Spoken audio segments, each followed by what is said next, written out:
As the sound of a chime echoed in his mind, Ye Chen realized that the opportunity for his traversal had arrived.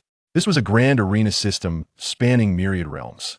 According to the system's description, it had the capability to summon characters from various worlds into a singular arena for combat. These battles would determine victors and establish rankings, with those placed at the forefront receiving extraordinarily generous rewards. As the master of this system, Ye Chen too would be entitled to similar bounties riches sufficient to elevate him to the pinnacle of existence on this planet. Calming his excited heart, Ye Chen began selecting the worlds to be included. After careful consideration, he chose several anime realms. The world of Naruto, the world of One Piece, the world of Bleach, the world of Ultraman, the Marvel Universe, the DC Universe, the Transformers Universe, the Godzilla Universe, the world of One Punch Man. Of course, these selections were merely preliminary. Ye Chen would later include additional worlds, such as deities from various nations engaging in grand duels against the divine beings of China. Once his selections were complete, Ye Chen addressed the system. Go forth, venture into the worlds I have designated. Convey this news to them. With his command, the omnipotent system sprang into action in the world of One Piece at Marine Headquarters Marineford. Fleet Admiral Sengoku was convening a meeting with high-ranking officers. Suddenly, he heard a voice echoing in his mind. Greetings, inhabitants of the One Piece world. Welcome to the grand arena competition of myriad realms. Startled, Fleet Admiral Sengoku turned to his fellow officers and inquired, "Who just spoke?" Expressions varied among the officers. Admiral Akainu stood up and exclaimed, "Fleet Admiral, you heard that voice too? It said something about a grand competition." As he finished speaking, the other officers chimed in. "Fleet Admiral, Admiral Akainu, you too? I thought I was the only one." Sengoku's expression grew serious. "If none of you spoke, then where did that voice originate?" Just then, an officer rushed in with a report. "Fleet Admiral Sengoku and esteemed generals, an anomaly has appeared in the sky." Upon hearing this, Sengoku sprang to his feet and rushed outside, followed closely by his officers. Upon stepping outside, Sengoku looked up to behold a colossal arena materializing in the clear sky, seemingly awaiting challengers. The gathered marine officers, astonished, began to murmur. How can an arena appear in the sky? Could it be the work of someone wielding a devil fruit? I concur. It must be the influence of a devil fruit. I recall an old pirate named Don Quixote da Flamingo, who could use the string fruit to levitate islands. Could this arena be floating due to his abilities? As the officers engaged in speculation, Akainu turned to Sengoku and stated, "Fleet Admiral, it is highly likely that someone is manipulating a devil fruit. I will test this and dispel the illusion." Sengoku did not object, merely nodding in agreement while cautioning, "Be careful." Akainu acknowledged the command and, with assistance from another officer, leaped into the air. Activating the powers of his magma fruit, his fist, imbued with searing magma, struck towards the arena. All eyes turned skyward, bracing for impact as Akainu's ferocious punch collided with the arena. It was a blow potent enough to melt a small mountain. The crowd anticipated that the arena would falter under such force, at least leaving a gaping hole. However, the next moment, their jaws dropped in disbelief. Akainu's blazing punch failed to leave any mark on the arena, and instead, he seemed to be repelled, plummeting to the ground like a stone. With a resounding thud, he crashed into the earth, creating a human-shaped crater. The officers rushed forward to assist him, concern etched on their faces. "Admiral Akainu, are you all right?" Supported by his comrades, Akainu sat up and replied, "That was close. Thankfully, I managed to elementalize in time. Otherwise, I would have sustained serious injuries." Sengoku approached, expressing concern before asking, "Admiral Akainu, what transpired just now?" Akainu stood and explained, "Fleet Admiral, when I struck the arena, I felt an immense rebound force upon contact, a power beyond my capacity to withstand." Nodding thoughtfully, Sengoku pondered, "If that is the case, then it cannot be the doing of Don Quixote da Flamingo. Given da Flamingo's advanced age and incapacitation, it would be implausible for him to execute such a feat with ease." Thus, Sengoku concluded that the arena in the sky was not of Doflamingos making that, if not Doflamingo, then who was orchestrating this? Akainu, sensing this as well, suggested. Fleet Admiral, could it be another individual possessing similar abilities to the string fruit, capable of levitating islands, or mountains? The other officers nodded in agreement, their minds conditioned to attribute inexplicable phenomena to devil fruits. Ye Chen, observing the scene through the system, couldn't help but chuckle internally. How amusing that they had leaped to such conclusions about the devil fruits. He then spoke through the system. Fear not, esteemed ones. This is not the work of a devil fruit, but rather a divine power, as his voice resonated in their minds once again. The officers were filled with astonishment. What was happening? Why did that voice echo in their minds once more? After a moment of contemplation, Sengoku cautiously inquired. May I ask who you are? Ye Chen's voice responded promptly. I am the sovereign of all, the god of gods. I speak to you from another realm. The officers were taken aback. The sovereign of all, the god of gods. Who is this? We have never heard of such a being. With newfound courage, Akainu boldly asked. O sovereign, this arena in the sky must surely be related to you. Ye Chen affirmed. Indeed, this arena is a manifestation of my formidable power, visible to all beings across the myriad realms. Sengoku then inquired. May I ask, O sovereign, why have you constructed this arena here? Upon hearing Marshal Zhangguo's inquiry, Ye Chen responded. I shall host a grand arena competition across the myriad realms. The victors will be ranked accordingly. Those who secure a prominent position shall be richly rewarded. Upon hearing this, Marshal Zhangguo grasped the essence of the matter. It was merely a contest of martial prowess. Yet, the participants hailed from various parallel worlds. Ye Chen's words resonated not only throughout the pirate world, but also echoed across various realms of existence. In the village of Konoha within the Naruto universe, the third Hokage gazed at the arena in the sky, captivated by Ye Chen's voice, and murmured to himself, could this truly be the might of the divine? Danzo, standing nearby, interjected, Lord Third, I am convinced this is the work of a deity. Danzo's focus was entirely on the potential rewards. If he could triumph in the arena and defeat formidable opponents from all realms, the rewards would undoubtedly be extraordinary. With this thought in mind, Danzo continued, Lord Third, we must participate in the interdimensional arena competition and seize the rewards to strengthen our village. He then turned his gaze skyward and inquired, Great deity, may I ask how we can enter this grand tournament? Ye Chen, poised to announce the details, responded to Danzo's query. I will randomly select champions from various worlds to compete in one-on-one battles. The victors will advance to the next round, while the defeated shall be eliminated. Upon hearing this, Danzo felt a pang of disappointment. He had hoped to represent Konoha in the tournament and reap the benefits for himself. Danzo believed that if it were a matter of voting, he could employ some tactics to ensure his participation. However, with Ye Chen's random selection, his chances of being chosen appeared exceedingly slim. Of course, there remained a glimmer of hope. The third Hokage, aware of Danzo's thoughts, cast a glance his way and cautioned, Danzo, it would be wise for you to refrain from involving yourself in such celestial conflicts.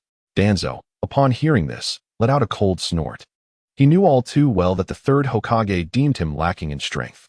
Nevertheless, he refrained from retorting directly, instead thinking to himself, Old man, you remain blissfully unaware. My arms are adorned with Sharingan, countless eyes that could terrify you. With this thought, Danzo addressed Ye Chen once more, Great deity, may I inquire about the substantial rewards that await the victors? The others, intrigued by Danzo's question, leaned in to listen. After all, it was the promise of generous rewards that served as the most tangible motivation for their participation. Ye Chen smiled gently and replied, should you rank among the top, this deity shall grant you one request. Danzo, upon hearing this, exclaimed, Great deity, is this truly the case? If I succeed in the tournament and secure a top position, I wish to obtain something that will expedite my power's enhancement. Can this request be fulfilled? Ye Chen, fully aware of Danzo's desires, chose not to expose them directly and nodded. It can be granted, as long as your request does not exceed reasonable bounds. Upon hearing these words, Danzo was filled with immense joy, as if he had already secured a leading position and was on the verge of receiving his reward. He then exclaimed, My lord, I am fully prepared. Shall we commence? Ye Chen nodded in affirmation, replying, "Very well. Let us begin at once. I shall randomly select two formidable beings from different realms to engage in a duel." As soon as Ye Chen finished speaking, countless visages of powerful figures appeared in the sky. He reached out and pressed a button, and instantly, a luminous point emerged, traversing among the myriad of faces. The crowd looked up, their hearts racing in anticipation as they watched the light dart about. They fervently hoped to be chosen, yearning for the coveted reward that would bring them renown across the multiverse. Yet, a lingering fear gripped them. What if they were selected? After all, the mightiest beings from countless worlds were present, and perhaps this journey would lead to their demise. Amidst the multitude of thoughts swirling in their minds, the wandering light abruptly came to a halt, resting upon a singular visage. The name inscribed upon it read, Ultraman Tiga. A buzz of conversation erupted among the spectators. Ultraman Tiga. What an intriguing name. I wonder which realm this champion hails from. Surely, Ultraman Tiga must be the first contestant. I wonder what his strength entails. In a parallel universe on a blue planet, Ultraman Tiga also observed this unfolding spectacle. Upon realizing that he had been selected as the first contestant, he muttered to himself, "I can't believe my luck. I have become the first contender. I wonder if this fortune will persist." Just as he was lost in thought, a voice resonated in his mind. "Ultraman Tiga, congratulations on becoming the first contestant. If you are ready, you may ascend to the arena now." The voice belonged to Ye Chen, who was currently watching Ultraman Tiga through the system interface.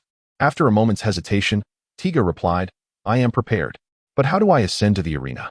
Do I simply fly up?" Ye Chen's voice responded promptly, "Ultraman Tiga, you need not do anything. Just envision yourself standing on the arena, and you will instantly find yourself there." Taking heed of this instruction, Ultraman Tiga nodded and closed his eyes, concentrating his thoughts on the image of himself on the arena. In the blink of an eye, he felt a shift in his form. Upon opening his eyes, he discovered himself atop the arena suspended in the sky. Astonished, he gazed around and exclaimed, "So swift. Is this spatial teleportation?" Then, his gaze fell upon the empty arena, pondering, "But who is my opponent? Have they yet to make an appearance?" As Ultraman Tiga spoke, Ye Chen had already begun selecting an opponent for him, utilizing the method of random selection through luminous points. These points flickered across the faces of numerous formidable warriors before ultimately settling on one. Upon closer examination, Ye Chen discovered that the chosen adversary for Ultraman Tiga was, astonishingly, Thanos, the so-called purple potato essence. In the Marvel Universe, Thanos had been keeping a watchful eye on the proceedings as well.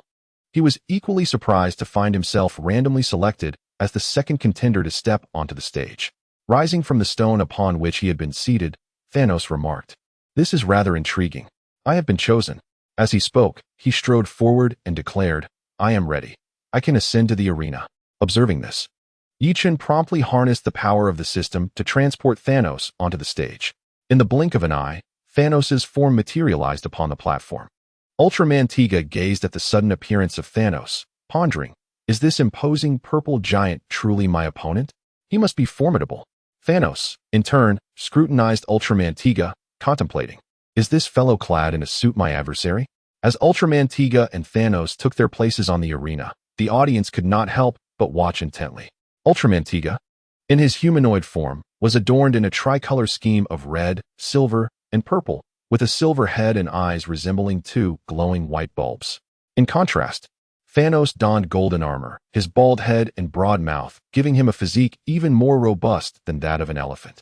Two defining features of Thanos were his purple skin and the double-edged great sword he wielded, known as the Blade of Tyranny. In the Marvel realm, Iron Man, Tony Stark, observed Thanos on the stage while gently swirling the red wine in his glass. "Oh, look who I have spotted. It's our old friend, the purple potato essence," he exclaimed. Should I wish for him to triumph over his opponent, or not? With that, Iron Man downed his glass of wine and set it down, adding, "I sincerely hope that this fellow, Ultraman Tiga, gives the purple potato essence a thorough beating." Of course, the purple potato essence is quite formidable.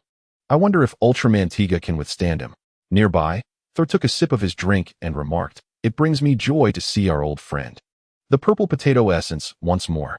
However, I do not have high hopes for him. I believe that Ultraman Tiga should be capable of teaching him a lesson." Iron Man shook his head and retorted, Don't hold your breath expecting Ultraman Tiga to defeat the purple potato essence. Surely, you are aware of just how powerful he is, having faced him before. Thor, with a playful smile, suggested, how about we place a wager?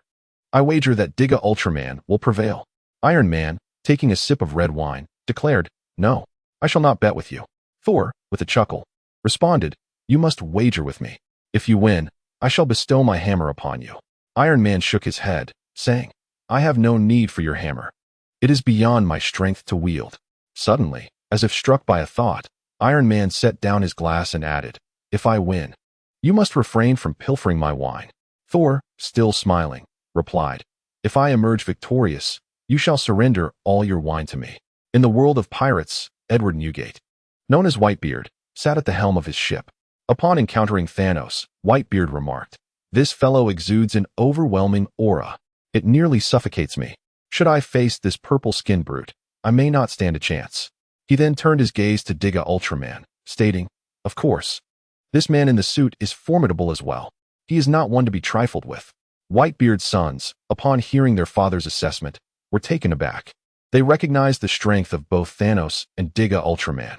Yet, Whitebeard, the mightiest man in the pirate world, their idol, admitting he might not match Thanos, left them in astonishment. Whitebeard then reassured his sons with a smile. Fear not, for I am not weak. I possess the tremor fruit and the pinnacle of hockey. That is enough to satisfy many. In the realm of One Punch Man, the bald hero Saitama observed the arena where Thanos and Tiga Ultraman faced off, exclaiming, are they both oddities? I wonder if they will come to Earth. The mechanized hero Genos interjected, Sensei, these two seem quite powerful.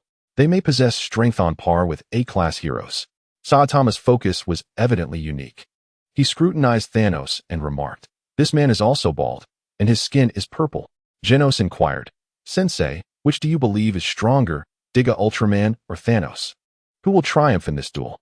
After a prolonged pause, Saitama replied, both are formidable. As for who will win or lose, that remains uncertain. Genos, feeling exasperated, thought, your response is as good as saying nothing at all. Saitama then added, I truly hope these two resolve their contest swiftly, so I can use my discount coupon at the mall. In the world of Naruto, in the village of Konoha, Might Guy turned to Kakashi and asked, what are your thoughts on Thanos and Tiga Ultraman? Kakashi responded, what do you mean by that? Guy, with a grin, clarified, I mean their prowess. Kakashi observed for a moment and remarked, these two individuals exude an overwhelming presence. They must be two extraordinary powerhouses. Kai inquired, so, who do you believe would emerge victorious if they were to engage in battle? After pondering for a while, Kakashi responded, perhaps that Thanos is slightly more formidable. Kai chuckled, I believe that Ultraman Tiga possesses hidden depths. Shall we wager? If you lose, you must accompany me in performing 10,000 push-ups. As the crowd speculated on the strengths and weaknesses of the two figures on stage, the combatants began to move. Ultraman Tiga stepped forward and declared, I am the guardian of Earth, Ultraman Tiga.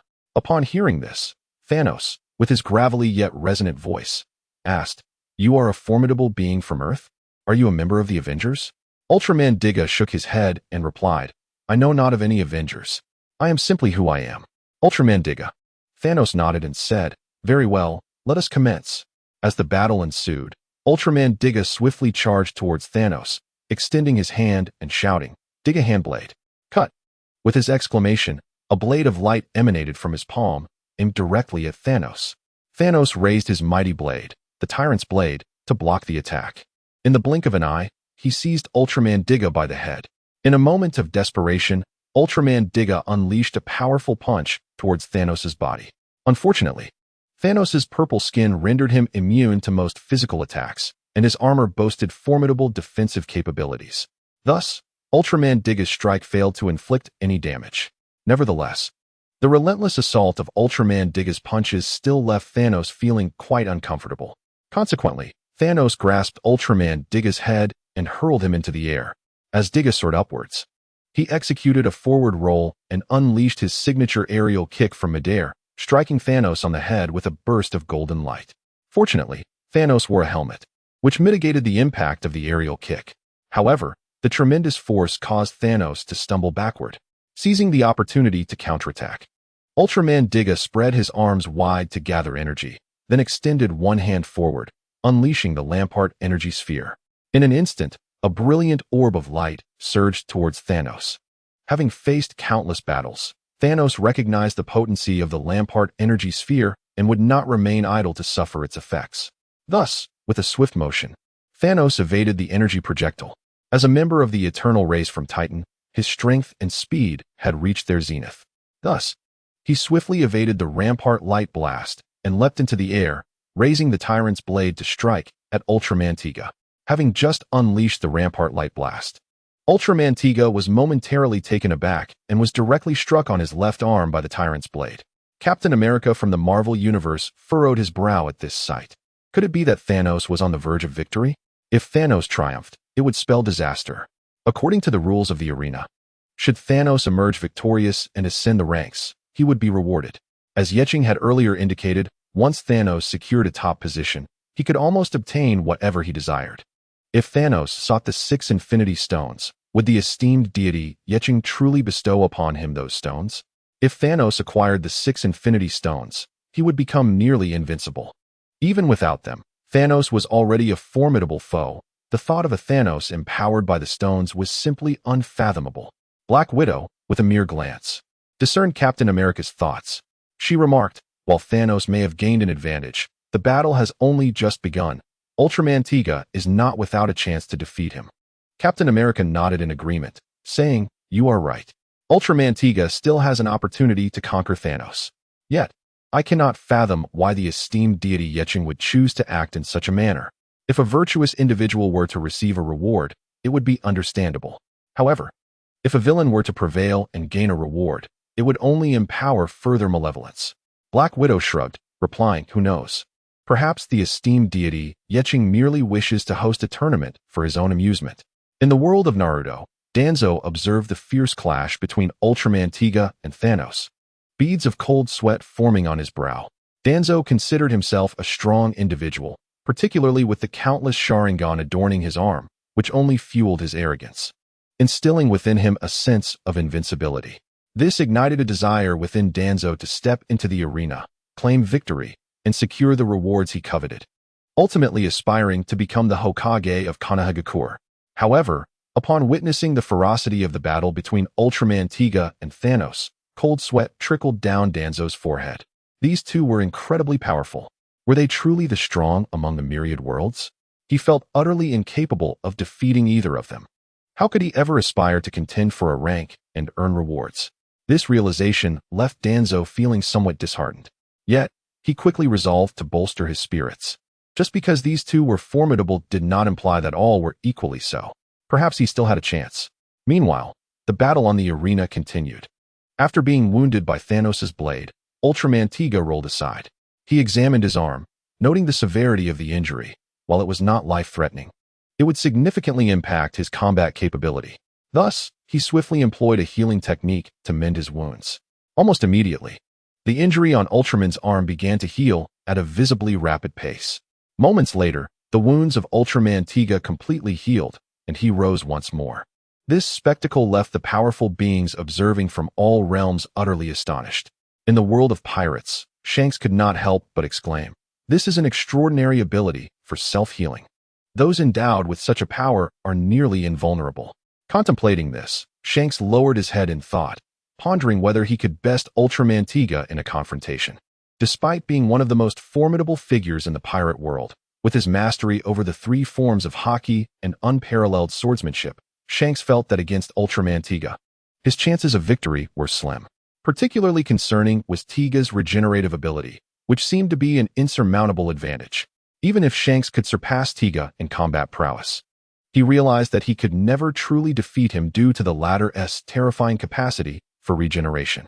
This singular fact sealed Shanks' fate. He simply could not overcome Ultraman Tiga. In the Marvel Universe, Deadpool, having extracted twin blades from a villain, spun them with flourish before sheathing them and gazing at the arena above. "This Ultraman Tiga is just like me, encased in a suit," he mused. Could it be that he, too, has been infused with Wolverine's cells, leaving him disfigured and necessitating this suit? The loquacious Deadpool continued, "Look, this Ultraman Tiga possesses a regenerative ability akin to mine. This confirms it. He, too, is someone who has been injected with Wolverine's cells." Thanos, witnessing Ultraman Tiga's rapid healing, raised an eyebrow in surprise. However, as a seasoned conqueror, he quickly regained his composure and remarked to Tiga, "Interesting. I did not anticipate you possessed such a capability." Ultraman Tiga, remaining silent, waved his arms, and his form rapidly expanded, towering to several dozens of meters, transforming into a colossal figure, the Giant of Light. In this gigantic form, even the imposing Thanos appeared diminutive, dwarfed by Tiga's foot. As Ultraman Tiga advanced, each step reverberated with a thunderous boom, causing the entire arena to tremble. Upon reaching Thanos, Tiga lifted his foot to stomp down, akin to crushing a mere beetle. Thanos felt as though a small mountain was descending upon him with great force. Swiftly, he utilized his agility to evade the impending strike. Just as he narrowly avoided the first stomp, Tiga's second foot descended. Thanos, a figure of iron resolve, decided against retreating this time. He brandished the blade of the tyrant and swung it towards Ultraman Tiga's enormous foot. The blade of the tyrant was indeed a formidable artifact, capable of inflicting harm upon Ultraman Tiga. Thus, when Ultraman Tiga witnessed the tyrant blade approaching, he swiftly withdrew his foot. However, Ultraman Tiga was not one to concede so easily. He immediately raised his hand skyward, unleashing the palm light arrow, which shot directly toward Thanos. With a mere gesture, countless light arrows materialized, a technique known as the palm light arrow, renowned for its potency. Ultraman Tiga unleashed the palm light arrow toward Thanos, who hurriedly brandished the tyrant blade in an attempt to deflect the onslaught. Ordinarily, a common blade would stand no chance against Ultraman Tiga's palm light arrow, yet the tyrant blade, a divine artifact in its own right, managed to withstand the barrage under Thanos' wielding. Despite Thanos successfully blocking the majority of the frontal assault, a few arrows still struck him. These light arrows could effortlessly obliterate rock and steel, rendering them nearly indestructible. However, when they collided with Thanos' purple skin, they inflicted no harm whatsoever. Ultraman Tiga was taken aback by this revelation, having previously vanquished numerous monsters with this very technique. Yet, against Thanos, it had proven ineffective. Could it be that Thanos' skin possessed a defense even more formidable than that of the monsters he had faced? With this thought, Ultraman Tiga instinctively took several steps back. Thanos, noticing this, spoke in a grave tone. "My skin is immune to physical attacks, including your light-based assaults."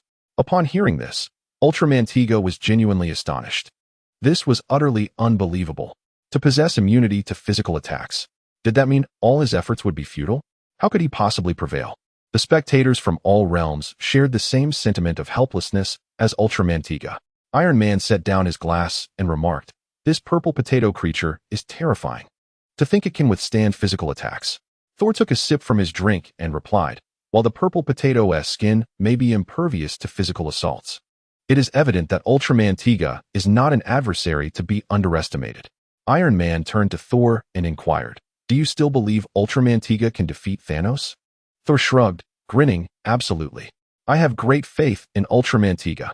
Iron Man seized the bottle of wine and declared, "In that case, your defeat is assured. According to our wager, you shall never again partake of my wine." Thor took the wine bottle from Iron Man's hands, filled his own glass, and laughed. "The battle is far from over. Let us continue to watch." As he spoke, Thor swirled the red wine in his glass, savoring it while observing the arena. At that moment, Ultraman Tiga realized that he could not employ the same strategies he used against ordinary monsters to contend with Thanos. With this newfound understanding, he promptly utilized his teleportation ability, reappearing behind Thanos. Then, crossing his arms, Ultraman Tiga unleashed a freezing ray. In an instant, a cobalt blue beam shot forth, enveloping the area above Thanos' head in a thick veil of white frost. Realizing the impending danger, Thanos hastily attempted to evade to the side. As Thanos merely shifted his foot, an icy chill enveloped the surroundings. In an instant, his form was encased in a layer of frost. The spectators observed as Thanos, caught in a running posture, was suddenly transformed into a frozen statue, motionless. The Marine Admiral Kizaru, witnessing this spectacle, chuckled slyly. "How terrifying. This Ultraman Dyna can wield freezing powers." "Kizaru, it bears some resemblance to your fruit abilities." Admiral Aokiji replied with a grin, "I beg to differ. I would argue that Ultraman Dyna's command over light is more akin to your abilities." Kizaru responded with a laugh, "That is a valid point. However, Ultraman Dyna's mastery of light is diverse. Even I must study his techniques closely. Upon seeing Thanos immobilized, Ultraman Dyna did not let his guard down. He raised his arms and then slowly lowered them to his chest, gathering a vast amount of energy from light. Subsequently, he extended his hand, unleashing a golden shockwave that surged towards Thanos. This technique, known as the Shining Burst, possessed tremendous power and, when combined with the freezing ray, could obliterate the frozen monster in an instant. With a resounding boom, the shockwave crashed against the frozen Thanos. In that moment, the ice shattered into powder, and Thanos leapt forth amidst the dazzling golden light, brandishing his blade, the Tyrant's Edge, and swung it toward Ultraman Dyna. In the world of Naruto, Sasuke observed this scene and involuntarily remarked, "They are far more formidable than that man. I wonder when I might become as powerful as they are." Naruto approached and inquired, "Sasuke, what did you just say?" Sasuke quickly masked his words. "Oh, it's nothing. I merely wondered why Ultraman Dyna chose to attack Thanos with light. Knowing he possesses physical immunity, not only did he fail to vanquish Thanos, but he inadvertently freed him from his frozen state." Naruto sat beside Sasuke, saying, "Perhaps Ultraman Dyna didn't think it through at that moment. By the way, Sasuke, do you think if we stepped into the arena, our jutsu could harm Thanos?" Sasuke shook his head. "I doubt it. Both of them are incredibly powerful. Even if the third Hokage were to engage, he might not gain the upper hand." Naruto exclaimed, "They're that formidable? Not even the third Hokage stands a chance. If those two were to come to our Leaf Village, wouldn't there be no one to defend against them?" Sasuke pondered for a moment before responding. Perhaps if the first Hokage were present, he might be able to withstand them. Silence enveloped them as each contemplated their own thoughts. Naruto reflected on the Nine Tails. He wondered if, by unleashing the power of the Nine Tails, he could enter the arena and defeat his adversaries. A victory would undoubtedly bring great honor to the Leaf Village, leading its people to reassess their views of him and treat him with greater respect. Meanwhile, Sasuke was lost in thoughts of his own. Sasuke pondered over his brother, the man responsible for the annihilation of the Uchiha clan. He aspired to attain the formidable power akin to that of Thanos and Ultraman Tiga, seeking vengeance against that man. Meanwhile, the battle on the arena raged on. Ultraman Tiga deftly sidestepped, evading Thanos' Titan blade. Subsequently, he extended his hands, tearing open a violet beam of light. Ultraman Tiga then executed his signature move, raising his bent arms to unleash the powerful Zeppelian Ray. The Zeppelian Ray, one of Ultraman Tiga's ultimate attacks, ranked among his most formidable techniques, typically reserved for critical moments. To his astonishment, in just the first battle, Ultraman Tiga was compelled to resort to such a formidable technique.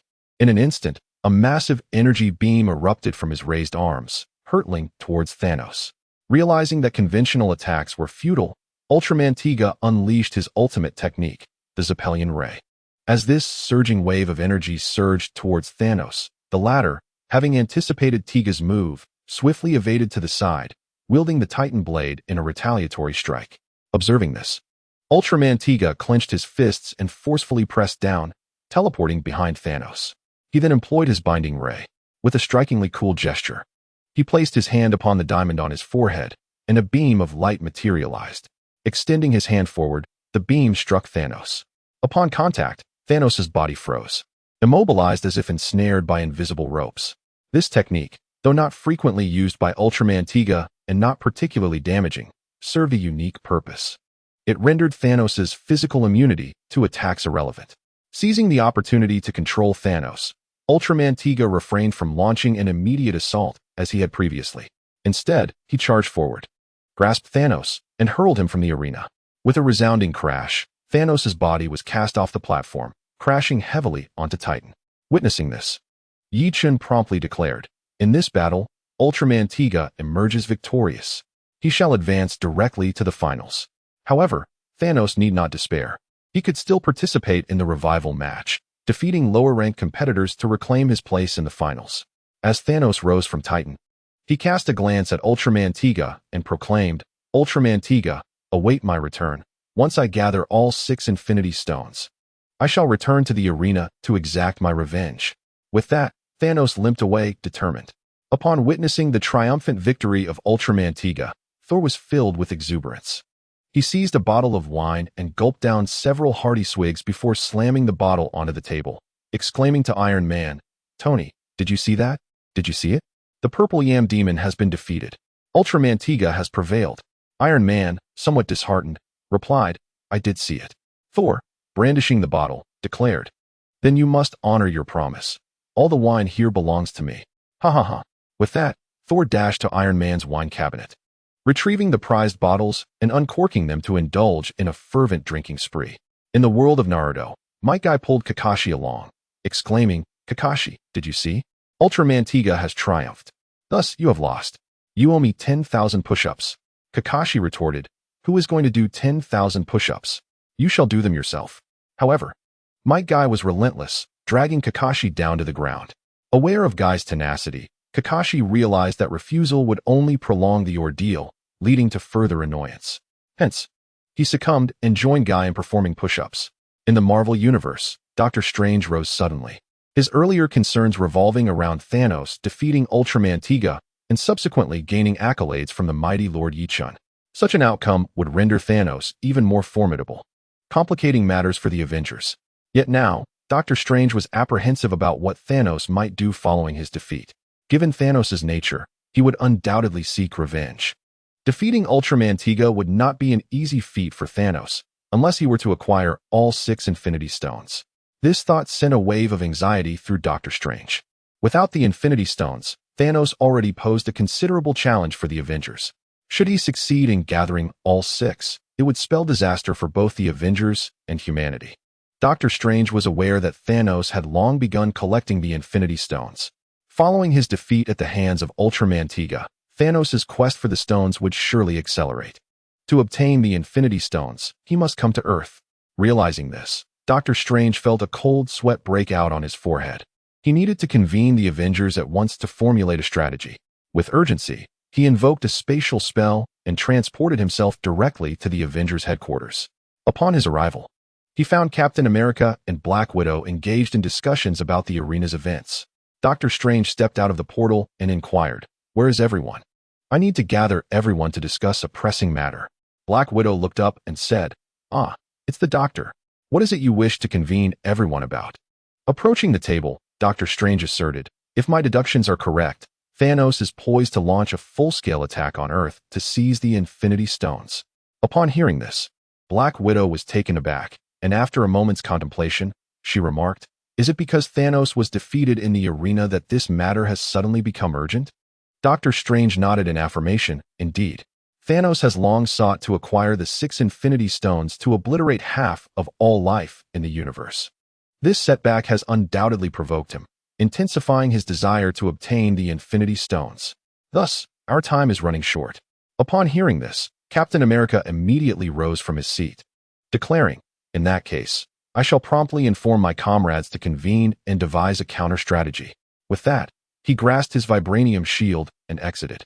In the world of pirates, Luffy, while voraciously devouring meat, exclaimed, "This is fantastic. That guy in the suit defeated that purple monster. I wonder who will perform next. I am truly eager to find out which two will face off next." As he spoke, he continued to munch on his meat. Zoro interjected, "Did you not hear Lord Ye Chen say? This is merely a preliminary round. He will randomly select participants, and those who proceed will enter the finals." While chewing, Luffy responded, "Is Lord Ye Chen's name really that? It's quite peculiar. Hey Zoro, do you think we might be randomly chosen for the next match?" Zoro replied, "Random selection, huh? We certainly all have a chance. However, the competitors in the arena appear quite formidable." Luffy asserted, "I am well aware of that. But I am destined to become the Pirate King. A mere arena cannot hinder my journey." Once Ultraman Tiga descended from the arena, Ye Chen once again announced to all realms, "We shall now commence the second match. Participants will once again be randomly selected, so please prepare yourselves." As he spoke, he pressed a button. As before, a point of light emerged, traversing the faces of the powerful beings across the realms, ultimately settling on one visage. Upon closer inspection, Ye Chen discovered it was Edward Newgate, famously known as Whitebeard. This legendary figure from the pirate world is one of the 4 emperors of the New World, heralded as the strongest man in existence. Possessing the pinnacle of Haki and the formidable Tremor fruit, he is indeed a peerless force within the pirate realm. Whitebeard, upon witnessing the result, erupted into his iconic laughter. "Gururara, Who would have thought I would be chosen as a competitor this time? With a grin, he stood and turned to his crew, saying, "Sons, your father is heading to the arena." The crew of the Whitebeard pirates promptly expressed their concern. "Father, please be careful. We hope for your safe return." After bidding farewell to his sons, Whitebeard proclaimed, "I am ready. I shall ascend to the arena." No sooner had he spoken than his form vanished from the ship, reappearing atop the arena. In the world of pirates, upon witnessing the random selection that chose Whitebeard, Akainu immediately rose and proclaimed, "What right does a pirate have to represent our world in the arena against various factions?" Meanwhile, Vice Admiral Garp munched on his rice crackers and replied, "We cannot hold Whitebeard accountable.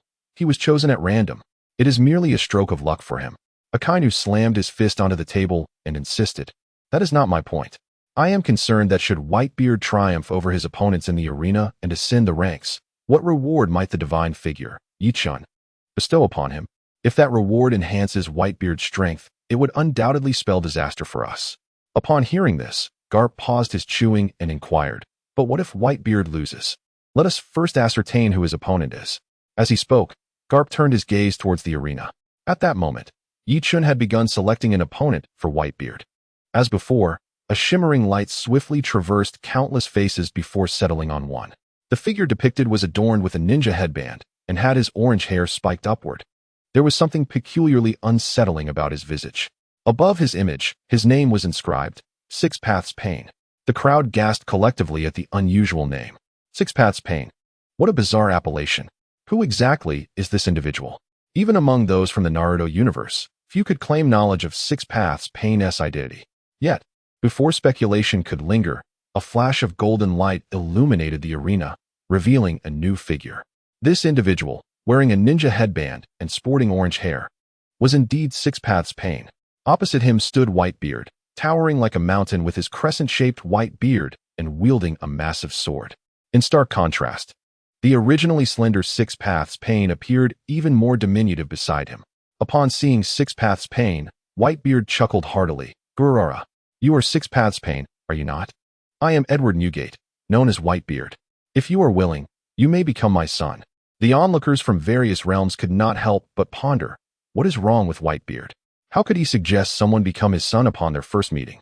Is that not exceedingly impolite? However, those from the pirate world were unfazed. After all, Whitebeard was a man who valued familial bonds above all else, and his greatest wish in life was to have a family. Thus, when he encountered a promising young individual, he could not resist the urge to adopt them as his son. The people of the pirate world had long since grown accustomed to this behavior. Yet, in response to Whitebeard's words, Six Paths Pain remained silent. With a mere wave of his hand, 5 figures materialized beside him, totaling 6 individuals, the true embodiment of Six Paths Pain: Deva Path, Animal Path, Preta Path, Naraka Path, Human Path, and Azura Path. Whitebeard was momentarily taken aback by the sudden appearance of 6 individuals before him, but soon erupted into laughter. "Gurara la la la, I see now. The 6 Paths of Pain are indeed 6 people." His sons, witnessing this spectacle, voiced their protests in unison. "Isn't the arena supposed to be one-on-one? How can 6 appear at once? Indeed, 6 against 1. This is utterly unfair. Old man, let us join you with 5 of us to even the odds. 6 against 6 would be much fairer." Ye Chen interjected, "The 6 Paths of Pain are originally 6 individuals. If you find it unjust, Whitebeard, you may forfeit this match." In truth, Ye Chen also felt that this situation was somewhat inequitable for Whitebeard. However, the 6 Paths of Pain were indeed 6 distinct entities. In a certain sense, they could be regarded as one, as they were all under the control of Nagato. This meant that the battle was, in essence, Whitebeard versus Nagato. Upon hearing Ye Chen's words, Whitebeard laughed heartily. "Gurara la la la, since I have stepped onto the stage, how could I possibly retreat without a fight?" Ye Chen nodded in agreement. This was indeed in line with Whitebeard's character. Thus, he declared, "In that case, the 2 of you may commence your battle." No sooner had Ye Chen finished speaking than the 6 Paths of Pain sprang into action. The Azura Path and the Hungry Ghost Path advanced toward Whitebeard in a coordinated assault. Possessing the pinnacle of Conqueror's Haki, Whitebeard sensed their movements immediately. He swiftly dodged the attack from the Hungry Ghost Path and, in a fluid motion, swung his blade toward the Azura Path. The Azura Path narrowly evaded Whitebeard's strike and unleashed his ultimate technique, the cursed arm rocket. This ninjutsu involved launching a severed arm as a weapon.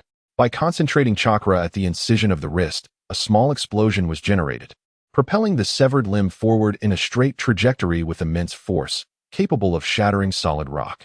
Moreover, this technique was not a one-time use. The chakra at the arm's cut could magnetically draw the severed limb back, allowing it to be reattached after the attack. The Azura Path executed this move with remarkable finesse, timing it perfectly as Whitebeard's blade sliced through the air, leaving him unable to evade. Seizing the opportunity presented by Whitebeard's missed strike, the Azura Path launched his cursed arm rocket, sending the severed arm hurtling directly towards Whitebeard. In the pirate world, the clown Buggy observed this scene with wide eyes, exclaiming, "This Azura Path pain. Could he, like me, have consumed the chop-chop fruit, enabling him to sever his own arm to attack his foes?" He continued, "Yet it's still somewhat different. His arm explodes. This might be a new kind of devil fruit, somewhat akin to my chop-chop fruit." Everyone in the pirate world was captivated by this unfolding drama, as many had, directly or indirectly, countless connections with Whitebeard. The members of the Whitebeard pirates were undoubtedly concerned for the well-being of their captain, fervently wishing they could rush to his side and shield him from the impending blow. The Marines stationed at Marineford observed the scene with a mix of hope and trepidation. They yearned for Whitebeard's defeat, as it would serve their interests. Yet they also dreaded the prospect of his downfall. For in this moment, Whitebeard represented the very essence of their pirate world, and any swift defeat would bring disgrace upon them all. Conversely, the inhabitants of the Naruto world felt no such unease, largely because most of them were unfamiliar with pain. The Six Paths. It was only due to the emergence of this arena that pain had come into their view for the first time. The third Hokage, Hiruzen Sarutobi, regarded the unfolding events with a grave expression and promptly commanded the Umbu, "Immediately investigate this Six Paths of pain." Simultaneously, leaders from the villages of the Lightning and Mist also issued similar orders. The sudden appearance of such a formidable being in their realm warranted utmost caution. Meanwhile, the battle on the stage raged on. The Azura Path's monstrous rocket had struck Whitebeard, but at that moment, a layer of black, akin to armor, enveloped his form, shielding him from harm. The impact of the rocket resounded with a thunderous boom, sending Whitebeard staggering backward, yet he showed no signs of injury. Those from the pirate world recognized that Whitebeard was employing haki, specifically the armament haki, which serves both offensive and defensive purposes.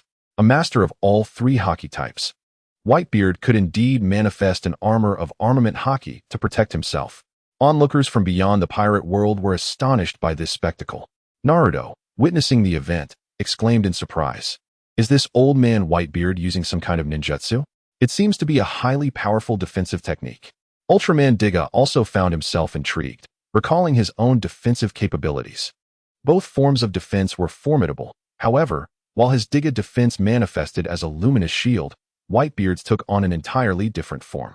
In the world of One Punch Man, Saitama was fixated on the Six Paths of pain, noting their hair. Genos, believing Saitama had stumbled upon something significant, asked anxiously, "Sensei, what about their hair? Is there some sort of secret?" Saitama replied, "Their hair is thick and orange." At that moment, in Saitama's imagination, orange hair sprouted from his bald head, mirroring the density of Pain's locks. He even pondered whether he should tie it back with a headband like Pain or let it flow freely. Genos, hearing Saitama's musings, could only express his disbelief. "Sensei, can you be any less serious?" Just as Whitebeard had withstood the Azura Path's blow, the Beast Path charged forward once more. Before them, a hellhound emerged from the realm of Shura, its bloodied maw wide open, lunging at Whitebeard's neck. With a swift motion, Whitebeard raised his colossal blade and struck down upon the beast, a resounding crack echoing as the hellhound was cleaved in two.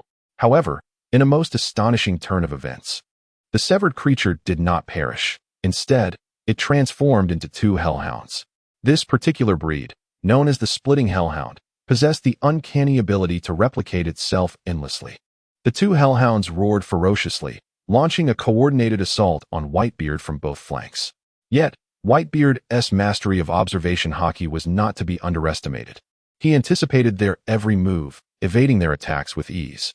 Skeptical of their resilience, he swung his blade once more, bisecting another hellhound. Now, with three hellhounds converging on him from three directions, Whitebeard realized that employing his sword would only result in their multiplication.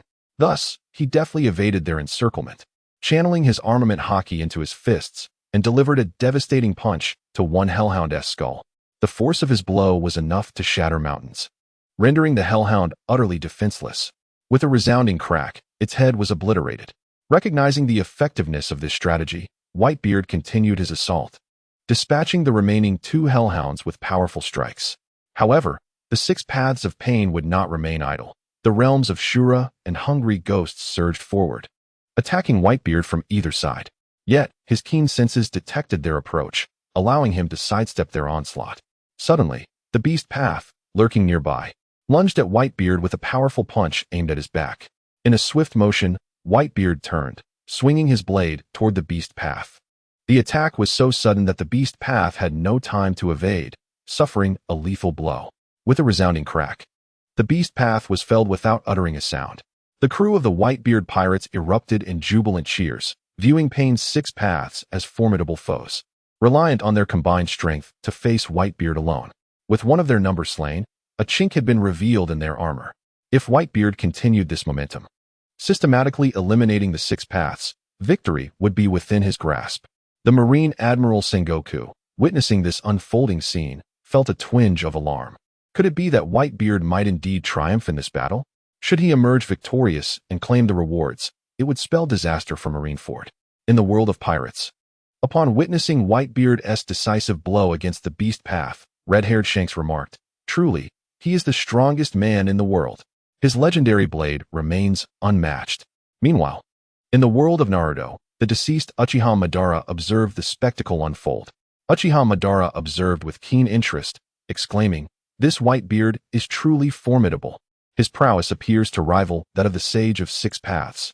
His focus swiftly shifted as he noted that, regardless of the direction from which Pain attacked, Whitebeard consistently anticipated the assault and evaded it with remarkable agility.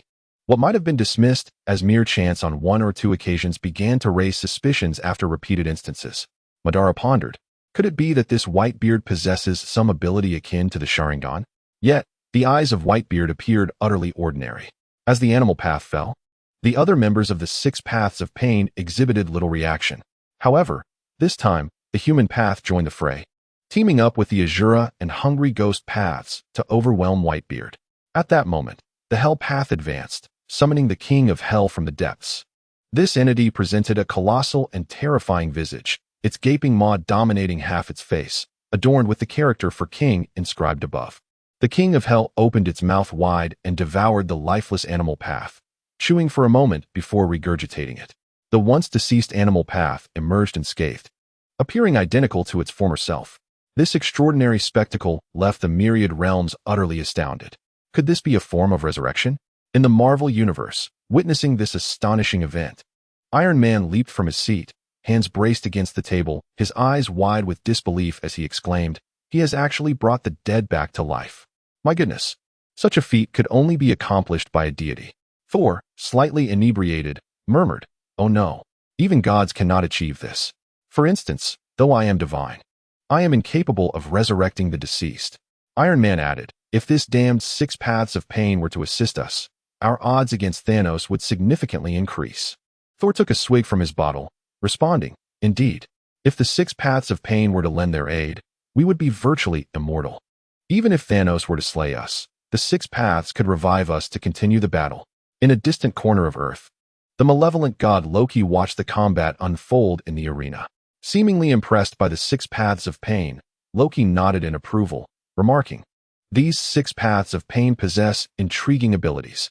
I wonder from which realm they hail. Should our paths cross, I would welcome an opportunity for collaboration." A sinister smile crept across Loki's face. The crew of the Whitebeard pirates felt a chill as they witnessed the unfolding events. Given the circumstances, it appeared that even if the six paths of pain were vanquished, they could resurrect indefinitely. Regardless of Whitebeard's might, continuing the battle seemed futile. Whitebeard himself recognized this grim reality, fighting while directing his gaze towards the Hell path.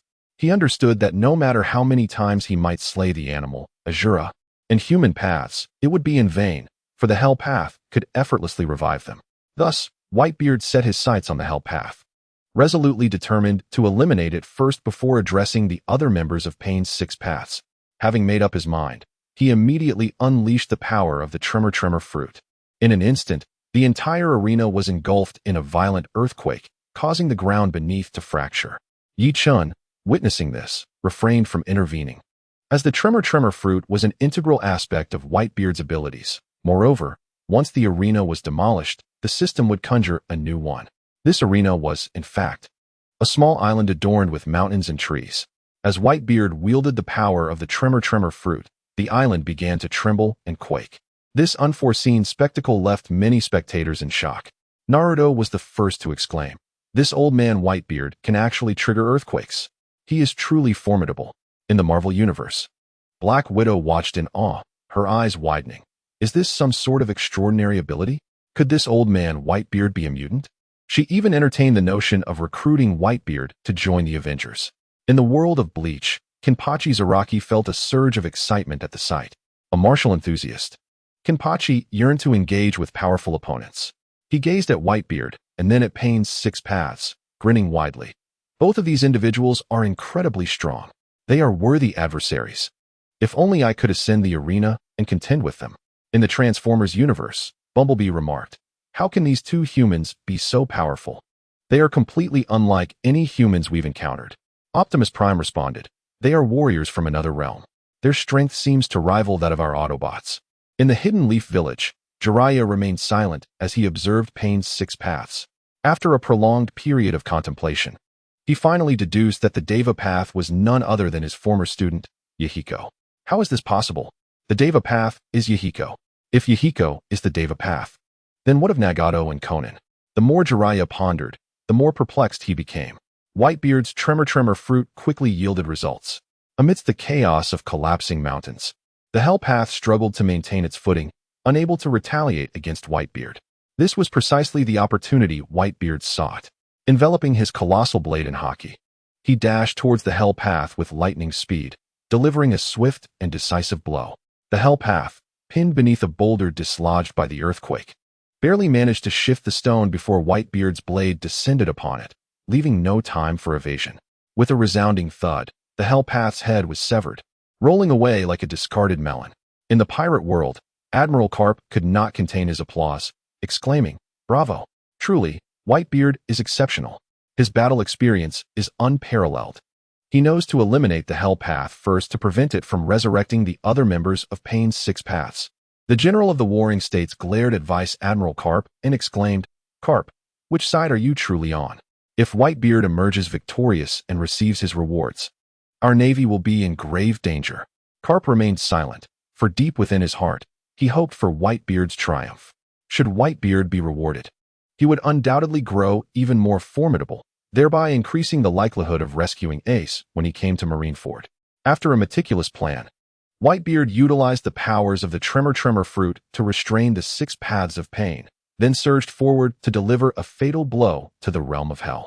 This sudden turn of events astonished Nagato, who was manipulating from behind the scenes. The realm of hell held a uniquely pivotal position among the six paths of pain. As long as it existed, the six paths would not perish, and even if they did, they could be resurrected by the realm of hell. However, with the demise of the realm of hell at Whitebeard's hands, it signified that the remaining six paths would not be revived if slain by him, marking a considerable loss. Consequently, Nagato immediately commanded the Hungry Ghost, Azura, Human, and Animal realms to jointly assault Whitebeard. The six paths shared a singular vision and coordinated seamlessly. The combined assault of four of the six paths was equivalent to the might of 4 Kaga-level ninjas, if not exceeding it. In the face of this onslaught, Whitebeard remained unfazed. After all, his title as the world's strongest man was not earned without merit. Despite the coordinated attacks from various angles, Whitebeard's observation haki was remarkably potent. No matter how the six paths attacked, he consistently sensed their movements in advance and evaded their strikes. In this scenario, Whitebeard swiftly gained control of the battlefield, asserting the upper hand. After a brief exchange with the four paths, Whitebeard intentionally left an opening, which the Hungry Ghost path exploited, lunging from behind to seize Whitebeard by the throat. The other three paths simultaneously unleashed their assaults. However, Whitebeard had purposefully set this trap.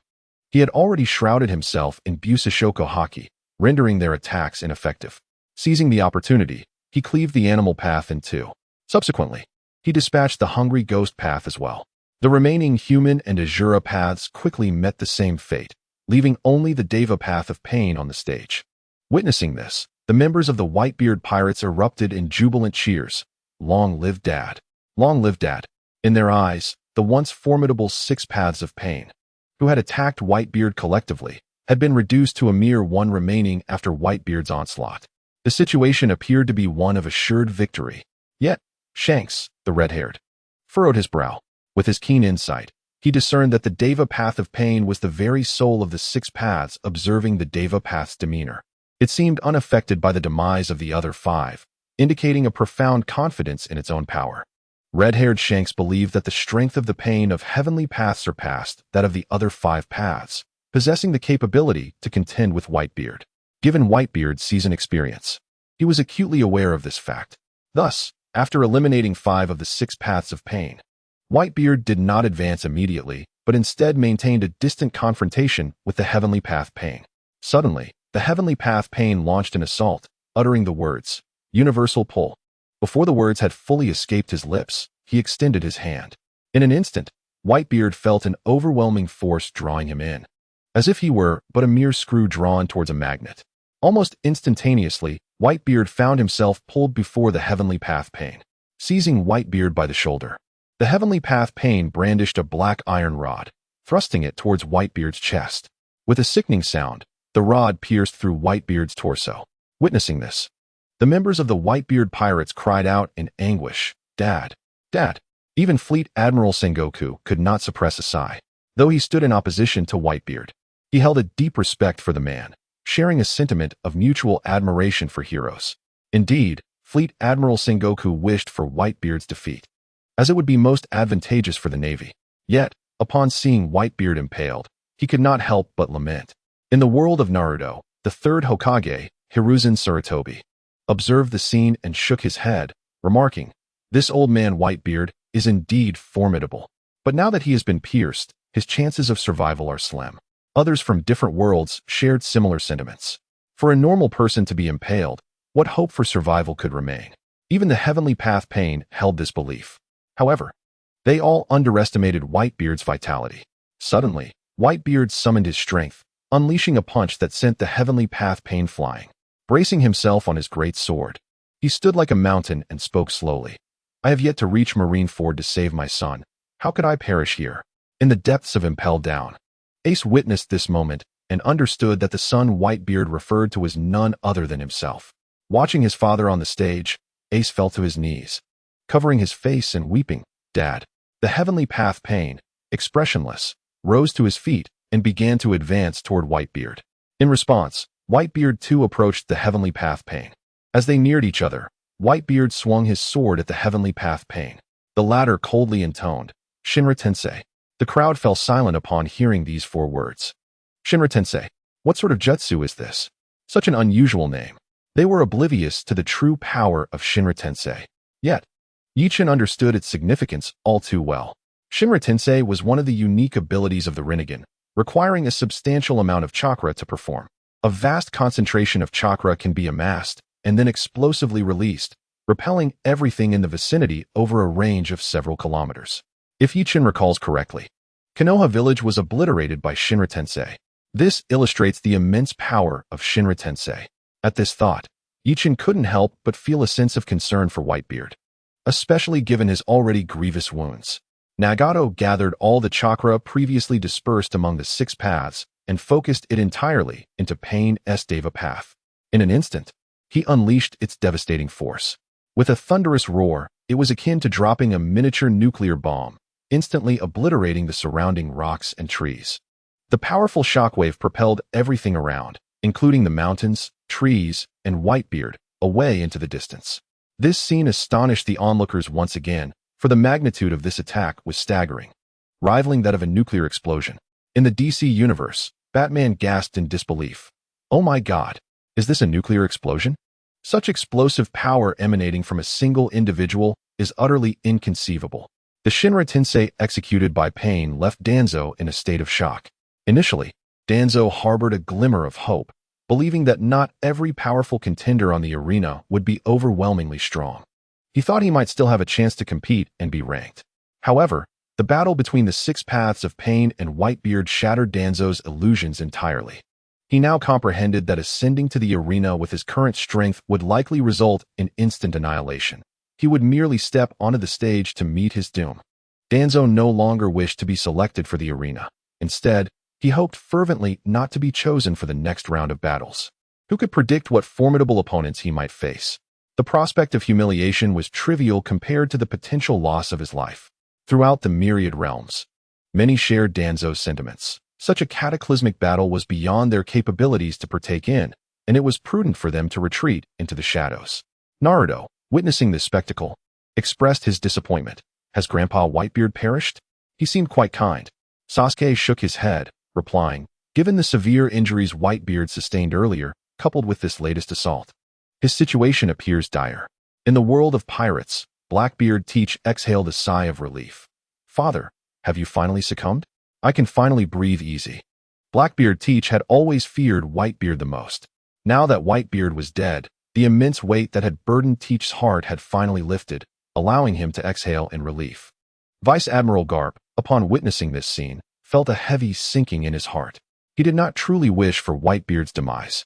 Although Garp, constrained by his position, could not rescue his grandson Ace, he had hoped that Whitebeard would come to Ace's aid. If Whitebeard were to perish, the hope of saving Ace would be utterly extinguished. Even the deceased Uchiha Madara lamented Whitebeard's fate. What a noble man. It is indeed a pity to die like this. I had hoped to battle you upon my resurrection. As the crowd lamented for Whitebeard, a figure resembling a small mountain suddenly emerged from the shattered rocks. It was none other than Whitebeard himself. Leaning on his long blade, he stood tall, his crescent-shaped mustache now half severed, yet his stature remained imposing. Tendo Pain was momentarily taken aback. You are still alive. In the world of Naruto, a wave of admiration arose. This old man, Whitebeard, possessed an undeniable tenacity for life. Meanwhile, in the world of pirates, cries of despair echoed from the crew of the Whitebeard pirates, who were heartbroken at the sight of their captain's condition. Nagato, controlling Tendo Pain, remarked upon seeing Whitebeard's survival, he is not dead. It seems I must resort to my final technique. Conan understood all too well what Nagato referred to. It was the Earth Explosion Stars, a high-level sealing technique of the Rinnegan. The power of this technique was terrifying, being Nagato's most formidable move, which he would not employ unless absolutely necessary, as its execution would greatly deplete his energy and indirectly shorten his lifespan. Thus, Conan immediately urged, Nagato, perhaps we should reconsider. However, Nagato was resolute, issuing the command for Tendo Pain to utilize the Earth Explosion Stars. Upon receiving the order, Tendo Pain formed hand seals, conjuring a black sphere of highly concentrated chakra. Once the sphere took shape, it began to levitate and generated a massive gravitational pull, attracting all surrounding objects. In an instant, the rocks from the ground were drawn into the air, and Whitebeard felt an irresistible force. This pull was exponentially stronger than the universal pull. Whitebeard struggled to resist, but his body betrayed him, floating upwards like a balloon, inevitably drawn towards the black sphere. In mere moments, to the astonishment of all present, Whitebeard became entwined with the shattered rocks, forming a massive stone ball suspended in the air, with Whitebeard sealed within. This scene shocked all realms. The members of the Whitebeard pirates broke down in tears, and even his adversaries could not help but sigh in sympathy for him. Sarutobi Hiruzen trembled at the sight of the colossal sphere formed by the Earth Explosion Stars. Having just received intelligence that the so-called Pain of the Six Paths were members of the Akatsuki.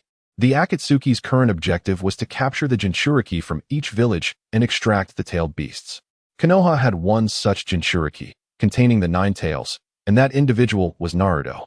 If all went as expected, the Akatsuki would soon locate Konoha.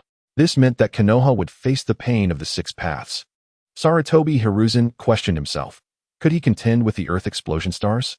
Clearly, he was ill-equipped to confront such a formidable technique. Perhaps with Yuan Fei's formidable prowess, there was no need for the Deva Path Pain to employ the planetary devastation technique. Even Iron Man was taken aback by this spectacle. He gaped for a moment before exclaiming, "This scene is truly astonishing. If the Deva Path Pain could be harnessed for our cause, Can you imagine if he utilized this technique? Could he not seal Thanos? Thor shook his head and replied, I fear that may not be possible. However, it would certainly pose considerable trouble for Thanos. Vision lamented, what a pity. If only our worlds were interconnected. Were that the case, I would undoubtedly invite him to join the Avengers in our battle against Thanos. In the Transformers realm, Bumblebee observed the scene and remarked, this planetary devastation is incredible. It resembles a black hole, drawing everything within its grasp. I wonder if we Autobots were to encounter it, would we too be drawn in and sealed? Optimus Prime responded, we may not escape unscathed. I have always regarded humanity as feeble, yet the individuals we have witnessed today are remarkably powerful. If all humans possess such strength, do we Autobots still need to protect the Earth? In the world of death, Aizen adjusted his glasses and noted, this planetary devastation is quite intriguing. However, it appears that the Deva Path Pain has nearly exhausted its strength. If Whitebeard can hold on a little longer and deplete the Deva Path Pain's energy further, the outcome of this battle may be rewritten. As Aizen mused, he suddenly exclaimed, for he noticed the colossal stone sphere sealing Whitebeard quivering in the air, as if something were striving to break free. Aizen mused aloud. Could it be that after using the planetary devastation, Nagato has collapsed from exhaustion? Although the Deva Path Pain possessed a vast amount of chakra, it could not withstand such indiscriminate depletion. He had squeezed out the last remnants of chakra to barely execute the planetary devastation and seal Whitebeard. Lying on the ground, Nagato prepared to rest. But suddenly his eyes widened in shock as he beheld the sphere sealing Whitebeard shaking violently. In a state of alarm, he thought, could Whitebeard be breaking free? However, this was not entirely implausible. After all, due to his previous excessive expenditure, the chakra available for this particular planetary devastation was considerably below normal levels. Consequently, the power of this attack was not as formidable as anticipated, and correspondingly, the seal on Whitebeard was rather weak. Realizing this, Nagato hastily rose from the ground, intent on regaining control of the Deva Path Pain to reinforce the seal. Yet, he found himself devoid of chakra, utterly powerless. All he could do was watch helplessly as countless fissures appeared on the stone sphere, which then exploded with a resounding crash, allowing Whitebeard's magnificent form to leap forth. This scene elicited countless gasps of astonishment. Everyone had believed Whitebeard to be sealed. Little did they expect him to break free so swiftly. Even Ye Chen was momentarily taken aback. However, he quickly grasped the situation. The fact that Whitebeard managed to break free from the seal was entirely a matter of coincidence. The primary reason was that Nagato had expended an excessive amount of chakra, rendering him only capable of utilizing a weakened version of the almighty push.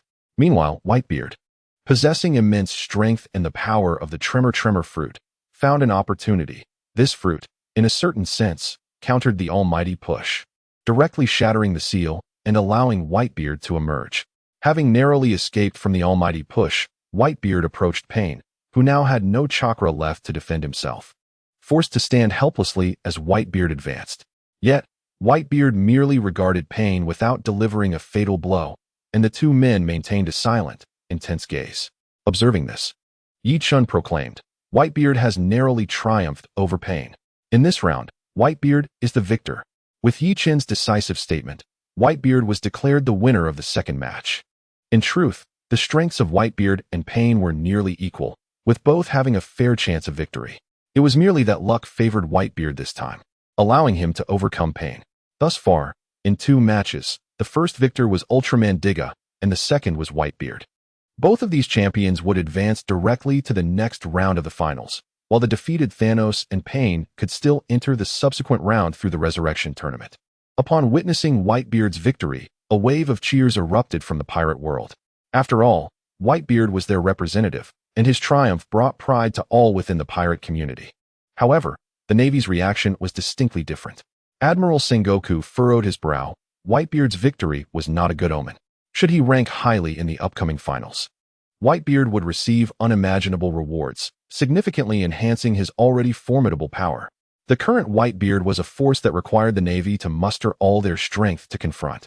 If his power were to increase, it would become even more challenging for the Navy to deal with him. At that moment, Akainu stood and declared, Admiral Sengoku, I propose we expedite Ace's execution, preferably within these few days. Akainu's words detonated like a bomb, shaking the very foundations of Marineford. Everyone comprehended the implication of Akainu's suggestion to execute Ace before Whitebeard could rank among the top competitors and gain strength from the rewards, thus luring Whitebeard into a trap to eliminate him. Vice Admiral Garp was the first to voice his opposition. After all, Ace was his grandson, and he harbored hopes that Whitebeard would rescue him. Following Akainu's plan would effectively doom Ace. Should Whitebeard advance to the finals and secure a high ranking, he would receive rewards that would enhance his power. At that point, Whitebeard would have a far greater chance of rescuing Ace. Thus, Admiral Garp immediately remarked, "While Admiral Akainu's idea is indeed commendable, mobilizing the elite of the Navy requires time. If we act too hastily without adequate preparation, we may inadvertently exacerbate the situation." Upon hearing Garp's audacious rebuttal, Akainu promptly engaged in a heated argument with him. Observing this altercation, Fleet Admiral Sengoku waved his hand and declared, "Enough of this quarrel. Admiral Akainu is absolutely correct. We must expedite the resolution of the matters concerning Ace and Whitebeard." However, Admiral Garp's suggestion also holds merit. After all, the 7 warlords and the elite forces from various regions have yet to arrive. We currently lack the capability to completely subdue the Whitebeard pirates. Therefore, we must urge the 7 warlords and the elite naval forces to hasten their arrival. This, of course, will require time and cannot be accomplished within merely a few days. With Sengoku's authoritative statement, there remained little room for further debate, and the others voiced their agreement. Only Admiral Akainu remained stoic, his displeasure evident. Meanwhile, in the world of Naruto, the defeat of Pain's 6 paths elicited a collective sigh of relief from many. After all, no matter how formidable Whitebeard might be, he was ultimately a resident of another realm and posed no threat to the Naruto universe.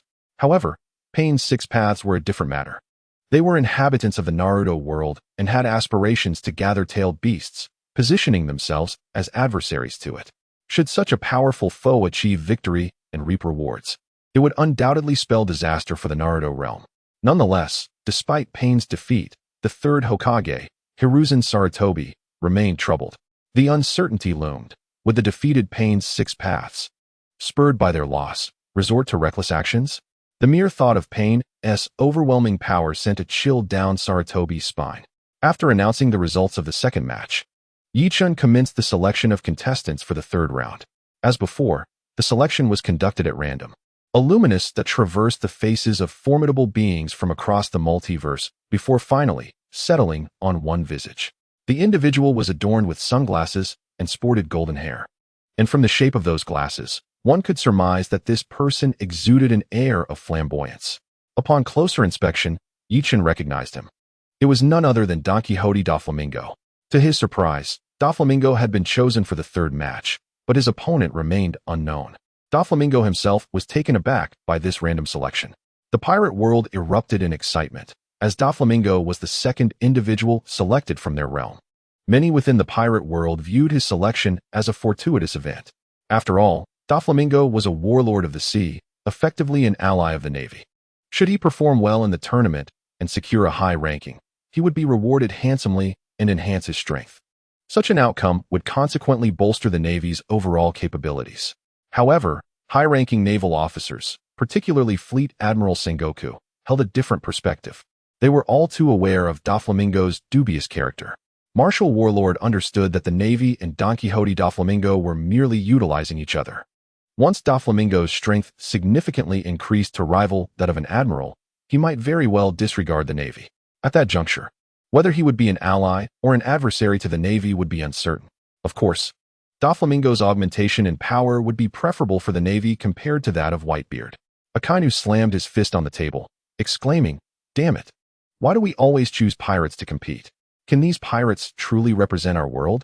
The others from different realms felt indifferent about Doflamingo's selection. Their sole curiosity lay in understanding who this Doflamingo truly was, as well as the extent of his power. Upon realizing he had been chosen, Doflamingo crossed his legs, swayed them slightly, then stood up with his hands in his pockets and casually declared to the arena in the sky, "I am ready. I can take the stage." No sooner had Doflamingo's words faded than his figure vanished from sight, only to reappear on the arena above. The original arena had been replaced with a new, larger one on a different island. When Doflamingo materialized on stage, The onlookers beheld him adorned in sunglasses, a flamboyant pink feather coat, and cropped trousers. His feet clad in pointed leather shoes, exposing his chest. Even on stage, he maintained his hands in his pockets, strutting with an air of nonchalance. In a single phrase, one could encapsulate him, flamboyantly cool. Once on stage, Doflamingo surveyed his surroundings and remarked, Where's my opponent? Why have they not yet appeared?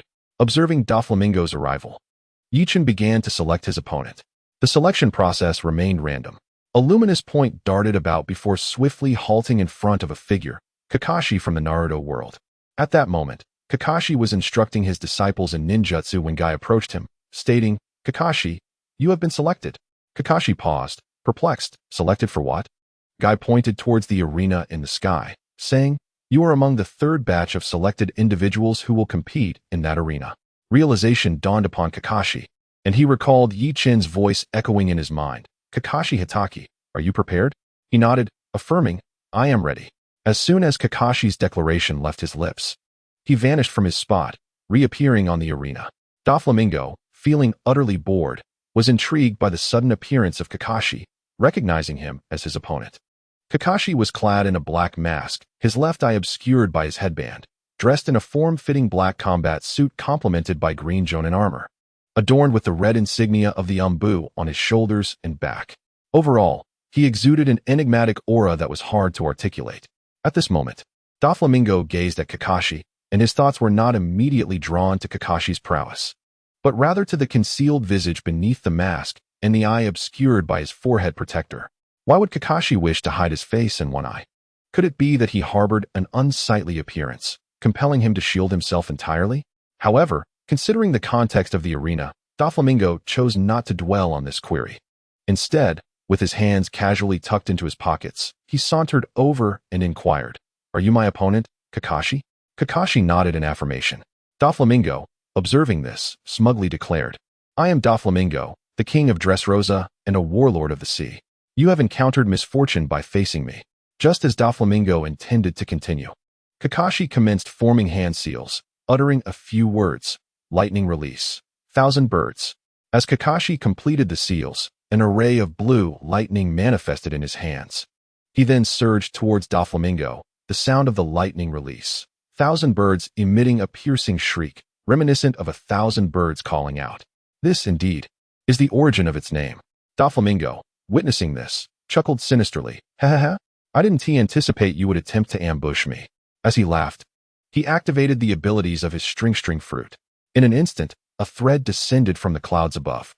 Doflamingo grasped the thread and swung through the air like a monkey, narrowly evading Kakashi's lightning release, 1,000 birds. A tremendous crash echoed as Kakashi's technique struck a massive boulder behind Doflamingo, piercing it cleanly through. The spectators gasped in astonishment. Kakashi's prowess was formidable. Had Doflamingo not evaded in time, he likely would have been impaled by the lightning release.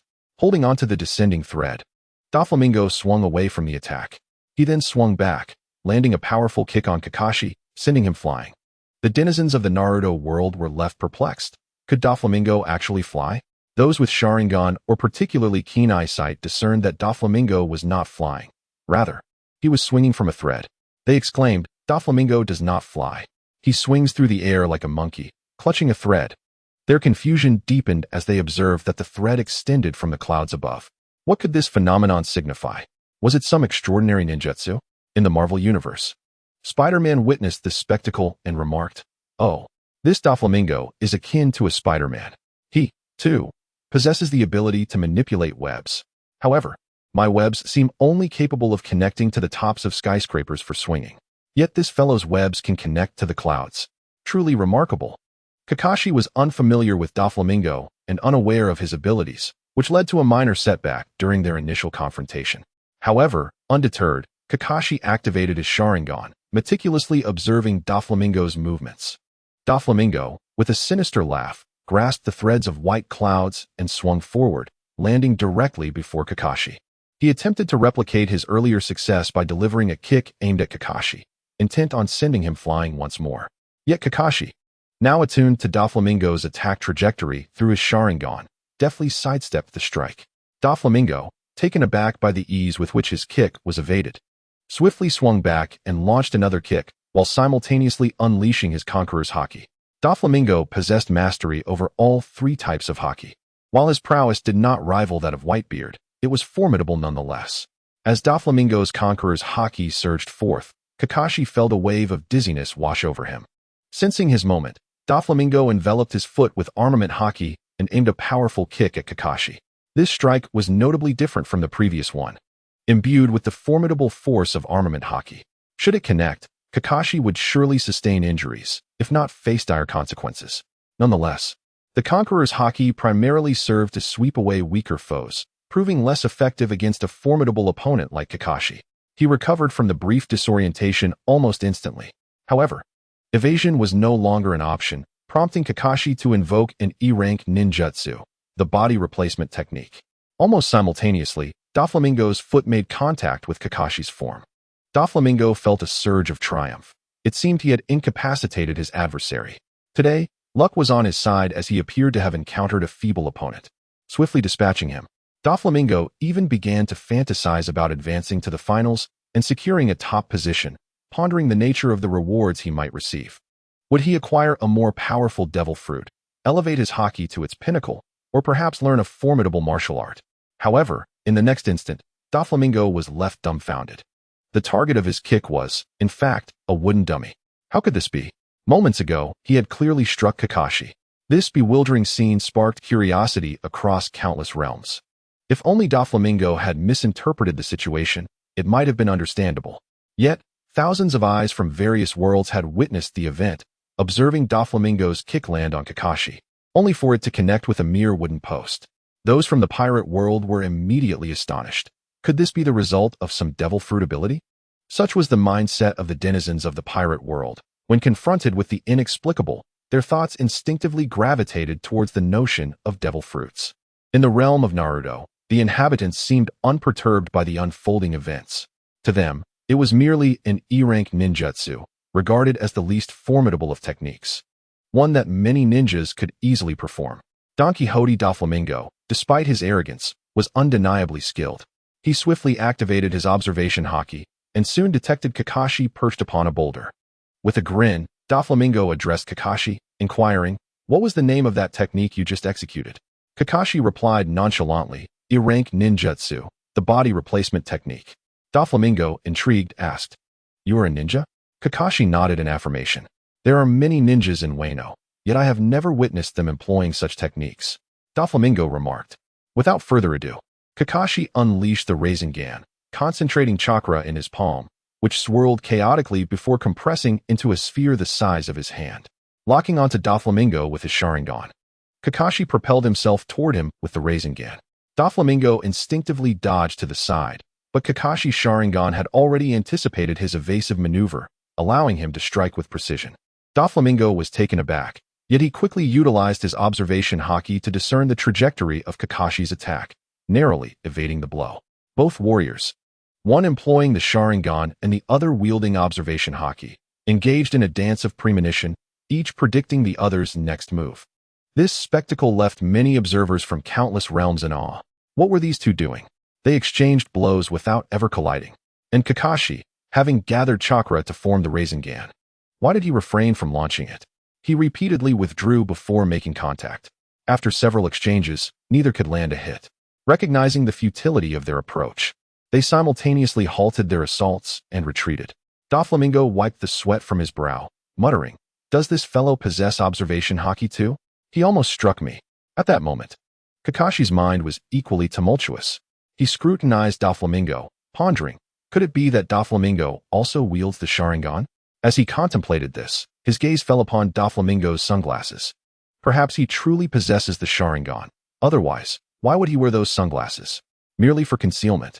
Both combatants eyed each other warily, reassessing their opponent's prowess. Moments later, Kakashi made the first move, swiftly forming hand seals while crouching on the ground, summoning violet lightning. This was Kakashi's original lightning release technique, an improved version of the Chidori. Known as the S-rank technique, Raikiri. Kakashi utilized Raikiri, sprinting swiftly toward Doflamingo, intent on launching an assault. Doflamingo, now cautious, summoned the powers of his string fruit. Evading Kakashi's strike with a deft maneuver, He raised his index finger while retracting the others. This was a unique ability he had developed, known as Barrage of Strings. With his finger aimed at Kakashi, a slender line shot forth at bullet-like velocity. Although it appeared inconspicuous, its destructive potential was immense. Capable of effortlessly piercing through bone with a single blow, effective at both close and distant ranges, surpassing even a handgun in lethality. As Kakashi unleashed his S-rank ninjutsu Raikiri against Doflamingo, the latter responded by employing his String Fruits abilities. Doflamingo's barrage of strings constituted a ranged assault, while Kakashi's Raikiri was a close-quarters attack, placing Kakashi at a distinct disadvantage as he charged forward. Fortunately, Kakashi possessed the Sharingan, allowing him to perceive the impending threat of Doflamingo's string attack and swiftly evade to the side. With a resounding crack, the string struck a nearby tree, cleaving it in two. A cold sweat broke out on Kakashi's brow. He realized he had underestimated Doflamingo's prowess. In the world of Naruto, the villagers of Konohagakure collectively held their breath for Kakashi, recognizing Doflamingo as a formidable adversary. Naruto, witnessing Kakashi's near miss, exclaimed in alarm, "Kakashi-sensei."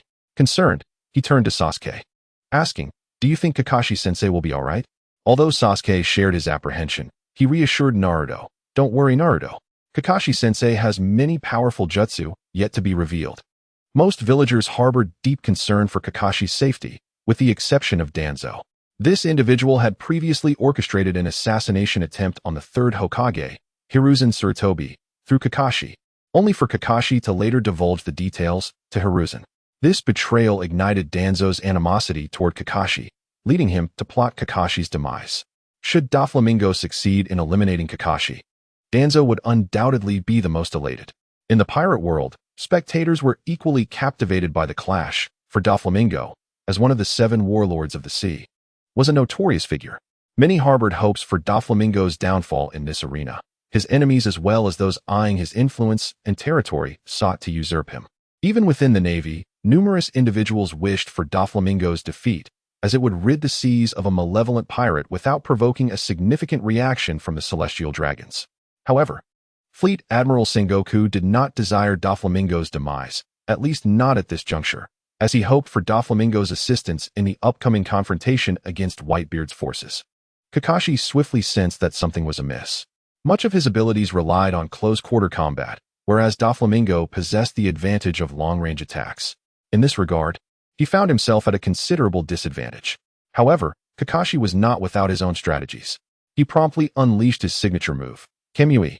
This technique, acquired during his youth through the transplantation of Obito Uchiha Sharingan, belonged to the realm of space-time ninjutsu.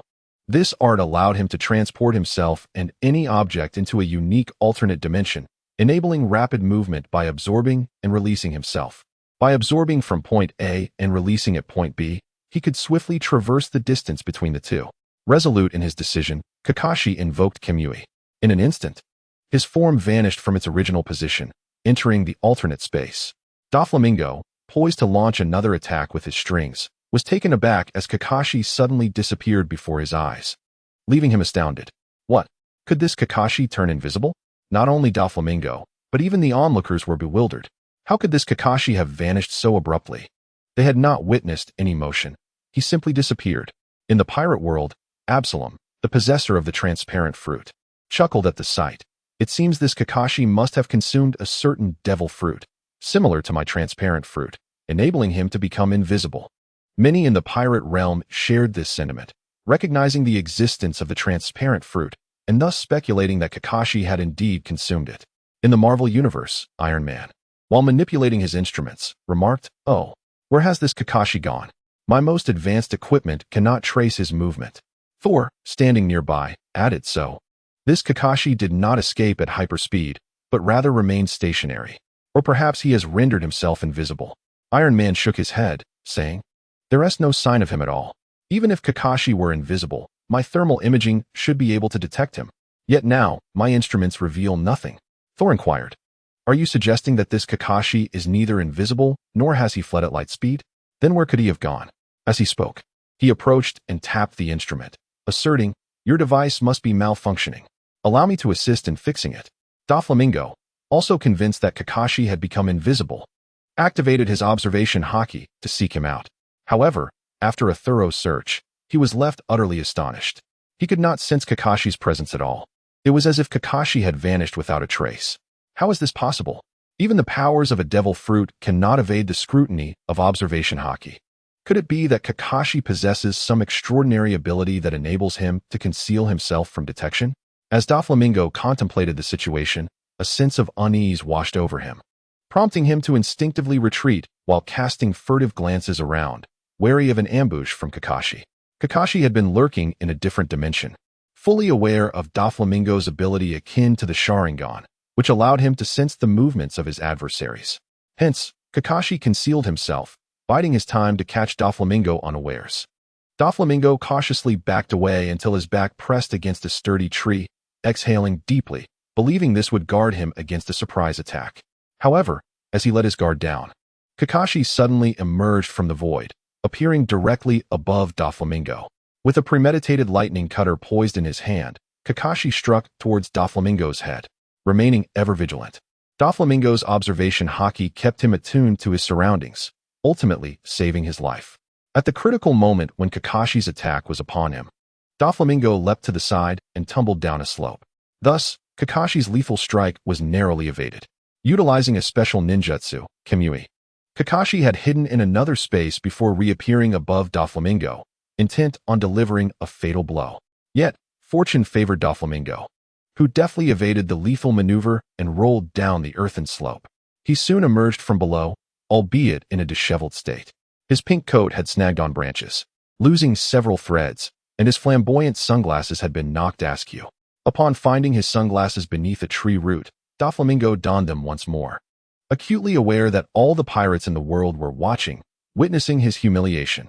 This realization ignited a furious desire for vengeance against Kakashi. "You audacious Kakashi! How dare you bring shame upon Doflamingo in public? I shall kill you to reclaim my dignity." Despite his wrath, Doflamingo harbored a healthy respect for Kakashi's previous technique and refrained from launching a reckless assault. Little did he know, Kakashi's chakra was considerably depleted after employing Kamui, making it unlikely for him to use that ninjutsu again in the near future unless under extraordinary circumstances. The two adversaries faced each other, neither daring to make a hasty move.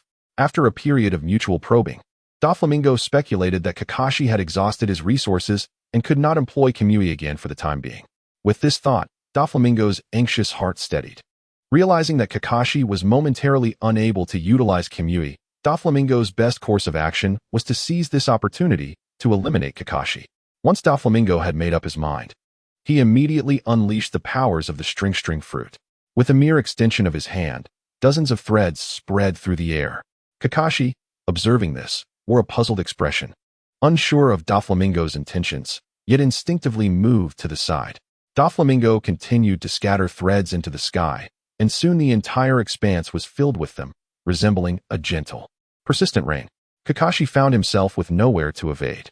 Subsequently, these countless threads descended like a meteor shower, striking Kakashi and embedding themselves into his body.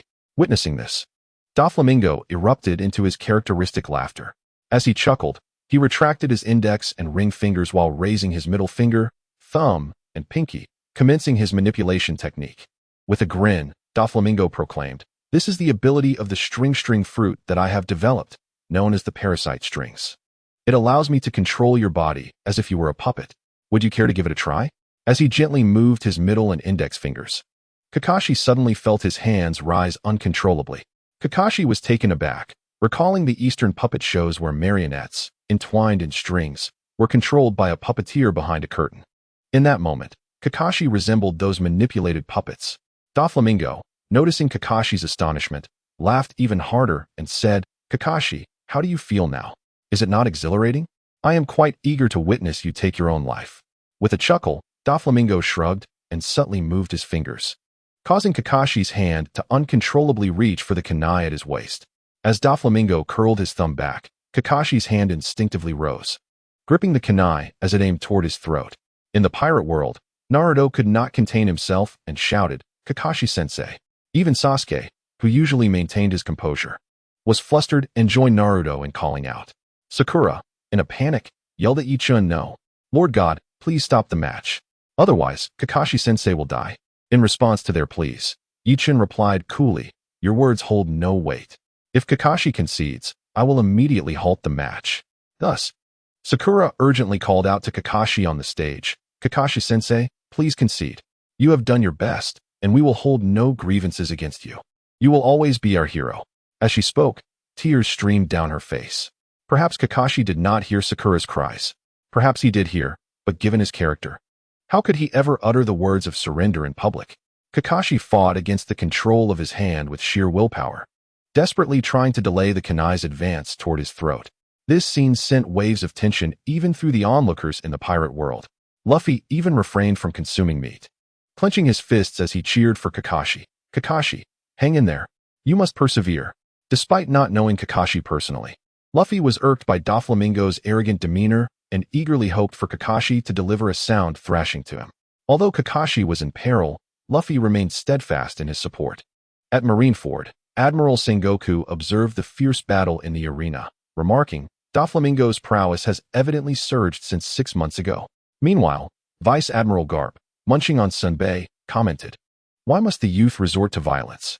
A simple concession would suffice." In the world of One Punch Man, the S-Class heroes convened, simultaneously engrossed in the matches unfolding in the arena. S-Class hero Metalbat declared, "Kakashi is indeed a hero. He is entirely deserving of joining the Hero Association and attaining S-Class status."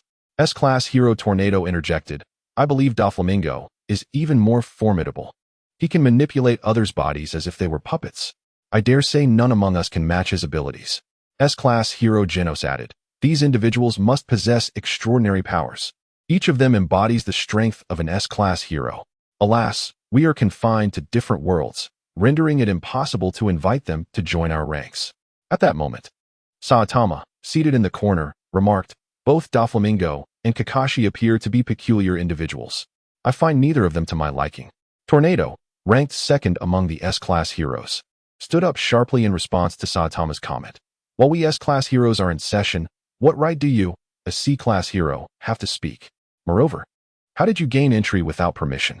Genos then rose to assert, "I brought him in." All present from the myriad realms watched with mounting concern as Kakashi's situation grew dire.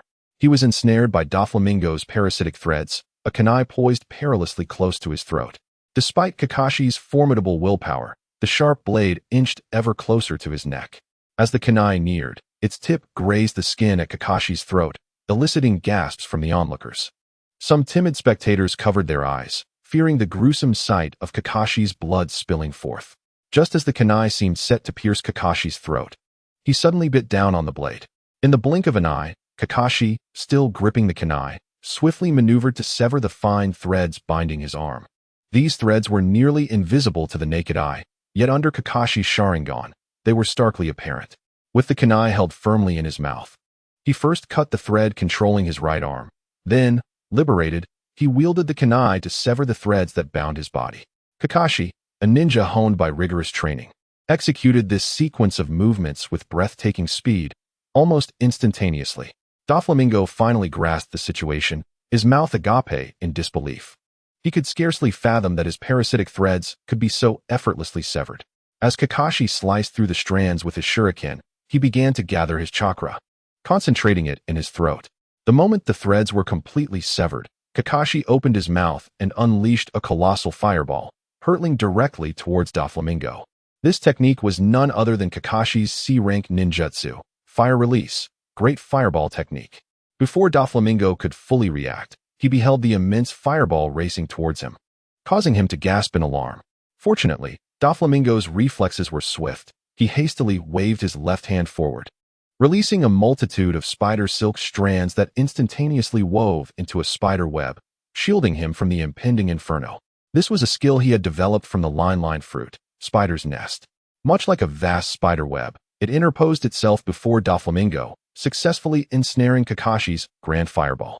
Nevertheless, even so, Doflamingo's hair singed from the proximity to the flames, turning his once golden locks into a charred black. Witnessing this transformation, many could not suppress their laughter. The denizens of the pirate world breathed a collective sigh of relief, soon engaging in spirited discussions, that Kakashi just expelled a fireball. Could he be a user of a power akin to the flame fruit? I also saw him emit lightning not long ago. Could it be that this Kakashi has consumed 2 devil fruits, 1 flame fruit, and 1 lightning fruit? In Marineford, Vice Admiral Garp quietly exhaled, then turned to Akainu with a smile, remarking, "The ability that Kakashi just employed bears a resemblance to your magma fruit." Akainu scoffed in response. "It resembles Ace's flame fruit slightly, but pales in comparison to my magma fruit." Vice Admiral Garp picked up a rice cracker, crunching into it while he chewed, and said, "That may not necessarily be the case." Meanwhile, in the world of Naruto, the villagers of Konoha exhaled in relief upon witnessing Kakashi escape danger. Sakura, overwhelmed with emotion, began to weep, exclaiming, "Kakashi-sensei, you're safe. I'm so relieved." Even Naruto and Sasuke were visibly excited. Kakashi's friend Guy shook his fists in enthusiasm, shouting, "Kakashi! Triumph in the name of Konoha and defeat him." In the Marvel Universe, Spider-Man's focus remained on Doflamingo, primarily due to the similarity in their combat styles, both utilizing threads. As he observed, Spider-Man remarked, "This Doflamingo exhibits a remarkable versatility with his spider silk abilities, far beyond my own. I must pay close attention and learn from him." Iron Man turned to Spider-Man and said, "Oh, Parker, this Doflamingo appears to be significantly more formidable than you. If possible, you should engage with him and explore the development of new techniques utilizing your webbing." Spider-Man shrugged and replied, "Who has to say otherwise? I would indeed relish the opportunity to converse with Doflamingo." At this moment, Doflamingo was consumed by a profound rage. He could hardly believe that his parasitic thread technique had been thwarted at the last moment by Kakashi. As if that were not enough, Kakashi retaliated with a fire style, great fireball technique, catching Doflamingo completely off guard and singeing his once proud golden locks. This was an utter humiliation for Doflamingo, publicly shamed before countless beings across the realms. Such disgrace was utterly unforgivable in his eyes. With a primal scream, Doflamingo unleashed his technique, Overheat Whip. He leapt into the air, extending his palm backward, from which he expelled dozens of nearly translucent threads. These threads entwined, forming a thick column resembling a braided rope. Subsequently, Doflamingo wielded this massive column like a colossal whip, directing it straight at Kakashi. Kakashi, sensing the imminent danger, swiftly employed a D-rank ninjutsu, body flicker technique, instantaneously relocating himself. Almost simultaneously, Doflamingo's overheat whip struck with a thunderous crack, severing several large trees in half. The onlookers gasped in astonishment. Good heavens! This thread column was astonishingly powerful. It had effortlessly bisected numerous trees with a single blow. If it struck a person, it would surely cleave them in two. Iron Man turned to Spider-Man and exclaimed, "Hey, Parker, did you see that? Perhaps you could evolve in a similar direction. Entwine your webs into a massive whip and lash out at Thanos." Parker replied, "I envy that ability, but I simply cannot master such a technique. Besides, my strength isn't nearly that great." Iron Man suggested, "What if I enhance your spider suit? Perhaps we could incorporate new features, enabling you to battle like Doflamingo." Meanwhile, the inhabitants of the Naruto world began to worry for Kakashi once more, especially his disciples, Naruto, Sasuke, and Sakura, who felt their hearts racing with anxiety, fearing that Kakashi might be caught off guard by the overheat whip. Observing Doflamingo's technique, even the Grand Admiral could not help but commend, Doflamingo is indeed extraordinarily gifted. He has developed so many variations from a mere string fruit. Other naval officers nodded in agreement. To be honest, the string fruit was not particularly exceptional, barely qualifying as a second-rate devil fruit. Yet this second-rate fruit had been pushed to its limits by Doflamingo, showcasing the combat prowess of a first-rate devil fruit. One could not deny that Doflamingo was truly a genius. Regardless of external praise or criticism, Doflamingo was oblivious, his singular focus fixated on eliminating Kakashi. As Doflamingo realized he had missed Kakashi, he swiftly flicked his wrist, wielding the powerful string whip once more, directing it towards Kakashi. With no other option, Kakashi resorted to the body flicker technique, instantly relocating to a different position. A tremendous crash echoed as the mountaintop where Kakashi had just stood was severed by the whip, crashing down to the base of the mountain with a thunderous sound. This scene left many spectators trembling in fear. In the world of Transformers, Bumblebee exaggeratedly exclaimed, "Oh, that whip is incredibly formidable. I wonder if it were to strike us, what would happen?" To which Optimus Prime replied, "What would happen? Our bodies are made of metal." Bumblebee spread his hands in response, "Of course, I know that. Our bodies are significantly harder than stone. But if that whip struck our necks or other vulnerable areas, could it damage our circuitry or other components? Optimus Prime conceded, that is indeed a possibility. Therefore, the next time we encounter such an enemy, it would be best to engage in ranged combat, eliminating them before they can close the distance. On the arena, Kakashi moved swiftly, evading Doflamingo's whip with agility. As he dodged, he contemplated, this cannot continue. It is far too passive. Moreover, Doflamingo possesses observation haki, allowing him to predict Kakashi's teleportation and await him with a lethal strike. Several times, Kakashi narrowly avoided being hit due to this. Just as he evaded another strike from Doflamingo, Kakashi promptly executed an A-rank ninjutsu, the lightning clone technique. This variant of the shadow clone technique utilized lightning chakra to create tangible clones. When a clone is destroyed, it can unleash a lightning attack on the enemy, potentially causing paralysis. Kakashi swiftly performed the hand seals and unleashed the lightning clone technique. In an instant, another Kakashi appeared beside him. Doflamingo paused, astonished. What is this? How is there now two Kakashis? Am I seeing things due to fatigue? He rubbed his eyes and looked again, but still saw two identical Kakashis. Not only in appearance, but also in attire and expression. After a moment of contemplation, Doflamingo deduced that this might be a power derived from a devil fruit, as he himself could create clones using the string fruit's abilities, capable of deceiving the eye. With a chuckle, Doflamingo remarked, "You wish to confuse me with clones? Very well. I shall shatter your clones first, and then deal with your true self." As he declared this, he swung the powerful string whip towards one of the Kakashis. Then, with a sudden thud, one of the Kakashis was cleaved in two. This bisected Kakashi was none other than Kakashi's lightning-style shadow clone. Observing this, Doflamingo prepared to swing his deadly whip towards the remaining Kakashi. However, at that moment, Doflamingo felt a surge of electricity coursing through his body, a manifestation of the clone's power, enhanced by the lightning attribute. As Doflamingo shattered the clone, it transformed into a bolt of lightning, striking him directly. Instantly, Doflamingo's hair stood on end, and his muscles fell into temporary paralysis. Almost simultaneously, Kakashi formed hand seals with remarkable speed, ready to unleash his signature jutsu, Raikiri. He then dashed forward, leaping onto a large tree, and utilizing its branches' elasticity, propelled himself into the air. He launched Raikiri towards Doflamingo. With his muscles incapacitated, Doflamingo could only rely on his haki for defense. He swiftly activated his armament haki, creating a black shield to guard his chest. In the next moment, Kakashi's Raikiri struck, colliding with Doflamingo's chest. With a resounding bang, Doflamingo was sent flying, colliding with the rock wall, embedding himself within it. Naruto, Sasuke, and Sakura erupted in cheers, believing that Kakashi-sensei had triumphed over Doflamingo. Even the third Hokage, Hiruzen Sarutobi, could not help but nod in appreciation, remarking that while Kakashi may not be the most formidable ninja, the sheer variety of his jutsu undoubtedly makes him unrivaled in the entirety of Konohagakure.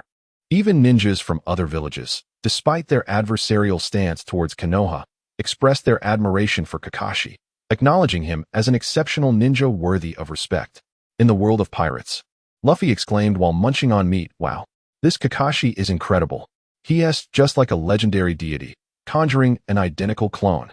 Chopper, resting his chin on his hand, mused, "If only I could create a clone too."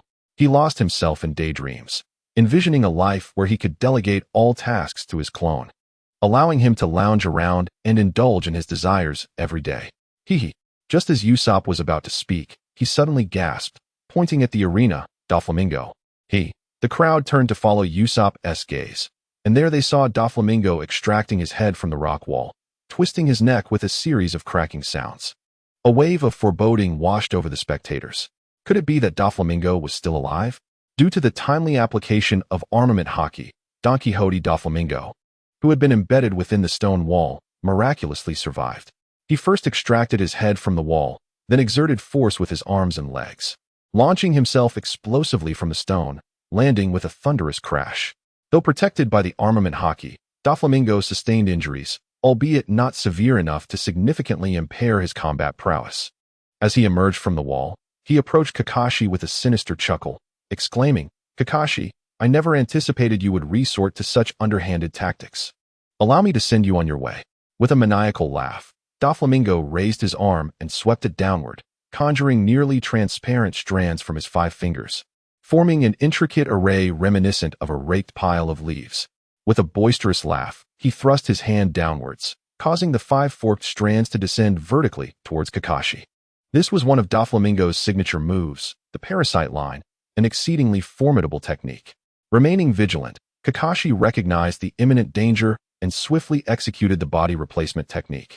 Retreating to safety, the 5 forked strands descended, piercing through Kakashi's substitute and embedding deep into the earth, appearing as if the substitute had been cruelly nailed to the ground. Kakashi gasped at the sight, relieved he had opted for evasion rather than confrontation, for the consequences would have been dire. However, Doflamingo possessed formidable skills. Did Kakashi not have his own? With this thought in mind, Kakashi drew a kunai, combining it with lightning release ninjutsu to enhance the number of shurikens through lightning-infused chakra, creating an intricate array resembling a celestial net. This was a technique of Kakashi's own invention, aptly named Lightning Cutter Rapid. As he unleashed this ninjutsu, a single shuriken multiplied into thousands, hurtling towards Doflamingo. Seeing this, Doflamingo felt a shiver run down his spine. In a panic, he waved his arm, releasing thousands of transparent strands to form a massive web, akin to a colossal shield, standing before him. This was Doflamingo's defensive technique, the spiderweb wall. In an instant, the web obstructed the onslaught of shurikens. However, Kakashi's technique was multifaceted. It was not merely shurikens, but also incorporated the lightning cutter. As the shurikens struck the web, Kakashi's lightning cutter manifested as several lightning orbs, piercing through the gaps of the web and subsequently detonating upon impact with Doflamingo, fracturing him into multiple pieces. In the world of pirates, the thunder god Enel observed intently. When Kakashi first employed the lightning cutter, Enel felt a stirring of emotion. As Kakashi unleashed his lightning techniques once more, Enel couldn't help but exclaim, "Could it be that Kakashi, like myself, has consumed the lightning devil fruit? However, I am a deity. This Kakashi cannot be compared to me." The third Hokage, Hiruzen Sarutobi, observed this scene and nodded in approval, remarking, "Kakashi is performing exceptionally well. He is undoubtedly a viable candidate for the position of 5th Hokage." In the world of pirates, Luffy, while devouring meat, remarked, "Has Doflamingo fallen?" Sanji, with a cigarette in his mouth, replied, "Of course he has. His body was blown to pieces. If he were still alive, that would be monstrous." Luffy, munching on his meat, lamented, "What a pity. I was hoping to confront Doflamingo and defeat him someday." In Marineford, Fleet Admiral Sengoku sighed, "Doflamingo's demise is indeed poorly timed. The War of the Best is about to commence, and he has perished at this critical juncture." Admiral Tsuru interjected, "Doflamingo is dead, and so be it. One of the Shichibukai positions is now vacant. We must expedite the search for a replacement." Sengoku proposed, "What about Blackbeard, Teach? He has captured the Navy's Fire Fist Ace, and his condition for the exchange is a Shichibukai position. With Doflamingo gone, this vacancy is perfectly suited for Blackbeard to fill." The news of Doflamingo's death brought immense satisfaction to Blackbeard. By handing Ace over to the Navy, he aimed to secure a Shichibukai position and gain official recognition as a pirate, allowing him to quietly develop his ambitions. The Navy acquiesced to Blackbeard's demands, promising him a Shichibukai position. However, the positions were currently occupied, and he would have to wait for someone to be removed before his turn came. Blackbeard had been biding his time, and to his surprise, Doflamingo met his end on a stage. This opened up a position in the Shichibukai, allowing Blackbeard to step in seamlessly.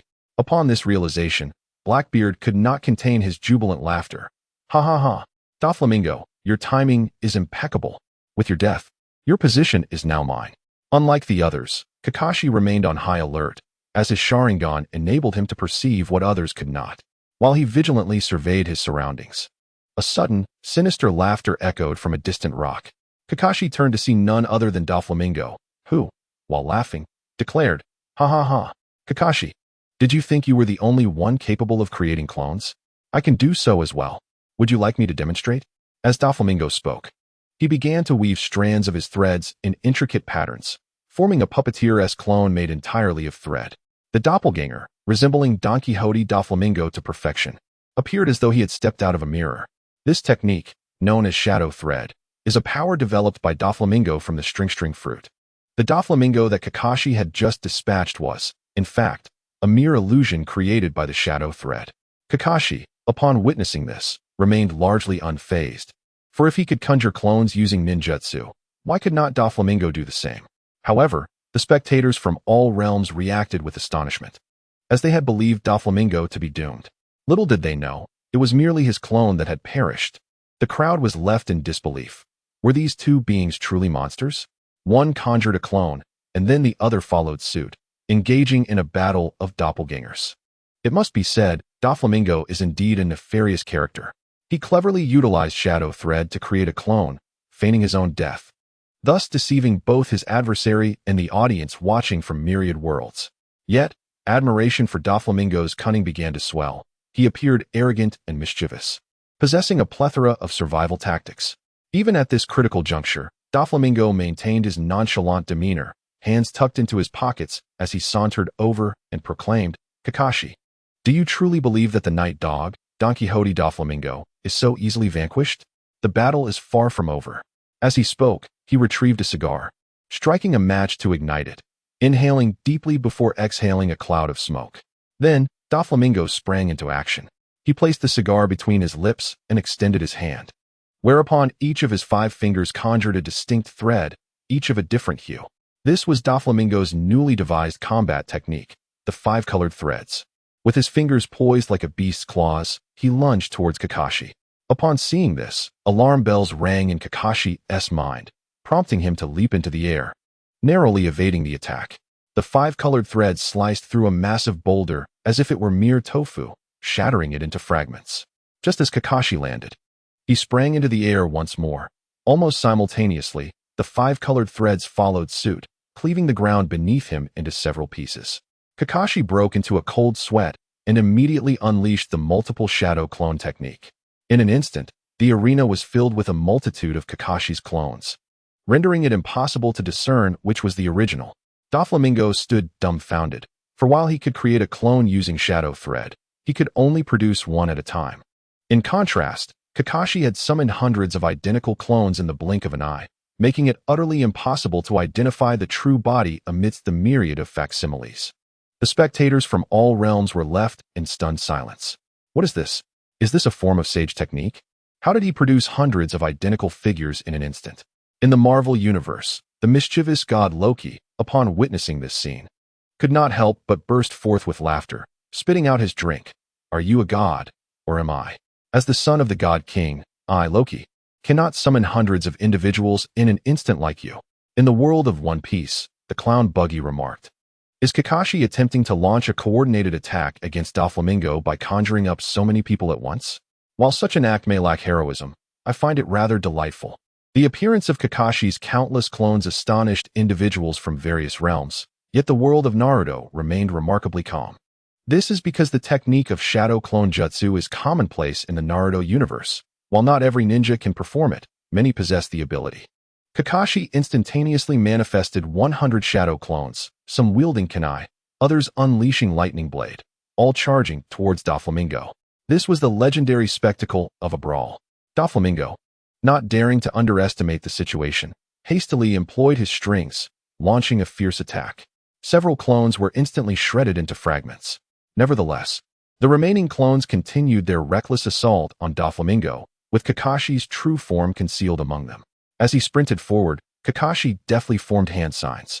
This time, he was employing a fusion of S-rank ninjutsu, Lightning Blade, and Kamui. Lightning Blade was already an immensely powerful technique, and when combined with Kamui, its potency was amplified manifold. However, Kakashi remained prudent. He refrained from directly utilizing Kamui Lightning Blade, instead first releasing hundreds of shadow clones to disrupt Doflamingo's senses. Kakashi blended seamlessly among the clones, swiftly approaching Doflamingo, preparing for a decisive strike. As he drew near, Kakashi leapt into the air, shouting, "Kamui Lightning Blade." With that declaration, he unleashed the technique towards Doflamingo. The flustered demeanor exhibited by Doflamingo was merely a ruse, intended to draw out Kakashi's true self, aiming to eliminate him once and for all. Upon recognizing Kakashi's Kamui Lightning Blade approaching, Doflamingo deduced that this was indeed Kakashi's true form. Thus, he too leapt into the air, releasing 8 transparent threads from his toes. Accompanied by the razor-sharp lines they emitted, launching a powerful kick towards Kakashi. This was one of Doflamingo's signature moves, the razor line, as sharp as a blade, capable of effortlessly cleaving a building in twain. The razor line bore similarities to the five-color strings, but surpassed them in both power and ferocity. Both combatants harbored their own strategies, each attempting to annihilate the other in a singular, monumental clash. Yet, unbeknownst to them, their respective schemes had already been discerned by their adversary. However, since both were resolute in their intent to determine the outcome through battle, neither retreated, instead colliding with their utmost combat prowess. With a thunderous crash, Doflamingo's razor line met Kakashi's Kamui lightning blade in a cataclysmic confrontation. Upon the slightest contact, the two immediately recoiled from one another. Doflamingo's insides were shattered by the devastating blow from Shinjiro, while Kakashi's arm was struck by Doflamingo's foot, nearly severing it entirely. Both were grievously wounded, blood pouring from their injuries. Then, a scene of sheer astonishment unfolded.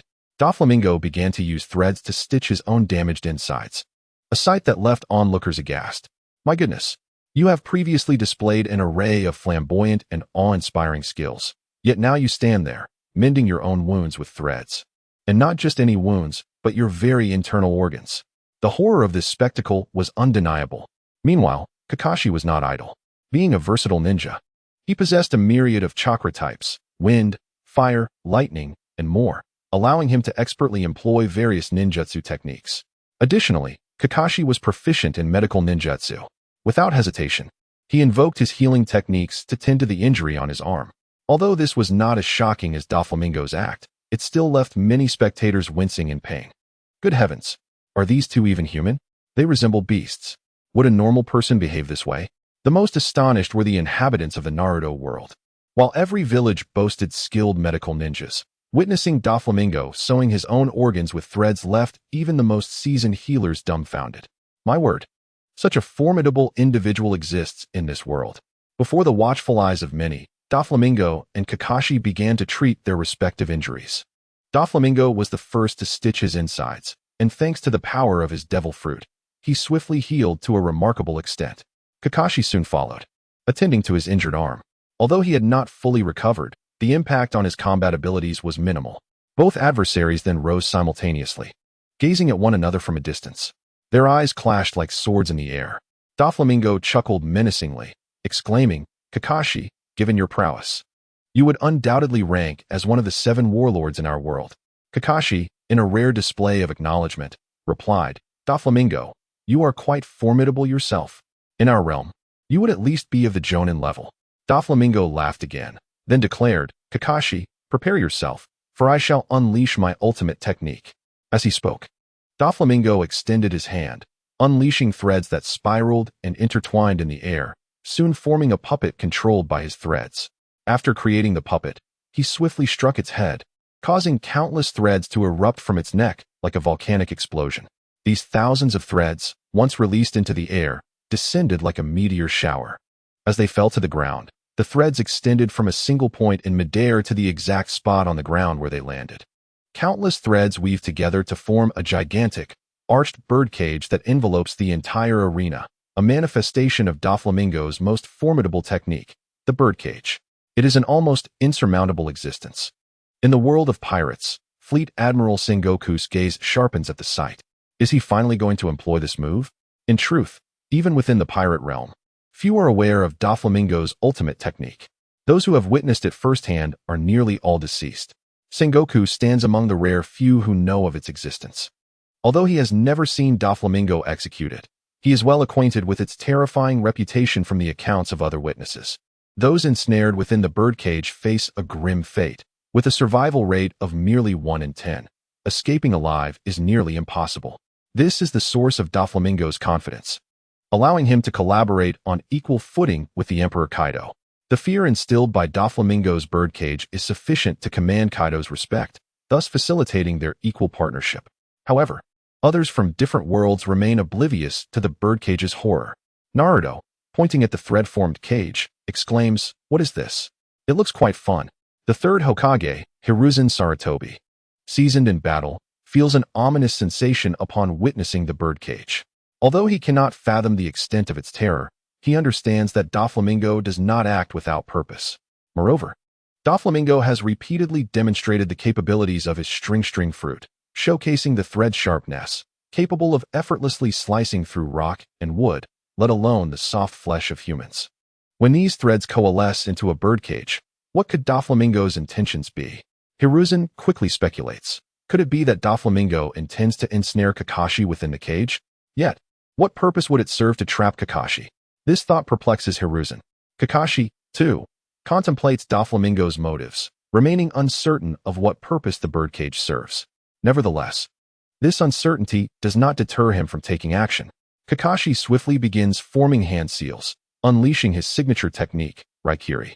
However, this Raikiri is not executed personally. Instead, two shadow clones manipulate it into a chain, rushing forward to sever the opponent's form. This unique technique of Kakashi's is known as Rai-chain. Instantly, the two closest shadow clones to Doflamingo transform Raikiri into a chain and charge towards him. Doflamingo, with a sinister laugh, reaches out and pulls down a single thread from the top of the birdcage, using it to propel himself out of the confines of the cage. The two shadow clones follow suit, eager to pursue him through the birdcage. However, upon contact with the delicate threads of the cage, their bodies are immediately shredded into fragments by the razor-sharp strands. Witnessing this, Kakashi is taken aback and urgently shouts to the remaining clones to refrain from pursuing outside the birdcage. At this moment, Kakashi realized that he was akin to a small bird trapped within a cage, finding it quite challenging to escape. Initially flustered, he quickly regained his composure, surveying his surroundings and contemplating how to break free from this predicament. Observing this, Doflamingo erupted into laughter, exclaiming, "Kakashi, do you truly believe that confining you within this cage is my sole intention? Haha, since you appear so leisurely, why not let me add some excitement to the mix?" With that, Doflamingo extended his hand, unleashing numerous threads from the cage that directly ensnared over 90 of Kakashi's shadow clones. This was yet another of Doflamingo's signature techniques, the string manipulation. As these threads latched onto Kakashi's clones, he found them under Doflamingo's control. With a mere flick of his fingers, akin to a puppeteer directing marionettes, Doflamingo commanded the multitude of Kakashi's clones to launch an assault on his original form. In an instant, the bizarre scene of over 90 Kakashis attacking a single Kakashi unfolded. Although these clones possessed a semblance of consciousness, they struggled to resist Doflamingo's manipulation. Ultimately, they could not withstand his control and, with anguished expressions, unleashed techniques like Raikiri and Chidori, all directed towards Kakashi's true self. This spectacle dazzled onlookers, leaving them in awe. In the Marvel Universe, Iron Man turned to Scarlet Witch and remarked, "Is that Doflamingo employing sorcery?" To which Scarlet Witch, brushing her hair back with her fingers, replied, "Perhaps it is sorcery. Regardless, I could never control so many individuals at once." Black Widow interjected, "I am aware of a form of hypnosis that can induce a trance, allowing one to command others to attack indiscriminately. Perhaps this is an advanced variant of such hypnosis." Vision pointed to the Mind Stone atop his head and said, "Maybe with the power of the Mind Stone, I could achieve something similar. However, I have never attempted it, so I cannot be certain." Kakashi, too, was taken aback by the surreal scenario of being assaulted by his own clones. Striking himself was an uncomfortable notion. Without hesitation, Kakashi executed a body flicker technique, instantaneously relocating to another position. Yet, under Doflamingo's command, the multitude of shadow clones surged forward once more, preparing to unleash their ninjutsu upon him. Seeing the oncoming clones, Kakashi had a sudden inspiration and promptly dispelled the shadow clone technique. In an instant, all 90 clones vanished. Kakashi exhaled a sigh of relief. Unfazed, Doflamingo ignited another cigar, holding it between his lips as he remarked, "Oh, Kakashi, you resolve the shadow clones so swiftly. But do not be hasty. The grand performance has only just begun." Ha ha ha. Doflamingo chuckled as he gestured with his fingers. The birdcage began to constrict immediately. The speed of its contraction was not particularly swift, yet it was a continuous process. Observing Kakashi's incessant retreat, Doflamingo broke into a smug laugh. "Kakashi, do you know what this is? This is a birdcage. It is my most formidable technique." Removing a cigar from his mouth, Doflamingo pointed at the threads of the birdcage with the hand that held the cigar, cackling. "These threads are as sharp as blades. Once the birdcage shrinks to its limit, these threads will slice your body into pieces." "Ha ha. Kakashi, how do you feel? Are you experiencing fear now? Whether Kakashi felt fear was uncertain, but the spectators from all realms undeniably sensed terror. Naruto was the first to exclaim, "So this birdcage is so terrifying." Kakashi-sensei. The subordinates of Doflamingo in the pirate world expressed their astonishment. Has the young master finally employed this technique? It seems Kakashi is doomed today. Kaido of the Beasts, wielding a kanabo, laughed at this scene. Ha! Doflamingo truly possesses remarkable skill. The power of this birdcage is indeed insurmountable. Jack the Drought remarked, Lord Kaido, why don't we seize Doflamingo's territory and influence while he is absent? Kaido shook his head, chuckling, ha. If Doflamingo were to perish, we would immediately claim his territory and power. But now, while Doflamingo is riding high on his success, it would be prudent not to provoke him. As the birdcage gradually shrank, it would reach Kakashi in about another quarter of an hour. At that point, it would be utterly disastrous. It seemed there was no choice but to employ that technique. Kakashi promptly began to form seals, unleashing his ultimate move, Susanoo. Susanoo is a third power that can only be unlocked by activating the Mangekyo Sharingan, and is referred to as the power of the gods. Susanoo symbolizes destruction, and it is said that once seen, death is inevitable. Originally, Kakashi could not use Susanoo, but having transplanted Obito Uchiha's Mangekyo Sharingan, he acquired the ability to wield it. Upon activating Susanoo, a colossal purple figure emerged. This purple giant was Susanoo, a physical manifestation of chakra. As Susanoo appeared, its mountain-like form elicited screams from countless onlookers. In the Naruto world, the deceased Uchiha Madara, witnessing this scene, narrowed his eyes and spoke, how can Kakashi use Susanoo? Furthermore, from where did Kakashi acquire the Mangekyo Sharingan? He is not from our Uchiha clan. However, after a moment of contemplation, Uchiha Madara surmised, perhaps Kakashi has transplanted an eye from our Uchiha clan, which would explain his ability to use Susanoo. The majority of the villagers in Konoha were left in utter shock upon witnessing Kakashi summon Susanoo. As Kakashi concealed his Mangekyo Sharingan, most villagers remained unaware of its existence, let alone his ability to wield Susanoo. Naruto, astonished, pointed at the colossal figure and stammered, "That purple giant." Kakashi-sensei. The world of pirates was equally taken aback. Though giants existed in this realm, they were distinctly different from Susanoo, which appeared eerily otherworldly, evoking an indescribable sensation. Luffy, pausing from his meat consumption, gazed at the purple giant and exclaimed, "How did this giant come to be? I was too busy eating to pay close attention." Usopp trembled as he declared, "That purple giant is a ghost." It suddenly emerged from the ground. Chopper, equally frightened, added, "I believe this purple giant must be a demon. Have you read 1001 Nights? There's a tale about a lamp. When Aladdin rubs the lamp, a giant emerges. Just like this one." Luffy interjected, "I think this purple giant is actually quite nice. It's not as scary as you all say." Before he could finish, Nami smacked Luffy on the head, exclaiming, "That purple giant is undoubtedly a demon. How can you say it's nice?" Chastened, Luffy lowered his head and resumed eating. At the bow of the ship, Shanks held his griffin and gazed at the towering Susanoo, shaking his head in disbelief. These two certainly have their tricks. However, it seems that Doflamingo is in for a rough time. In the Marvel Universe, Scarlet Witch observed Susanoo and remarked to Iron Man, "Do you still consider this sorcery?" Iron Man replied, spreading his hands, "I don't think it's sorcery. This must be the work of a deity." Scarlet Witch pointed to Thor, saying, "Ask the god of thunder. Inquire if he possesses such powers." Thor, taking a swig from a bottle, shook his head, "Though I am a god, I can only wield my hammer. I am incapable of anything else." Iron Man nodded. "Ah, I see. Then it must be some form of witchcraft, beyond the realm of scientific explanation and human comprehension." As the discussions unfolded, Kakashi within the birdcage sprang into action. He commanded the immense Susanoo to advance. This Susanoo was in its complete form, draped in a cloak, resembling an armored Tengu of the samurai. With a sword at his waist and a pair of demonic wings on his back, it exuded an aura of formidable majesty. Even Doflamingo was taken aback at the sight of Kakashi's Susanoo. He had assumed that Kakashi, trapped in the birdcage, was as good as defeated, ripe for the taking. Little did he anticipate that Kakashi possessed such a formidable ultimate technique.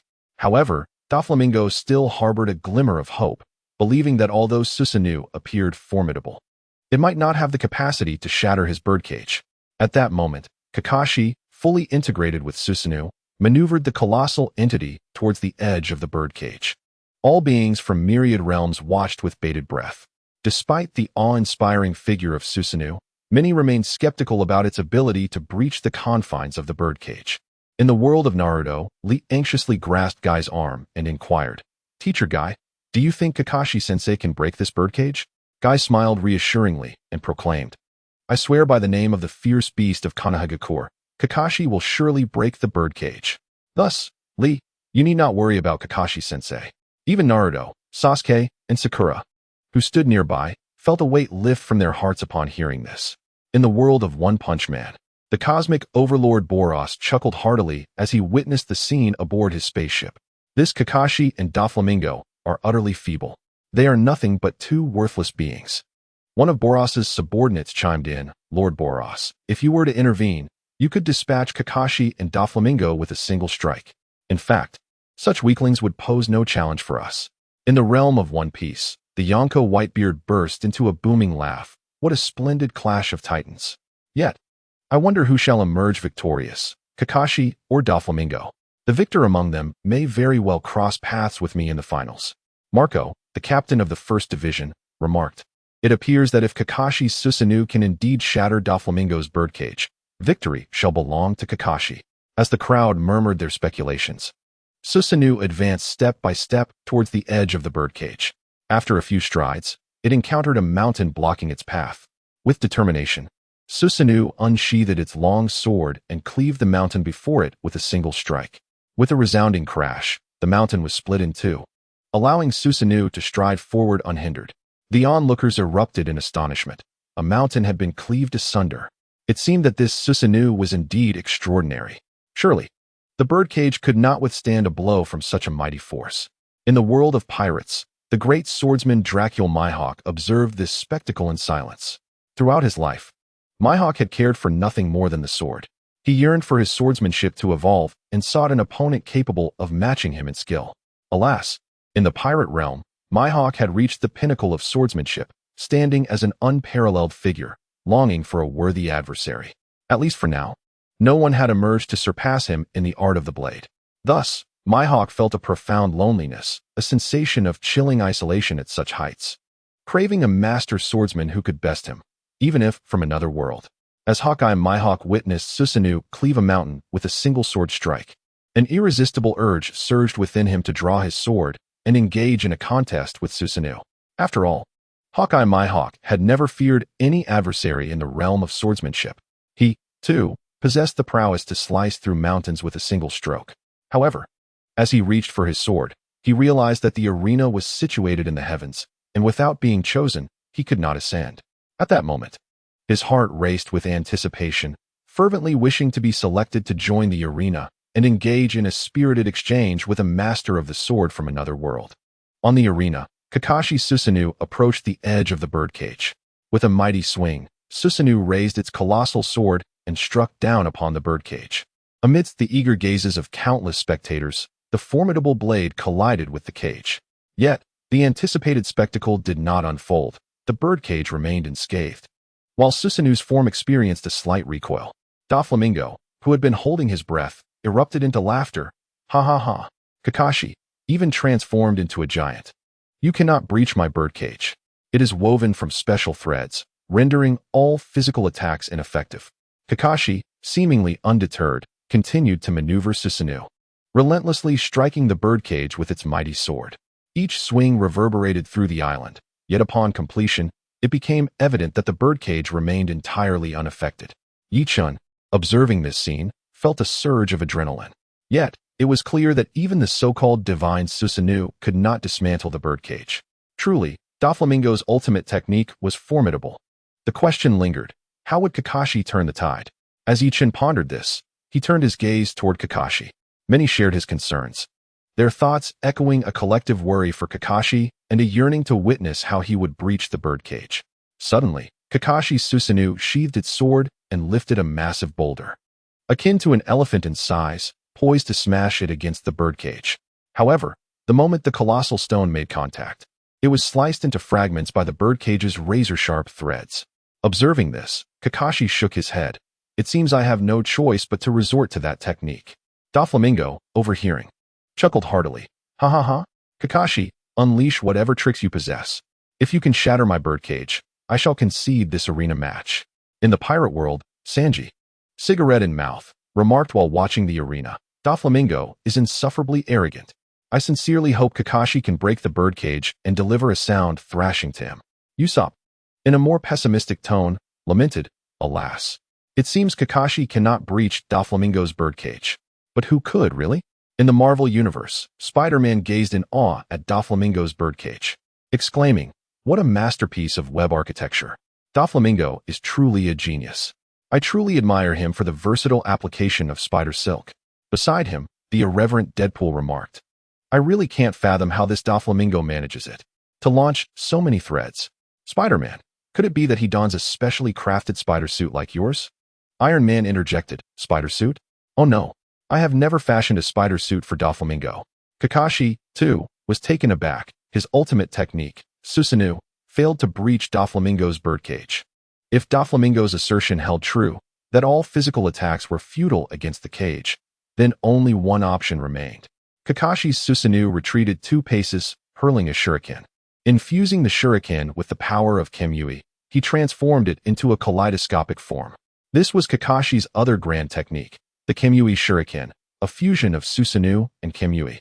Once struck by the Susanoo's shuriken, the target would be consumed into an alternate dimension. Doflamingo burst into laughter. "Haha, Kakashi, have you exhausted your tricks? You cannot slice through my birdcage with your sword, so you throw it instead. The outcome remains unchanged." Haha. Amid Doflamingo's mirth, the Kamui shuriken was cast, striking the birdcage. Upon impact, a gap emerged in the cage, not from the threads being severed, but rather from those struck threads being transported to the alternate dimension. Thus, it was not the entirety of the birdcage that was displaced, but merely a small portion that the Kamui shuriken had hit. Consequently, a breach appeared. Although the opening was modest, it was sufficient for Kakashi to escape. Under Doflamingo's astonished gaze, Kakashi retracted his Susanoo, seizing the moment while Doflamingo was still processing, and darted through the gap with lightning speed. In the Naruto world, Naruto, Sasuke, and Sakura erupted in cheers. Fantastic. Kakashi-sensei has escaped the birdcage. This is marvelous. Meanwhile, in the pirate world, Luffy raised the meat in his hand, exclaiming, "Kakashi is truly impressive. He really managed to break free from the birdcage." Zoro, somewhat puzzled, remarked, "Wasn't it said that no physical attack could breach the birdcage? How did Kakashi manage to create a hole by tossing his sword?" The most incredulous of all was Doflamingo. He stared wide-eyed, exclaiming, "This is impossible. My birdcage can withstand any physical assault. How could you possibly shatter it with a single strike?" At that moment, Kakashi stood atop a stone outside the birdcage, calmly addressing Doflamingo. "Doflamingo, my physical attacks indeed cannot harm the birdcage. Moreover, I did not employ a physical attack. I merely utilized a touch of space ninjutsu." Doflamingo, taken aback, exclaimed, "You, Kakashi, are you suggesting that you have transferred a part of the birdcage to another dimension?" Kakashi nodded affirmatively, stating, "My Kamui shuriken possesses such an ability." Kakashi's revelation left many across the realms in awe. Space-time ninjutsu. Anything related to time and space is undeniably a pinnacle of sophistication and power. The fact that Kakashi can wield space-time ninjutsu is nothing short of astonishing. In the world of pirates, Kaido of the 100 Beasts remarked to Jack the Drought, "I recall that there are numerous ninjas in Wano. I have always looked down upon their ninjutsu, deeming it worthless. However, upon witnessing Kakashi, I find myself reconsidering its potency." Jack nodded in agreement. "Indeed, Lord Kaido, it is unfortunate that those ninjas we encountered were utterly inept. They scarcely deserve to wield ninjutsu." Kaido concurred. The ninjas of Wano are indeed lacking. Yet, ninjutsu itself is not to be dismissed. You must venture to Wano and gather the finest ninjutsu available. I can spare some of my subordinates to learn it. After escaping the birdcage, Kakashi had no intention of letting Doflamingo off easy. Kneeling on one knee, he conjured a sphere of lightning, the very essence of his lightning cutter technique. Kakashi transformed this technique into the shape of a wolf, invoking his C-rank ninjutsu, Lightning Beast Pursuit Form. Upon its emergence, the lightning beast lunged at Doflamingo with the ferocity of a wolf. With the birdcage shattered, Doflamingo was momentarily stunned. Yet, upon seeing the lightning beast approaching, He activated his string fruit powers to engage. With a swift motion, Doflamingo unleashed dozens of threads from his hand, intertwining them into a whip. This was one of his signature techniques, the overwhip. Similar in function to the previously employed string whip, the overwhip, however, is designed for close-range combat rather than long-distance strikes. Not only did Doflamingo wield the overwhip, but he also infused it with armament hockey, transforming it into a formidable black whip. This enhancement rendered it not only more durable, but also exponentially more powerful. As Doflamingo swung the overwhip towards the lightning beast, a resounding crash echoed as the beast was obliterated by the force of the strike, sending Doflamingo himself reeling backward. Almost simultaneously, Kakashi leapt from the boulder, executing an upward kick aimed at Doflamingo's chin. This move was Kakashi's C-rank taijutsu known as Shadow Dance Leaf. Although a master of ninjutsu, Kakashi was also proficient in physical techniques, albeit rarely employing them. Seizing the opportune moment, he unleashed his taijutsu, and with a graceful leap, struck Doflamingo squarely on the chin, sending him hurtling through the air. In the next moment, Kakashi unleashed a series of swift kicks, sending the already descending Doflamingo soaring once more. Utilizing his shadow dance technique mid-air, Kakashi struck Doflamingo multiple times in an instant, ultimately propelling him off the arena. A loud thud echoed as Doflamingo fell back into the pirate world. It was evident that Kakashi emerged victorious in this battle. The spectators from the Naruto realm erupted in cheers, with the loudest voices belonging to Kakashi's disciples, Naruto, Sasuke, and Sakura. The third Hokage, Hiruzen Sarutobi, was equally overjoyed. For Kakashi fought as a representative of the Leaf Village, and his triumph signified the victory of Konoha. With Kakashi's success, the name of the Leaf Village might resonate across countless realms. The inhabitants of the pirate world also celebrated, particularly Kaido of the Beasts, who had been conducting business with Doflamingo, maintaining a relatively equal standing. Doflamingo's defeat and severe injuries presented a golden opportunity for Kaido. He had no desire to annihilate Doflamingo, as that would lead to mutual destruction. Instead, he aimed to leverage this moment to force Doflamingo into concessions, thus securing greater profits in their dealings. Doflamingo, reluctant to accept his defeat, rose from the ground, adjusted his sunglasses, and gazed at Kakashi on the arena, declaring, "Kakashi, my devil fruit powers will soon awaken completely. When I fully harness the abilities of the string fruit, I will return to exact my revenge for today." With that, Doflamingo slipped his hands into his pockets and strutted away with an air of arrogance, seemingly unperturbed. Seeing Doflamingo's fall from grace, Ye Chen announced to the crowd, "The victor of this duel is Kakashi. He will advance directly to the next round of the finals. Do not be disheartened, Doflamingo, for you may still participate in the revival seed competition to re-enter the finals." The supporters of Kakashi erupted in jubilant cheers. Konoha mobilized en masse to welcome their triumphant hero back at the village entrance. Yet, amidst the celebration, only Danzo wore a dark expression. At this moment, Kakashi had undeniably become the hero of Konoha, and the third Hokage regarded him as a candidate for the next Hokage.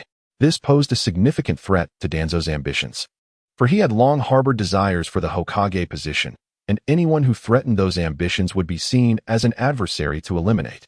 However, given Kakashi's current standing in Konoha, it would not be an easy task for Danzo to dispose of him. Thus, he contemplated whether to collaborate with Orochimaru to secretly assassinate Kakashi first. In the pirate world, Doflamingo faced dire circumstances, for upon his return, Kaido promptly dispatched the calamity known as Jack to confront him. In the guise of a visit from the beast pirates Kaido, the calamity known as Jack ostensibly came to pay his respects to Don Quixote Doflamingo. However, his true intention was to assert dominance and exert pressure upon Doflamingo. The latter, no fool, quickly discerned that Kaido was coercing him into concessions. Their relationship had long been intertwined through various business dealings, primarily revolving around the production of artificial devil fruits. Kaido's desire was for Doflamingo to supply him with a greater quantity of these fruits at a more affordable price. Historically, Doflamingo had been steadfast in his refusal to yield. Yet, the tides had shifted. Doflamingo had recently suffered a defeat and was grievously injured, rendering him no match for Kaido. Should Doflamingo choose to stand his ground against Kaido, the crew Jack brought along could easily annihilate him. This reality was not lost on Doflamingo. Thus, gritting his teeth, he acquiesced in front of Jack, agreeing to provide Kaido with more artificial devil fruits at a 10% reduction in price. Satisfied, Jack departed. After 3 rounds of competition, 3 finalists had emerged: Ultraman Tiga, Whitebeard, and Kakashi. Each was a formidable contender for the championship title. Following this match, Ye Chen allowed everyone a day's respite before commencing the 4th round, which would once again involve the random selection of participants. A luminous point swiftly traversed the faces of powerful beings across the multiverse, eventually coming to a halt upon one visage. Upon closer inspection, Ye Chen was taken aback to discover it was the face of a beast, specifically, King of the Monsters, Godzilla. The selection process of the system was indeed surprising, but upon reflection, Ye Chen understood. The system had stated it would choose from the strongest across the multiverse, without stipulating that these must be human. Thus, the inclusion of Godzilla, though unexpected, was not entirely inconceivable. The announcement of a non-human participant sent a ripple of astonishment throughout the multiverse.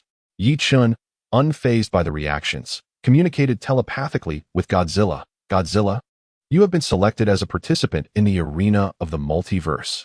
Do you wish to compete? In Godzilla's world, he too was observing the matches taking place in the arena. Despite not being human, Godzilla possessed an intelligence on par with that of humans, allowing him to comprehend the invitation.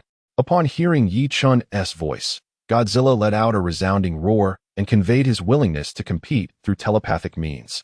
Once he expressed his intent to participate, his colossal form instantaneously vanished from his original location, reappearing on the multiversal arena. Due to the requirements of the situation, the arena had transformed into a vast island, ample enough to accommodate a battle of such magnitude as that involving Godzilla. Upon the ascendance of Godzilla, a thunderous roar reverberated across the island, causing the entire land to tremble ever so slightly. In the woodlands of the island, various creatures quivered in fear, prostrating themselves upon the ground upon hearing the monstrous call.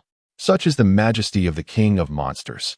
With an imperious gaze, it commands the reverence of all living beings. In the myriad realms, the spectators were taken aback by the revelation that the contender was a monster, eliciting a wave of astonishment. However, upon witnessing the true form of this beast, they were left utterly astonished. What manner of creature is this? It bears resemblance to a Tyrannosaurus rex, yet its spiked back and colossal size render it far more imposing. In the world of pirates, the Straw Hat crew gaped in awe at Godzilla, collectively exclaiming, "Wow, what a massive creature! It dwarfs even the Sea Kings." While the pirate world is home to sea kings and giants, their astonishment was tempered by familiarity with the extraordinary. Yet, in the world of Naruto, the situation was starkly different. This realm knew no monsters. The largest beings were merely tailed beasts in their augmented forms. In the presence of the gargantuan Godzilla, even the mightiest of tailed beasts appeared as mere infants. Not even Susanoo could hold its ground against such a titan. Naruto, mouth agape, stared at Godzilla and exclaimed, What is that? Is it a summoning beast?" Sakura shot him a withering glance, retorting, "What summoning beast?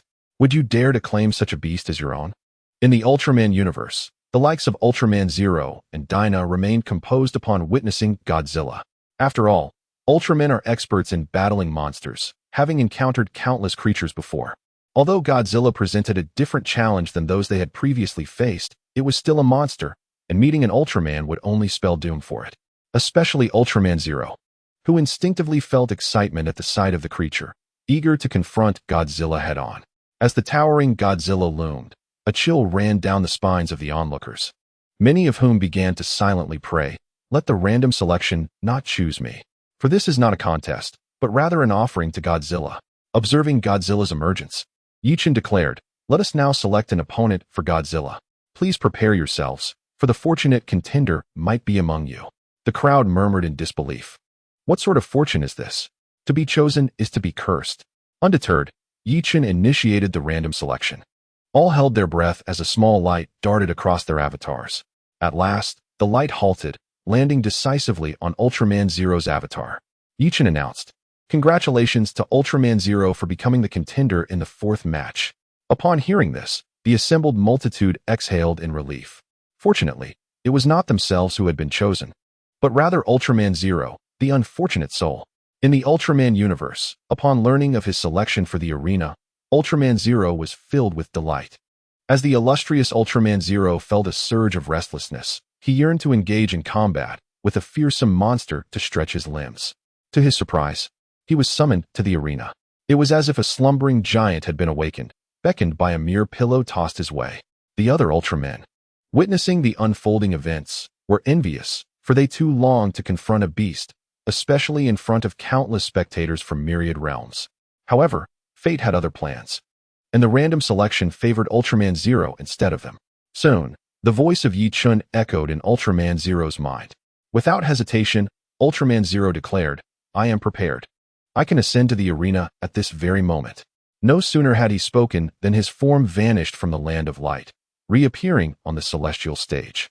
There, Ultraman Zero bore a resemblance to the first combatant, Ultraman Tiga, yet differed in striking ways. His upper body shimmered in blue while his lower half gleamed in red, adorned with two distinctive emblems upon his head, setting him apart from Ultraman Tiga. As the crowd beheld Ultraman Zero on the stage, murmurs of curiosity erupted. Is this indeed Ultraman Zero? I wonder what his connection is to the original Ultraman Tiga. In the world of pirates, Luffy remarked, both share the surname Ultraman. One is named Zero, the other Tiga. They are likely not brothers, but perhaps siblings. Chopper chimed in. They could even be a pair of lovers. Zoro, reclining on the deck, interjected, how could they be lovers? They merely share a surname. Usopp noted, Ultraman Tiga, who appeared first, seems quite formidable. I wonder how this Ultraman Zero measures up. Sanji, cigarette in mouth, observed, Ultraman Zero is impressively tall. He must be nearly as large as Godzilla. Could it be that Ultraman Zero belongs to a race of giants? Amidst the chatter, Ultraman Zero struck a pose of bravado and proclaimed to Godzilla, I am Ultraman Zero from the M78 Nebula, the land of light. I am the expert in slaying monsters. I am the master of combat. In the realm of One Punch Man, the cosmic overlord Boros, upon hearing Ultraman Zero's introduction, interjected, M78 Nebula? Land of light. I, Boros, have traversed nearly the entire universe and have never encountered such a place. Nor have I heard of anyone called Ultraman.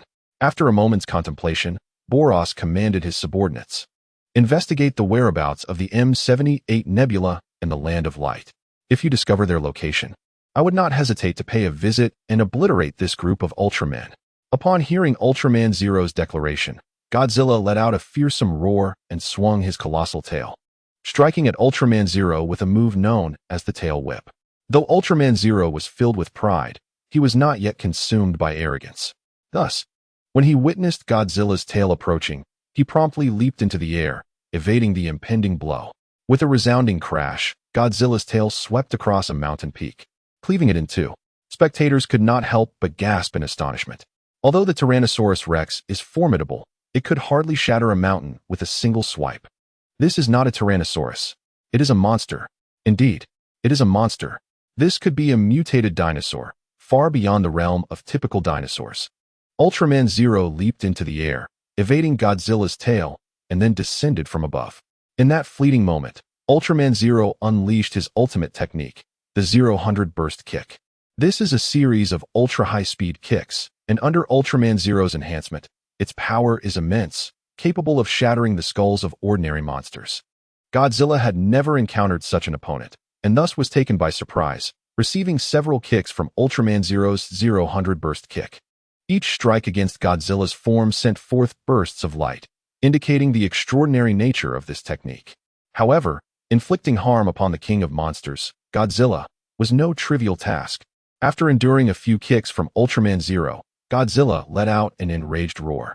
Then, with its massive body, it leaped into the air, executing a kangaroo kick aimed at Ultraman Zero. This was Ultraman Zero's first encounter with such a foe, and his lack of experience rendered him vulnerable. Consequently, he was struck by Godzilla's kangaroo kick, sending him flying and crashing into a thicket of trees. Propping himself up with his hands, Ultraman Zero rose from the ground. He had not anticipated such an inauspicious beginning to his encounter, suffering an initial setback. It became evident to him that this Godzilla was unlike any monster he had faced before, significantly more powerful than those he had previously encountered. Recognizing this, Ultraman Zero set aside his underestimation and began to approach the battle with caution. Godzilla, however, would not grant him the luxury of time. With a wide-open maw, Godzilla unleashed a plume of white vaporous energy toward Ultraman Zero. This was one of Godzilla's signature moves, the infamous thermonuclear breath, with temperatures exceeding 100,000 degrees Celsius. enough to melt most materials. As Godzilla unleashed this devastating attack, Ultraman Zero sensed imminent danger and swiftly leaped upward, possessing unparalleled physical strength and capabilities. Ultraman Zero is renowned for his combat prowess, hailed by the Sorcerer Sran as the strongest being in the universe. In a single bound, he could leap an astounding 880 meters, nearly high enough to reach for an aircraft. Thus, with this formidable leap, Ultraman Zero deftly evaded Godzilla's thermonuclear breath.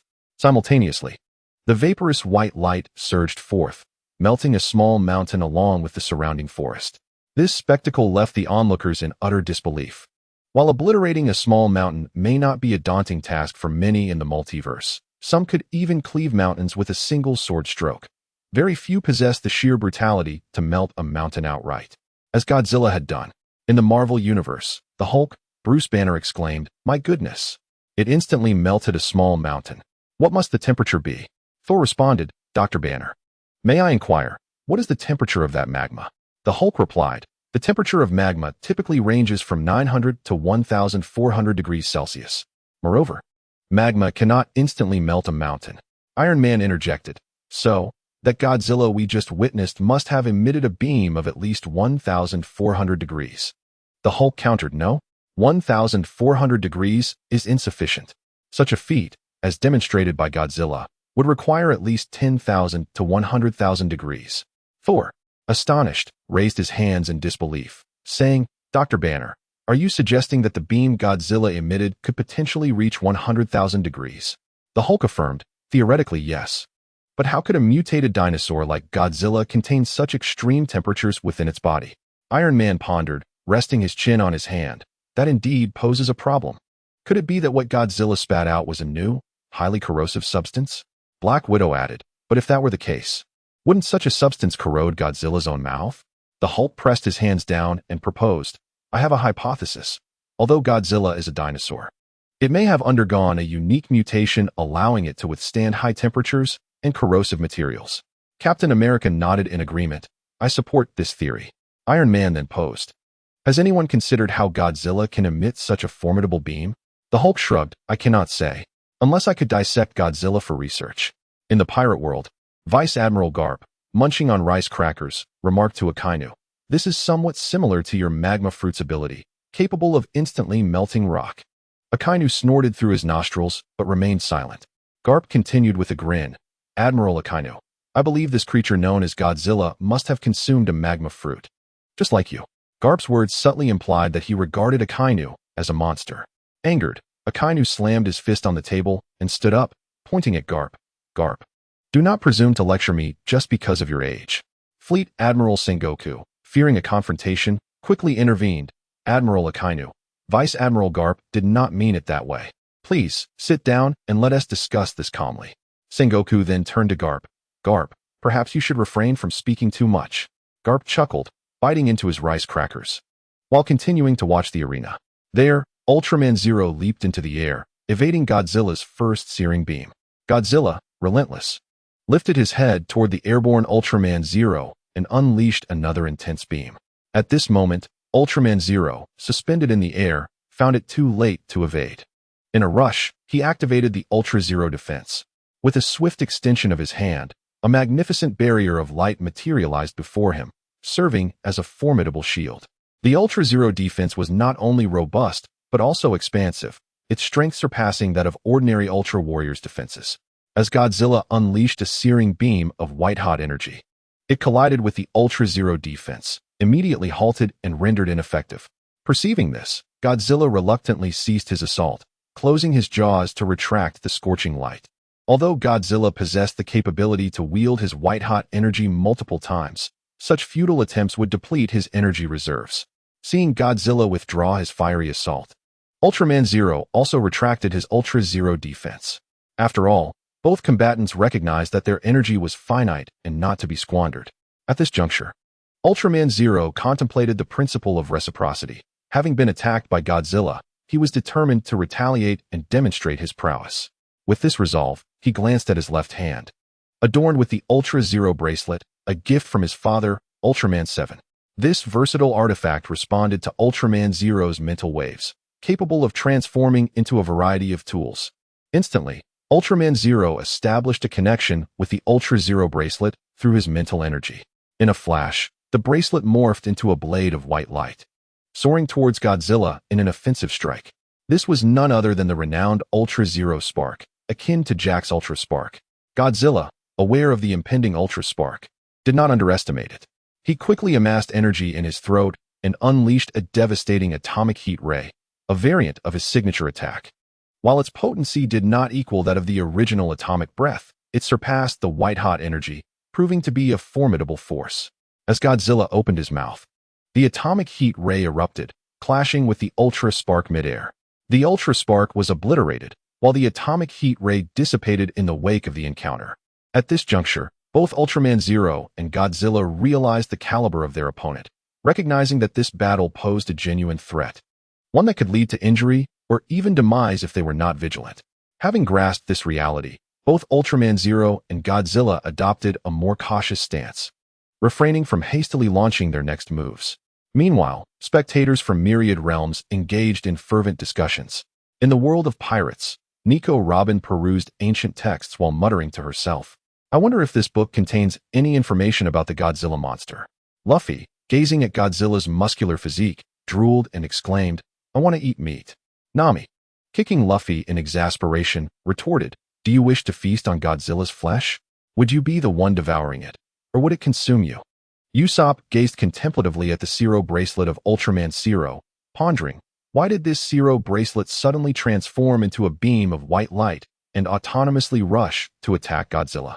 Is this the manifestation of magic or an extraordinary ability? After a prolonged standoff with Godzilla, Ultraman Zero abruptly raised his hand skyward, shouting, "Quadruple head spear." Atop Ultraman Zero's head resided the quadruple head spear, enabling him to unleash 4 illusory spears for assault when necessary. In an instant, 4 beams of golden light surged toward Godzilla. Just as Godzilla had finished unleashing a radioactive blast, it required a brief respite before employing the attack again. Thus, upon witnessing the 4 illusory spears approaching, Godzilla hastily attempted to evade to the side.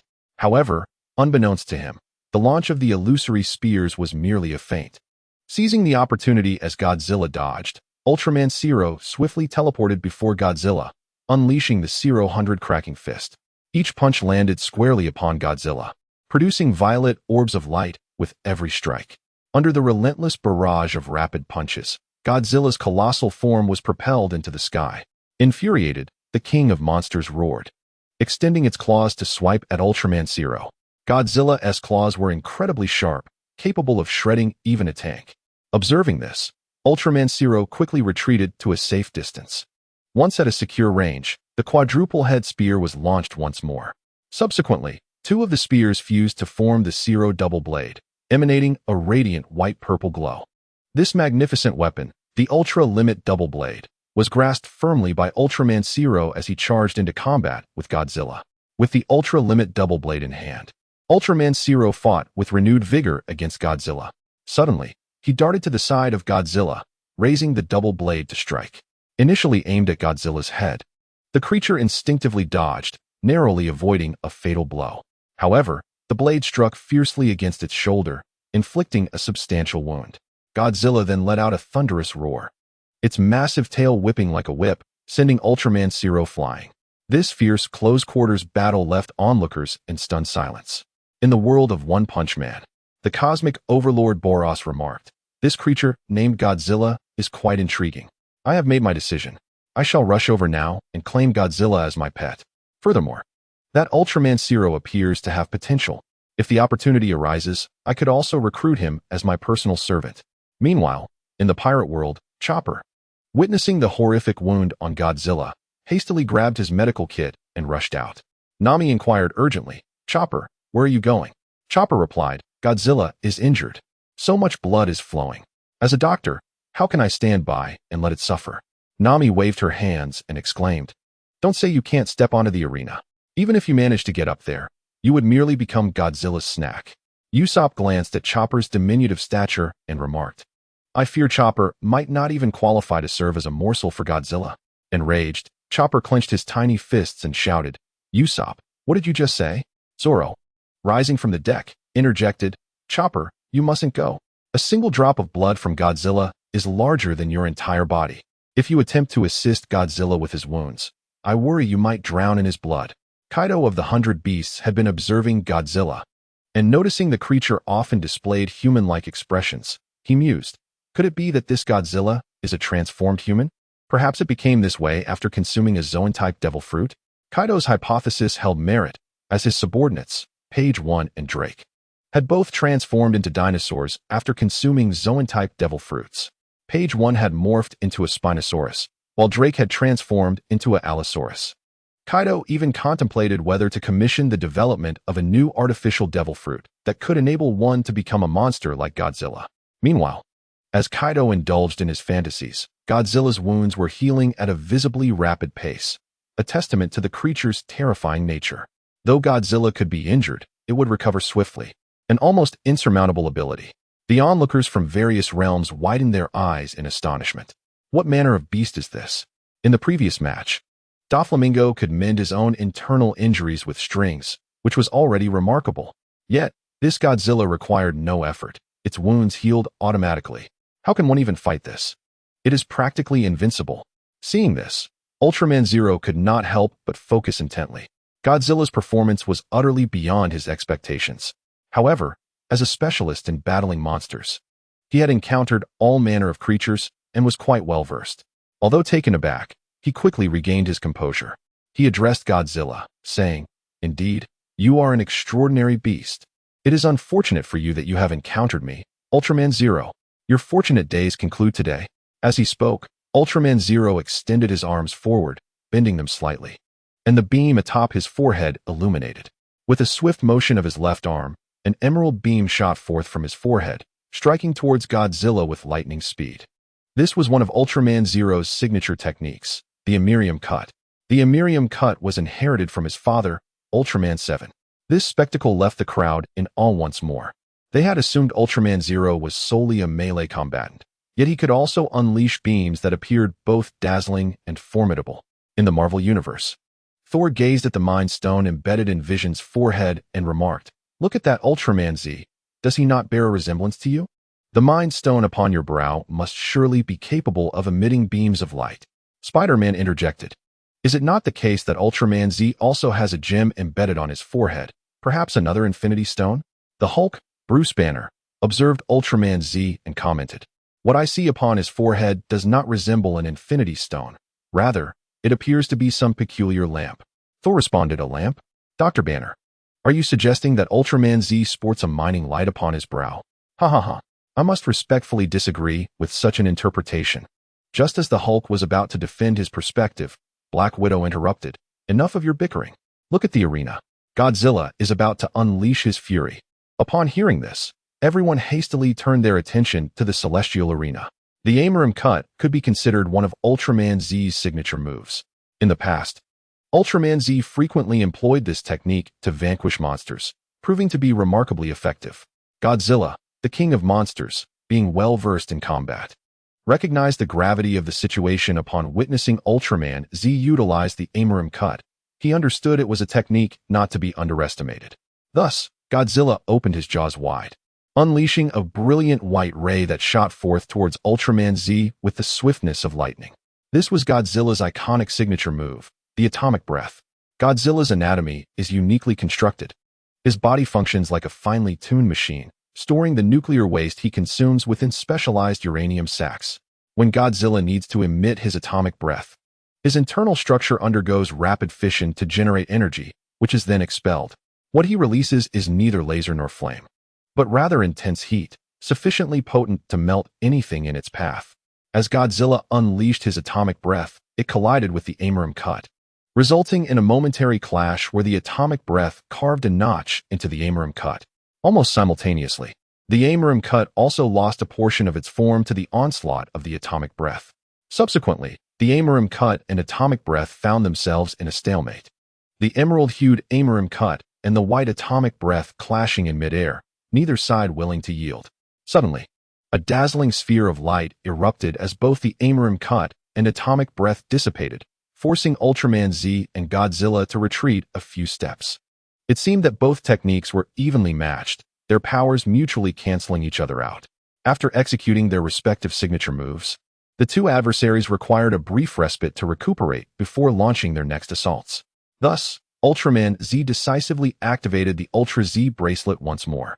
With a mighty cry of Ultra Z long spear, the bracelet on his wrist transformed into a long spear, known as the Ultra Z long spear. Immediately, Ultraman Z leaped into the air, brandishing the Ultra Z long spear, and aimed a thrust directly at Godzilla's eye. For in all living beings, the eyes remain the most vulnerable of spots. Ultraman Zero intended to pierce Godzilla's eye with the Ultra Zero lance, aiming to penetrate into the depths of Godzilla's brain through the eye itself. Although Godzilla possesses the ability to self-heal, it is unlikely that he could regenerate an eye or a brain. The battle between Ultraman Zero and Godzilla raged intensely, stirring the hearts of spectators from myriad realms. In this moment, in the world of One Punch Man, Genos watched the confrontation, feeling a surge of excitement. He remarked, "I initially believed that Ultraman Zero, if he were part of our hero association, would be classified as an A-class hero. However, judging by his current performance, he undoubtedly deserves at least an S-class rating." Turning to Saitama, who was engrossed in a video game, Genos inquired, "Sensei, if you were to face Ultraman Zero and the monstrous Godzilla, would you be able to defeat them?" Saitama glanced at the ongoing battle between Ultraman Zero and Godzilla while continuing to play his game. After a moment's contemplation, he replied, "Both of these opponents are formidable. I wonder if my serious punch would be sufficient to overcome them." In the world of Bleach, seeing the fierce battle unfold, Kenpachi Zaraki felt a restless urge to engage. A true combat enthusiast, Kenpachi thrived for the thrill of battle and sought an equally matched opponent. Unfortunately, his prowess was such that even without releasing his Zanpakuto, few could stand against him, rendering his existence rather dull. Witnessing the clash between Ultraman Zero and Godzilla ignited a fierce desire within him. He yearned to leap onto the arena, draw his Zanpakuto, and engage in combat with both Ultraman Zero and Godzilla. Alas, without permission from Yuichiro, he could not ascend to the celestial arena. Meanwhile, in the Dragon Ball universe, Goku was also captivated by the spectacle. He mused to himself, "These two are incredibly strong. They surpass most of the opponents I have encountered. I wonder if my Super Saiyan form would be enough to defeat them." As the battle on the celestial arena reached its zenith, Ultraman Zero leapt from the air, wielding the Ultra Zero lance, and aimed a thrust directly at Godzilla's eye. Godzilla, endowed with exceptional intelligence, swiftly discerned Ultraman Zero's intent. With a thunderous roar, he pivoted and lashed out with his tail toward Ultraman Zero. Taken by surprise, Ultraman Zero was sent flying backward. As he soared through the air, Ultraman Zero clutched the Ultra Zero lance tightly and hurled it with all his might. The lance sliced through the atmosphere, erupting in a golden radiance, propelled by an overwhelming force toward Godzilla. Although Godzilla could have unleashed his atomic breath to deflect the lance, he refrained from doing so, considering the potential energy drain it would cause in the ensuing battle. Instead, he deftly dodged to the side. In the next heartbeat, the lance of Ultra 7 hurtled forth, embedding itself into a colossal boulder in the distance, comparable in size to Godzilla itself. However, upon being pierced by Ultra 7's lance, the boulder erupted with a resounding crash. Godzilla cast a furious glance at the shattered rock and let out a thunderous roar. Ultra 7 understood that Godzilla was about to unleash a formidable attack. He would not allow Godzilla to act with impunity. Thus, Ultra 7 employed spatial teleportation, instantaneously appearing before Godzilla. With a swift motion, Ultra 7 wrapped his arms around Godzilla and, with a powerful shout, hoisted him aloft. Then, Ultra 7 leaped high into the air, forcefully slamming Godzilla down to the ground. This was Ultra 7's signature move, known as the Ultra 7 piledriver. He had acquired this technique during his battle against the blazing inferno of the Red Flame, mimicking its skill, the flame drive. Much like a professional wrestling maneuver, this technique involved lifting the foe high in the air and then crashing them down with great force, hence the name Ultra 7 piledriver. In a flash, Ultra 7 executed the piledriver, driving Godzilla hard into the earth. While the damage inflicted was minimal, the humiliation was profound, inciting Godzilla's wrath to an unprecedented level. Additionally, the intense heat of the radiant light that Godzilla had been gathering in his throat to unleash was involuntarily expelled due to the impact of the slam. Due to the angle of the blast, the searing light did not strike Ultra 7 but instead melted a distant forest. As the king of monsters, Godzilla had never endured such indignities. The fact that the assault was more humiliating than harmful only served to escalate Godzilla's fury. He let out an earth-shattering roar that reverberated through the mountains, causing rocks to tumble like an avalanche, as if heralding the apocalypse itself. With a mighty roar, Godzilla opened his massive jaws and unleashed a spiraling beam of bluish-white light towards Ultra 7. This was one of Godzilla's ultimate techniques, the spiral heat ray. In an instant, the spiraling beam, glowing with a bluish-white luminescence, ignited the surrounding air and surged toward Ultra 7. In response, Ultra 7 reached out, summoning the Ultra 7 lance into his grasp. With a deft twist, the lance transformed into the Ultra 7 shield. The shield, a striking blend of blue and red, bore a heart-like shape, yet was more angular and sharp, emanating a translucent glow.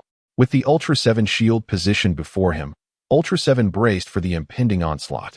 In the next moment, the spiral heat ray struck, colliding with the Ultra 7 shield, which immediately began to emit wisps of smoke accompanied by a sizzling sound. Though Ultra 7 held the shield firmly with both hands, exerting all his strength to resist, the formidable force of the spiral heat ray continued to push him and the shield backward. Despite his desperate attempts to anchor himself, Ultra 7's feet carved deep grooves into the ground as he struggled against the overwhelming force. Subsequently, Ultraman Zero collided with a cliff with a resounding crash, causing his form to rebound and collapse onto the ground. Before Ultraman Zero could gather himself from the earth, Godzilla unleashed a prolonged roar and leaped high into the air, landing heavily upon Ultraman Zero. The sheer weight of Godzilla, coupled with the enormity of his head, descended with such force that it could easily crush a heavy tank. Ultraman Zero's body was deeply embedded into the ground from the impact. In this manner, Godzilla stood triumphantly upon Ultraman Zero, brandishing his claws and swaying his massive body, emitting a series of triumphant roars, as if celebrating a resounding victory. The onlookers from various realms could not help but feel a shadow of despair. It was over. It appeared that Ultraman Zero had met his demise. With Godzilla, the colossal behemoth, having stepped upon him, it was hard to imagine he could still be alive. In the world of pirates, Kaido of the 100 Beasts could not contain his laughter as he brandished his kanabo. This mythical beast type, devil fruit, truly is formidable. I must endeavor to create such an artificial devil fruit. In the world of Naruto, the deceased Minato Namikaze observed Godzilla's ferocity, reminiscent of the Nine-Tails assault on Konoha. He pondered, could this be another powerful tailed beast?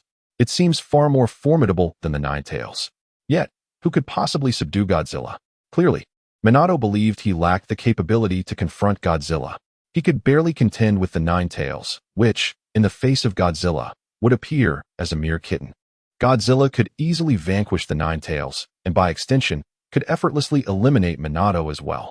Of course, if Minato were to employ certain unique ninjutsu or jinjutsu, he might have a chance to escape. In the Marvel Universe, Thor gazed upon Godzilla and remarked, "Oh, this creature is utterly ferocious. It reminds me of Thanos." Spider-Man inquired, "Godzilla and Thanos? What connection do they share?" Thor took a swig of his drink and raised a hand, stating, "Of course, there is a connection. Observe. Godzilla is as robust as Thanos and equally brutal." Spider-Man nodded thoughtfully. "I see your point, but I believe Godzilla might not match Thanos in strength." Thor thudded the bottle onto the table, asserting, "I disagree. Remember, the original Ultraman, Dyna, defeated Thanos." Spider-Man acknowledged, "I recall that to be true." Thor continued, "Dyna and Ultraman Zero possess comparable strengths, and currently, Ultraman Zero is under Godzilla's weight. Thus, considering this, who do you think is more powerful, Thanos or Godzilla?" Spider-Man scratched his head, conceding, "Oh, upon your reflection, it seems Godzilla is indeed the more formidable. If possible, I wish to summon Godzilla into our realm and let him confront Thanos. What do you all think of this idea?" Upon hearing this, the crowd averted their gazes, except for the Hulk, Banner, who spread his hands and remarked, "This jest is hardly amusing. While Godzilla may stand a chance against Thanos, should Godzilla truly arrive in our world, would he heed your commands? Remember, Godzilla is even more ferocious than Thanos." Black Widow clapped her hands together and interjected, "Hey, are we here to discuss Godzilla? Our focus should be on Thanos. We must deliberate on how to prevent Thanos from acquiring the 6 Infinity Stones."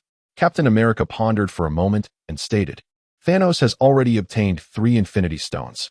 Allowing him to secure the remaining 3 would lead to dire consequences. Scarlet Witch glanced at Vision and remarked, "The Mind Stone is with Vision. Surely Thanos will seek him out to seize it. Additionally, the Time Stone lies with Doctor Strange. We should locate Doctor Strange and enlist his aid in confronting Thanos." The other members of the Avengers nodded in agreement. In the pirate world, Luffy gazed at the imposing Godzilla, his eyes gleaming with excitement as he exclaimed, "This colossal beast is truly magnificent. He would be perfect for helping us with the Thousand Sunny." At that moment, Luffy's mind conjured an enchanting vision.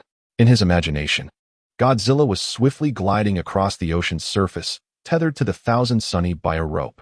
With Godzilla's vigorous movements, the ship sailed majestically through the waves, while Luffy and Zoro lounged lazily on the deck, basking in the sun without a care for navigation. As Luffy indulged in his daydream, he suddenly heard Usopp's voice calling out nearby, He's alive. No, Ultraman Zero is not dead." The crowd turned their attention to the arena, where they saw Ultraman Zero pinned beneath Godzilla's foot, stirring slightly. Soon after, they witnessed Ultraman Zero extract his left arm from the ground, followed by his right. Everyone had assumed that Ultraman Zero was finished after being stomped into the earth by Godzilla, but in the next moment, he raised his embedded hand. The onlookers were taken aback. Ultraman Zero was still alive? What was he planning to do? Ultraman Zero first pulled his hand free from the ground, then emerged with his head. Godzilla, observing this, stomped down once more, forcing Ultraman Zero's head back into the soil. Nevertheless, Ultraman Zero's hand remained raised, and unbeknownst to the crowd, a soft radiance began to emanate from it. Suddenly, the Ultraman, still embedded in the earth, spoke in a deep voice, "Ultimate Zero."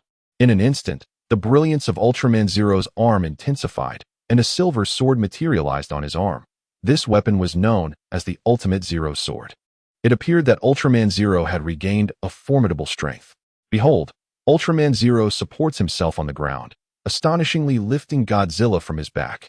Godzilla emits a fierce roar and swipes at Ultraman Zero with a claw. In response, Ultraman Zero lets out a mighty shout, swiftly pivoting and flinging Godzilla away. Subsequently, Ultraman Zero rises fully to his feet, his form radiating a brilliant luminescence. His torso is adorned with a layer of silver armor, bestowing him with an air of majesty. This silver armor is known as the Ultimate Holy Shield, also referred to as the Baraji Holy Shield. Moments prior, Ultraman Zero was merely an ordinary version, with average capabilities. However, he has now transformed into the Ultimate Ultraman Zero, experiencing a significant enhancement in all respects. This sight dazzles the onlookers. Was it not declared that Ultraman Zero had perished? How can he rise again, clad in armor? In the world of Naruto, Naruto is the first to exclaim, "Oh, Ultraman Zero is not dead. I knew he wouldn't fall so easily." Gaara, carrying a gourd on his back, remarks, "What a bore. If he is dead, why rise again?"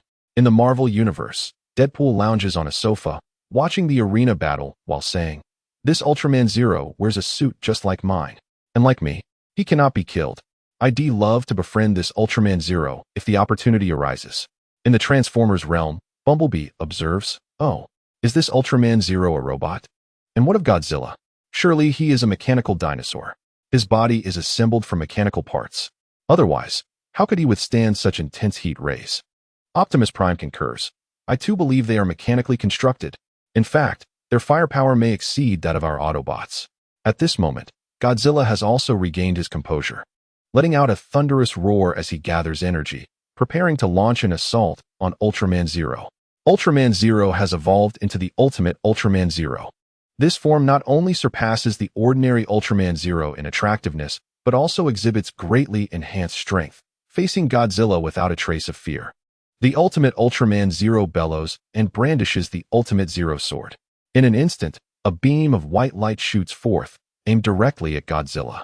This is the sword energy emitted by the Ultimate Zero Sword, also known as the Sword Ray of Ultimate Zero.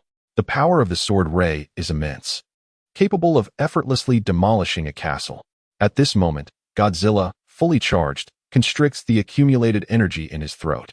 As the Sword Ray approaches, Godzilla opens his mouth wide, unleashing a fiery heat blast. This is one of Godzilla's signature techniques, the Heat Ray. The Heat Ray is propelled forward, colliding with the Sword Ray in a tremendous explosion. Due to the proximity of the explosion to the ultimate Ultraman Zero, he swiftly executes a 360-degree flip, evading the blast zone. Subsequently, the ultimate Zero Ultraman landed gracefully upon a towering peak. The ultimate Zero sword transformed into a magnificent bow, aptly named the Ultimate Bow of Light, also referred to as the final Ultimate Zero. With poised elegance, the Ultimate Zero drew back his bowstring and unleashed an arrow towards the distant Godzilla. In that moment, the Ultimate Zero Ultraman exuded an unparalleled charisma, prompting cheers of admiration from the onlookers. Among them, youthful figures like Luffy and Naruto could hardly conceal their envy, their eyes glimmering with awe. This epic confrontation even stirred the attention of the sealed Kaguya Otsutsuki, the divine progenitor of the ninja world and the ancestral source of chakra. Unfortunately, she had been sealed away by her sons, Hagoromo and Himura Otsutsuki, in a concerted effort. Although bound, Kaguya could still observe the battles taking place on the celestial arena. She had witnessed the previous skirmishes between the Hokage and the pirates without a flicker of interest, deeming Kakashi and Whitebeard woefully inadequate. However, the clash between Godzilla and Zero Ultraman was undeniably on a whole new level, enough to evoke a response from Kaguya. Despite her overwhelming pride and self-perception as a deity, Kaguya acknowledged that should she encounter the ultimate Zero Ultraman and Godzilla, victory was far from guaranteed. She even contemplated that utilizing all her ninjutsu and formidable techniques might not suffice to inflict harm upon them. Yet, it would not be an easy task for them to vanquish Kaguya either, as her myriad of illusions would facilitate her escape should the need arise. In the Marvel Universe, Thanos observed the battle unfolding on the stage with a grave demeanor. His primary focus was on Zero Ultraman, for Thanos had previously been defeated by Dyna Ultraman, and he perceived a kinship between Zero and Dyna, being of the same lineage. By studying Zero's combat prowess, Thanos hoped to glean insights into Dyna, thereby enhancing his chances of overcoming him in their eventual confrontation. Presently, Thanos had already acquired 3 Infinity Stones, and he believed that should he face Dyna again, victory would not pose a significant challenge. However, Thanos was preoccupied with a different concern, the transformation of Zero Ultraman into the Ultimate Zero following his defeat, significantly augmenting his power. If Dyna were to achieve a similar metamorphosis, even with the 3 Infinity Stones, Thanos could not assure his triumph. Thus, he resolved to secure all 6 Infinity Stones to guarantee his dominance over Dyna Ultraman under any circumstance. Meanwhile, Godzilla, having just unleashed a radioactive blast, found himself unable to fire again in quick succession. In frustration, he let out a tremendous roar and lashed his tail with great force, striking a massive boulder that was sent hurtling towards the ultimate Zero Ultraman. Upon witnessing the unfolding events, the ultimate Zero Ultraman lifted his ultimate bow of light, launching an arrow towards the colossal boulder hurtling towards him. The boulder was struck by the arrow, erupting with a thunderous explosion. Godzilla, possessing great intelligence, understood that he could not unleash his rays in the immediate future. To compensate for this limitation and to buy himself some time, Godzilla swung his tail, hurling another massive rock towards the ultimate Zero Ultraman. Rather than waste energy on the stone, the ultimate Zero Ultraman opted to evade the incoming projectile by leaping gracefully into the air. It was at this juncture that he altered his strategy. While Godzilla was an amphibious creature, he lacked the ability to fly, an evident weakness. In contrast, the ultimate Zero Ultraman soared through the skies.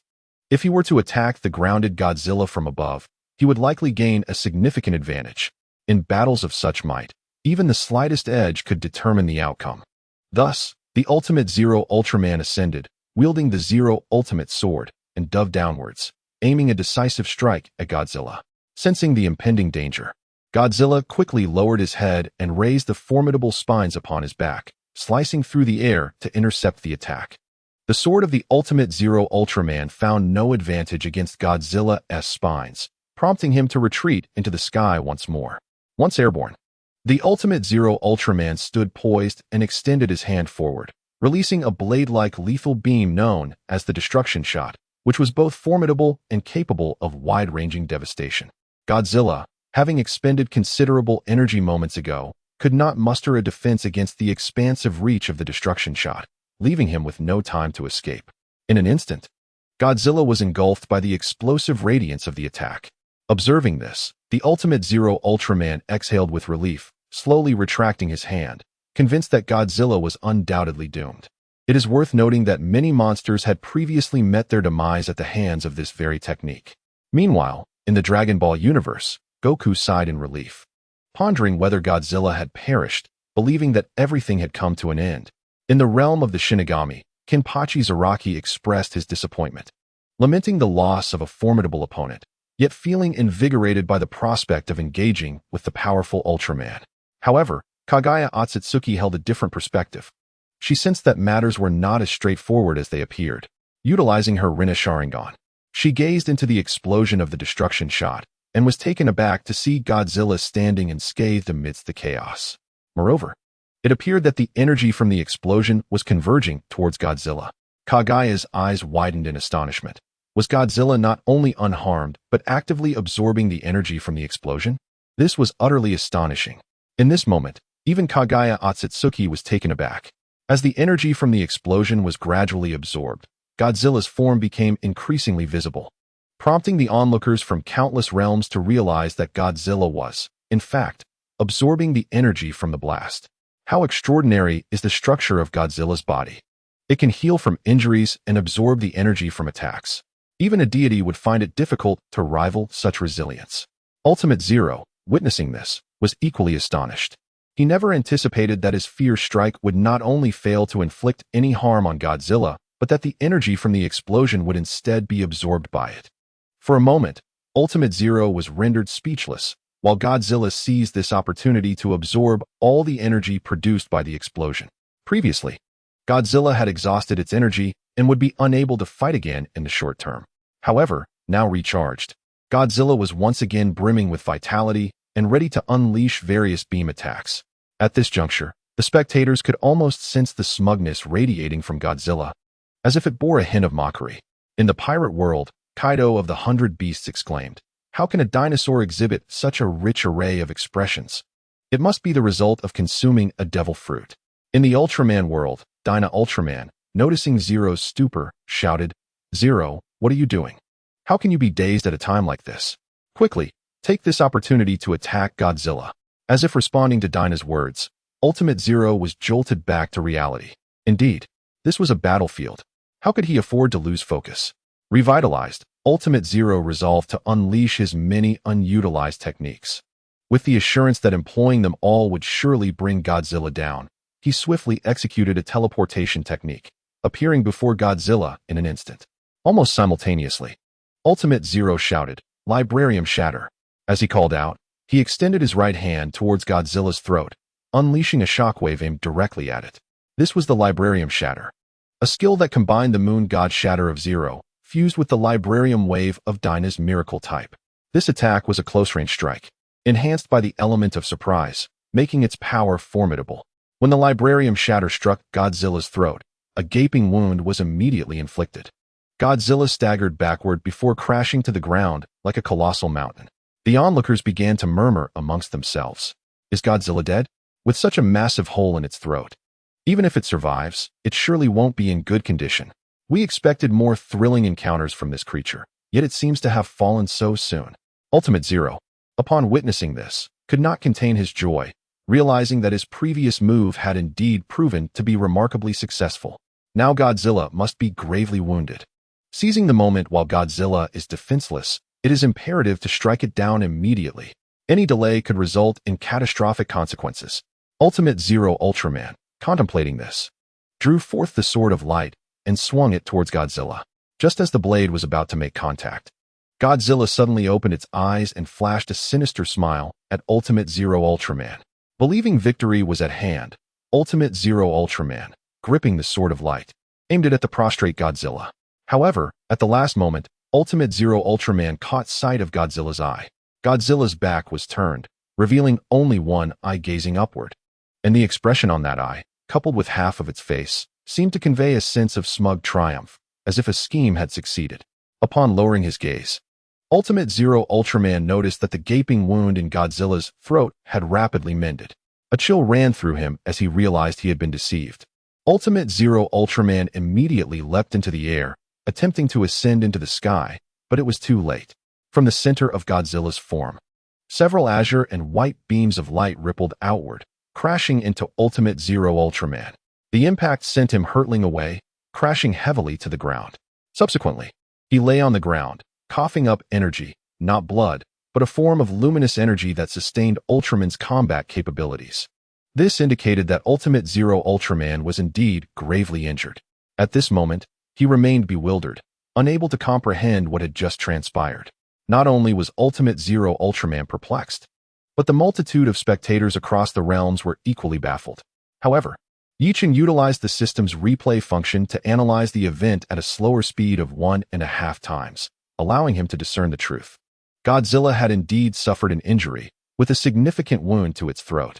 Yet, for the king of monsters, this was not fatal. In fact, Godzilla still possessed the strength to fight and would not simply collapse. Yet, Godzilla had chosen to feign defeat, revealing a cunning ploy. It had repressed its energy within its chest, waiting until Ultimate Zero Ultraman drew near, only to unleash a shockwave from its body, delivering a devastating blow unexpectedly. Having restored the sequence of events, Ye Chen could not help but exclaim, "Truly, Godzilla is impressive. With such intellect, who else could lay claim to the title of King of Monsters?" After defeating Ultimate Zero Ultraman, Godzilla rose once more. By this time, its wounds had largely healed. With a triumphant roar directed skyward, Godzilla then approached the fallen Ultimate Zero Ultraman. Although wounded by Godzilla's cunning maneuver, Ultimate Zero Ultraman had not completely lost his fighting spirit. Seeing Godzilla advance towards him, he hastily pushed himself up from the ground. Having just risen, Godzilla delivered a powerful tail whip that struck the Ultimate Zero Ultraman at the waist, sending him flying. In the fleeting moment before his descent, the Ultimate Zero Ultraman executed a graceful 360-degree somersault in midair, propelling himself upward. Recognizing his injuries, he understood that continuing the fight would only bring him further misfortune. His newfound advantage lay in his ability to soar through the skies. Thus, the Ultimate Zero Ultraman resolved to launch an aerial assault on Godzilla, hoping to seize the initiative from above. Meanwhile, the spectators from myriad realms debated the recent turn of events. In the world of pirates, Luffy rubbed his eyes and exclaimed, "What just happened? How did Zero Ultraman get knocked away so inexplicably?" As Godzilla rose from the ground, Robin, who had been reading but was nonetheless attentive to the arena, remarked, "This must be Godzilla's cunning ploy. He feigned defeat to lure Zero Ultraman closer, only to strike unexpectedly and injure him." Sanji, cigarette in mouth, added, "That Godzilla truly is crafty." However, Chopper's focus diverged from theirs as he pointed at Godzilla's healed wound, exclaiming, "Look, the gaping hole in Godzilla's throat has vanished. I saw a massive cavity just moments ago."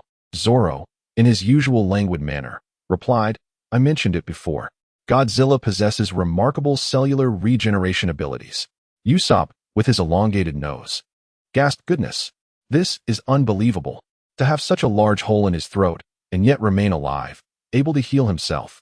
If only I had Godzilla's regenerative powers." In the Whitebeard Pirates, Diamond Jozu turned to First Division Captain Marco and remarked, "Marco, Godzilla's rapid healing ability is quite similar to yours." Marco, known as the Phoenix Marco, wields the powers of the mythical Zoan-type Phoenix fruit. However, he is not truly immortal.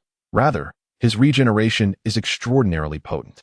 When injured or killed, his remarkable regenerative prowess allows him to recover in the blink of an eye, giving the impression that he cannot be defeated. Yet, should the frequency of his demise exceed his regenerative capabilities, Marco too would meet his end. Hearing Jozu's words, Marco nodded in agreement. "You are right, Jozu. Godzilla's regeneration is indeed formidable, rivaling that of my Phoenix fruit." Casting a glance at the distant Whitebeard, Diamond Jozu whispered to Marco, "Marco, I have a premonition that Godzilla may reach the finals. If Dad faces Godzilla in the final match, what are his chances of victory?" Upon hearing this, Marco fell into a contemplative silence. An astute observer, he recognized that Whitebeard and Godzilla resided in entirely different realms. Although Whitebeard is immensely powerful, hailed as the strongest man in the pirate world. However, when confronted with a behemoth like Godzilla, one might despair of even a glimmer of hope for victory. Take Whitebeard's Tremor fruit, for instance. The seismic powers unleashed by this fruit can rend the heavens and shatter the earth. Yet how much impact would it truly have on the colossal Godzilla? Even if Whitebeard were to strike Godzilla with his blade, and, by some stroke of luck, inflict a wound, Godzilla's formidable regenerative capabilities would enable it to recover in an instant. It can be said that Whitebeard would find it nearly impossible to injure Godzilla. And should Godzilla retaliate with a formidable attack, Whitebeard would be powerless to withstand it. Yet, the immortal Marco refrained from voicing such sentiments, instead patting Diamond Jozu on the shoulder and cheerfully remarking, "Jozu, perhaps in the finals, Dad won't even face him, so there's no need for you to fret. Let's head to the arena and see whether Ultraman Zero prevails over Godzilla or if Godzilla counters Ultraman Zero."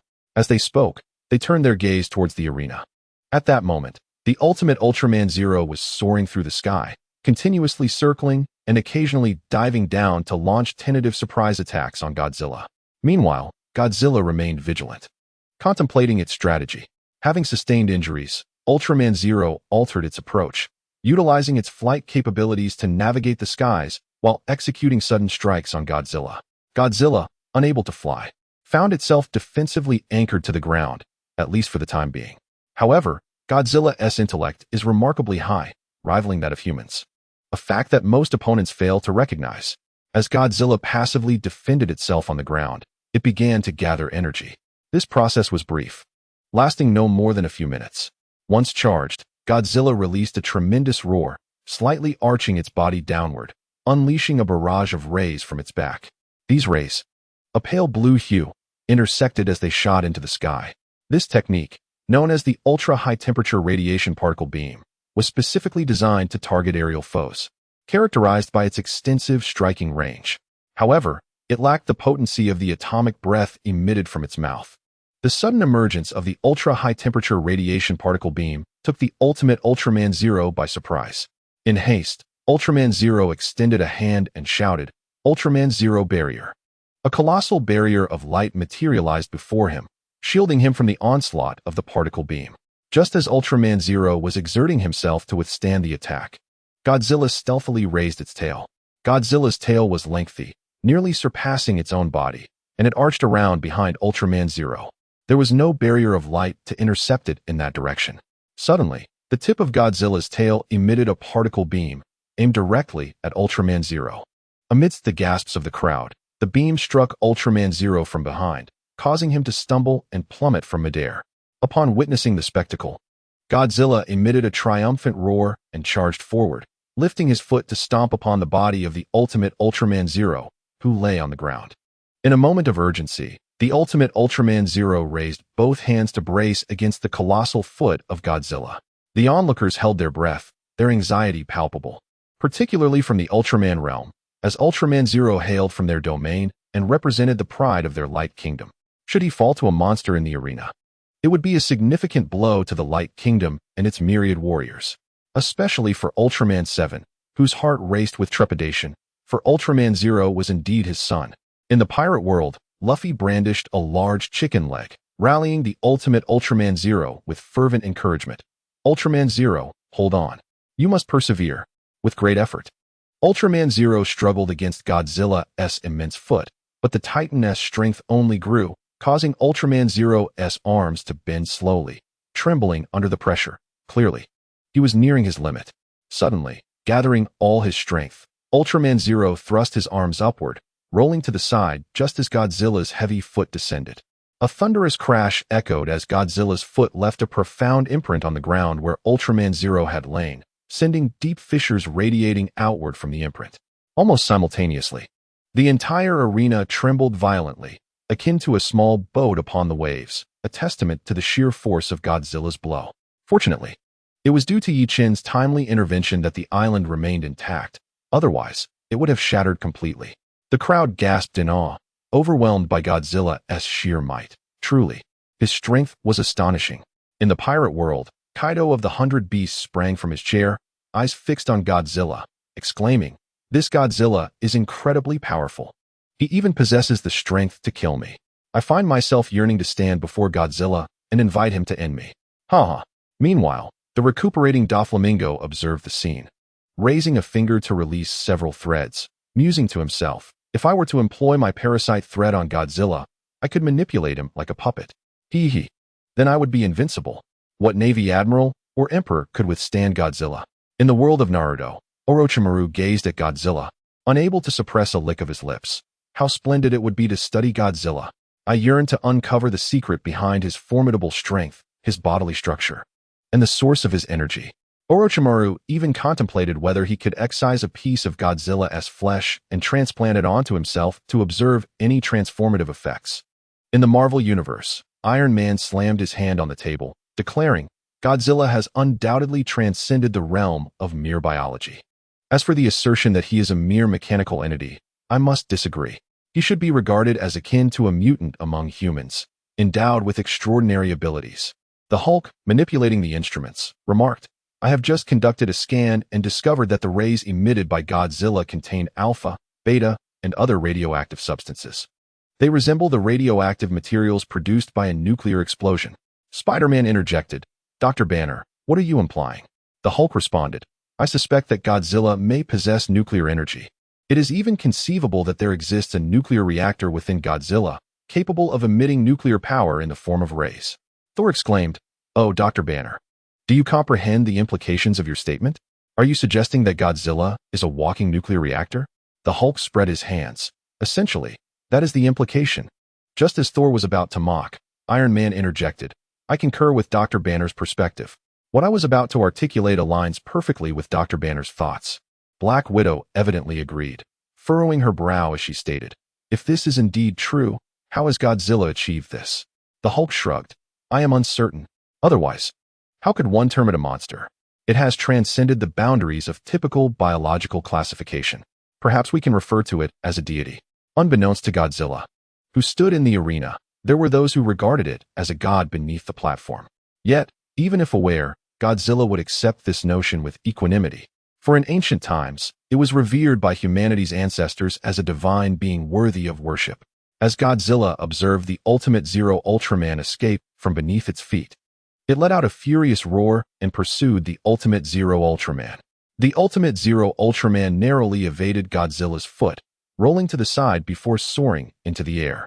At this juncture, the wounds sustained by Ultraman were grievous. He could have conceded defeat and exited the arena.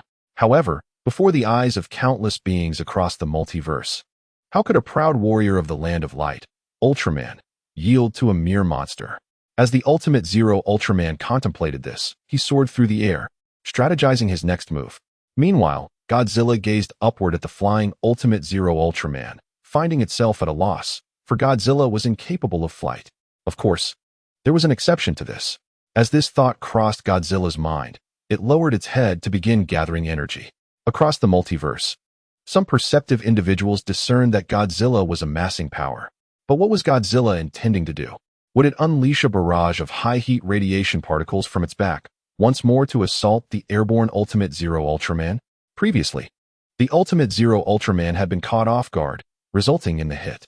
Now that the Ultimate Zero Ultraman was on guard, employing this tactic again would likely prove ineffective. Amidst the speculations of the onlookers, Godzilla finally completed its energy accumulation. Contrary to the assumptions of the crowd, Godzilla did not prepare to unleash a ray to attack the airborne Ultimate Zero Ultraman. Godzilla lowered its head and opened its mouth, unleashing a powerful stream of radioactive energy towards the ground. With this forceful propulsion, Godzilla's colossal form soared into the air. This astonishing spectacle left many in sheer disbelief. How could this be possible? Witnessing Godzilla's mountain-like figure suspended in midair, onlookers were struck with a surreal sensation, as if an elephant were floating above them. An utterly bizarre sight. Ignoring the astonished gazes of the crowd, Godzilla continued to unleash its radioactive blasts, using the resultant thrust to ascend higher into the sky. By manipulating the direction of its emissions, Godzilla adeptly controlled its trajectory, soaring in various directions. Seeing this, the Hulk, Bruce Banner, stood agape for a moment before exclaiming, Oh, this defies Newton's laws of mechanics. It's utterly unreal. Thor, chuckling, nudged the Hulk and said, I can fly as well. Does that mean I too defy Newton's laws? The Hulk retorted, That's different. You are a god. You wield divine power. Godzilla, however, does not. Godzilla's astonishing maneuvers astounded everyone, even leaving the Ultimate Ultraman Zero momentarily speechless. He had not anticipated that this hefty creature would possess such capabilities. Just as Ultraman Zero was taken aback, Godzilla approached swiftly, executing a spin in midair before lashing out with its tail from several meters away, striking Ultraman Zero unawares and sending him flying off the arena, ultimately crashing back into the land of light. The crowd erupted in a cacophony of disbelief. Ultraman Zero had been defeated, and by a mere monster. This was a reality many found hard to accept. However, it is worth noting that numerous Ultramen have faced defeat at the hands of monsters, and some have even met their demise. As Ultraman Zero was vanquished, Ye Chen emerged to declare, "I hereby announce that the victor of the fourth match is Godzilla. Godzilla will advance directly to the finals to compete for the championship. But Ultraman Zero still has a chance. He can enter the finals again through a revival match." The defeated Ultraman Zero, unwilling to concede, contemplated transforming into Glorious Ultraman Zero or Ultimate Glorious Ultraman Zero, both forms far superior to his current state and capable of defeating Godzilla. Yet, were Godzilla privy to Ultraman Zero's thoughts, it would undoubtedly respond, "Ultraman Zero, do you think you alone can evolve? I too can transform into my Crimson Lotus state, which is more than sufficient to obliterate your glorious form." With the clash between Godzilla and Ultraman Zero concluding, it was time to select the contestants for the fifth match. The formidable beings from countless realms were engulfed in anticipation, each hoping to be chosen in this random selection. Such an opportunity would not only elevate their names across the myriad worlds, but also bestow upon them unimaginable rewards. To them, Ye Chen appeared akin to a creator, capable of granting their every desire. Yet, victory was paramount. They needed to secure a place in the finals and achieve a commendable ranking. However, trepidation loomed over most, as they feared encountering opponents more powerful than themselves, potentially facing instant annihilation. The prospect of humiliation before the multitude and the threat to their very lives weighed heavily on their minds. Caught in this conflicting sentiment, they awaited the random selection for the new competition. Ye Chen, employing his customary method, began the selection process, illuminating the participants with a radiant point of light. This crimson traversed the faces of all present in the realms. Suddenly, it halted, fixing upon one particular visage. Upon closer inspection, Ye Chen discerned a figure with green hair adorned with 3 droplet-shaped earrings on his left ear. It was none other than Roronoa Zoro. At that moment, Zoro was languidly sprawled on the deck, having inadvertently drifted into slumber. At that instant, Luffy, Usopp, Chopper, and the others erupted in simultaneous exclamations, for they realized Zoro had been randomly selected. The group hurried over, vociferously shouting, "Zoro, you've been chosen. You are about to compete in the arena of the myriad realms." Yet, no matter how fervently they called, Zoro remained in his deep slumber. Sanji, witnessing this, delivered a punch to Zoro's face, prompting him to awaken. Leaping up, Zoro pinned Sanji to the ground, demanding, "Why did you hit me, you scoundrel?" Sanji retorted, "You green-haired sluggard. How can you still be asleep at a time like this?" Just then, Nami and the others arrived to inform Zoro of his selection for the Grand Arena. Peering skyward, Zoro mused, "Am I truly a contestant in the arena of the myriad realms? I wonder who my opponent will be, regardless of their identity. I am eager to engage in battle with a master from these realms." Resolute, Zoro shouted to the heavens, "I, Roronoa Zoro, am ready. I shall ascend to the arena." No sooner had he uttered these words than his form vanished from the sea, reappearing on the arena of the myriad realms. Upon his arrival, spectators beheld Zoro, with his striking green short hair, a deep green bandana adorning his left arm, and 3 golden droplet-shaped earrings in his left ear. He wore a white t-shirt, a green sash around his waist, deep green trousers, and black boots, with 3 swords sheathed at his side. Most notably, a scar marred his left eye, which remained perpetually closed. The onlookers exclaimed, "So this is Zoro. With that attire, he must be a swordsman." Yet, we remain curious about who his opponent might be. Zoro scanned the arena, seeking his opponent. Upon noticing Zoro had taken to the stage, Ye Chen began to search for a suitable contender on his behalf. Suddenly, a red dot flickered rapidly until it settled on an avatar, revealing a strikingly handsome, yet aloof young man. Ye Chen's gaze sharpened as he recognized the figure. It was none other than Sasuke Uchiha from Naruto, famously known as the Brooding Pillar. To his astonishment, Zoro's chosen adversary was indeed Sasuke. Meanwhile, in the world of Naruto, Sasuke observed the unfolding scene and was taken aback by the unexpected twist. He had been randomly selected as well. Sakura, witnessing this development, hurriedly grasped Sasuke's arm, exclaiming, "Sasuke, Don't go up there. That arena is perilous. Her affection for him compelled her to dissuade him from risking his safety. Sasuke, shaking off her grip, declared, I intend to fight on the stage like Kakashi-sensei and triumph over my opponent. Kakashi, overhearing, chimed in, Sasuke, I support your decision to compete. However, exercise caution. Do not underestimate your adversaries in the arena. Should you encounter life-threatening dangers, do not let pride cloud your judgment. You still have a duty to protect the village of Konoha. Sasuke nodded, glancing at Naruto and Sakura, then shouted towards the heavens, I am ready. I can ascend to the arena. No sooner had he uttered these words than he vanished from Konoha, reappearing on the celestial arena. Upon his arrival, Zoro lifted his gaze to see Sasuke, a boy of about 15 or 16, clad in a high-necked, deep blue short-sleeved shirt and shorts. The Uchiha clan emblem emblazoned on the back. He wore a ninja headband and a pouch for his ninja tools, exuding an air of cool detachment, even bordering on a stoic demeanor. Ye Chen first observed Sasuke, noting that he seemed freshly graduated from the ninja academy. Then he turned to Zoro, who was equally a novice. The prospect of these two fledglings clashing was hardly promising.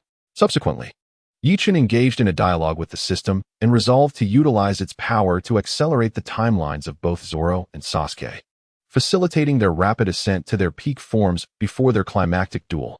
Ye Chen addressed them, You are both currently too weak. However, you will grow stronger. I shall employ mystical arts to expedite your development, enabling you to confront each other at your zenith. Do either of you have any objections? Both Zoro and Sasuke, momentarily taken aback, quickly nodded in agreement. Observing their consent, Ye Chen harnessed the system's capabilities to initiate swift maturation. They visibly began to grow more robust, their features subtly transforming, particularly Sasuke, who transitioned from youthful innocence to a more mature visage. Yet, the physical alterations were but a fraction of the transformation. A torrent of formidable sword techniques and ninja arts surged into their beings like a flood. Elements that would have been theirs in the future now bestowed upon them in advance. This process, naturally, required some time. During this interval, spectators from across the realms buzzed with excitement and speculation. The focal point of their discussion was not on Sasuke and Zoro, but rather on the astonishing words spoken by Ye Chen. His proclamation was truly extraordinary, as he claimed he would employ Jinsu to elevate Sasuke and Zoro's powers to their peak potential in the future. Such a statement was difficult to fathom. Nevertheless, the visible transformation in Sasuke and Zoro compelled them to believe. In the world of pirates, Kaido of the 100 Beasts suddenly recalled something. I remember that Kazuki Odin's wife was the possessor of the time fruit, capable of altering time at will. Could it be that Lord Ye Chen also possesses the ability to manipulate time? At least from Kaido's perspective, Ye Chen appeared to wield the power of the time fruit. Soon, Sasuke was the first to regain consciousness, having reached the pinnacle of his strength from the Fourth Ninja War. A few minutes later, Zoro also awoke, his power reflecting that of several years into the future. Of course, this peak state could only exist for a brief period in the arena. Once they stepped off the platform, everything would revert to its original state, including their strength. Upon opening his eyes, Zoro untied the green bandana from his arm and bound it around his head. This was a long-established habit, a precursor to the battles he was about to engage in. However, Zoro still opted for courtesy before combat, addressing Sasuke. I am Roronoa Zoro, a swordsman and a member of the Straw Hat Pirates. And you? Sasuke replied coldly. I am Uchiha Sasuke, a ninja from Konohagakure. After exchanging names, Zoro swiftly unsheathed his sword and shouted, One sword style, Eagle's Nest. As he called out, he swung his blade towards Sasuke. Sasuke also shouted, Wind Demon Shuriken Shadow Windmill. At that moment, a four-bladed shuriken appeared in Sasuke's hand, which he hurled at Zoro. This was indeed a D-rank ninjutsu, Wind Demon Shuriken Shadow Windmill. This technique did not merely launch shurikens. Hidden within the shadow of the thrown shuriken was another shuriken, intended to attack the enemy's blind spots. Seeing the shuriken headed his way, Zoro immediately swung his sword. A slashing light emerged, striking Sasuke's shuriken. However, concealed within the shadow was yet another shuriken. As Zoro's one-sword style, Eagle's Nest struck down the first shuriken, the hidden shuriken suddenly shot out from the side, aimed at Zoro. Possessing Kinbunchika Haki, Zoro quickly sensed this second shuriken. He leaped to evade it, but unfortunately, he was a moment too late. Although he dodged the fatal strike, The spinning shuriken grazed his shoulder, causing blood to flow. Fortunately, it was merely a superficial wound and did not impair Zoro's combat effectiveness.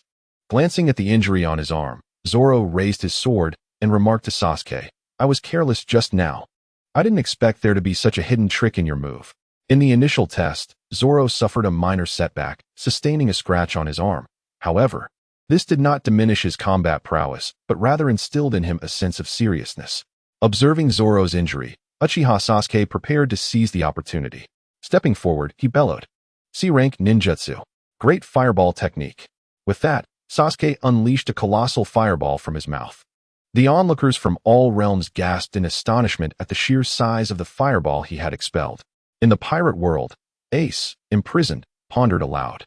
Could it be that the Mera Mera no Mi, stripped from me by Blackbeard, has been consumed by this Uchiha Sasuke? Otherwise, how could he wield such power? Yet, a realization struck him. This Sasuke hailed from an alternate reality, making any dealings with Blackbeard implausible. Perhaps in another world, a similar ability to the Mera Mera no Mi existed. Unbeknownst to Ace, Sasuke's great fireball technique was merely a C-rank ninjutsu, a commonplace fire technique in the Naruto universe. This technique involved gathering fire chakra at the throat and projecting it forward in a fiery sphere to assail foes, possessing considerable might. As the fireball hurtled toward him, Zoro brandished his sword and shouted, "One sword style, great dragon shock." With a fierce swing, he unleashed a white slash that arced through the air, cleaving the fireball in two. This technique was significantly more potent than the one-sword style, Eganbird, he had executed moments earlier. Sasuke furrowed his brow at this unexpected display. In the Naruto universe, there were no samurai wielding swords to confront fire techniques head-on. Nonetheless, he dismissed the loss of his C-rank ninjutsu as inconsequential. He swiftly formed hand seals and proclaimed, "A-rank ninjutsu, Chidori sharp spear." This advanced technique, derived from Chidori, transformed the purple lightning into a slender, spear-like weapon. Aiming the Chidori sharp spear at Zoro, Sasuke hurled it forth, the weapon screeching through the air as it sought Zoro's throat. Meanwhile, the Straw Hat Pirates anxiously observed the arena. Upon seeing Zoro's arm marred by Sasuke's shuriken, their hearts tightened with concern. Fortunately, Zoro's injury was not severe, quickly alleviating their worries. However, as the Chidori sharp spear soared toward Zoro, their anxiety surged anew. Tony Chopper, trembling, voiced his fears. "Will Zoro be alright?" As the beloved pet of the crew, Chopper received immense affection from all, but Zoro held a special place in his heart, intensifying his concern. Sanji, with a cigarette perched between his lips, reassured him, "Don't worry, Chopper." Though the strike was fierce, it failed to harm Green Algae Head. Luffy declared, "Zoro is incredibly formidable. You need not worry." While the group attempted to reassure Chopper with their words, deep down, they too harbored concerns. Zoro, unaware of the situation with the Straw Hat Pirates, was unable to divert his focus at this moment. With both hands gripping his swords, he faced the incoming Chidori sharp spear, exclaiming, "One sword style, demon slash." In an instant, Zoro's sword descended with ferocity, cleaving the menacing Chidori in two, which dissipated into nothingness. Maintaining his slicing stance, Zoro turned to Sasuke and remarked, "It seems you've attacked me twice already. Now it's my turn." Without hesitation, Zoro leapt into the air, brandishing his sword with a shout, "One sword style, flying dragon flame." His weapon, the Wado Ikamanji, was poised behind him as he launched a powerful downward strike towards Sasuke. At that moment, a spectral image of a flying dragon appeared in the sky, rushing towards Sasuke alongside Zoro's attack. This swift maneuver, akin to lightning, brought the blade swiftly above Sasuke's head. In the Naruto world, Sakura's heart raced with anxiety for Sasuke, reflecting her deep affection for him. Likewise, Naruto shared a love for Sasuke that rivaled Sakura's, though he concealed his worry from her. Instead, he comforted Sakura, saying, "Don't fret, Sakura. Naruto will be just fine." However, just as he uttered these words, Zoro's blade struck down upon Sasuke's head. Upon witnessing this, Sakura cried out in despair, sprinting towards the arena and calling out, "Sasuke! Sasuke!" Naruto, taken aback and saddened, rushed to the platform as well. Kakashi intervened, blocking their path. "What are you two planning to do?" With tear-filled eyes, Sakura looked at Kakashi and said, "Kakashi-sensei." "Sasuke," Kakashi calmly interjected. "Sasuke is unharmed. He just used the body flicker technique." Both Sakura and Naruto paused, staring at Kakashi, who nodded affirmatively. With lingering doubt, they turned their gaze back to the arena. Indeed, Zoro's sword had struck a large wooden post. This was a commonplace E-rank ninjutsu, allowing the user to instantaneously swap places with a plant or animal to evade attacks. Looking over, they saw Sasuke standing unharmed on a nearby boulder. Sakura let out a sigh of relief, but upon glancing at the wooden post, a chill of fear ran through her.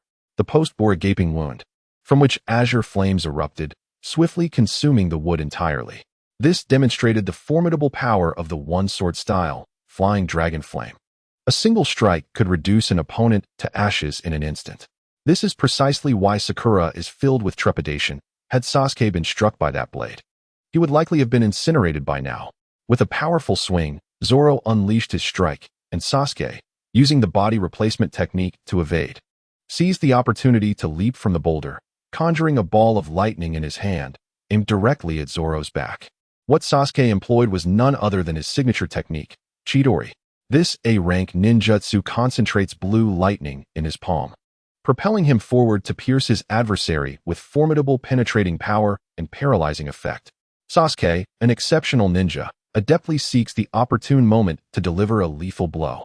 As he narrowly escaped Zoro's strike using the body replacement technique, he resolved to retaliate. With swift precision, Sasuke formed hand seals, then propelled himself from the boulder, thrusting the lightning-infused Chidori towards Zoro's back.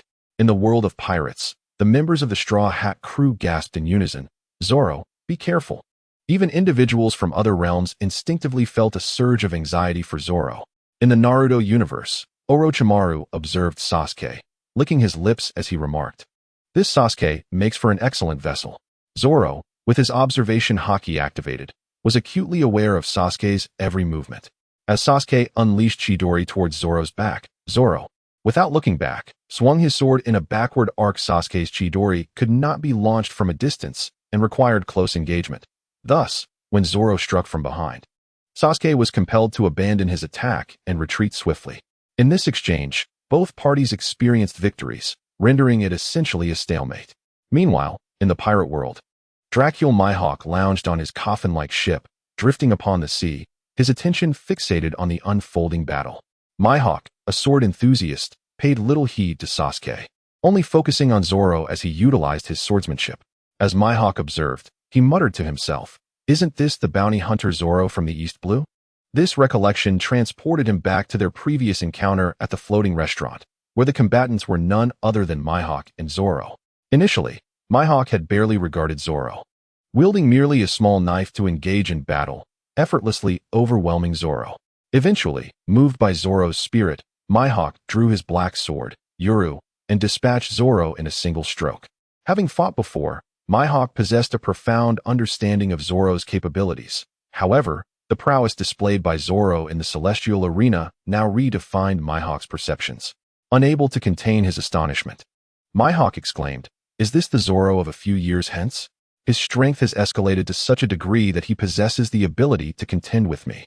Zoro, having repelled Sasuke, gradually turned to face him, stating, "So, your greatest strength lies in ambush."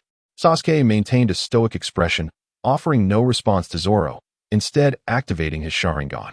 The sight of such eyes momentarily stunned Zoro, for they exuded an aura of malevolence that was undeniably unsettling. Not only Zoro, but others beyond the realm of the Naruto universe also felt an uncanny dread upon witnessing Sasuke's Sharingan, as if an invisible threat loomed over them. Instinctively sensing danger, Zoro took a step back. At that moment, Sasuke unleashed his Genjutsu, exclaiming, "Illusionary Restraint Technique." This was one of the Genjutsu abilities bestowed by the Sharingan, a binding illusion that ensnares its victim with phantom stakes, rendering them immobile. As Sasuke employed this technique, Zoro immediately sensed something amiss.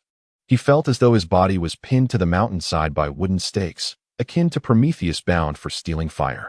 Zoro was taken aback, bewildered by the situation. "We haven't even begun to fight, yet here I am, immobilized." In a state of shock, he began to struggle, desperately attempting to free himself. However, no matter how vigorously he fought, his body remained firmly affixed to the stone wall, and even the sword in his grasp, Enma, slipped from his hand with a clatter to the ground. Onlookers were left in astonishment. What on earth is happening to Zoro? Why is his body writhing like that? And why has his sword fallen? They were utterly oblivious to the reality of Zoro's predicament. The effects of Sasuke's genjutsu were confined solely to the arena, affecting only Zoro while the rest remained unaffected. They could only observe Zoro's contorted expressions of pain and his futile attempts to regain control. The Straw Hat Pirates were particularly alarmed. Chopper was the first to cry out, "What is happening to Zoro? Is he possessed?" Nami, equally concerned, remarked, "He seems to be in great agony. What could possibly be happening?" Usopp, with a worried expression, suggested, "Could it be that Sasuke is casting a curse on Zoro?" Robin, who had been quietly reading, interjected, "No, this is not a curse. It bears no resemblance to the curse techniques described in the texts. But what it actually is, I cannot ascertain." Meanwhile, Luffy waved his arms frantically, exclaiming, Someone help Zoro. I need to get into the arena to rescue him." With that, Luffy activated the powers of his gum-gum fruit, coiling his legs like a spring. He exerted force, compressing the spring, and then, in an instant, propelled himself into the air.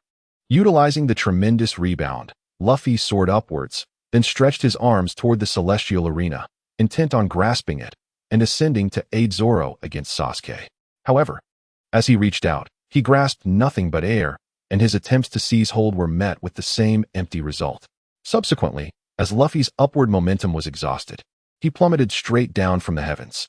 Falling from the sky, Luffy could hardly fathom that despite having reached for the celestial arena, he seemed to grasp nothing but emptiness. What Luffy did not realize was that the celestial arena did not exist in this world, nor in any other. What the myriad realms beheld was merely a projection. When Luffy reached out to seize the illusion, he naturally caught nothing but solitude. With a resounding crash, Luffy fell into the sea, prompting his crewmates, the Straw Hat Pirates, to hastily shout and sail over to rescue him. On the celestial arena, Sasuke noticed that Zoro had fallen victim to an illusionary technique and approached him, asking, "How do you feel now? If you're in pain, let out a cry. Of course, if you choose to concede, I shall spare you. After all, we bear no animosity, and we are not from the same world. There is no need for me to slay you." However, Zoro was not one to concede easily. Struggling, he declared, "I intend to become the greatest swordsman in the world. How could I possibly surrender so readily?" Sasuke, with an impassive expression, replied, "In that case, do not blame me." Zoro found himself ensnared by the illusion of the Sharingan, the illusionary shackles technique, rendering him unable to escape despite his efforts. He felt akin to Prometheus, his limbs nailed to the stone wall by wooden wedges. Soon after, Zoro saw Sasuke approach, wielding a long sword, which he thrust toward Zoro's chest. The strike was not deep, seemingly deliberate, as if to torment Zoro further. Sasuke inquired, "Zoro, do you intend to concede now?" Zoro grit his teeth and shook his head. "I am destined to become the greatest swordsman in the world. How could I yield to you?" Before Zoro could finish his words, Sasuke struck again. Zoro could not suppress a grunt of pain, but remained resolute in his refusal to surrender. At that moment, another Sasuke appeared, followed by 2, then 3, until there were dozens of Sasukes, all simultaneously thrusting their swords toward Zoro, turning him into a veritable pincushion. Zoro felt as though he were on the brink of death, and in his fading consciousness, he seemed to hear someone calling his name. Looking down, he realized it was his beloved sword, Wado Ikamanji, in which the visage of Kuina appeared. With her wide eyes, Kuina spoke to Zoro. "Zoro, did you not swear to me that you would become the greatest swordsman in the world? How could you die before fulfilling that promise?" Kuina was the daughter of Zoro's master and his first love, who had tragically passed away long ago. Zoro's sword, Wado Ikamanji, was in truth Kuina's blade. In Zoro's heart, Kuina held an immensely significant place. His aspiration to become the world's greatest swordsman stemmed from their vow together. Now, upon seeing Kuina once more, Zoro's heart ached as if it were being torn asunder. "Indeed, I have yet to fulfill my initial vow of becoming the greatest swordsman in the world. How can I simply succumb to death?" This thought reverberated in my mind as I shouted aloud, "Indeed, I have not yet realized my vow. I have not become the greatest swordsman in the world. How can I die?" Zoro cried out fiercely, gritting his teeth as he yanked his bloodied hand free from the wooden wedge that held it captive. The pain caused veins to bulge on his forehead, yet he persevered, pulling his other hand from the wedge as well. Subsequently, Zoro removed the wooden wedges that pinned his feet. With this movement, the dozens of obstacles shattered with a resounding crack, and at that moment, Sasuke's Genjutsu was dispelled. Zoro glanced at his limbs, finding no marks or blood from the wedges. Although he remained somewhat bewildered, he surmised that he had likely fallen victim to some form of illusion. Sasuke stood at a distance until his Genjutsu was broken, then spoke. "Your willpower is remarkably strong. You have shattered my Sharingan illusion," Zoro retorted. "If my willpower were not strong enough, how could I ever become the greatest swordsman in the world?" With a mighty shout, Zoro declared, "Draw your sword." As these words left his lips, Zoro was already at Sasuke's side, swiftly drawing his blade to strike. This technique is known as One Sword Style, II, Lion's Song. It is also referred to as One Sword Style, II/. Zoro had comprehended this move during his battle with Mr. One. It possesses the power to cut through steel and iron, a formidable combination of might and speed. With a swift sound, Sasuke's robe was torn asunder by Zoro's strike, leaving a gash upon Sasuke's body. Fortunately, Sasuke had executed a body flicker technique just in time, evading a more grievous injury. The onlookers from Konoha gasped in astonishment, their hearts racing. Particularly, Itachi Uchiha, Sasuke's elder brother, who harbored deep affection for his sibling. Many years prior, he had orchestrated the tragic massacre of the Uchiha clan, yet he spared only Sasuke. For years, Itachi had positioned himself as a target of revenge to motivate Sasuke to grow stronger. Now, witnessing Sasuke's injury nearly caused Itachi's heart to leap from his chest. Thankfully, the wound was not severe and would not significantly impact Sasuke's battle prowess. Sasuke glanced at his torn robe and the wound before placing his hand upon the hilt of the Kusanagi sword. The crowd looked on, puzzled. What was Sasuke intending? Was he truly going to engage Zoro in combat with a sword? It should be noted that Zoro is a swordsman, while Sasuke's advantage lies in ninjutsu. To relinquish his advantage and confront Zoro with his disadvantage seemed a path to suffering. In the next moment, Sasuke moved suddenly, mimicking Zoro's actions as he drew the Kusanagi sword and, like Zoro, swung it toward him. The fluidity of his movements mirrored Zoro's perfectly. However, Zoro wielded the sword Wado Ikemanji, while Sasuke brandished the Kusanagi. Fortunately, Zoro's observation haki was sufficiently robust, just as Sasuke's blade was about to cleave through. He swiftly enveloped himself in armament haki. In an instant, a resounding clash echoed as Sasuke's Kusanagi struck Zoro's armament haki, propelling Zoro backward, yet he emerged unscathed. Upon regaining his footing, Zoro widened his eyes in disbelief and exclaimed to Sasuke, "How could you possibly wield my one-sword style, Lion's Song?" Sasuke offered no reply. Yet those from the Naruto world understood that he possessed the Sharingan. The Sharingan boasts numerous abilities, not only capable of casting illusions, but also adept at replicating the physical techniques of others, including swordsmanship. Sasuke had utilized this very function of the Sharingan to replicate Zoro's one-sword style, Lion's Song. As Naruto, a close friend of Sasuke, was well aware of this ability, he found no surprise in Sasuke's mimicry of Zoro's swordplay. Nevertheless, Naruto sensed a stark difference in Sasuke's demeanor in the arena, though he struck infrequently. Each of his actions radiated immense power, a far cry from the Sasuke he knew. Naruto couldn't help but murmur, "Sasuke has become so incredibly strong. Far stronger than I am." Kakashi reassured him, stating, "Naruto, the Sasuke you see in the arena is the Sasuke of several years hence. Naturally, he would be more formidable than he is now." To this, Naruto replied, "Kakashi-sensei, do you think the future me will be as powerful as the future Sasuke?" Though friends, Naruto and Sasuke were also rivals, both yearning to surpass one another. The thought of Sasuke's future strength worried Naruto, fearing he might fall short. Kakashi comforted him, "Naruto, as long as you train diligently, your future self will undoubtedly be on par with Sasuke." Sasuke, employing the replication ability of his Sharingan, countered Zoro with Zoro's own sword techniques, which astonished Zoro and compelled him to re-evaluate Sasuke as an adversary. As Sasuke executed another strike, having copied Zoro's techniques, Zoro chose not to evade this time, but instead swung Wado Ikemanji to block the Kusanagi. In that moment, the two swords clashed, neither yielding, locked in a stalemate. It was evident that in a battle of blades, Zoro held a distinct advantage over Sasuke, who soon found himself at a disadvantage. In the Naruto world, Sakura witnessed this spectacle, clenching her fists and cheering, "Go Sasuke, you can do it. The entire village of Konoha stands with you." Naruto and the others from Konoha also tightened their fists in support of Sasuke, each brimming with excitement. Meanwhile, in the pirate world, The entire Straw Hat crew rallied behind Zoro. Even Sanji, who often found himself at odds with Zoro, anxiously paced the deck, smoking and silently urging Zoro on. On the arena of the Myriad Realms, just as Sasuke appeared on the brink of defeat, a colossal serpent unexpectedly emerged from his arm, swiftly ensnaring Zoro. This was Sasuke's C-rank space-time ninjutsu, summoning Shadow Serpent Hand. This spectacle left Zoro utterly astounded. After all, such occurrences were unheard of in the world of pirates. The spectators from the Myriad Realms were equally bewildered, their expressions reflecting utter confusion. How could a great serpent materialize out of nowhere, seemingly birthed from Sasuke's very arm? This serpent was thicker than Sasuke's own arm. How had it concealed itself within? In the Marvel Universe, Iron Man rose from his seat, exclaiming, "What is this? A gigantic serpent. How did it emerge from Sasuke's sleeve? Is it magic? Like a grand illusion." The Hulk, Banner, remarked, "Such a large serpent necessitates an immense container. Yet, I see no vessel on Sasuke that could possibly hold it."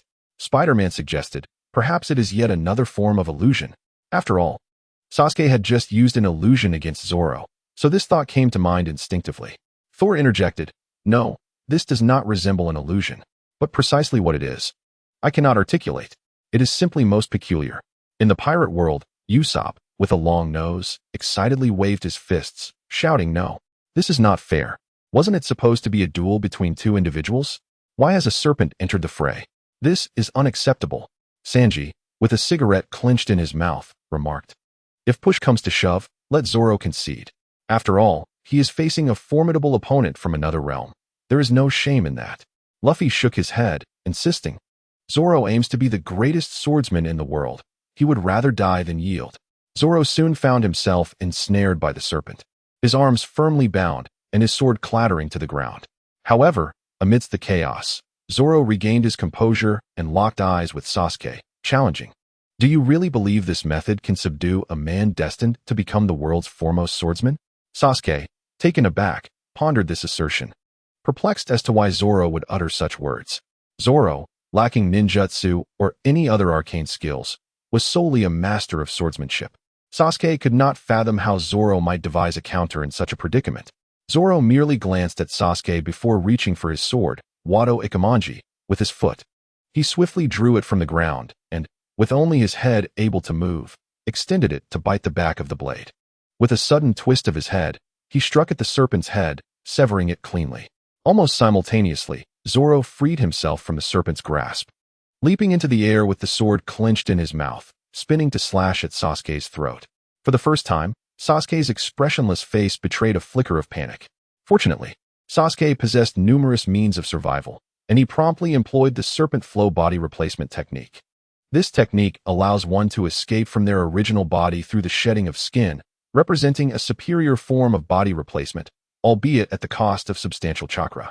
However, in that moment, Sasuke had little concern for the expenditure of his energy.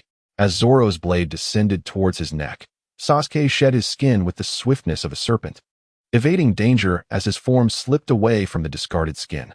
This spectacle profoundly altered the onlooker's perception of the world.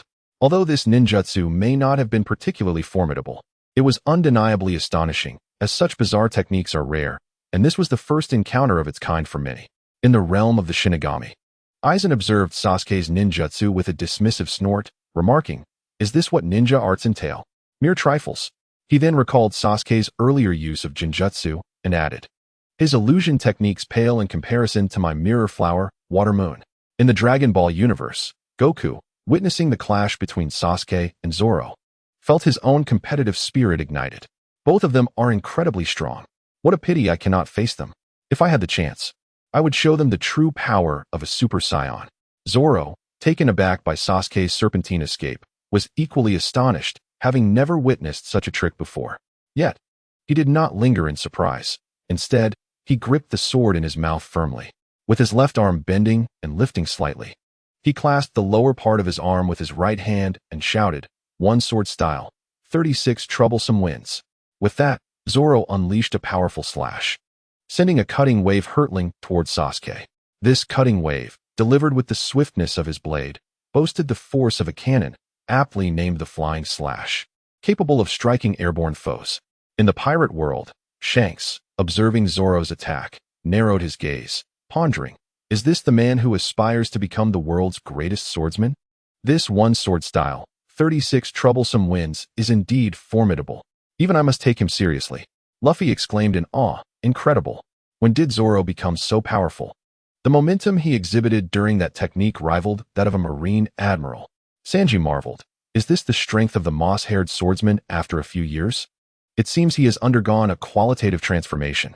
I must strive harder, otherwise, I will be unable to match him. Zoro unleashed his ultimate technique. One-sword style, 36 troublesome winds, delivering a fierce cutting wave aimed directly at Sasuke. In response, Sasuke swiftly employed the body flicker technique, instantly relocating to evade the violent onslaught. Consequently, Zoro's attack missed its mark, crashing down upon a massive boulder and cleaving it in two. With his strike having missed, Zoro pivoted, preparing for another assail. As Zoro lifted his sword, poised to strike Sasuke once more, he found himself momentarily bewildered. Before him stood not a single Sasuke, but four, each positioned at the cardinal points: north, south, east, and west. These four Sasukes bore an identical appearance, mirroring each other's movements and expressions as if they were reflections in a mirror. This was the B-rank ninjutsu, the shadow clone technique, employed by Sasuke. Developed by the second Hokage, this technique creates tangible clones using chakra. These clones can act and fight independently of the original, possessing their own consciousness and a degree of resilience. Observing Zoro's moment of confusion, all four Sasukes simultaneously formed hand seals, unleashing the Chidori technique, and launched a coordinated assault from all directions toward Zoro. In response, Zoro unsheathed another sword, transforming his stance into one wielding dual blades. With a reverse grip on his swords, he executed a powerful strike, resembling the horn of a rhinoceros, aptly named two-sword-style rhinoceros horn. As Zoro unleashed this technique, two of Sasuke's shadow clones fell to the ground, dissipating into the air. In the blink of an eye, Zoro's body leapt to the side with lightning speed. He then faced another clone of Sasuke, delivering a downward slash with ferocity. This move was called two-sword-style second slash, ascending the tower. The remaining clone was swiftly cleaved to the ground, vanishing into the ether. Within mere moments, Zoro had dispatched 3 of Sasuke's clones. However, in that fleeting instant, Sasuke's true form seized the opportunity and darted behind Zoro, executing the Chidori aimed at his back. Caught off guard, Zoro had no time to evade. He immediately enveloped his back with armament haki. Almost simultaneously, Sasuke's Chidori struck Zoro, causing him to stagger forward. Noticing that Zoro had not been toppled, Sasuke pursued him. With no time to perform hand seals for another Chidori, he resorted to a C-rank taijutsu, the lion's combo, launching a kick upward towards Zoro. This technique was inspired by Gai Sensei's leaf shadow dance, which Sasuke had further refined. Zoro was propelled into the air by the lion's combo, yet in the next heartbeat, Sasuke leapt after him, landing a foot upon Zoro, sending him crashing back to the ground. The impact reverberated loudly, eliciting gasps of pain from onlookers. Luffy, witnessing the event, sprang from the deck, shouting Zoro. Sanji, his cigarette dropping from his mouth, clenched his fists and yelled, "Green algae head, get up now." Despite their frequent banter and occasional brawls, in critical moments, the bond of care between the two was undeniable. The other members of the Straw Hat Pirates also called out Zoro's name, anxiously fixated on the celestial arena. Sasuke's C-rank technique, the Lion's Barrage, inflicted a degree of damage upon Zoro. Fortunately, Zoro's physical resilience far surpasses that of any individual from the Naruto universe. Thus, while he was indeed harmed, he did not succumb to incapacitation. As Zoro fell to the ground, he gripped his twin swords in reverse, then executed an upward slash. This was Zoro's signature move, the two-sword style, second strike, ascending tower.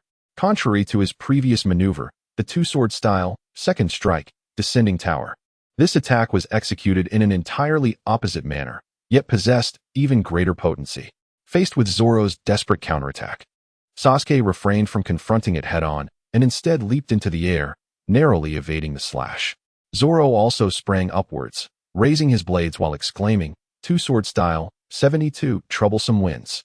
This technique represents the pinnacle of Zoro's two-sword style, virtually capable of cleaving through anything. As Zoro swung his blades, 2 waves of slashing energy surged forth, aimed directly at Sasuke. Sasuke, unwilling to absorb the impact, resorted to the body flicker technique, swiftly relocating to a different spot. In the next instant, Zoro's two waves of slashing energy struck the very location where Sasuke had just stood, instantly cleaving a massive boulder in half. The onlookers from Konoha were struck with a cold sweat at the sight. Although they too could shatter stone and devastate mountains, they had never witnessed anyone wielding merely two swords and unleashing slashing waves capable of obliterating boulders. This was a boulder. If it had been a human, they would surely have been reduced to mere chunks of flesh. The deceased Uchiha Madara observed Sasuke's battle and remarked, "This boy has awakened the Sharingan. It seems he is a descendant of the Uchiha clan. If the opportunity arises, I must persuade him to ally with me and become my strength." In the Marvel Universe, Iron Man whistled and remarked, "Those two swords are incredibly formidable. Could they be laser weapons, perhaps laser blades?" Thor raised his hammer and declared, "Are his swords truly more powerful than my hammer?" In an apartment, Deadpool, witnessing the scene, exclaimed, "Oh, those two swords are extraordinary. If only the two swords on my back could possess such might." Having evaded Zoro's strike, Sasuke immediately launched a counterattack. He leaped onto a massive boulder, swiftly forming hand seals, then thrust his hands forward while shouting, "Chidori Senbon." Chidori Senbon is also an A-rank ninjutsu, derived from Chidori, but with a much broader attack range and capable of striking without direct contact. This technique transforms Chidori into countless sharp Senbon, targeting enemies for assault. The number of Senbon released correlates with the amount of chakra utilized, and when combined with the Sharingan, it can directly strike vital points of the adversary. As Sasuke unleashed Chidori Senbon, he became the epicenter, with thousands of chakra-infused Senbon shooting forth like beams of light towards Zoro. Although Zoro had his back to Sasuke, his observation haki allowed him to sense Sasuke's movements. Therefore, when Sasuke launched his Chidori Senbon attack, Zoro promptly clenched the sword of the way of one character between his teeth and drew his other blade. Now, he wielded one sword in each hand, with another secured in his mouth. Thus, he possessed a total of 3 swords. Evidently, Zoro was about to unleash his 3-sword style. In the face of Sasuke's Chidori Senbon, Zoro drew his third sword, clenching it between his teeth while wielding the other 2 with his hands. As the Senbon rained down like a flurry of arrows, Zoro suddenly swung his swords, shouting, "3-sword style, Raven's Hunt." This technique, a creation of Zoro himself, allowed for a continuous and multifaceted assault, making it an impeccable choice for such a scenario. With a flourish, Zoro danced in midair, his blades slicing through the barrage of Senbon with precision. Once the onslaught was severed, Zoro landed gracefully on the ground, one knee partially bent, swords extended behind him, and the third sword held firmly in his mouth. Exuding an aura of undeniable coolness, the members of the Straw Hat Pirates erupted in cheers at the sight. Sanji, in particular, produced a bottle of champagne, popping the cork which sent a spray of bubbly liquid cascading over everyone. The crew grew even more jubilant, leaping about while toasting with the champagne. Meanwhile, Vista, the 5th Division commander of the Whitebeard Pirates, regarded Zoro with a nod, remarking, "This Zoro's 3-sword style is formidable. I wonder how it would fare against my blade." Vista, a swordsman capable of standing toe-to-toe with Mihawk, would surely rank among the top 10 swordsmen in the pirate world. His words signified a recognition of Zoro's strength, elevating him to the status of an equal adversary. At that moment, Marco, the Phoenix, interjected, "Vista, I am acquainted with this Zoro. He is part of the Straw Hat Pirates and fights alongside Luffy. If you wish to challenge him, I can introduce you once he departs the arena."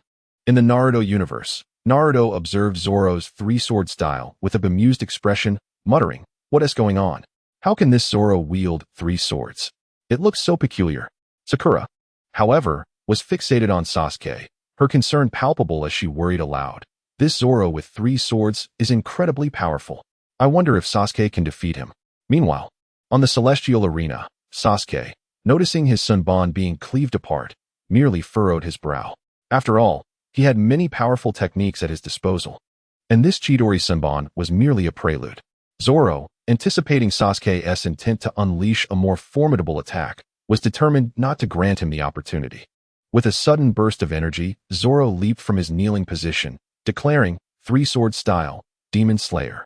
As he executed the move, his swords appeared to ignite, and his figure, moving through the flames, resembled that of a specter. The sight sent a chill down Sasuke's spine, and the spectators from various realms felt a sense of dread wash over them. In that moment, Zoro transcended the realm of humanity, embodying the essence of a demon. Just as this terrifying realization dawned upon them, Zoro had already closed the distance to Sasuke, launching a simultaneous assault with all three swords aimed directly at him. Sasuke, truly a prodigy of youth, activated his substitution technique at a critical moment. In an instant, there was a resounding crash as Sasuke's substitute was shattered by Zoro's blade. Having narrowly escaped to the side, Sasuke's complexion paled slightly. The ferocity of Zoro's strike was astonishing. Had it not been for his mastery of the substitution technique, he might have been reduced to mere fragments. In the village of Konoha, Sakura witnessed this harrowing scene and felt her legs weaken, causing her to collapse onto the ground. Naruto rushed to her side, exclaiming, "Sakura, are you all right?" With her eyes tightly shut, Sakura stammered, Is Sasuke unharmed?" Wiping the cold sweat from his brow, Naruto reassured her, "Do not worry. Sasuke is fine." He evaded the attack using his substitution technique. Upon hearing this, Sakura finally dared to open her eyes and look. In the pirate world, the expression on the face of Flower Sword Vista also turned pale as he murmured, "That strike was terrifying. Even from this distance, I can feel its overwhelming force. If Zoro were to unleash such a move against me, I might not withstand it." Just moments ago, Vista had believed that Zoro's strength was on par with his own, and he had considered challenging Zoro to a duel. However, now he realized that Zoro's prowess surpassed his own. At least the recently executed three-sword style, Demon Slash, was beyond his capacity to counter. Seeing that Sasuke had evaded his three-sword style, Zoro immediately pursued him with his blade drawn. In a state of panic, Sasuke swiftly utilized the body flicker technique to relocate. Yet Zoro's movements were swift, and he quickly closed the gap once more. Seeking to buy himself some time, Sasuke activated the summoning technique.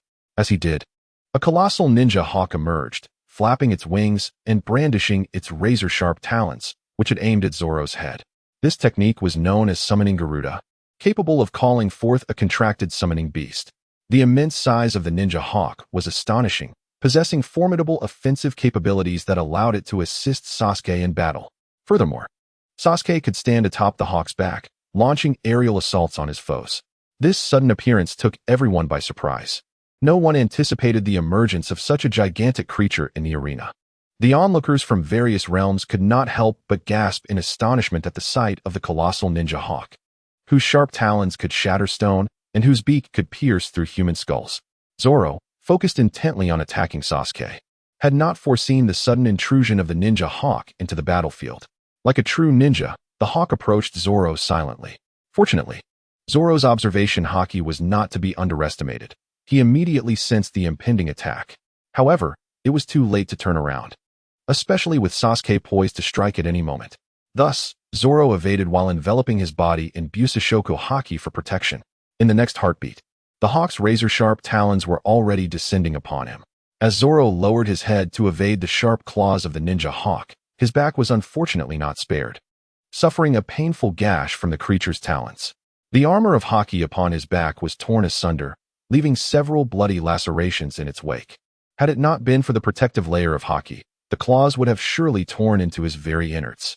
Zoro withstood the blow and retaliated with a swift strike aimed at the ninja hawk behind him. However, the hawk demonstrated considerable intelligence, letting out a piercing cry before soaring into the air to evade his blade. Seizing this opportunity, Sasuke launched himself towards Zoro with lightning speed.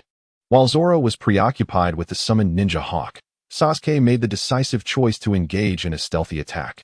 Infusing his lightning-infused chakra into his Kusanagi sword, it transformed into a pale blue blade, crackling with electricity, thereby becoming the Chidori blade. This enhancement significantly amplified the sword's power, and with it, Sasuke lunged towards Zoro's chest with intent. Although Zoro was focused on driving away the ninja hawk, he remained vigilant against Sasuke's approach. Almost as if he harbored intentions of luring his opponent deeper into the fray, he assumed an unusual stance, raising both swords behind him with their edges facing downward, awaiting Sasuke's advance. As Sasuke charged forward with the Chidori blade, Zoro suddenly lifted his dual blades and brought them crashing down. This technique, known as the three-sword style, Tiger Hunt, was a defensive maneuver turned offensive, perfectly suited for the present circumstances. The shockwave generated by the three-sword style, Tiger Hunt surged forth, colliding with Sasuke's Chidori blade. The clash of these two energies, a bolt of lightning and a physical cutting wave, resulted in a thunderous explosion that resonated through the air. The spectators were left in awe, deeply impressed by the sheer magnitude of the explosion, which was not the result of external forces, but rather a collision of innate energies. Such phenomena seemed to transcend the boundaries of scientific understanding. In the Marvel Universe, Iron Man swung his arm in disbelief, exclaiming, "Oh, these two fellows aren't clad in armored suits. How are they generating energy to produce such explosions? It's utterly astonishing." The Hulk, Banner, shrugged and remarked, "Theoretically, without external assistance, this shouldn't be possible. Yet they have evidently discovered an alternative method to harness the energy stored within their bodies. As for the source of this energy, I cannot ascertain it at present." Meanwhile, Thor's attention was elsewhere. He gazed at Sasuke and said, "Oh, this fellow can wield lightning. My interest in him has been piqued for quite some time now. He has utilized lightning on several occasions. Could he be a thunder god from another realm?" Conversely, the inhabitants of the Naruto and One Piece worlds were filled with tension, their eyes glued to the unfolding confrontation between Sasuke and Zoro. In the world of Naruto, the late first Hokage, Hashirama Senju, observed the ongoing tournament. He regarded Sasuke with an approving nod, exclaiming, "Is this truly the new generation of Konoha's youth? His mastery of ninjutsu and chakra application is indeed comparable to my own." The deceased second Hokage, Tobirama Senju, interjected, "This young man must be a descendant of the Uchiha clan, as evidenced by his Sharingan, which reveals his lineage. Although he is remarkably capable, he should not be entrusted with significant responsibilities, for it would not bode well for the village of Konoha." Hashirama furrowed his brow and retorted, "Your prejudice against the Uchiha clan runs too deep. We can coexist peacefully with them." Tobirama scoffed him. "Have you forgotten Uchiha Madara? How you treated him? And how he in turn treated you?" At that moment in the grand arena, the clash of powers between Zoro and Sasuke resulted in an explosion, forcing both combatants to retreat. Almost simultaneously, they launched their attacks once more. Sasuke gathered chakra at his throat and unleashed a colossal fire dragon, roaring as it surged toward Zoro. This was Sasuke's B-rank ninjutsu, Great Dragon Fire technique. Should Zoro fail to respond adequately, he would be engulfed by the dragon and perish in flames. The spectators anxiously watched Zoro, curious how he would counter this formidable fire dragon, which most would find insurmountable. Suddenly, Zoro swung his sword with fervor, declaring, "Three-sword style, tornado." As his blade cut through the air, a powerful wave of force generated an astonishing vortex. This whirlwind erupted from Zoro's sword, lifting the fire dragon skyward and shredding it into fragments. At that moment, a ninja hawk, which had been circling above, seized the opportunity to dive down with great speed, extending its massive claws toward Zoro. The timing was impeccable. Having just executed the three-sword style, tornado, Zoro was unable to react in time to fend off the approaching hawk. He could only muster the strength to coat his body with armament haki. Almost simultaneously, the hawk's claws seized Zoro's shoulders, and with a powerful flap of its wings, it lifted him into the air. Sasuke and the ninja hawk displayed an almost flawless synergy. Observing Zoro being carried aloft, Sasuke swiftly sprinted forward, leaping onto a massive boulder and propelling himself into the air. Mid-leap, he deftly manipulated his shuriken with transparent threads, aiming them at Zoro, who was now ensnared by the hawk. The scene was intensely perilous, as Zoro found himself captured and suspended in midair, placing him at a significant disadvantage. Meanwhile, in the pirate world, the swordsman Bista pondered what he would do if he were in Zoro's predicament. He mused that, without external assistance, it would be exceedingly difficult for him to break free from such a dire situation. Yet, he remained uncertain of how Zoro would navigate this challenge. In the village of Frost Moon, the master of the One Heart Dojo, Gungshiro, was also observing the fierce competition. Gungshiro, the father of Kuna and the mentor of Zoro, gazed quietly at Zoro and couldn't help but exclaim, "After all these years, I never imagined that Zoro would grow to such formidable heights. He is but a step away from realizing his dream of becoming the world's greatest swordsman."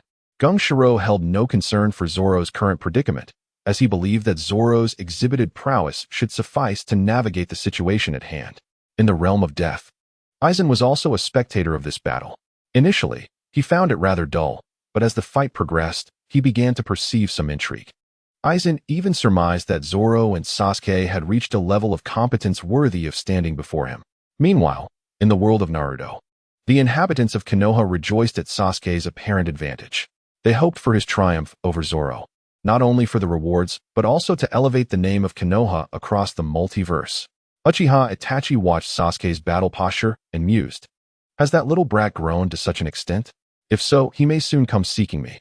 By then, my life will have reached its twilight, and I shall bestow my eyes upon him to aid him in awakening the eternal Mangekyo Sharingan.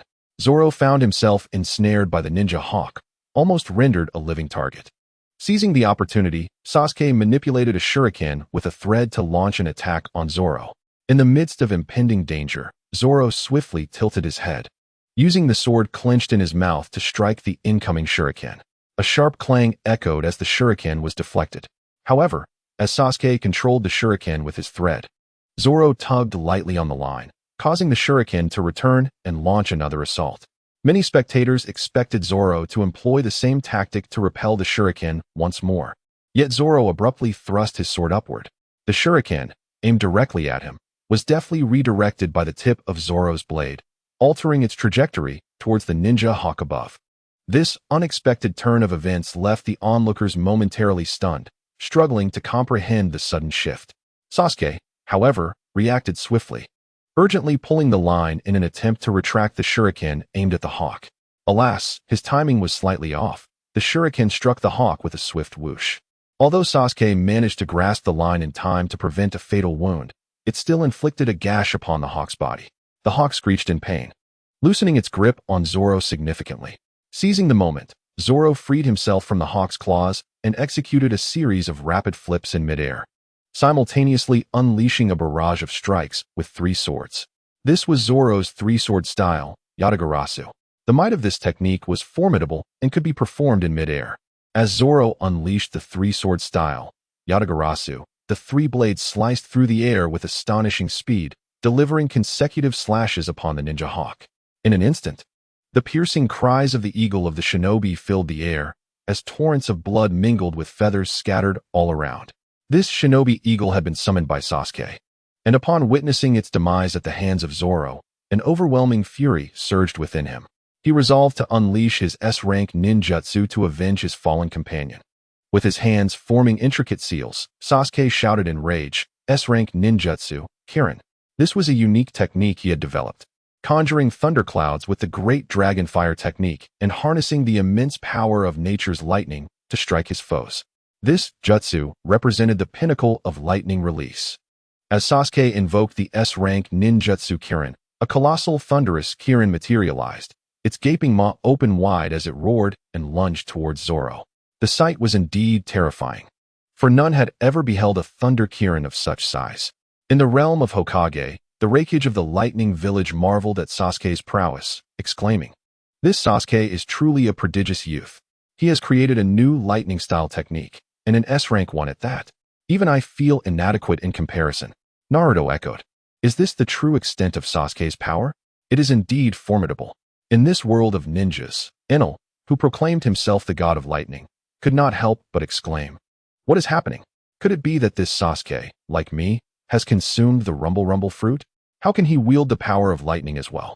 On the celestial arena, under the anxious gaze of the crowd, the thunder Kirin roared, baring its teeth as it lunged to bite Zoro. At that moment, Zoro had just slain the shinobi eagle and had landed on the ground.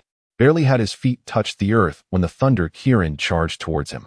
Zoro, fully aware of the impending threat and the Kirin's might, recognized that his usual three-sword style would not suffice. Only a more powerful technique could prevail. Thus, Zoro shouted, "Three-sword style, 108 panes of wind."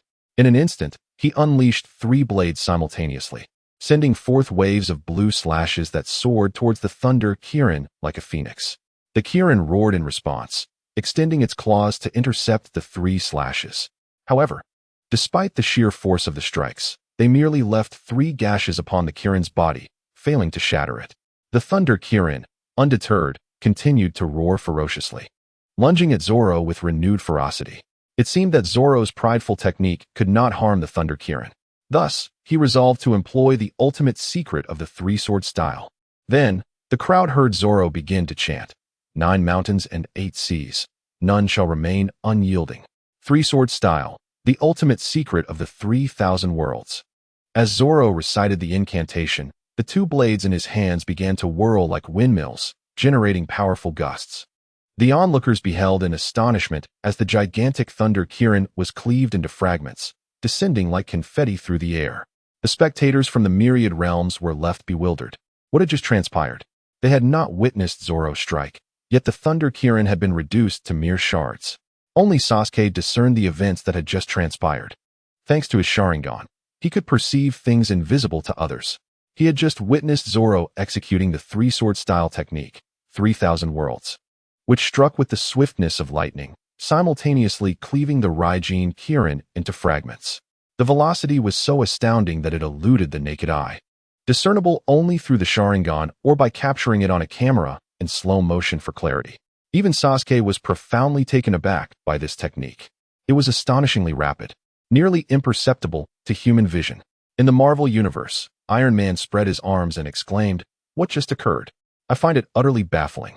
I did not observe Zoro make a move, yet the Raijin Kirin has been reduced to mere shards. Who could have slain the Raijin Kirin? Can anyone enlighten me?" Thor took a swig from his drink and replied, "Perhaps it was Zoro, unless there was a third party in the arena." At that moment, Spider-Man, holding a miniature camera, chimed in, "Hey, everyone, come quick. Look at this." As the crowd gathered, Spider-Man began to replay the footage captured earlier. Upon viewing the playback, they saw Zoro wielding his dual blades in a manner reminiscent of a windmill. In the next instant, a shadow flickered, and the Raijin Kirin was transformed into fragments. The Hulk, Banner, adjusted his glasses and remarked, "Oh, let me see who that shadow is." However, after scrutinizing for a while, no one could identify the figure. Spider-Man declared, "This is easy. I can conduct a slow-motion replay, allowing everyone to see clearly." As Spider-Man activated the slow-motion feature, the spectators beheld Zoro spinning his dual swords like a windmill, followed by his leap into the air as he unleashed a rapid trio of slashes. The speed was so extraordinary that even the Raijin Kirin could not react in time. By the moment the Raijin Kirin responded, its form had already been cleaved into pieces. The Marvel crowd gasped in unison, "Oh, that was exceedingly fast, even beyond the capacity of human sight. Truly inconceivable." Zoro's sudden execution of the three-sword style technique, 3,000 worlds, was nothing short of astonishing. The speed was so remarkable that it surpassed the vision of most onlookers. Even Dracula Mihawk, the renowned Hawkeyes, found himself momentarily captivated. Although Mihawk was notoriously arrogant, he could not deny that facing Zoro's 3,000 worlds would not guarantee his victory. What does this signify? It indicates that Zoro's strength has reached a level comparable to that of Hawkeye's Mihawk, presenting a genuine possibility of defeating him. While others might feel disheartened by such a realization, Mihawk felt a surge of excitement. For he, as a sword enthusiast, harbored a lifelong aspiration to encounter a swordsman of exceptional skill and to ultimately defeat him. Regrettably, Mihawk's mastery of swordsmanship was so profound that, to this day, no one had surpassed him in this art. This rendered Hawkeye Mihawk profoundly lonely and devoid of excitement. At last, a challenger emerged, Zoro, a figure who might possess the skill to surpass Hawkeye Mihawk in swordsmanship. How could Hawkeye Mihawk not feel exhilarated by this prospect? Gazing intently at Zoro in the arena, he fervently expressed, "Zoro, I hope you return alive. Then, fulfill your promise and come to challenge me."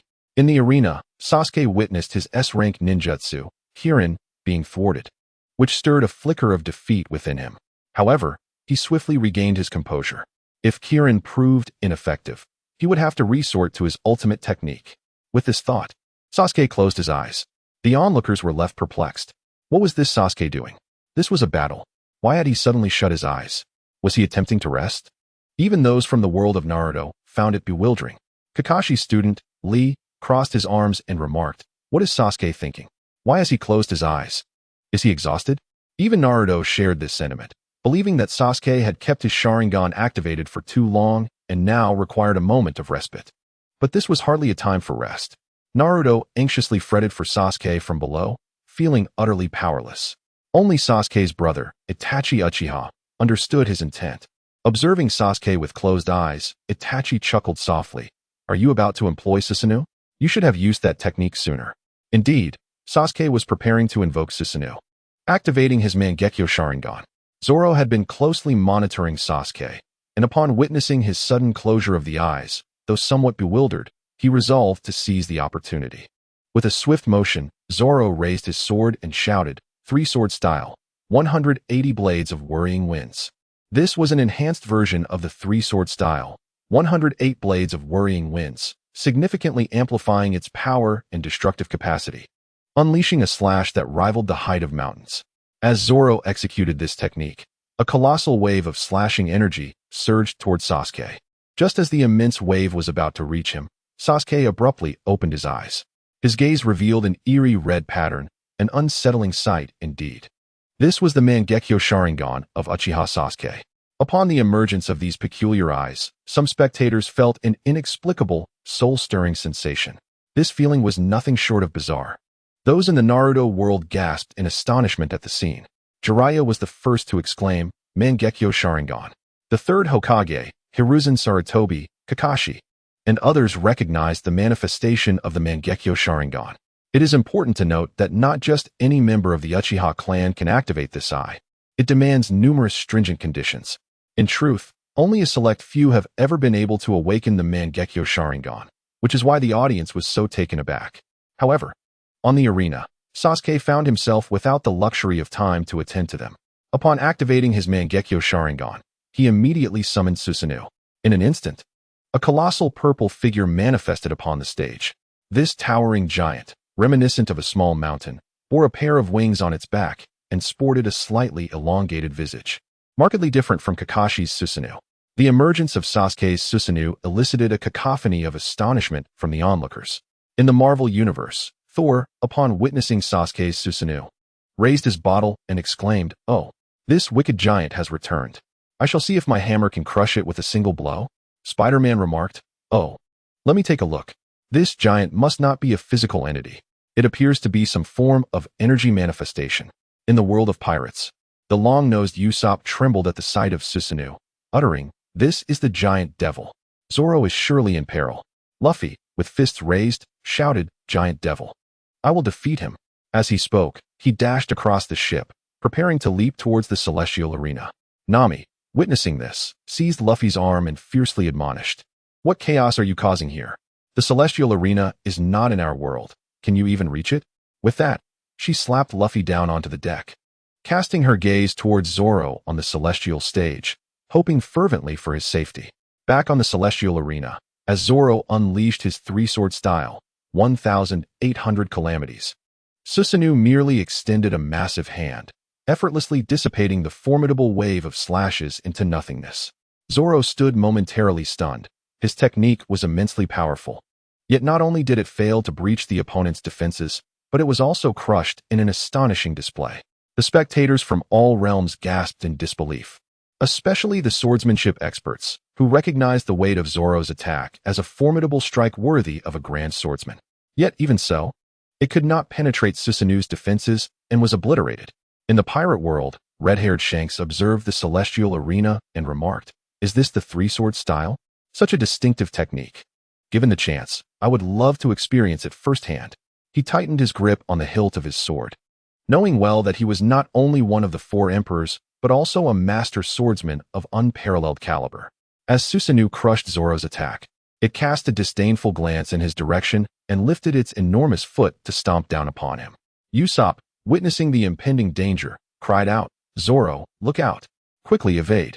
In response to Susanoo, Zoro employed his three-sword style, 1,800 calamities once more. However, despite the might of his strike, it too was rendered ineffective, as the powerful wave was obliterated by Susanoo. The colossal figure, its eyes glinting with malice, reached out with its massive hand towards Zoro. It appears that Susanoo intends to crush Zoro as well. At this moment, the crowd is engulfed in concern for Zoro, particularly the members of the Straw Hat Pirates, who clench their fists and shout fervently for him to evade the impending danger. However, Zoro stands resolute, gripping his sword without flinching. It is only when Susanoo's enormous claw looms before him that Zoro suddenly swings his sword and exclaims, "Demon Aura 9 sword style, Ashura 1 misty silver." This technique embodies the nine-sword style in a Shura form, unleashing a flurry of 9 slashes upon his adversary. In a blink, it seems as though Zoro's 2 arms have transformed into 8, each wielding a blade, complemented by the sword clenched in his mouth, precisely 9 swords in total. This is the pinnacle of Zoro's prowess, a technique he has painstakingly refined during combat. The onlookers are taken aback by this astonishing display. How could Zoro, who possesses merely 2 arms, suddenly manifest so many, akin to an octopus? Almost simultaneously, Zoro's 9-sword style strikes with such swiftness that it is nearly imperceptible to the naked eye. Observers only notice Zoro's position shift, while Susanu's claw, once aimed at him, dissolves into mist. Mihawk, the greatest swordsman in the world, instinctively rises from the bow of the ship upon witnessing this spectacle. Zoro's 9-sword style has truly left an indelible impression upon him, eliciting a faint sense of threat even from this unparalleled swordsman. Standing at the ship's forefront, Mihawk muses, "Is this the Zoro of the future's zenith? I was right all along. He indeed possesses the potential to become the world's greatest swordsman." At Marine headquarters in Marineford, Admiral Sengoku observes the unfolding scene with a furrowed brow, remarking, "So this is Zoro of the Straw Hat Pirates. The future pinnacle of Zoro is indeed formidable. His 9-sword style even instills fear within me." He then turns to Vice Admiral Tsuru and inquires, "What is the bounty on this Zoro?" Vice Admiral Tsuru checks the records and replies, "The bounty on Zoro of the Straw Hat Pirates is 30 million berries." After a moment's contemplation, Sengoku declares, "Immediately raise Zoro's bounty. Increase it to 100 million berries." Admiral Akainu stands up and asserts, "Admiral Sengoku, I believe this is unnecessary. Once Zoro descends from the heavenly arena, I will personally apprehend him and confine him in Impel Down." Vice Admiral Garp, upon hearing this, becomes alarmed. "Good heavens! Zoro is with my grandson Luffy. If you go after Zoro, you will undoubtedly ensnare Luffy as well. My other grandson Ace has already been captured and is facing execution. If anything were to happen to Luffy, what purpose would my existence hold?" Thus, Vice Admiral Garp promptly interjects, "A mere Zoro does not warrant the direct involvement of an admiral. It would be better if I take care of this matter myself." Garp accepts the task, fearing that Akainu might act too harshly, and knows that if he goes, he can afford to temper his approach. Even if we were to entertain the most far-fetched scenario, it is imperative that Admiral Akainu should not be dispatched, regardless of whether it is Vice Admiral Garp who is involved. Even if it were Admiral Kazuru or Admiral Akiji, their presence would be preferable to that of Akainu. Upon hearing Vice Admiral Garp's words, Akainu could not suppress a cold snort. "Vice Admiral Garp, I have heard. The captain of the Straw Hat Pirates, Luffy, is your own grandson. Are you so eager to go because you wish to shield him?" Fearing a confrontation between the two, Fleet Admiral Sengoku hastily intervened. "Let us proceed thus. Admiral Akainu and Vice Admiral Garp, you both have other missions. It would be best if you refrain from going. Let Admiral Kizaru handle this instead." Sengoku's decision was rooted in the understanding that Luffy is indeed Garp's grandson. Should Akainu go, with his unwavering sense of absolute justice, he would not only apprehend Zoro but also seize Luffy. The prospect of capturing both of Garp's grandsons, Ace and Luffy, and subsequently executing them would undoubtedly incite Garp's wrath. Considering this, Sengoku resolved to send Admiral Kizaru, renowned for his notorious nonchalance. With Kizaru's involvement, there is a high likelihood he would release Luffy out of respect for Garp. Upon hearing Sengoku's decree, Garp let out a quiet sigh of relief. As long as Akainu was not the one going, there remained a glimmer of hope. Akainu merely huffed in response to Sengoku's words, offering no further objection. Thus, the matter was settled. Zoro, employing his 9-sword style, managed to sever a hand of Susanoo into a misty vapor, creating quite a stir in the Naruto universe. In that realm, Susanoo is deemed a miraculous technique, nearly invincible. It is renowned for its unparalleled defensive capabilities. The fact that Zoro's 9-sword style could cleave off an arm of this seemingly indomitable Susanoo left the ninjas of the Naruto world astounded. Could it be that this exalted ninjutsu, which they revered, was rendered utterly insignificant before a mere swordsman? This singular strike from Zoro shattered the hubris of many ninjas, who traditionally dismissed physical combat and swordsmanship, believing only ninjutsu to be supreme, while regarding other forms as mere adjuncts. Yet, Zoro's 9-sword style ruthlessly dismantled their pride.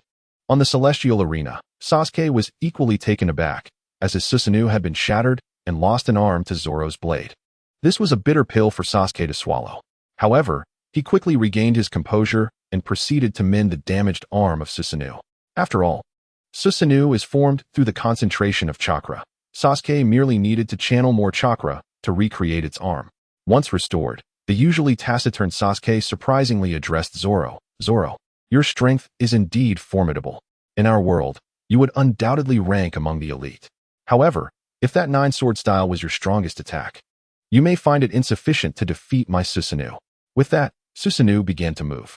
All eyes were fixated on Susanoo as it drew forth a bow and arrow, knocking an arrow and aiming directly at Zoro, unleashing a swift shot. This was the weapon of Sasuke's Susanoo, characterized by its astonishing speed and the ability to transform the arrows into black flames. Should they make contact, they could incinerate an adversary instantly. As Sasuke activated the weapon of Susanoo, the figure bent the bow and aimed at Zoro. In that moment, Zoro felt an overwhelming sense of dread, as if this arrow could extinguish his life in an instant. In a flash of terror, Zoro summoned his observation haki, skillfully tracing the trajectory of the incoming arrow. Almost simultaneously, he leapt aside to evade it. The next moment, the arrow engulfed in black flames soared past the spot where Zoro had just stood. Moments later, a thunderous explosion echoed as the Susanoo's arrow struck a nearby hill, igniting it in an instant with its inherent black flames. Within mere minutes, the hill had vanished, leaving only blackened ashes behind. The onlookers gasped in astonishment. The hill had been utterly consumed by the black flames. If such flames were to touch a living being, they would likely be reduced to ashes in an instant. The devastating power of Susanoo left even the inhabitants of the Hidden Leaf Village in awe. After all, most had never truly witnessed Susanoo in action, let alone its awe-inspiring might. At that moment, Pain observed this spectacle and turned to Konan, exclaiming, "The future of this Sasuke is truly terrifying. We must eliminate him before he fully matures. Otherwise, he could jeopardize our plans." Konan replied, "This Sasuke seems to be Itachi's brother. I believe we could employ certain strategies to win him over." Pain responded, "Let us attempt to draw him in first. If that fails, we must eliminate him swiftly." The chilling potential of Sasuke instilled fear not only in Pain, but also throughout the various ninja villages. The Sasuke displayed on the arena demonstrated power surpassing that of a Kaguya, capable of annihilating any village's leader. They dreaded the prospect of Sasuke maturing and leading the Leaf Village back to its former glory, resurrecting the nightmare of its dominance over the other villages. They sought to extinguish this threat in its infancy, uniting to eliminate Sasuke before he could grow stronger. The third Hokage, Hiruzen Sarutobi, recognized this imperative. He promptly issued orders to the Umbu. Upon Sasuke's return, ensure he is closely guarded. He may very well be the future hope of our village. Nearby, Danzo, who harbored ambitions of becoming Hokage, contemplated Hiruzen's words with ulterior motives. Danzo perceived Sasuke's potential as a threat to his aspirations. He resolved that if necessary, he would employ any means to eliminate this Sasuke. Amidst this web of scheming, Sasuke remained blissfully unaware of the machinations surrounding him in the celestial arena. As Sasuke observed Susanoo's arrow fly astray, he commanded Susanoo to launch another attack on Zoro. The sheer power of the previous arrow had instilled a profound sense of dread within Zoro, for its might was indeed formidable enough to threaten his very life. With Susanoo poised to strike once more, Zoro resolved to take the initiative. He swiftly charged forward, spinning as he passed through Susanoo's form, unleashing a lateral assault with his upper body and blade. This formidable strike, known as the nine-sword style, Ashura's Demon Flash, was executed in Zoro's Ashura state. Upon unleashing this technique, Susanoo's seemingly impenetrable defense was shattered, and as Zoro spun and sliced through, he fragmented Susanoo's form into countless pieces. In that instant, all who beheld this spectacle fell into a hushed silence, for even those of considerable strength could sense the overwhelming potency of Zoro's attack. To describe it as earth-shattering would be an understatement. Many powerful beings found themselves pondering whether they could withstand such an assault if faced with Zoro. Witnessing Susanoo's destruction, Sasuke's expression turned pale. He had never anticipated that his prideful Susanoo would be vanquished so effortlessly by Zoro, a reality he struggled to accept. In a moment of desperation, Sasuke shouted, and those present beheld the rapid transformation of his pupils, from which erupted a torrent of black flames. These flames surged towards Zoro with blinding speed. A manifestation of the Sharingan's unique ability, Amaterasu. When activated, Amaterasu engulfs its focus with black flames of devastating power that do not extinguish until their target is completely incinerated. It can be deemed the pinnacle of fire release techniques. The onlookers were struck with terror at the sight of the black flames, having previously witnessed their formidable nature. This supernatural fire had obliterated a mountain in an instant. With that in mind, concern for Zoro began to swell, for if he were to be ensnared by these flames, his survival would be improbable. However, Zoro, ever vigilant with his observation haki, sensed Sasuke's activation of Amaterasu. He promptly enveloped his 3 swords in armament haki and began to chant, 9 mountains and 8 seas form a single world, gathering 1,000 realms to create a small 1,000 worlds. This world rides upon 3, unceasingly devoid of self. 3-sword style ultimate secret, a great 3,000 worlds. This technique represented the zenith of the 3-sword style, wielded to its utmost, capable of cleaving through anything, barring exceptional circumstances. As Zoro unleashed this technique, 3 waves of cutting energy surged forth, relentlessly clashing against the black flames. In an instant, the waves were reduced to ashes by the consuming fire. The black flame was shattered into fragments by the sharpness of 3 slashing waves, subsequently vanishing into the air. Ye Chen witnessed this scene and could not help but shake his head, saying, "Sasuke, you have exhausted all your means. It seems you have no choice but to resort to your final technique." After speaking, Ye Chen gazed into Sasuke's eyes.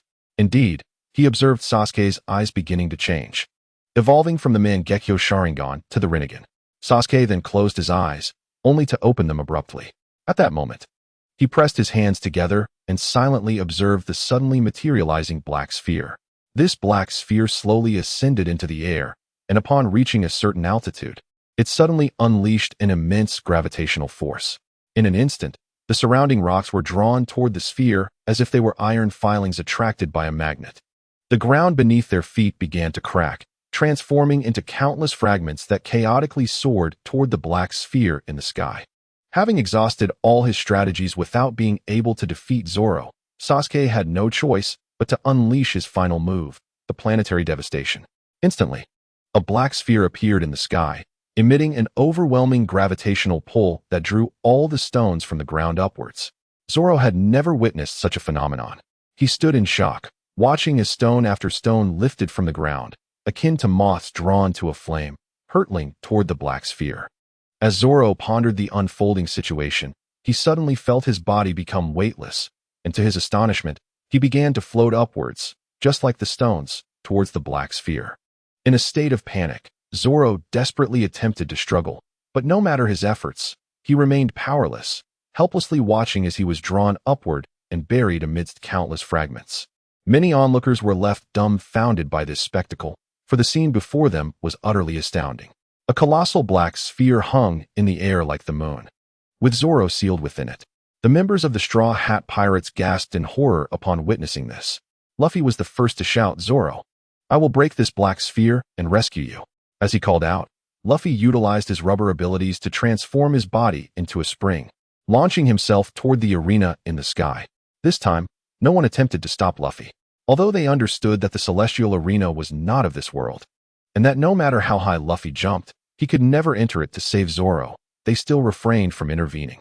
In fact, they too desired to ascend to the celestial arena to rescue Zoro. Even knowing it was an illusion, they wished to try. In the Marvel Universe, Spider-Man pointed at the floating black sphere and remarked, "That thing is made of stone. How can it float in the air?"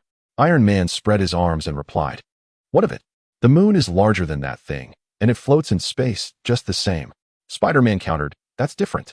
The moon exists in outer space, where gravity and buoyancy differ from those on Earth. Yet this black sphere is right here on Earth." Black Widow interjected, "I wonder if you all noticed just now. The black sphere emitted an immense gravitational force, astonishingly drawing countless boulders into the sky. Who can elucidate the scientific principle behind this?" Thor interjected, saying, "Enough. Spare me the scientific explanations. If science were truly effective, what significance would our divine existence hold?" Observing this, Ye Chen realized that all was concluded. Consequently, his projection manifested on the celestial arena, proclaiming to the myriad realms, The victor of the 5th match is Uchiha Sasuke from the Naruto universe. He shall advance directly to the next round. Of course, Zoro need not despair. He may participate in the resurrection match for seed players and similarly secure a place in the finals. Upon finishing his statement, Ye Chen casually gestured, causing the black sphere sealing Zoro to shatter with a resounding explosion, allowing Zoro to leap forth. Sasuke, witnessing this, couldn't help but widen his eyes in astonishment. Ye Chen's casual flick had obliterated the Earth explosion star. Truly, he was a figure akin to a creator. Little did Sasuke know that Ye Chen had merely harnessed the power of the system. Thus far, 5 matches had transpired. The victors of these contests were Ultraman Tiga, Whitebeard, Godzilla, Kakashi, and Uchiha Sasuke. These individuals would directly enter the finals to vie for the championship. As for the 5 who faltered in the preliminary rounds, they too could access the finals, but only by participating in the resurrection match for seed players, with the winners advancing to the final showdown. Once Sasuke and Zoro descended, Ye Chen activated the random selection button to choose the contestants for the next match. The multitude from the myriad realms watched in anxious anticipation, for this selection was random, leaving anyone susceptible to being chosen. Some yearned to showcase their prowess, while others felt trepidation. Many were caught in a conflict of desire and fear. Amidst the diverse gazes from the realms, the red dot began to dance across various avatars. Under the scrutinizing eyes of the crowd, the red dot finally settled on one particular avatar. Upon closer inspection, it revealed a young boy adorned with a straw hat. Those from other worlds might not recognize him, but the denizens of the pirate world immediately identified him as the boy who incessantly declared his ambition to become the Pirate King, the captain of the Straw Hat Pirates. Monkey D. Luffy. Marshal Sengoku furrowed his brow upon realizing that Luffy had been randomly selected, exclaiming, "Why this kid? Why is it that amidst all the choices, none of our Navy members are selected?" Sengoku increasingly recognized that ascending to the arena could yield immense benefits. Not only would it bring renown to the Navy across the worlds, but securing a ranking could also entitle them to Ye Chen's rewards. If everyone refrained from participating, the absence of rewards would be inconsequential. However, the pirates had already sent several representatives to the stage. Should they reach the finals and secure a ranking, they would undoubtedly receive rewards, significantly bolstering their strength. As the pirates grew more powerful, the Navy would inevitably find itself at a disadvantage. This was a consideration that weighed heavily on Marshal Sengoku's mind. Admiral Carp felt a mix of joy and trepidation upon learning that Luffy had been chosen for the Celestial Arena. His delight stemmed from the fact that Luffy would have the opportunity to make his presence known across the myriad realms. However, his apprehension arose from Luffy's seemingly inadequate abilities. He feared that Luffy might be overwhelmed in the arena unless, much like in the previous match, Lord Ye Chen could manipulate Luffy's timeline, allowing him to fight in his future prime. Meanwhile, within the Straw Hat Pirates, Zoro had just returned from the Celestial Arena, and the crew welcomed him back with open arms. Instead of reproaching him for his defeat, they celebrated his return, for Zoro's performance had been nothing short of extraordinary. Had it not been for the overwhelming power of the Earth Explosion Star, the outcome of his battle might have been uncertain. As Luffy consoled Zoro, Chopper suddenly exclaimed, "Oh my, Luffy, you've also been selected." The crew looked up in unison, realizing that the Celestial Arena was indeed selecting new competitors, and Luffy was the first to be chosen. Luffy, somewhat dazed, stammered, "I was selected." Zoro, surprised that his captain was also chosen immediately after his own match, cautioned, "Luffy, once you're on the arena, do not underestimate your opponents. Although your adversary has yet to be revealed, I assure you that those chosen by the Celestial Arena are formidable fighters." Just as Luffy was processing this information, Ye Chen's voice resonated in his mind. "Congratulations, Monkey D. Luffy, you have been selected by the Celestial Arena to compete. Are you ready?" Luffy snapped back to reality and declared, "I'm ready. I can go on stage now." No sooner had he spoken than his form materialized in the Celestial Arena. With his tousled black hair and a small scar beneath his left eye, Luffy donned a red vest, blue shorts, and straw sandals, topped off with the straw hat given to him by Shanks. He appeared confident and cheerful, quite endearing to those who beheld him. Upon entering the arena, Luffy began scanning the surroundings, muttering, "Is my opponent not here yet? I hope they select a worthy adversary." With Luffy on stage, it was time to choose his opponent. A red light flickered rapidly before settling on the visage of a young boy, Naruto Uzumaki from the world of ninjas. Even Ye Chen was taken aback by the random selection of Naruto as Luffy's opponent. The clash between these two would surely be akin to a collision of stars. Naruto, possessing speed far surpassing Luffy's, swiftly made his way to the arena. Luffy began to assess his opponent, observing Naruto's golden short hair, azure eyes, and the 6 whisker-like markings on his cheeks, complemented by the ninja headband adorning his forehead. Additionally, Naruto donned an orange jacket ensemble adorned with blue shoulder pads and a white collared shirt. The back hem and left arm bore the emblem of the Uzumaki clan, while a kunai pouch was strapped to his right leg, complemented by blue ninja footwear, presenting a remarkably spirited appearance. Luffy, grinning widely, extended his hand and exclaimed, "Hello, I am Monkey D. Luffy." Naruto, equally cheerful, reciprocated the gesture, stating, "I am Uzumaki Naruto. I look forward to your guidance." The sight of these two was reminiscent of new friends meeting, devoid of any hint of impending conflict. However, Ye Chen was acutely aware that once the battle commenced, both would unleash their full might. Following the customary protocol, he altered the temporal essence surrounding them, propelling them into their peak forms from several years later. Harnessing the power of the system, Ye Chen modified the time continuum enveloping both individuals. Naruto now possessed the strength akin to that during the Fourth Ninja War, while Luffy embodied the prowess he wielded against the formidable Yonko Kaido. As they immersed themselves in the swift currents of time, both opened their eyes simultaneously after a brief interval.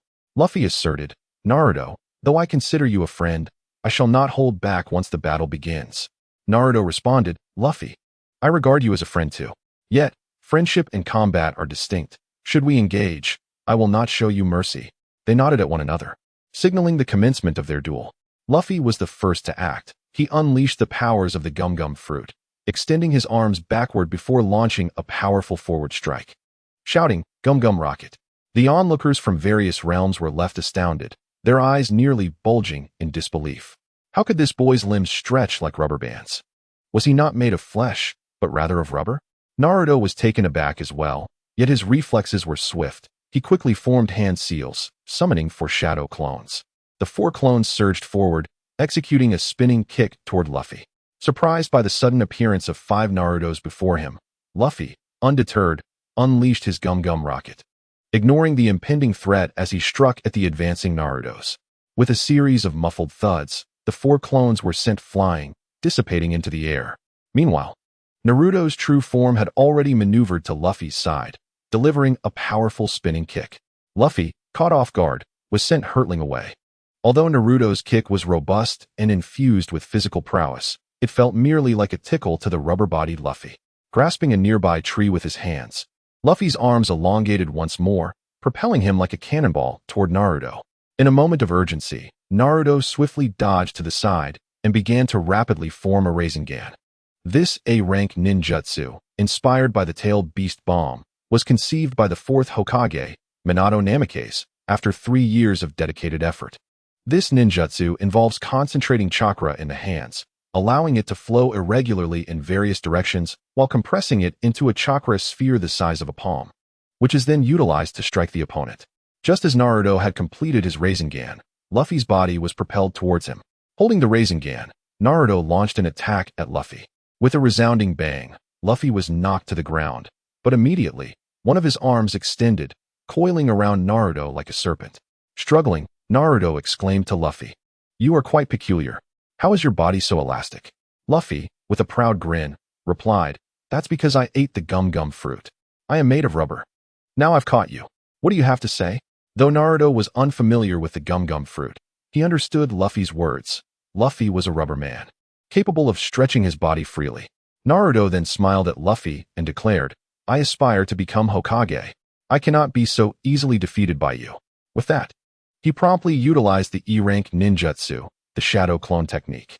Luffy, sensing something amiss, glanced at the arm binding him, only to discover that Naruto had vanished, leaving only a wooden post ensnared by his arm. Shocked, Luffy looked around, exclaiming, "Where did he go?" At that moment, he heard a voice say, "I'm right here." Following the sound, Luffy was taken aback. On the hillside before him appeared countless Narutos, at least 1,000. This horde of Narutos charged simultaneously, launching an assault on Luffy with fists and feet. The onlookers from various realms were left in astonishment. while summoning a few shadow clones to fight alongside him was understandable. Conjuring 1,000 clones at once to attack Luffy was akin to a brawl, far too overwhelming. In the pirate world, Chopper rubbed his eyes, bewildered. Am I seeing things? How can there be so many Narutos? After rubbing his eyes again, he was still met with the countless Narutos. Shocked, he exclaimed, what is happening? How are there so many Narutos?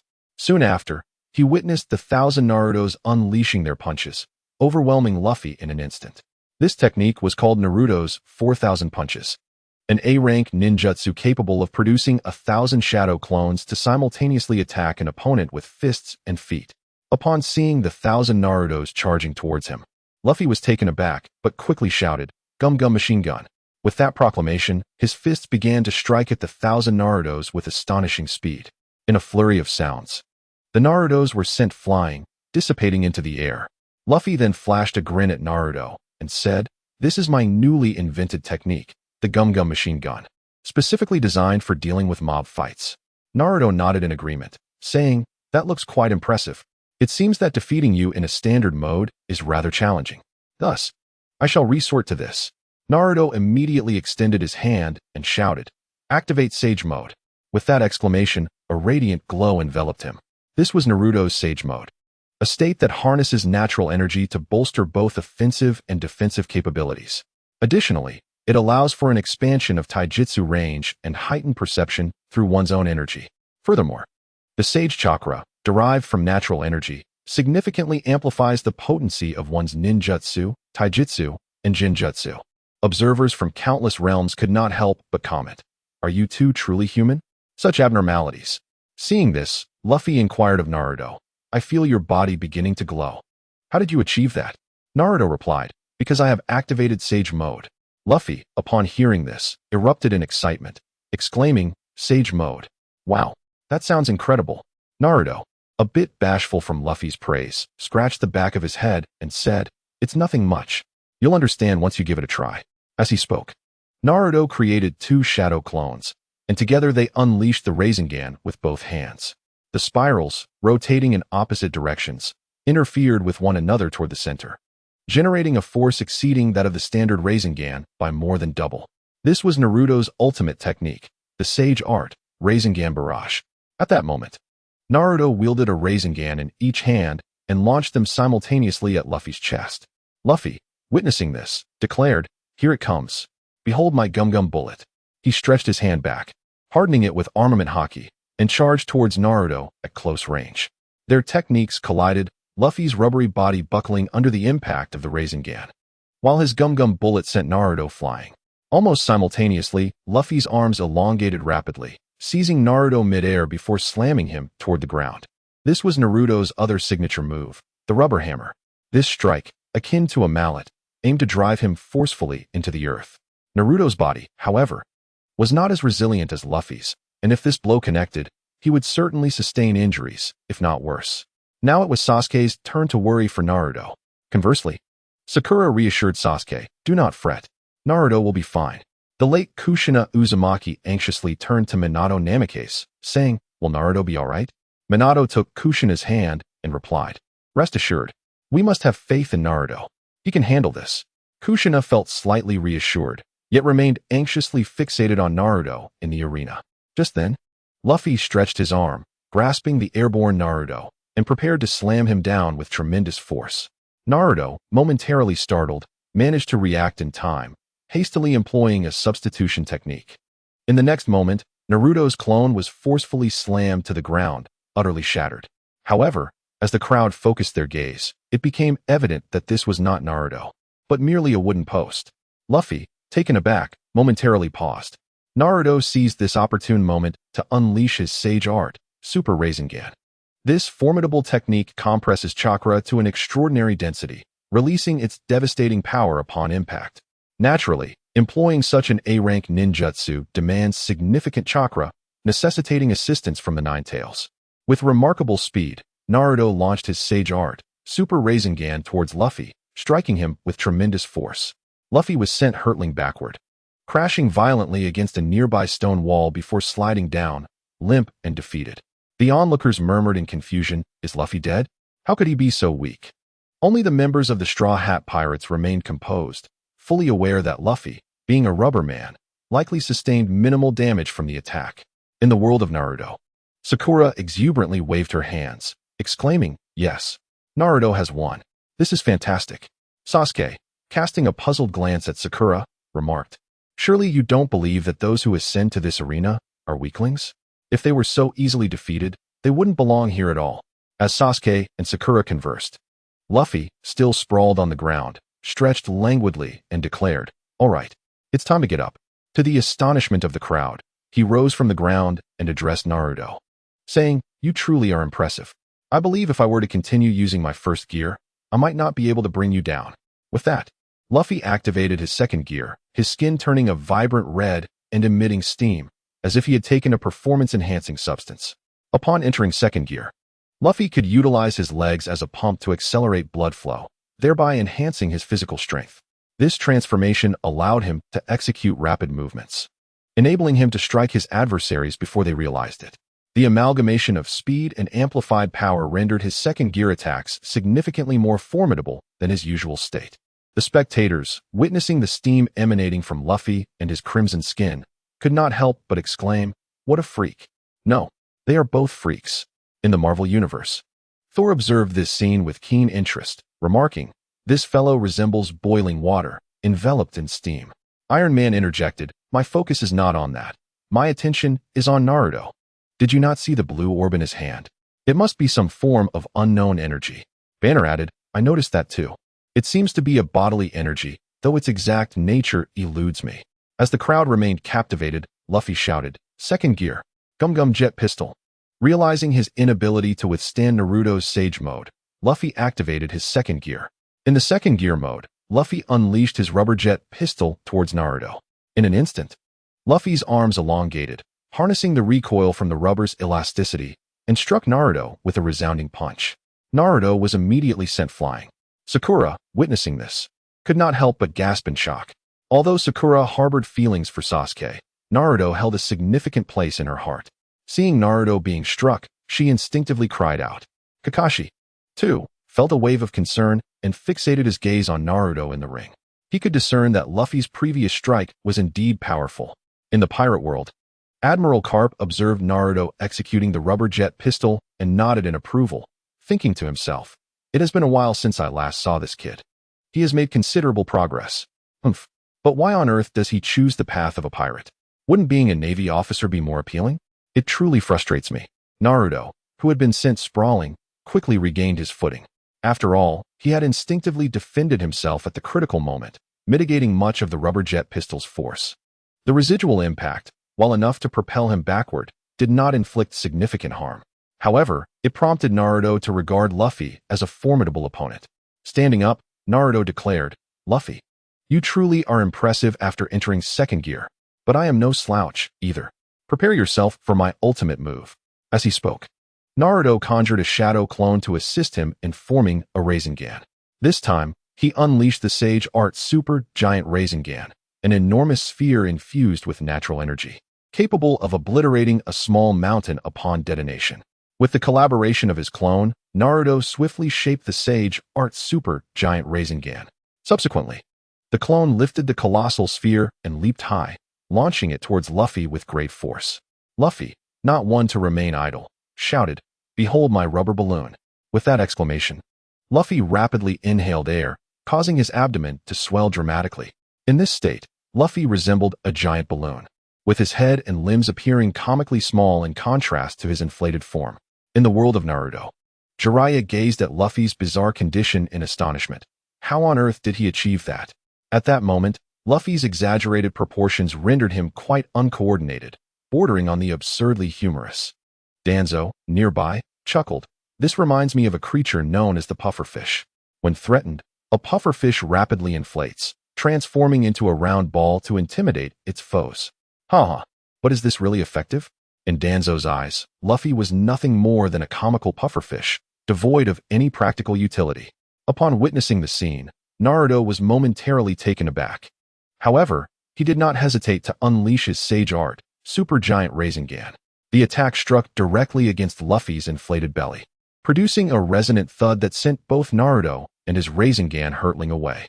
The sage art spiraled out of Naruto's grasp, crashing into a nearby hill with a thunderous explosion that shattered the earth beneath it. The onlookers stood in stunned silence, realizing that Luffy's balloon-like form possessed such remarkable defensive capabilities, truly a marvel among marvels. Vice Admiral Garp, observing Luffy's peculiar technique, could not help but exclaim, This lad's methods are quite extraordinary. But what truly matters is victory. That is sufficient. Shanks, the red-haired pirate, gazed at the straw hat perched atop Luffy's head, a smile unfurling at the corners of his mouth. This kid, after so many years, he has grown considerably. He recalled the days when he first met Luffy as a mere child in the East Blue. It was then that Luffy had pilfered Shanks' banana fruit, transforming into a rubber man. It was in that moment that Luffy had solidified his ambition to become the Pirate King. Shanks, seeing a reflection of Roger within Luffy, had entrusted him with the very straw hat Roger had given him. Reflecting on this, Shanks chuckled softly, pleased to see that this young man was faring well. After being sent flying by Naruto, Luffy's inflated belly began to deflate rapidly, and soon his form diminished to that of a 7- or 8-year-old child. Usopp, witnessing this transformation, exclaimed in astonishment, Luffy has shrunk. He has turned into a little boy. Zoro, maintaining his composure, replied, It's nothing to worry about. This is merely a side effect of using the rubber balloon technique. Luffy will return to his normal size shortly. True to Zoro's words, Luffy soon returned to his original stature. This marked the second time Naruto had been sent sprawling. Rising from the ground, he appeared somewhat disheveled but remained undeterred. With resolve, Naruto declared, All right, it is time for my counterattack. He promptly executed the shadow clone technique, summoning 2 shadow clones. The 3 Narutos combined their efforts to create the wind release, Rasen Shuriken. Naruto infused the Rasen Shuriken with Sage Chakra and hurled it towards Luffy. This renowned ninjutsu, the Sage Art, Wind Release, Super Giant Rasen Shuriken, manifested as a spherical core enveloped in spiraling blades of golden light. This was a fusion of the Rasengan and Shuriken, enhanced with Sage Wind Release, allowing for long-range attacks without the need for close combat. As the Sage Art, Wind Release, Super Giant Rasen Shuriken approached, Luffy sprang into action, shouting, Rubber Jet Decoy. This defensive maneuver enabled him to swiftly seek out a substitute in the vicinity to absorb the impending damage. Notably, this decoy need not be a person. It could also be a tree or a stone. After Luffy executed this move, he immediately sprang into action with lightning speed. In the next moment, the Sage Art Wind Release, Great Rasen Shuriken came hurtling towards him, striking him with a resounding bang. The onlookers gasped in astonishment. What is happening? Isn't this kid supposed to be agile? Why is he just standing there, oblivious to the need to evade? Following this, the Great Rasen Shuriken detonated with a thunderous explosion. The force of this blast was immense, capable of shattering mountains and splitting stones. If it were to explode on a person, survival would be nearly impossible. Under the watchful gaze of the crowd, Naruto's Sage Art Wind Release, Great Rasen Shuriken struck Luffy directly, resulting in a fierce explosion. Many speculated that Luffy might have perished. Even if he hadn't, he was likely gravely injured. However, as the smoke from the explosion cleared, the crowd was met with nothing but shattered stones, and Luffy's body was nowhere to be found. Naruto, astonished, turned to survey the area, only to find Luffy standing on a nearby peak. Not just Naruto, but all the spectators from myriad realms were bewildered. What on earth is happening? Just moments ago, we clearly saw the Sage Art Wind Release Rasen Shuriken collide with Luffy. Yet here he stands, unharmed, on the adjacent mountain. After a moment of contemplation, Naruto seemed to have an epiphany and exclaimed to Luffy, Could it be that you also possess ninjutsu, specifically the body replacement technique? Luffy leapt down from the peak, landing gracefully, and replied, I don't use ninjutsu. What I employed just now was the rubber jet decoy. It allows me to transfer the damage I would have taken onto another object. I redirected your attack onto a stone, which is why I remain unscathed. The crowd, upon hearing this explanation, suddenly understood. So that is how it is. This seemingly foolish kid has a trick up his sleeve. Usopp from the Straw Hat Pirates let out a sigh of relief upon seeing Luffy safe and sound. He then excitedly shouted, Luffy, when did you invent such a technique? I've never seen you use it before. Nami shot Usopp a glance and remarked, I've told you, the Luffy in the arena is a version from years in the future. This is likely a technique he developed during that time. Red-haired Shanks observed the scene with a sense of nostalgia, Reflecting, I certainly didn't misjudge Luffy back then. This kid truly possesses talent, transforming an ordinary rubber fruit into such an array of techniques. In the world of Naruto, the masked Obito Uchiha gazed at Naruto and mused to himself. So this is the Jinchuriki of the Nine Tails from Konoha. I can't believe he has grown to this extent. Seeing Luffy evade his earlier attack, Naruto quickly formed hand seals, preparing to use the summoning technique. This C-rank ninjutsu was the first technique Jiraiya had taught him, allowing him to sign a contract with a summoned beast using his own blood. Thereafter, he could use his blood to perform the seals and summon the creature. With swift hand seals, Naruto began the summoning process. This time, the summoned creature was Gamabunta, a massive and corpulent toad. As Naruto invoked the summoning technique, Gamabunta suddenly appeared atop Luffy's head, descending upon him like a mountainous mass, pinning Luffy beneath it. The abruptness of Gamabunta's arrival left Naruto stunned, his observation haki rendered ineffective, leading to his immediate subjugation. This was a classic maneuver of Gamabunta, known as the destruction of the summoning stage. The onlookers from the pirate world were struck with astonishment. How could a toad, as colossal as a hill, materialize out of nowhere, crushing Luffy beneath its weight? In the confines of Impel Down, Ace was watching the arena battle unfold. His heart swelled with joy as he witnessed Luffy unleashing an array of spectacular techniques. However, his elation swiftly turned to alarm upon seeing Luffy pinned down by Gamabunta. The gigantic toad, larger than an elephant, bore down heavily, raising concerns that Luffy might be crushed. Ace stood up in a frenzy, eager to rescue his brother, but the clanking of the sea stone chains binding his limbs reminded him of his captivity in the prison.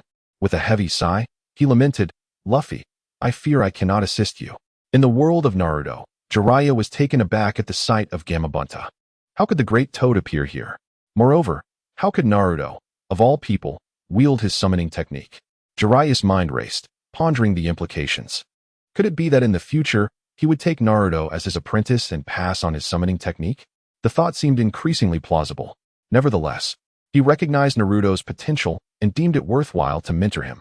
As Jiraiya observed Naruto, he found himself increasingly impressed. Noticing Gamabunta pinning Luffy, Naruto, concerned that the toad might inadvertently harm Luffy, quickly called out, "All right, Gamabunta, rise up."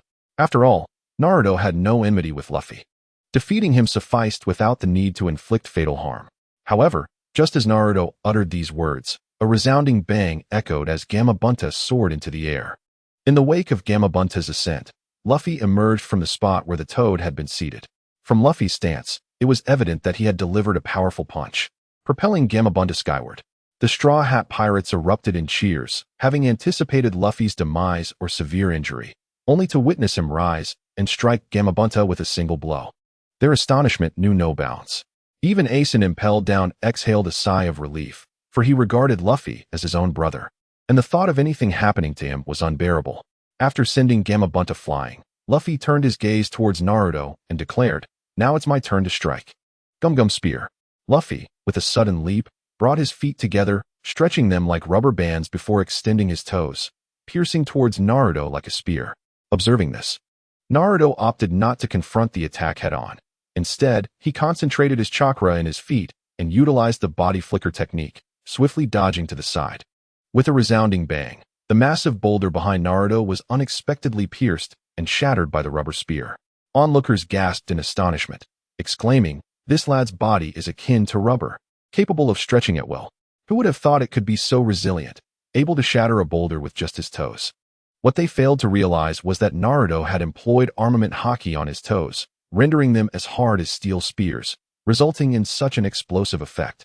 Naruto evaded to the side again and summoned forth two frogs, both significantly smaller than the previously summoned giant frog.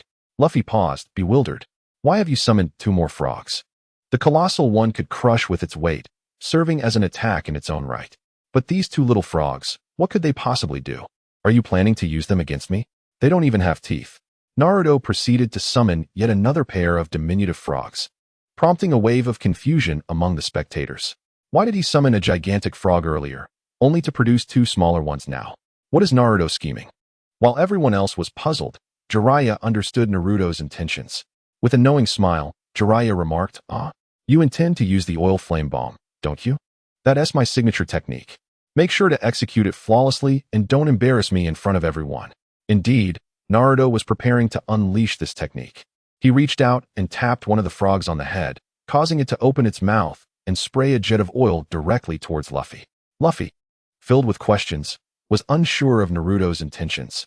Next, Naruto tapped the other frog, which also opened its mouth, unleashing a fireball. When the fireball collided with the oil jet, a violent chemical reaction ensued, birthing a fierce fire dragon that lunged towards Luffy. Reacting swiftly, Luffy dodged to the side. Despite his rubbery nature rendering him impervious to most attacks, he harbored a deep-seated fear of fire, the natural enemy of rubber. As he evaded the oil flame bomb, Luffy prepared to counterattack. He extended his 10 fingers, which elongated like rubber bands before intertwining to form a vast net. In a flash, he dashed forward, ensnaring both frogs within the net crafted from his own fingers. In truth, Naruto summoned 2 formidable toads, whose strength was not to be underestimated. If Luffy were to employ conventional methods, he would indeed find it quite challenging to subdue these 2 toads. However, with his innate genius, Luffy deftly wove a net using his own fingers, ensnaring the 2 toads in an instant. No matter how vigorously they struggled, their efforts were in vain. Naruto, witnessing this, was taken aback. His intention in summoning these toads was to coordinate their efforts to defeat Luffy. Little did he anticipate that, after unleashing a powerful technique, the toads would be caught in Luffy's net. In a state of panic, Naruto exclaimed, "Return my summoned toads." As he shouted, he lunged forward, employing his frog kata to strike at Luffy.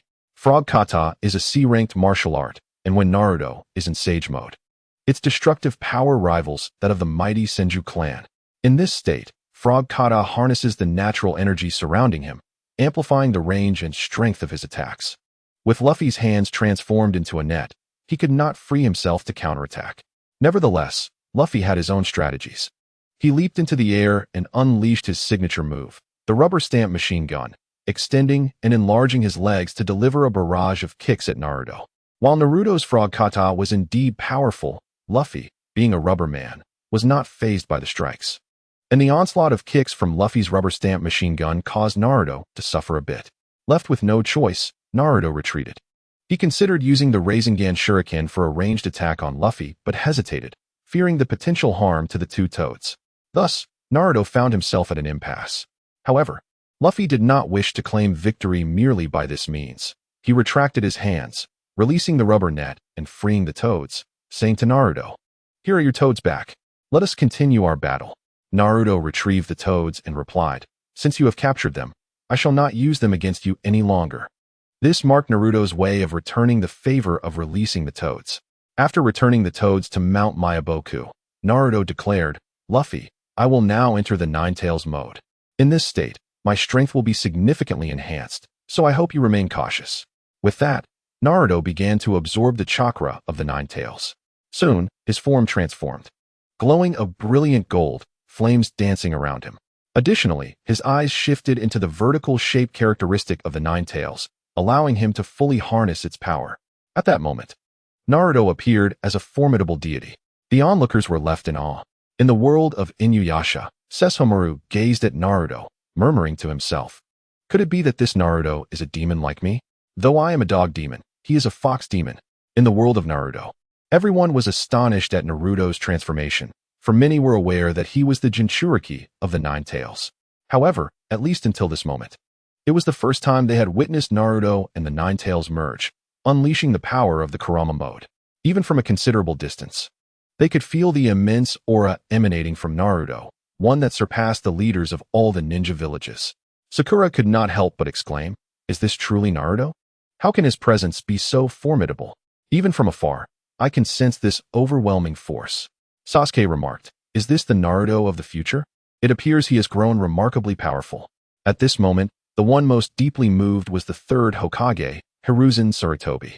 He stated, "Has Naruto truly achieved this? He has managed to control the Nine-Tails and coexist peacefully with it." In the Marvel Universe, Iron Man pointed at the resplendent Naruto and said to Thor, "Look, this is what a god ought to resemble, radiating with a golden luminescence, as if a celestial being descended from the heavens." And what about you? Aside from wielding a hammer, you seem so ordinary, unable even to emit light. Thor retorted defiantly, "What of not shining? I am still a god. Moreover, the son of the king of gods. As Naruto entered Kurama mode, he extended his chakra-infused hand, resembling the claws of a demon fox, directly towards Luffy. This chakra hand, a manifestation of the Nine Tails chakra, could be utilized for direct assault or to carry out other ninjutsu in close to mid-range combat. This time, Naruto opted to strike Luffy with the chakra hand. Observing a golden claw lunging towards him, Luffy quickly dodged aside. A deafening crash resonated as the chakra hand collided with a nearby boulder, obliterating it into fragments. Seeing Luffy evade his attack, Naruto raised his index finger, upon which appeared a set of small hands. These little hands swiftly formed hand seals, quickly conjuring a mini spiral shuriken. Subsequently, Naruto hurled the mini shuriken at Luffy. While in Kurama mode, Naruto unleashed a mini spiral shuriken. However, this was merely a feint. As the mini shuriken was released, Naruto began to form hand seals at a rapid pace, preparing the S-rank jutsu, the Tailed Beast Bomb, which was the true trump card he had prepared for Luffy. The Tailed Beast Bomb is one of the most powerful techniques wielded by a perfect Jinchuriki, utilizing the Nine Tails chakra in a ratio of yin to yang, 2:8, enough to alter landscapes with its destructive force. As Naruto executed the S-rank jutsu, it appeared as though a colossal tailed beast manifested before them. This beast, adorned with 9 tails and enveloped in an orange-red hue, opened its mouth and expelled a dark sphere. This was the infamous Tailed Beast Bomb. As Naruto launched the Tailed Beast Bomb towards Luffy, he had just managed to evade the mini spiral shuriken, only to see a dark sphere hurtling towards him with lightning speed. At this moment, Luffy found himself unable to evade the impending danger. In a desperate bid for survival, he elongated his 5 fingers, enveloping them with the Conqueror's Haki, transforming his outstretched hand into a shield. Almost simultaneously, the Tailed Beast Ball hurtled towards him, colliding forcefully against his makeshift barrier. The impact triggered a thunderous explosion, sending Luffy hurtling through the air, only to be buried beneath the debris of shattered stones. The onlookers gasped in astonishment. Had Luffy truly met his demise?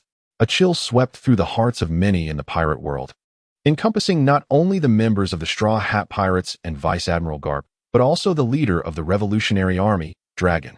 It is worth noting that Dragon is Luffy's biological father. Although he appeared indifferent to Luffy's fate, he had been secretly monitoring his son's endeavors. Witnessing Luffy being blasted away and subsequently entombed in rubble, a palpable sense of urgency gripped him. Dragon sprang from his seat, pacing anxiously within the confines of the room. Yet, despite his profound concern, he found himself powerless to intervene, for Luffy was engaged in battle within the Celestial Arena, a realm beyond their world, where they could only perceive a mere projection of the events unfolding. Another figure, equally distressed by Luffy's entrapment, was none other than the Empress, Boa Hancock. By this time, Hancock had developed deep affections for Luffy. Upon seeing her beloved buried beneath the debris, she felt a wave of dizziness wash over her, collapsing into a chair. Her sister, noticing her distress, quickly offered words of consolation. "Sister, do not fret excessively. Luffy is a rubber man. He is remarkably resilient. Such damage should not be fatal." Upon hearing this, Hancock's eyes brightened with hope. Indeed, Luffy was unlike anyone else. He had consumed the gum-gum fruit. It was inconceivable that he could perish so easily. Just as Hancock contemplated this, the scene on the arena shifted once more. With a resounding boom, debris flew several meters into the air, and a figure soared from the rubble, landing gracefully on the ground. Crouching with one hand supporting him, the other steadied his iconic straw hat. Who else could it be but Luffy himself? Slowly lifting his head, he flashed a grin at Naruto, exclaiming, "Naruto, that move you just executed was incredible. But now, it's my turn to unleash a formidable technique." As he spoke, Luffy placed his thumb into his mouth, biting down to blow air into the gaps of his bones, causing his body to swell in size. With this transformation, Luffy's destructive power now rivaled that of the giants. The spectators watched in bewilderment, perplexed by Luffy's peculiar actions as he seemingly resembled an infant gnawing on his own finger. Yet, in the next instant, their eyes widened in astonishment. Luffy's fist expanded like a balloon, rapidly inflating until it reached the size of a cow. This scene was undeniably bizarre. While Luffy's physique remained unchanged, his fist grew disproportionately large, creating an uncanny visual dissonance. Luffy, with his fists enlarged, uttered a few words, Third gear. Gum Gum giant pistol. As he spoke, he stretched his arm backward, gradually elongating it, and then propelled it towards Naruto with a fierce thrust, utilizing the recoil of the rubber's elasticity. Naruto, momentarily stunned by Luffy's display, quickly regained his composure, concentrating chakra in his feet and swiftly dodging to the side. A resounding crash echoed as Luffy's punch obliterated the small mountain behind Naruto. Seeing that Naruto had evaded his blow, Luffy shouted, "Gum Gum giant rocket." Launching the attack, he aimed it directly at Naruto. Realizing he could not escape in time, Naruto swiftly formed hand seals and placed his hands on the ground, exclaiming, "Earth release, Earth flow wall." This B-rank ninjutsu, a defensive technique learned from Kakashi, channels Earth-style chakra into the ground, raising a formidable earthen wall as a shield. In an instant, as Naruto slammed his hands on the ground, a towering wall erupted, standing like a colossal shield before him. Just then, Luffy's Gum Gum giant rocket struck, shattering the earth wall into debris. Seizing the brief moment of delay, Naruto successfully evaded to a different location. The villagers of Konoha collectively sighed in relief, thankful that Naruto had managed to dodge just in time. Meanwhile, the Straw Hat Pirates cheered, waving their fists and shouting, "Hit him! Hit him hard! Luffy, defeat him!" As Naruto continued to evade, he contemplated his next move. He understood that remaining passive would only lead to an increasingly dire situation. So he resolved to counterattack and seize the initiative.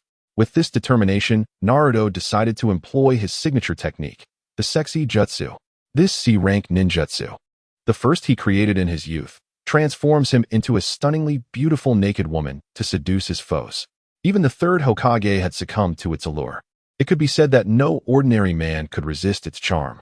However, the technique concealed a hidden tactic. When the opponent was momentarily entranced, Naruto would swiftly strike with his prepared Rasengan, incapacitating them.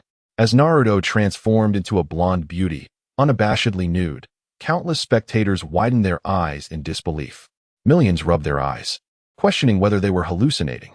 Meanwhile, a throng of lecherous onlookers found their breaths quickening, eyes gleaming with desire.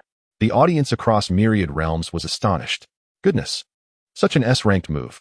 But I like it. In the world of Naruto, the villagers of Konoha, witnessing Naruto's embarrassing display yet again, could only facepalm in exasperation. Heavens! Naruto has brought shame upon himself, and now upon the entire multiverse. Sakura's face flushed crimson with embarrassment as she hurriedly shielded her blushing visage with her hands.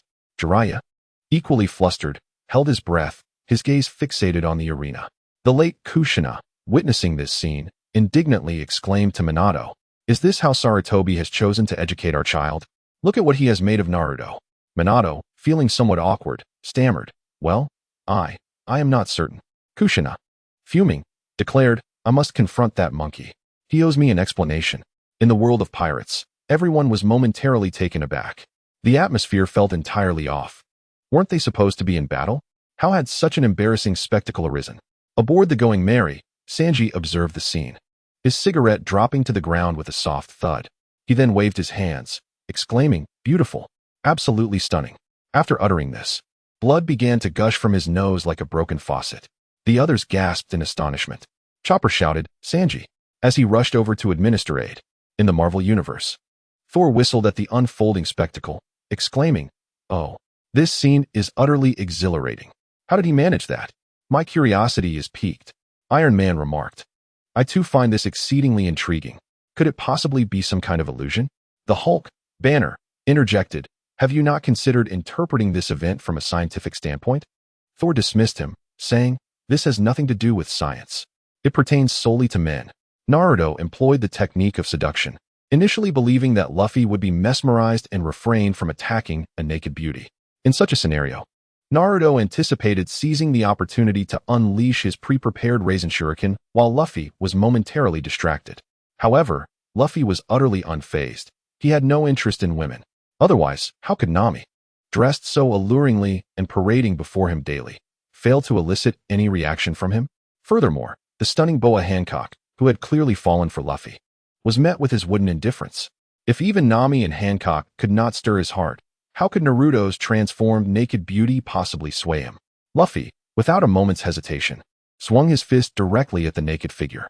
Naruto, caught off guard by Luffy's unexpected response, was struck squarely, sending him flying across the arena. Now, it was the inhabitants of the Naruto world who found themselves in a state of concern. The villagers of Konohagakure held their breath, fearing for Naruto's well-being. Particularly distressed were his parents, Minato and Kushina, whose hearts felt as though they might shatter. They longed to rush forward and check on Naruto, but alas, they were already deceased, and the celestial arena was beyond their realm. Thus, no matter how frantic their emotions, they remained powerless. Meanwhile, Ye Chen observed the scene with an unsettling calmness. As Ye Chen understood, Naruto might have sustained injuries from that strike. However, the power of the nine tails that Naruto possessed could swiftly mend his wounds. All he required was a brief moment of respite, and he would soon regain his fighting prowess. Luffy quickly discerned that Naruto was not dead and was rapidly recovering. Yet, Luffy refrained from seizing the opportunity to strike. After all, there was no deep-seated animosity between them, and they held mutual admiration for one another. Luffy's objective was merely to defeat Naruto, not to extinguish his life. To take advantage of this moment to eliminate Naruto would be uncharacteristic of him. Thus, Luffy patiently awaited from the sidelines. The onlookers soon realized that Naruto was alive and healing. Luffy's approach, however, sparked controversy. In the pirate world, Blackbeard Teach remarked, "That kid Luffy, instead of taking the chance to kill Naruto, stands there feigning compassion. Does he not know that mercy has no place on the battlefield? Such compassion only leads to one's own demise." Whitebeard observed the scene and commented, "That Luffy lad is quite to my liking. Once I rescue Ace, I shall invite him to join my Whitebeard pirates." The Empress Boa Hancock, witnessing this, smiled radiantly, exclaiming, "He truly is the man I have chosen. Such grace he possesses." In the world of Naruto, Jiraiya noted Luffy's decision not to attack Naruto, and instead allowing him time to recuperate. He praised Luffy, saying, "This young man shares my sense of grace. I like him. If given the chance to interact, I shall certainly teach him some of my signature jutsu."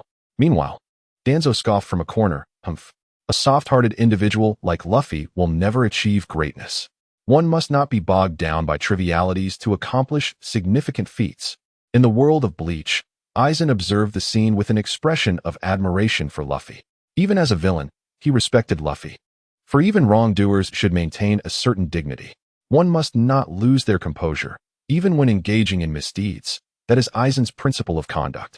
As for others from different realms, opinions on Luffy's actions varied. Some believed Luffy was in the right, while others felt his compassion was a sign of weakness that would hinder his success. Regardless of their thoughts, they had no impact on Luffy, who continued to wait quietly, eventually reclining on a patch of grass and dozing off. The crowd was left in disbelief. "Your confidence is astounding. This is the arena, a battlefield. How can you fall asleep so easily? Do you not possess even a shred of awareness of the danger around you?" Amidst the cacophony of voices, Naruto's injuries gradually healed. Upon opening his eyes and seeing Luffy asleep, he chose not to attack or disrupt him, instead settling on a nearby boulder to wait quietly. At that moment, the two seemed less like adversaries and more like kindred spirits recognizing one another's worth. After a considerable interval, Luffy finally stretched lazily and awakened. Upon sitting up and spotting Naruto, he broke into a grin and said, "My apologies. I dozed off for a moment." Naruto chuckled in response, "It's quite all right. You've waited for me long enough. It's only fair I wait for you a little longer." Nodding in agreement, Luffy sprang to his feet and declared, "In that case, let us resume our battle." Now, Naruto had fully recovered from his injuries, and Luffy had regained his energy from a brief slumber. Thus their fierce confrontation continued. At this juncture, Naruto realized that to swiftly overcome Luffy, he must utilize his most formidable state. Otherwise, prolonging the fight would be detrimental to him. Resolute in his decision, Naruto clasped his hands together, entering the Sage of Six Paths mode. In this exalted state, Naruto's chakra surged dramatically, far surpassing that of the Nine Tails mode. Moreover, upon entering Sage mode, his reflexes and sensory perception were significantly enhanced. He also acquired a unique ability, levitation. This power, originating from the Otsutsuki clan, was instinctively mastered by Naruto as he activated the Sage of Six Paths mode. Once transformed, the golden light surrounding Naruto intensified, and 9 black orbs manifested behind him, encircling him in a circular formation. In the world of Naruto, the sealed Kaguya Otsutsuki, witnessing this spectacle, widened her eyes in astonishment, exclaiming, "Has that little brat entered the Sage of Six Paths mode? I never expected to witness another wielding such power. The late Uchiha Obito, upon seeing this, was equally taken aback. His most potent form, the Sage of Six Paths Obito, was now matched by Naruto's Sage Mode. The elite figures of the Naruto universe understood the terrifying potential of Naruto in this state. However, many others across the myriad realms remained oblivious to its true significance. They merely perceived that Naruto had undergone some transformation, perhaps becoming slightly stronger, yet lacked comprehension of the true magnitude of his newfound power. As Naruto entered the Sage of Six Paths mode, he nodded at Luffy and proclaimed, "Luffy, I have now ascended to the Sage of Six Paths mode. The strength of this form is formidable. I urge you to exercise caution." With that, Naruto's body began to float as if divine, while the 9 black orbs behind him began to rotate. These orbs, known as the truth-seeking balls, embody all attributes of yin-yang and the 5 elements. Capable of nullifying most ninjutsu. Though small, they possess immense destructive power, easily capable of obliterating a forest, and can transform into black rods or staffs for ranged attacks. As Naruto hovered in the air, 2 of the truth-seeking balls morphed into black rods, 1 in each hand. In this moment, Naruto exuded an aura of authority and sanctity, resembling a celestial being from the heavens. Upon witnessing the unfolding events, Luffy naturally felt compelled to act swiftly, unleashing his formidable technique, the rubber elephant gun. He infused his rubbery hand with armament haki, causing it to darken, and then propelled himself forward to strike Naruto. In midair, Naruto executed a swift somersault, wielding the black orb known as the truth-seeking ball, which collided heavily with Luffy's rubber elephant gun, neutralizing the attack instantaneously. In the next heartbeat, Naruto surged toward Luffy like a bolt of lightning. Reacting quickly, Luffy extended his 5 fingers, enveloped in armament haki, forming a shield before him. As Naruto closed in, he thrust his palm toward Luffy, accompanied by the ominous black orb trailing behind. A thunderous impact echoed as Naruto's palm and the black orb struck Luffy's shield, shattering it effortlessly. Naruto's hand then reached for Luffy's head, and with the immense force of the truth-seeking ball, he merely flicked Luffy aside, sending him skidding across the ground until he came to a halt against a cliff. Fortunately, Naruto had not held back with lethal intent, and being a rubber man, Luffy, despite enduring significant damage, emerged relatively unscathed. As Naruto inquired about his condition, Luffy, suppressing his pain, sprang back to his feet with a grin and declared, "Of course, we have yet to determine the victor." With fervor, Luffy shouted, "Rubber Inferno handgun." This technique was a fusion of the rubber elephant gun and the rubber fire pistol, infused with advanced armament haki, capable of inflicting internal damage upon his adversary. It stood as one of the mightiest moves within his 3rd gear arsenal. Luffy unleashed the rubber Inferno handgun, charging at Naruto with the ferocity of a thunderstorm. Trees and hills that obstructed his path were obliterated in his wake, culminating in a resounding crash as he directed his attack at Naruto. The onlookers were struck with awe at the sheer power of Luffy's punch. Even from a considerable distance, they could sense its formidable might. In the Dragon Ball universe, Goku observed Luffy's strike, clenching his fist and pondering whether this blow could withstand his King-Kai fist. In the world of Bleach, Kenpachi Zaraki exclaimed with exhilaration, "This punch is intriguing. If I were to face Luffy, it could be quite the exhilarating battle." Meanwhile, in the pirate realm, Vice Admiral Garp beamed with pride, exclaiming, "Truly, he is the grandson of my Iron Fist. This punch is already comparable to my own." Hearing this, Admiral Sengoku cast a disapproving glance at Garp and murmured, "Old friend, why have you allowed your grandson to become a pirate? The more powerful he becomes, the more unfavorable it is for us."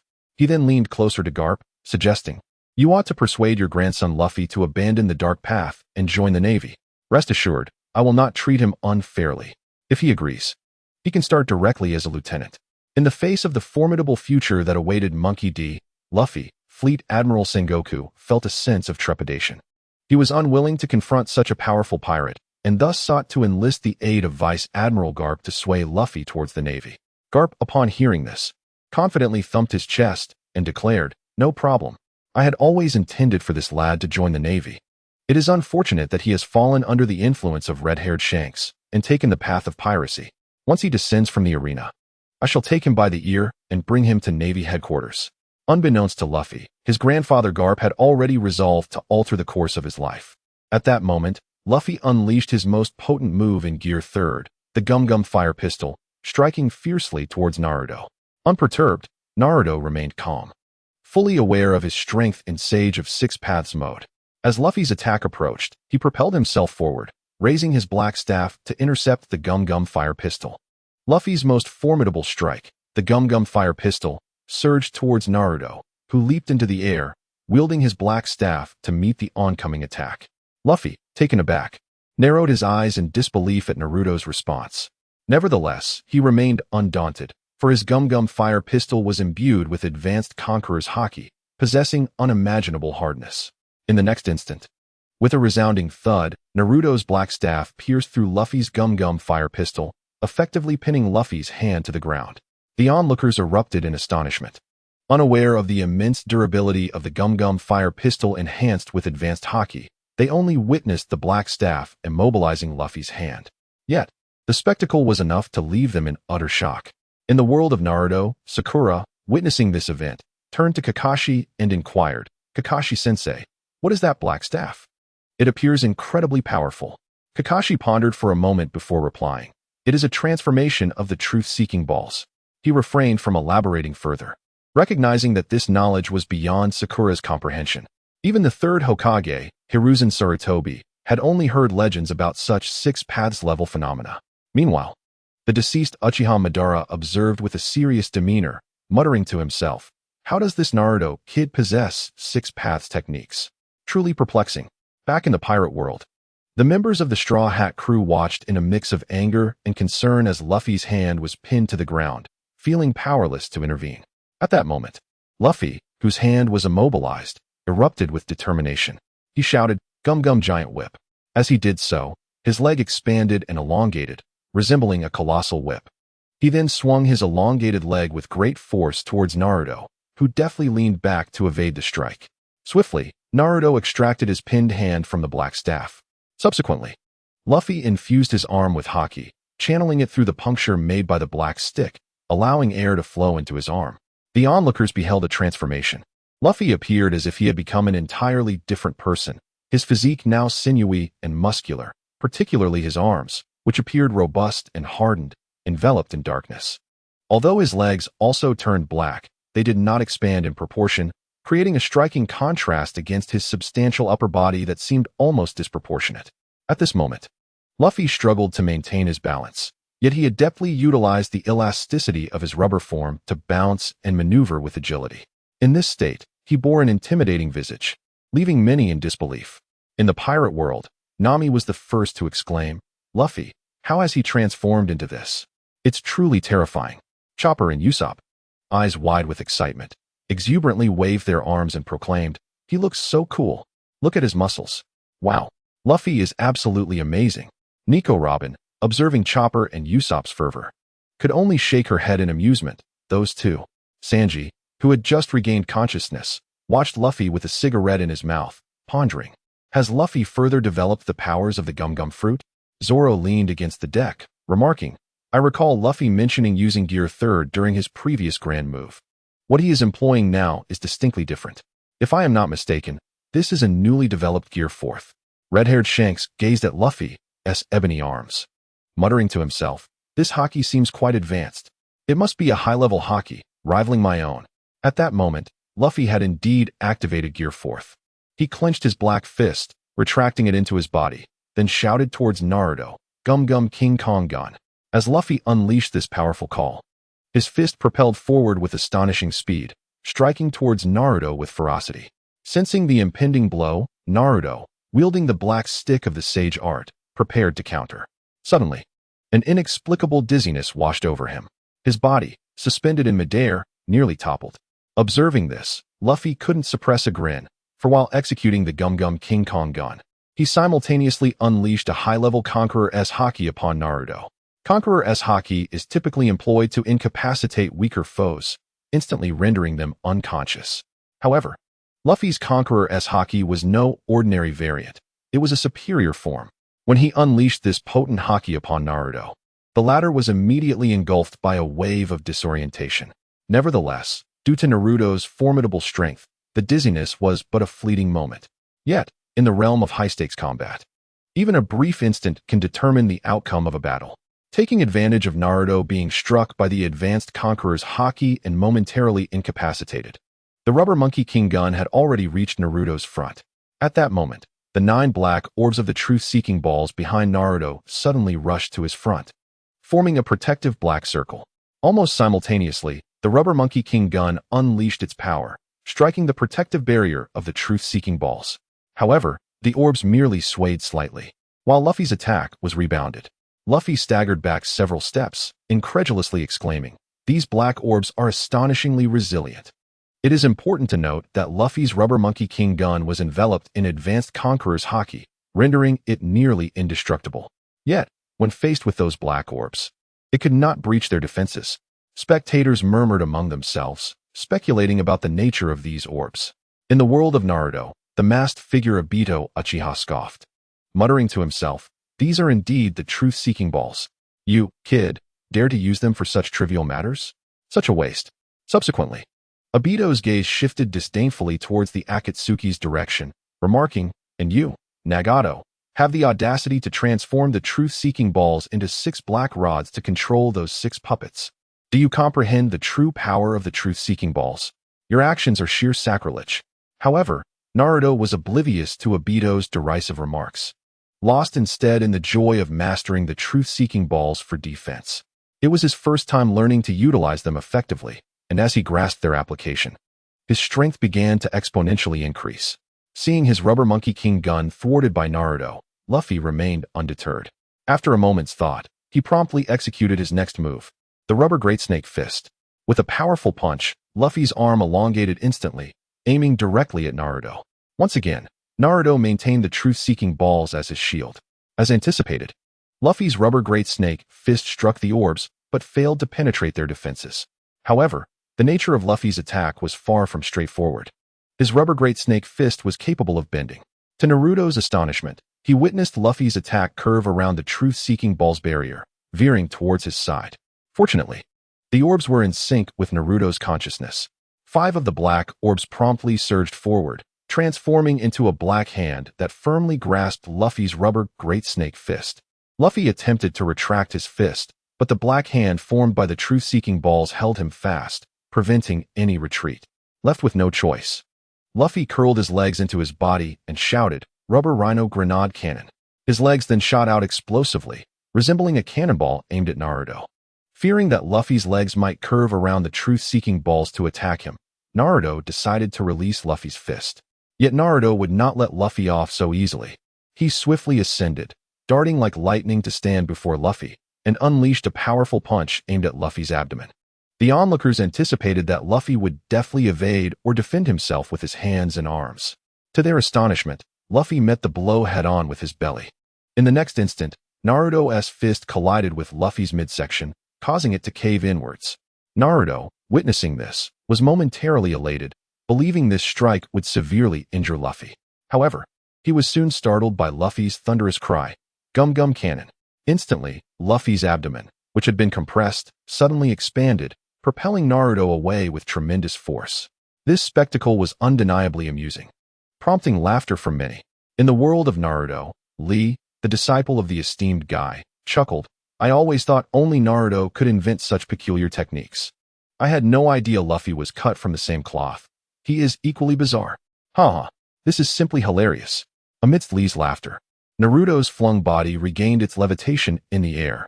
He swiftly formed hand seals and employed the Shadow Clone Jutsu, creating 1,000 clones in an instant. These clones floated in the air like a swarm of locusts, their sheer number instilling a sense of dread. Clearly, Naruto intended to implement a tactic of overwhelming assault. Without hesitation, he shouted, "Shuriken from all directions."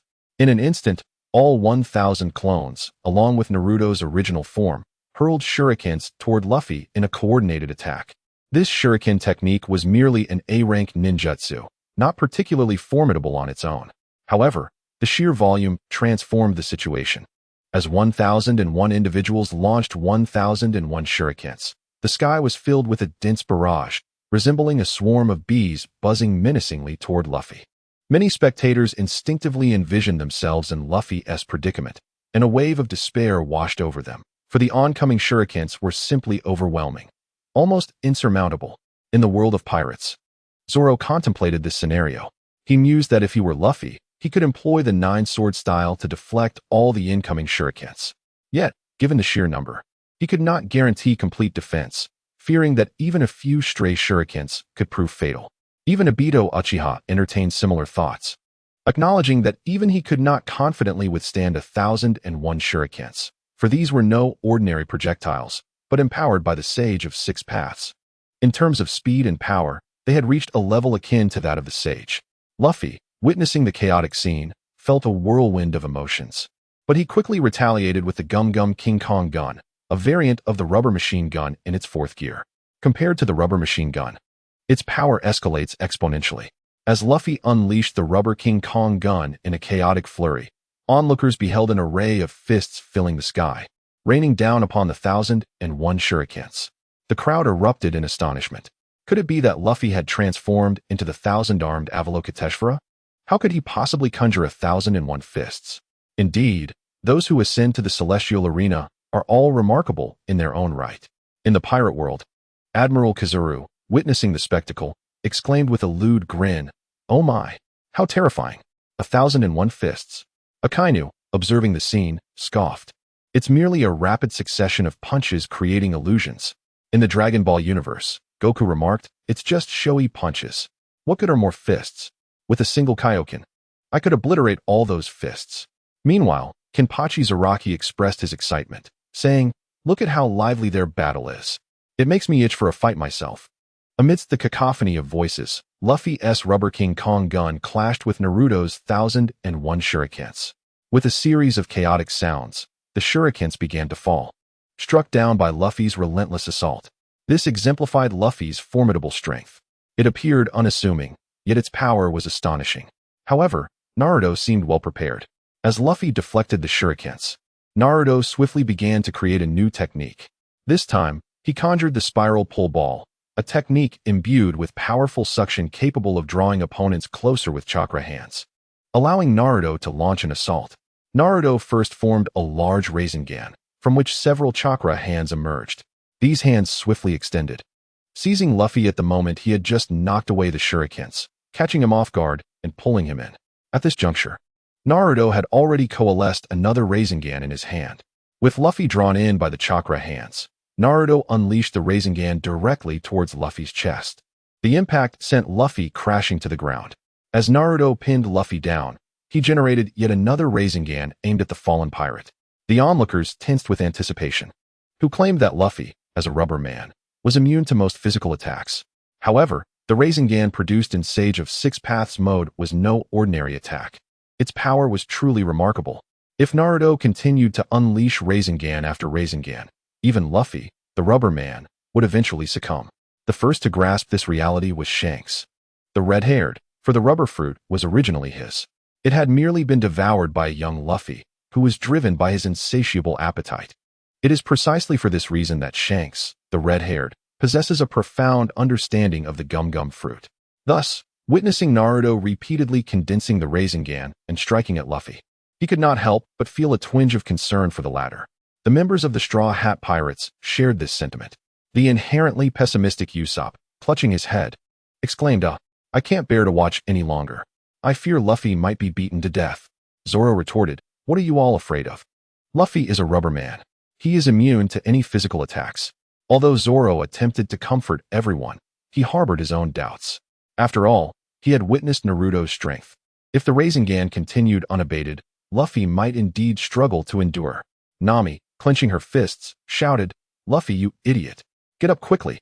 Have you forgotten that you are the captain of the Going Merry? You still need to lead us to the new world." As if he had heard Nami's cries, Luffy, dazed from the blows, swiftly regained his composure. Upon awakening, Luffy reached out and embraced Naruto, his arms coiling around him like elastic bands.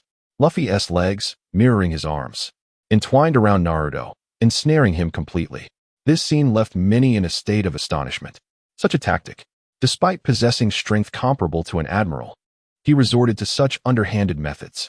Rayleigh, the Dark King, observed this spectacle with a smile, remarking, "This lad has some intriguing qualities. If we meet again, I shall endeavor to engage with him." In the world of Naruto, the inhabitants of Konoha, witnessing this, were filled with indignation. A battle should be fought honorably. What merit is there in employing such rogue tactics? However, in the next moment, their complaints fell silent, for they beheld Naruto's 1,000 shadow clones converge, launching a flurry of punches and kicks at Luffy. These clones dared not use the Rasengan or shurikens, fearing they might inadvertently harm Naruto's true self. Instead, they resorted to ordinary punches and kicks, akin to street ruffians, attempting to compel Luffy to release Naruto. The residents of Konoha could only sigh in resignation. Naruto shows no adherence to martial ethics. Nevertheless, these two are both peculiar characters. We have no right to criticize others. For Luffy, the Rubber Man, these mundane strikes felt no more than a tickle and inflicted no harm whatsoever. In fact, the more they struck, the more alert Luffy became. At that moment, Luffy grinned widely and declared, "Naruto, allow me to introduce you to my gum big mouth." As he spoke, Luffy began to inhale deeply, his mouth expanding in volume and his head swelling to the size of a shark's. Then, he opened his mouth wide and lunged toward Naruto, ready to swallow him whole. This was Luffy's gum big mouth. With a single bite, he could consume Naruto entirely. Upon witnessing the scene, Naruto was taken aback. However, his limbs were ensnared by rubber, rendering him immobile and unable to defend himself, let alone retaliate. Fortunately, Naruto possessed remarkable reflexes. He quickly recalled the 9 truth-seeking orbs behind him. With a mere thought, one orb flew forth, positioning itself in front of Luffy's gaping rubber maw. Luffy, with a voracious gulp, swallowed the orb whole. Subsequently, the orb began to expand within Luffy's mouth. Sensing its growth, Luffy hastily attempted to bite down, yet found himself unable to do so. He immediately coated his teeth with armament haki, transforming them into a dark hue, and savagely chomped down on the orb. With a resounding snap, one of Luffy's teeth shattered. And astonishingly, the truth-seeking orb was also crushed. This spectacle nearly sent Naruto into a state of shock. Good heavens, you can actually bite through a truth-seeking orb. What are your teeth made of? Not only was Naruto astounded, but even Uchiha Madara was taken aback. Only someone of Madara's caliber, of the sage level, could comprehend the true terror of the truth-seeking orbs, and yet Luffy had managed to shatter one. This individual was truly an anomaly. Uchiha Obito, witnessing the event, shook his head with a sigh. His focus diverged from the others, centering instead on the destroyed orb. He remarked, "That truth-seeking orb has been wasted." Obito expressed this sentiment because, once anyone enters the sage mode, they possess 9 immutable truth-seeking orbs. Using one means losing one. Naruto's recent squandering of an orb meant he now had only 8 left to utilize. To Obito, this was sheer wastefulness. In the world of pirates, Nami observed the scene with discomfort. "Luffy, how could you concoct such a repulsive technique, and to use it in front of beings from countless realms?" The Empress, Boa Hancock, also blushed at the sight. "Luffy, that move is utterly appalling. How can you even stomach it?" After losing a tooth, Luffy instinctively reached up to touch his mouth. Seizing the opportunity, Naruto swiftly commanded his shadow clones. Several clones rushed over, grabbing Luffy's hair and pulling his head back, while another group began to pry the rubber bindings off Naruto's limbs. Luffy, however, fought back fiercely, resulting in utter chaos. The third Hokage, Hiruzen Sarutobi, observed the fray and instinctively rubbed his forehead. What was supposed to be a battle between masters had devolved into a brawl reminiscent of street thugs. The scene was painfully embarrassing to behold. Ultimately, through the combined efforts of over 100 shadow clones, they managed to wrench Luffy from Naruto, who finally freed himself and ascended into the air, distancing himself from Luffy. Regaining his composure, Naruto promptly devised a new strategy. Naruto issued commands to his shadow clones, and in an instant, 1,000 clones sprang into action. Each clone unleashed the Senjutsu Super Otama Rasengan, launching an assault on Luffy simultaneously. Naruto had previously employed this technique against the Nine Tails, successfully subduing it. Thus, it proved to be exceptionally effective. In a flash, 1,000 Narutos, some sprinting and others hovering in the air, wielded the Senjutsu Super Otama Rasengan, converging upon Luffy. Upon witnessing this, Luffy instantly transformed into his Serpent Man form, exclaiming, "Rubber Black Mamba." This technique was akin to the Rubber King Kong's Crow Cannon, albeit significantly more powerful. As Luffy executed the Rubber Black Mamba, His fists rained down like a barrage of cannonballs upon the shadow clones. One after another, the clones were struck by the rubber-black mamba and dissipated into thin air. Yet, more clones surged towards Luffy like moths drawn to a flame, with Naruto's true form intertwined among them. At this moment, Naruto, with the assistance of Kurama, had gathered all the natural energy from the Earth's surface, transforming into a three-headed, six-armed visage. Coupled with his own chakra, he manifested two colossal yin-yang release Rasengan. Their power rivaled that of Sasuke's Indra's arrow. In this formidable state, Naruto appeared quite terrifying. Not only had he taken on a three-headed, six-armed form, but his face also mirrored that of Kurama. He brandished a black yin release Rasengan in his left hand and a golden yang release Rasengan in his right, blending amidst the multitude of shadow clones, launching a rapid strike towards Luffy. In his Serpent Man form, Luffy was strenuously defending against the shadow clones, unaware that Naruto's true form had breached his defenses, manifesting as a three-headed, six-armed figure, and was delivering his most potent attack. Subsequently, the yin release Rasengan and the yang release Rasengan collided with Luffy. Spectators witnessed a brilliant explosion of golden light, completely engulfing Luffy's form. After executing this decisive strike, Naruto was utterly exhausted and could no longer maintain the shadow clones, which promptly began to dissipate. Meanwhile, he hovered in the air, silently observing the explosion of golden light. The onlookers from countless realms watched with bated breath. It was not until the radiant explosion subsided that they beheld Luffy lying still. The members of the Straw Hat Pirates cried out in unison upon seeing this sight. Chopper, tears streaming down his face, cried out, "Luffy!" Meanwhile, at Marineford, Vice Admiral Garp sprang up from his seat, kicking over a table, and shouted as he stormed outside, "If anything happens to my grandson, I will make you feel the might of Iron Fist Garp." Fleet Admiral Sengoku hurriedly restrained Vice Admiral Garp, urgently speaking to the nearly frantic man. "Garp, have you lost your mind? I understand that Luffy is your grandson, and you must be heartbroken to see him like this. But there's a chance he is still alive." Upon hearing this, Garp finally regained his senses. Ace, who was being taken into the city prison, knelt on the ground, tears streaming down his face. Ace had mentally prepared himself for execution, fully aware that death awaited him. However, he never anticipated that his brother Luffy would perish before him. Observing the scene, Ye Chen, in charge of the arena, stepped forward.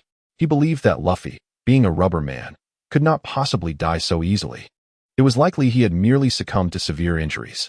Nevertheless, this match had indeed concluded with a victor. Ye Chen's ethereal form emerged to declare, "The winner of this match is Naruto Uzumaki." Yet, Luffy had performed admirably, and he would have the opportunity to participate in the revival match, allowing him to re-enter the finals. As Ye Chen spoke, he gently waved his hand, channeling a surge of restorative energy towards Luffy. In no time, Luffy opened his eyes, gradually regaining consciousness.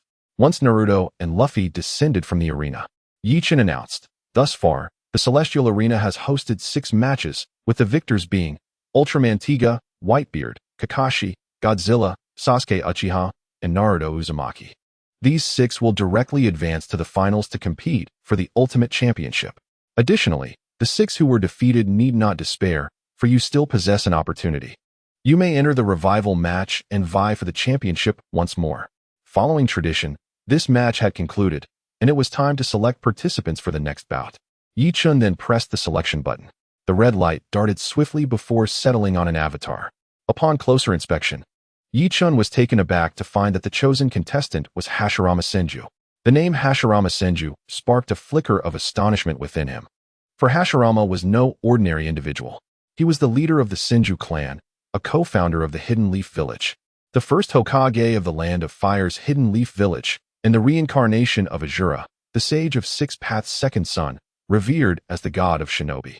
Most astonishingly, Hashirama had long since departed from this world. It seemed the system could indeed summon the deceased to battle. As anticipated, when Hashirama's name surfaced, chaos ensued in the world of Naruto. While other realms might be unaware of his identity, in the Naruto universe, Hashirama Senju was a household name. Everyone recognized him as the god of shinobi, and they were aware that he had been deceased for quite some time. The notion that a corpse could ascend to the celestial arena left the denizens of the Naruto world utterly bewildered.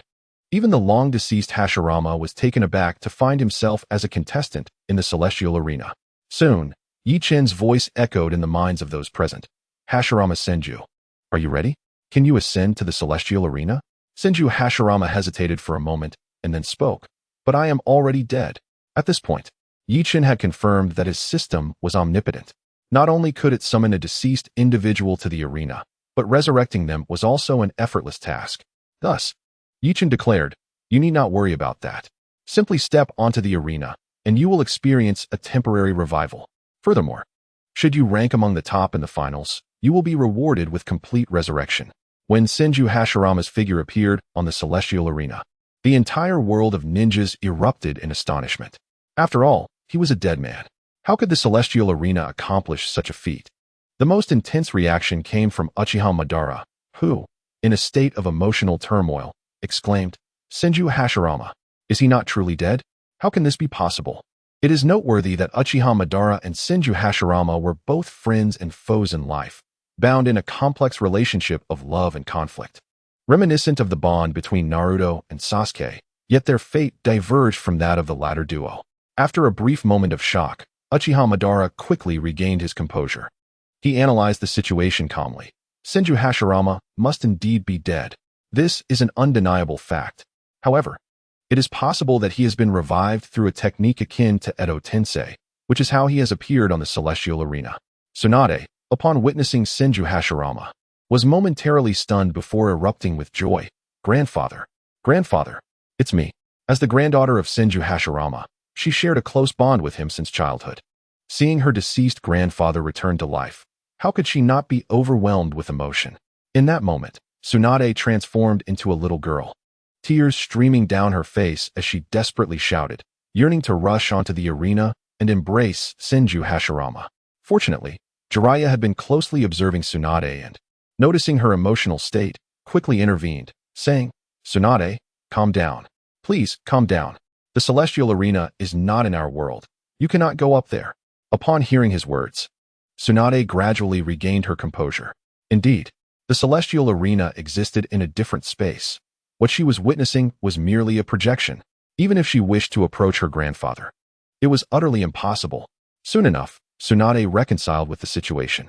The mere opportunity to see her grandfather in this lifetime was enough to bring her satisfaction, even if it was from a distance. The inhabitants of other worlds, upon seeing Senju Hashirama, did not exhibit significant reactions. They merely regarded him with indifference. Clad in a metal forehead protector of Konohagakure and dressed in a white Hokage cloak lined with red ninja attire, he appeared rather gentle. Observers couldn't help but think, he seems like an ordinary ninja. There is nothing particularly special about him. They were not interested in why Senju Hashirama was on the stage. Rather, they were curious about who his opponent would be and what kind of battle would unfold. This concern was shared by the entire village of Konoha.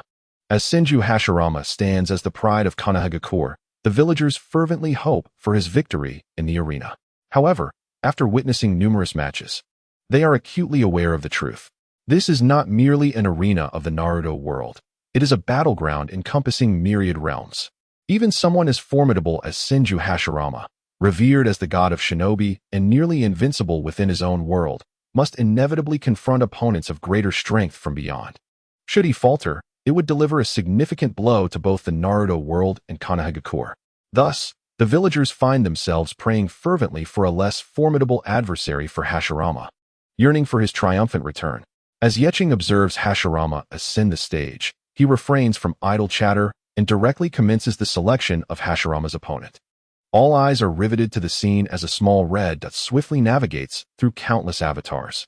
Suddenly, the dot halts, capturing everyone's gaze. It rests upon one particular avatar. The name displayed, Byakuya Kachiki. In the world of Bleach, Byakuya Kachiki is attending a noble gathering when, suddenly, someone points to the sky and calls out, Byakuya, look, you have been chosen by the arena of myriad realms. Startled, Byakuya gazes up to indeed find his name illuminated. As he grapples with his astonishment, he hears Ye Chen's voice resonate in his mind. Byakuya Kachiki, congratulations. You have been selected as a contestant for the arena of myriad realms. Are you prepared? Having witnessed numerous matches, Byakuya has garnered a fair understanding of the competition's rules. After a brief moment of contemplation, he nods affirmatively, declaring, I am ready to take the stage. At his words, his form vanishes from the original location and reappears on the arena of myriad realms. Upon encountering Byakuya, Hashirama recognizes him as his opponent and gazes intently. Byakuya, strikingly handsome with long hair and light purple eyes, adorns himself with the prestigious hair ornament known as the Starry Halo, worn exclusively by nobles. Around his neck, he sports a scarf named Silver White Windzan. While his attire reflects the traditional garb of a soul reaper, complete with white fingerless gloves, exuding an air of aristocracy. Hashirama greets Byakuya with a warm smile, saying, "Greetings. I am Senju Hashirama from Konohagakure." Byakuya, with a cool demeanor, nods in response. "I am Byakuya Kichiki from the Soul Society." With their introductions exchanged, the stage is set for combat. Yet, both remain poised, refraining from initiating an attack. Byakuya's noble pride prevents him from striking first, while Hashirama's inherently gentle nature prefers a defensive approach, leading to a stalemate. The audience, growing restless, can no longer contain their anticipation, shouting, "Fight! Hurry and fight! What are you two doing, just staring at each other?" Senju Hashirama also felt that continuing in this manner was not advisable. After all, this was a battleground, a place designated for combat. Thus, Senju Hashirama declared, "Kisuke Urahara, since you refuse to make the first move, allow me to initiate." As he spoke, Hashirama clasped his hands into fists and brought them to his lips, declaring, "Would release. Birth of the World Tree." This was a ninjutsu powered by his chakra, which served as the very essence of life. In an instant, numerous trees rapidly sprouted from the ground, as if uprooted, creating a forest in the blink of an eye. Every aspect of offense and defense within this forest was under Hashirama's command. At that moment, his bloodline limit was indeed one of his most formidable techniques. As Hashirama invoked the wood release, great trees arose before and behind Kisuke Urahara. These colossal trees seemed animated, swinging their massive branches like whips toward him. Urahara employed Shunpa, vanishing from sight and reappearing before Hashirama, drawing his Zanpakuto to strike. With a swift maneuver, he used Shunpa to circle behind Hashirama, thrusting his blade toward Hashirama's throat with lightning speed. This series of movements flowed seamlessly, almost imperceptibly to the naked eye. Then, the spectators witnessed a look of shock wash over Hashirama's face. In the next moment, he clutched his throat, blood gushing forth and staining his fingers, streaming down through the gaps. As the onlookers gasped in disbelief, Hashirama, still holding his throat, slowly collapsed to the ground, lifeless. Urahara stood with his back to Hashirama, the gentle breeze lifting his long hair and robes, giving him an ethereal aura. The crowd from various realms observed in astonishment, questioning the vulnerability of Hashirama. How could he be so weak? Even if he were to be bested by Urahara, he should have put up some resistance. To be defeated in a single blow was utterly humiliating. Tsunade, witnessing her grandfather's demise, let out a cry and attempted to rush forward, only to be restrained by Jiraiya and others. The third Hokage, Sarutobi Hiruzen, addressed her, "Tsunade, do not grieve. Lord Hashirama, as the god of the ninja world, possesses myriad techniques. He could not have fallen so easily.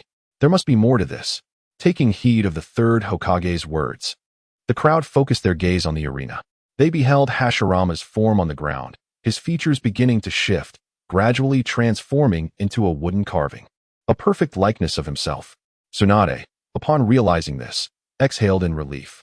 It appeared that her grandfather, Senju Hashirama, had merely utilized the wood clone technique. Suddenly, someone excitedly pointed out, "Look, Lord Hashirama is over there." The crowd turned to see Hashirama standing atop a great tree, quietly observing Urahara. As Kichiki Byakuya sensed the impending danger, he swiftly turned his body, only to witness the surrounding trees springing to life. Countless branches, akin to spectral claws, lunged towards him. In the Soul Society, Kichiki Rukia watched this scene with apprehension, for Byakuya was her elder brother, and she could not remain indifferent to his peril. In the world of pirates, Shiki the Golden Lion observed Senju Hashirama employing the wood release secret technique, Advent of the Trees, and exclaimed, "Could it be that Senju Hashirama has consumed the Moku Moku no Mi? How else could he manipulate the trees?" Many others in the pirate world shared Shiki's sentiments, as it was instinctive for them to attribute peculiar abilities to the devil fruits. Byakuya, employing his Shunpa technique, vanished from his original position and reappeared at a distance. However, before he could stabilize himself, The ground beneath him erupted with a thunderous crack as a colossal tree burst forth, extending its multitude of branches towards him. Before Byakuya could react, his hands and feet were ensnared by the branches. Rukia gasped in alarm, "Brother." Meanwhile, Zaraki Kenpachi expressed his dissatisfaction, remarking, "This Kachiki Byakuya is utterly incompetent. He is bringing shame to the Godei 13. Selecting him was a mistake. I would have been a better choice." The denizens of Konohagakure rejoiced at the spectacle, for Senju Hashirama was their champion. If Hashirama triumphed, their spirits would soar. In the pirate world, the Gorosei observed the clash with grave expressions. One of the Gorosei, wielding a sword, commented, "Both Kachiki Byakuya and Senju Hashirama are formidable. Their presence evokes a sense of mortal peril." Another Gorosei added, "This exemplifies the truth that there are always those beyond human comprehension. The world is vast with powerful beings." Just as everyone believed Byakuya to be ensnared, someone pointed at the branches and shouted, "Look, Kachiki Byakuya has vanished." Upon closer inspection, they realized that the branches had merely grasped his outer garments. In the Soul Society, Captain Yamamoto observed this development and mused, "Is Kachiki Byakuya employing the secret footwork technique? Shohoin's 3 shells?"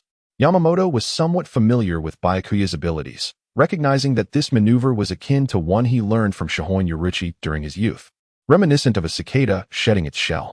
When faced with an enemy's attack, Byakuya could swiftly vacate his position, leaving behind his clothing, misleading the enemy into believing they had struck his true form.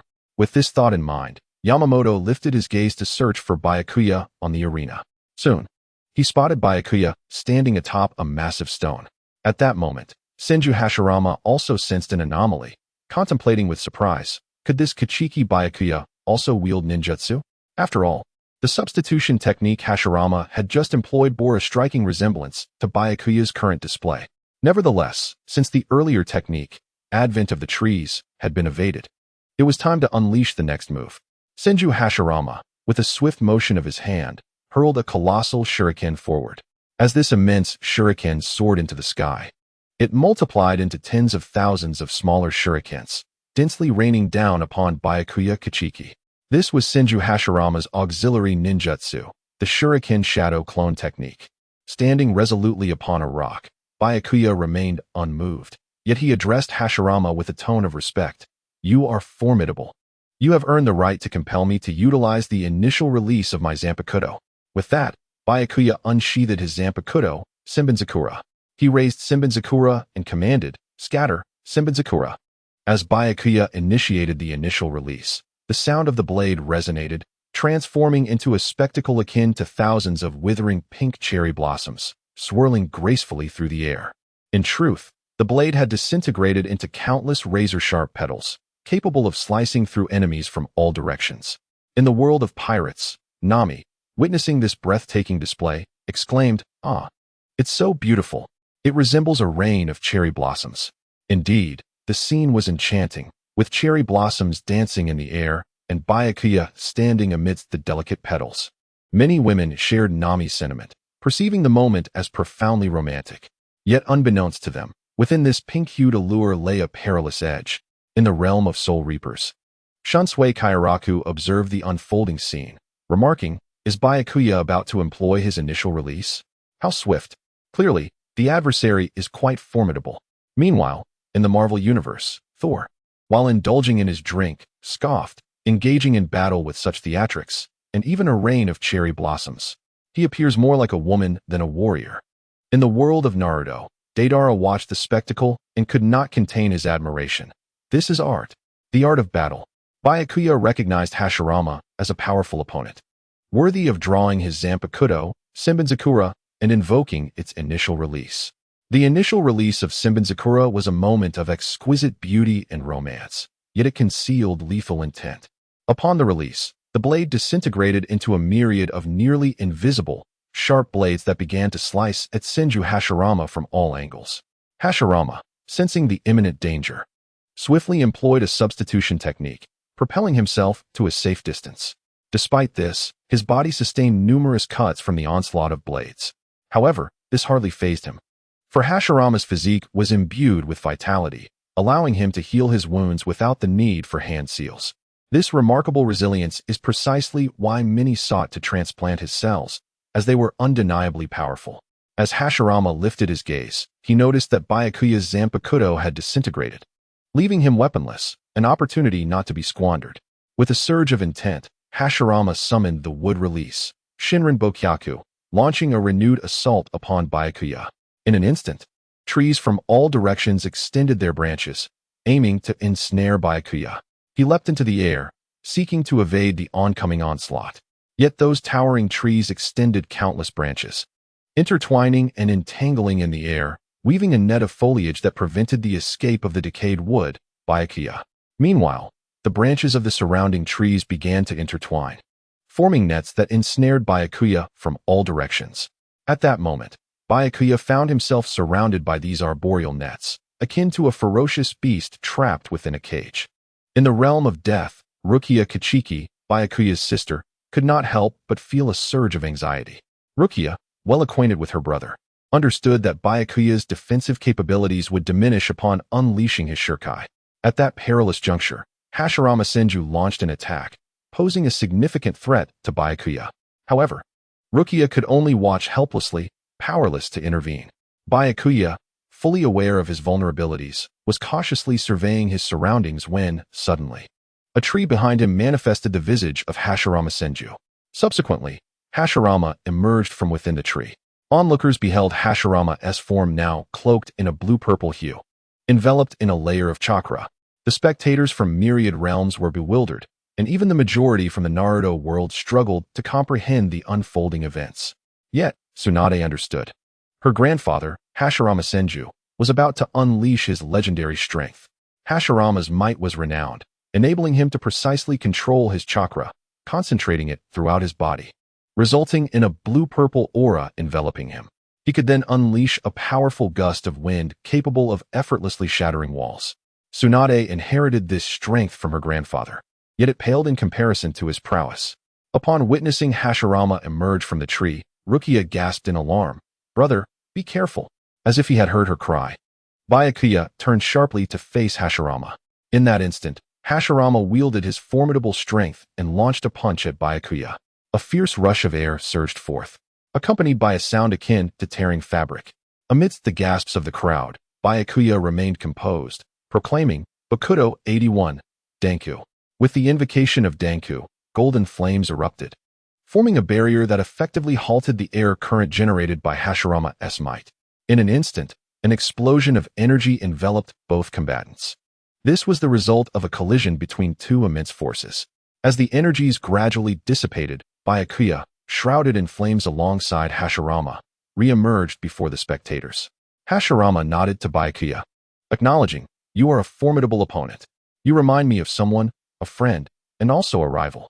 Upon hearing Hashirama's words, Uchiha Madara experienced a shift in emotions. He, of course, recognized that the friend and rival Hashirama referred to was none other than himself, Uchiha Madara. A smile broke across Madara's face. "Hashirama, I never imagined you still remembered me. It remains uncertain whether we shall have the opportunity to meet again, should that chance arise. I would have you experience the formidable prowess of the six paths." "Ha." Upon hearing the words of Senju Hashirama, Byakuya Kachiki replied, "Indeed, you are extraordinarily powerful. Were you in the Soul Society, you might well serve as a captain." The inhabitants of the Naruto realm expressed their outrage, perceiving Byakuya's statement as an affront to Senju Hashirama. What? To suggest our god of shinobi take on the role of a mere captain? Such arrogance is intolerable. Conversely, those from the Soul Society interpreted Byakuya's words as an elevation of Hashirama's status. The captains of the Godia, 13, are but 13 in number, representing the elite combat force of the Soul Society, each imbued with formidable strength. Byakuya's assertion that Hashirama possessed the caliber of a captain incited discontent among many of the captains. As Byakuya continued conversing with Hashirama, he executed Shunpa, appearing before him in a flash. The suddenness of this action, coupled with Byakuya's remarkable speed, left the onlookers momentarily bewildered. In the blink of an eye, Byakuya stood before Hashirama. Raising his index finger, he softly uttered the words, "Hado number 1, show." Before the last syllable escaped his lips, a surge of energy erupted from his fingertip, striking Hashirama squarely in the chest. In an instant, A gaping hole materialized in Hashirama's torso. This unexpected occurrence elicited gasps of shock from the crowd, particularly among the villagers of Konohagakure, who cried out in distress. Lord Hashirama! Lord Hashirama! In the One Punch Man universe, the S-Class heroes of the Hero Association observed this scene with keen interest. S-Class Hero Metal Bat remarked, Hashirama's body has been pierced. He may not survive this. S-Class Hero Tank Top Master suggested, he might still live. However, he is likely to lose a significant portion of his fighting capacity. His best course of action now would be to concede and step down from the arena. S-Class Hero Genos interjected, I beg to differ. Just watch.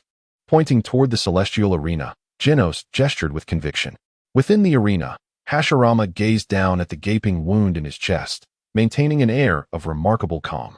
Then, the onlookers witnessed an astonishing sight. The large hole in Hashirama's chest began to heal at a visibly rapid pace.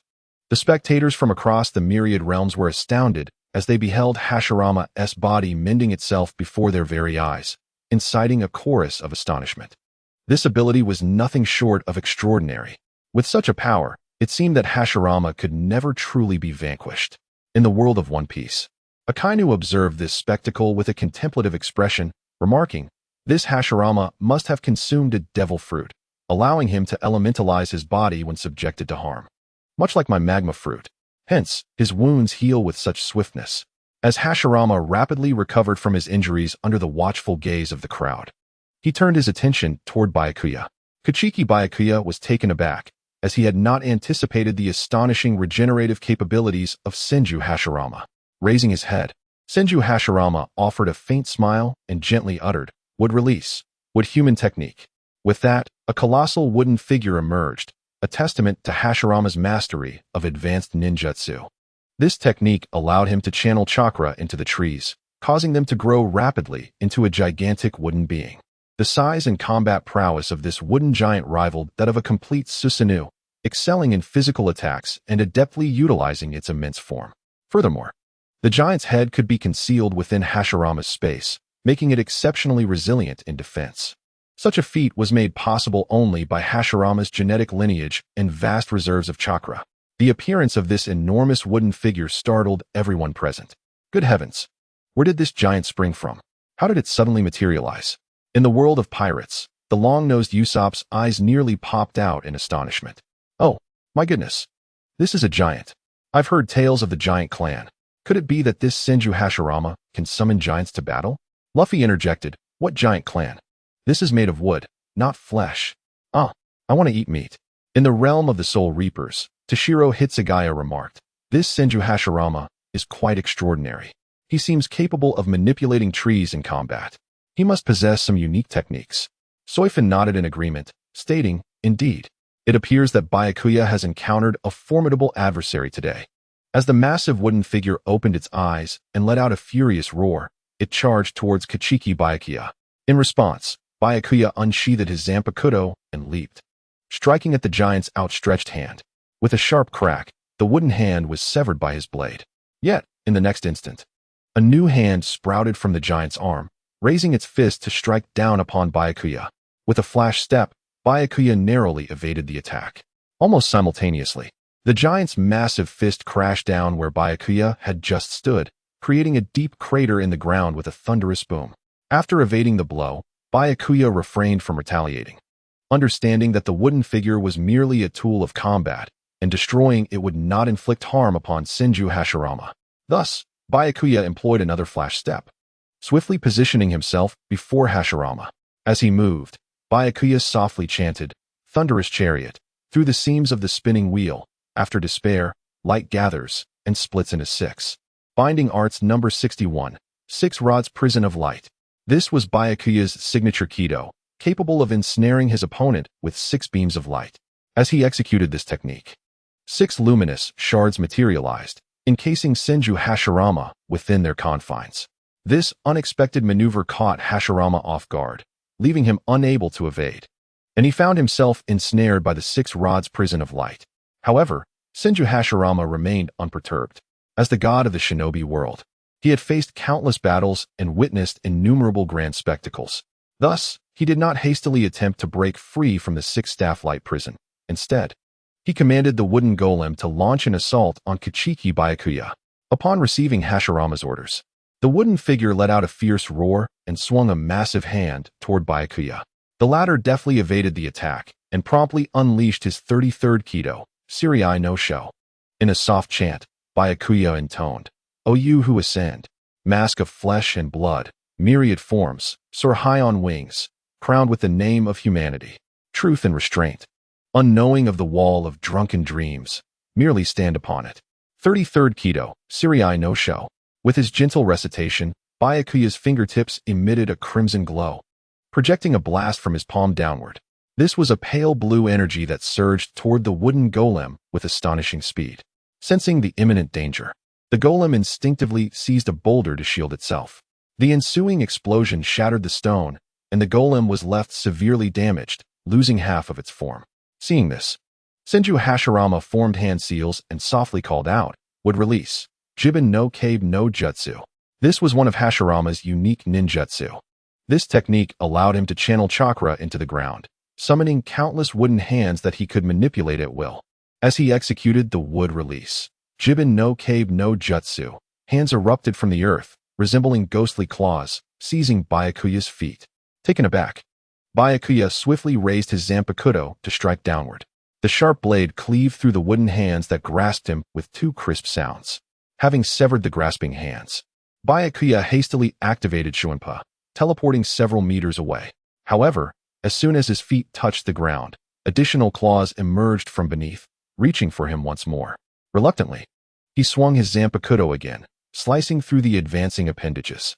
In the midst of this struggle, Byakuya inadvertently retreated to the cliff wall, leaning against it for protection. Yet, at that moment, numerous wooden hands extended from the cliff itself, catching him by the arms and ankles and pinning him to the rocky surface. This transpired in an instant, so swift that many were caught off guard. When they finally comprehended the unfolding scene, gasps of astonishment erupted from the crowd. Particularly, Kachiki Rukia covered her mouth in shock, nearly rushing forward to rescue her brother, Kachiki Byakuya, were it not for someone restraining her. Winter Lion observed the situation and shook his head, remarking, "This Kachiki Byakuya is exceedingly careless." However, those hands emerging from the ground are indeed formidable. Although Hashirama's would release, Jibin no Kabe no Jutsu was undeniably powerful. Its might was not without limitations. Its most formidable aspect lay in its elusive nature, making it extraordinarily difficult to defend against. As long as you remain on the ground, you cannot guarantee the safety beneath your feet, for countless hands may suddenly emerge from below, seeking to ensnare you. At the moment when the decayed wood, Byakuya, found himself under the control of those hands, the colossal wooden figure, half of its body blown away, seized two great trees from the side to serve as its legs. Thus, the giant wooden figure rose once more. Its eyes glimmered with an eerie blue light, and wielding a sharpened tree as if it were a massive spear, it strode purposefully towards Byakuya. It was evident that this towering figure intended to impale Byakuya against the cliff face. Witnessing this spectacle, the inhabitants of myriad realms became tense. However, a few, unaffected, began to jest. In the Marvel Universe, Thor turned to Dr. Banner and remarked, "Look, Banner, doesn't that enormous wooden figure resemble your transformed self?" "The Hulk?" Dr. Banner shrugged and replied, "Not at all. The Hulk is green when I transform. This giant, however, is quite different. Besides, the Hulk is far more handsome than this fellow."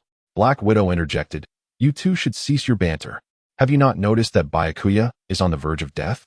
Thor responded, "What concern is it of ours? Though I do feel some sympathy for Byakuya." In the world of Soul Reapers, Ulquiorra, one of the Espada, chuckled, "I doubt that Byakuya will perish so easily. I still hope to take his life myself someday." Grimjow, another of the Espada, reassured him, "Fear not. Byakuya is not one to fall so swiftly. You will have ample opportunity to slay him in the future."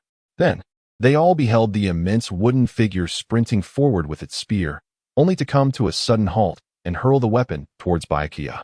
Seeing the spear hurtling towards him, Byakuya struggled in vain against his restraints. He then began to chant, "Heaven-est chosen, iron cast walls, dragon's flight, lion's roar, tiger's howl. Wolf's charge, sever the heavens and earth before they collapse. Binding, art number 81, break the void." As Byakuya recited his incantation, a massive defensive wall materialized, acting as a shield to block the incoming spear. Yet, the peril was not over. Although the spear was thwarted, the giant wooden figure continued its relentless charge. If Byakuya could not free himself, he would remain vulnerable to the giant's assault. Seizing the moment provided by the barrier, Byakuya invoked his Kido. He softly intoned, "Destruction, Art Number 1, Surge." No sooner had the words left his lips than a faint shockwave emanated from his fingertips, striking the wooden hand that gripped his wrist. The wooden appendage snapped immediately. One of Byakuya's hands was freed. He then drew his Zanpakuto and severed the remaining wooden hands that held him, liberating himself entirely. Almost simultaneously, a colossal wooden figure charged forward, delivering a vicious punch aimed at Yukitake Shiro. Yukitake leaped into the air, raising his Zanpakuto to strike at the shoulder of the giant. With a resounding crack, the entire shoulder of the colossal wooden figure was severed by the blade. After injuring the giant, Yukitake executed a backward roll in midair, landing several meters away. Just as he touched down, trees around him began to topple, seemingly intent on crushing him. A grove of bamboo on the hillside shot up as if propelled by rockets. Then, like a multitude of spears, the dense bamboo rained down from above, aiming directly at Yukitake. This was the terrifying prowess of Senju Hashirama's wood release. His control was akin to that of a deity, which is precisely why he is revered as the god of shinobi. Faced with assaults from all directions, Yukitake unsheathed his Zanpakuto and initiated his Bankai. He raised his sword, Senbenzakura, and softly intoned the activation incantation, "Scatter, Senbenzakura Kageyoshi." As Yukitake activated his Bankai, he released the grip on his sword, which fell vertically to the ground, disappearing into ripples. Simultaneously, from the ripples on either side, enormous blades emerged, numbering in the thousands. Following this, those massive blades began to swirl and scatter, reaching into the tens of thousands. Under Yukitake's command, the blades obliterated the surrounding trees and the descending bamboo, reducing them to mere splinters. The colossal wooden figure, too, was ultimately transformed into a heap of rubble by the relentless onslaught of blades. This technique was one of the forms of his Bankai, known as Shinjo Senbenzakura Kageyoshi. Witnessing the flurry of blades, spectators could not help but express their admiration. It is truly magnificent. Such an abundance of blades. In the Soul Society, Kenpachi Zaraki observed this spectacle and mused to himself, "Yukitake, is this your Bankai? It certainly looks intriguing. I am even more eager to fight you. I await your return." For many years, one of Kenpachi's greatest desires was to battle Yukitake. He had repeatedly provoked Yukitake, yearning for a confrontation. Alas, Yukitake, with his noble demeanor, had consistently ignored Kenpachi's challenges. Thus, the two had yet to face each other in combat over the years, which was a lamentable situation for the battle-hungry Kenpachi. However, witnessing Yukitake's Bankai today was a consolation of sorts. In the world of Naruto, the villagers of Konohagakure were oblivious to the significance of Bankai. Yet they could discern that Yukitake, now in his Bankai form, was immensely powerful, far surpassing his earlier strength.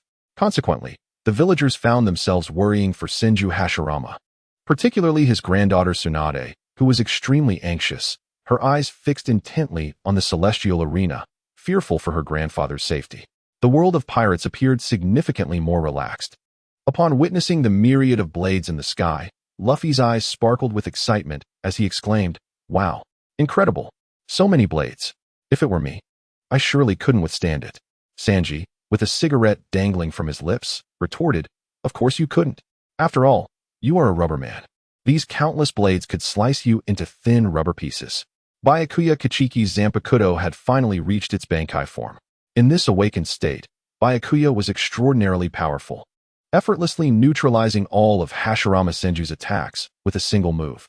However, Hashirama remained unfazed, for he had weathered countless storms. Such a minor setback could hardly disrupt his composure. He then raised his middle and index fingers, bringing them together while clenching the remaining fingers into a fist. Subsequently, Hashirama began to cast an illusion technique, the dark walking technique. This was an A-rank genjutsu, a technique of the highest caliber capable of inducing visual hallucinations and snuffing out all light. Within the dark realm conjured by Hashirama, he alone could perceive the objects hidden in the shadows and act upon them. As Hashirama unleashed the dark walking technique, Byakuya was immediately engulfed in darkness, rendered unable to see anything before him. The entire world seemed to plunge into an endless abyss.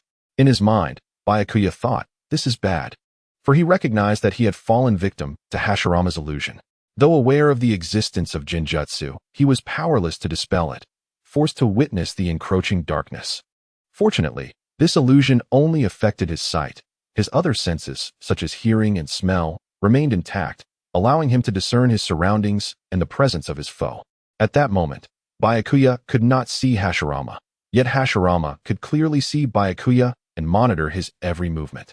Observing Byakuya groping in the darkness, Hashirama smiled slightly and promptly executed another jutsu, the wood release, wood dragon technique.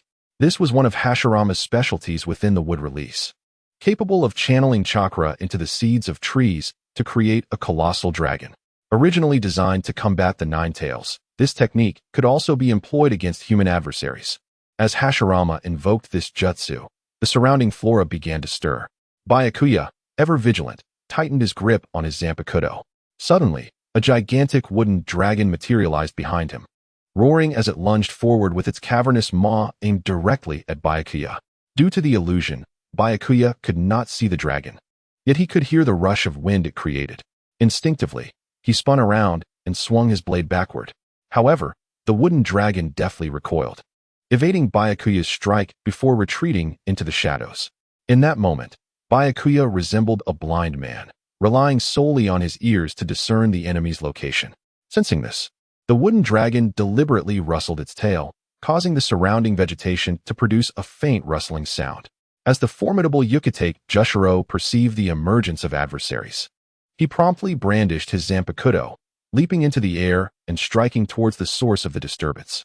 This, alas, was merely a ruse orchestrated by the wood dragon. In that fleeting moment of Yukitake's ascent, the wood dragon's form coiled around him like a constricting vine, ensnaring him tightly. Observing this, the wood dragon raised its head, revealing its grotesque maw, and lunged towards Yukitake's head with a menacing bite.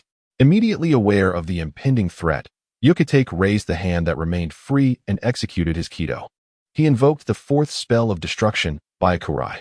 A bolt of lightning erupted from his fingertips, striking the wood dragon's head with a swiftness that was almost imperceptible. With a resounding crack, the wood dragon's head was obliterated, causing it to vanish, while Yukitake descended from the air. Meanwhile, Senju Hashirama shook his head, muttering to himself, "My opponent possesses immense strength. It seems I must enter sage mode." Upon concluding his words, he began to form hand seals with remarkable speed. Hashirama's sage mode, an advanced technique, harnesses natural energy to create sage chakra, significantly amplifying the power of all his jutsu, including ninjutsu, taijutsu, and jinjutsu.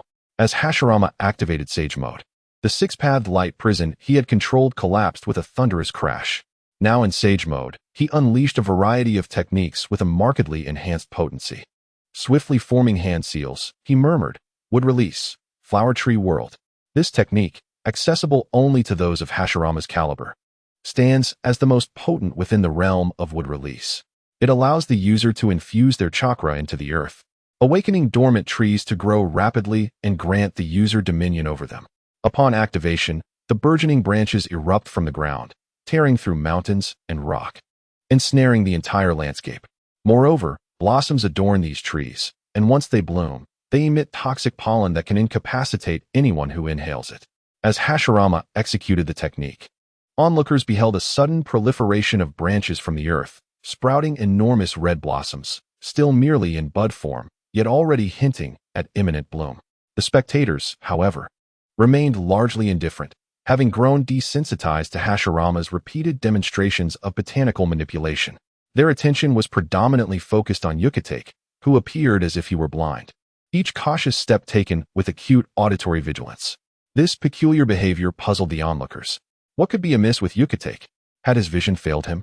Unbeknownst to them, Yukitake had fallen victim to Hashirama's Genjutsu, leaving him shrouded in darkness, unable to perceive the world around him. In this moment, the illusion cast by Senju Hashirama proved effective solely against Byakuya Kichiki, while the countless spectators from all realms remained unaffected, able to perceive everything clearly. In the Soul Society, Rukia Kichiki gazed at her brother's perplexing demeanor, her voice laced with concern. What is happening to him? Why does he appear as though he is wandering in darkness? his eyes seemingly blind. Winter Lion King, pondering thoughtfully, remarked, "It seems we can see, yet Byakuya perceives nothing at all. Could it be that he has fallen prey to some form of illusion?" In the world of pirates, Luffy, with a mouthful of meat, exclaimed, "What is going on here? Why is this Uncle Senju Hashirama conjuring so many flowers? Aren't they supposed to be fighting? It feels as if we have stepped into a garden." Meanwhile, in the realm of ninjas, Uchiha Madara chuckled at the unfolding scene. With laughter, he proclaimed, "Haha, the wood release, flower tree world has descended. Once these buds bloom, they will release toxins into the air. By the time that Byakuya Kichiki realizes it, he may find himself in dire straits." Senju Hashirama employed the illusion technique, dark walking technique, plunging Byakuya into an abyss of darkness, rendering him sightless. Subsequently, Hashirama unleashed the wood release, flower tree world. Ensnared by the illusion, Byakuya remained oblivious to Hashirama's actions. However, he could hear the peculiar sounds of trees emerging from the ground.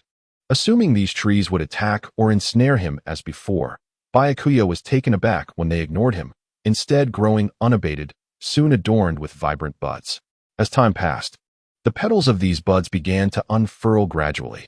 At last, under the watchful gaze of innumerable eyes across the realms, the blossoms burst forth in full bloom. In that fleeting moment, their enchanting beauty left the onlookers in awe.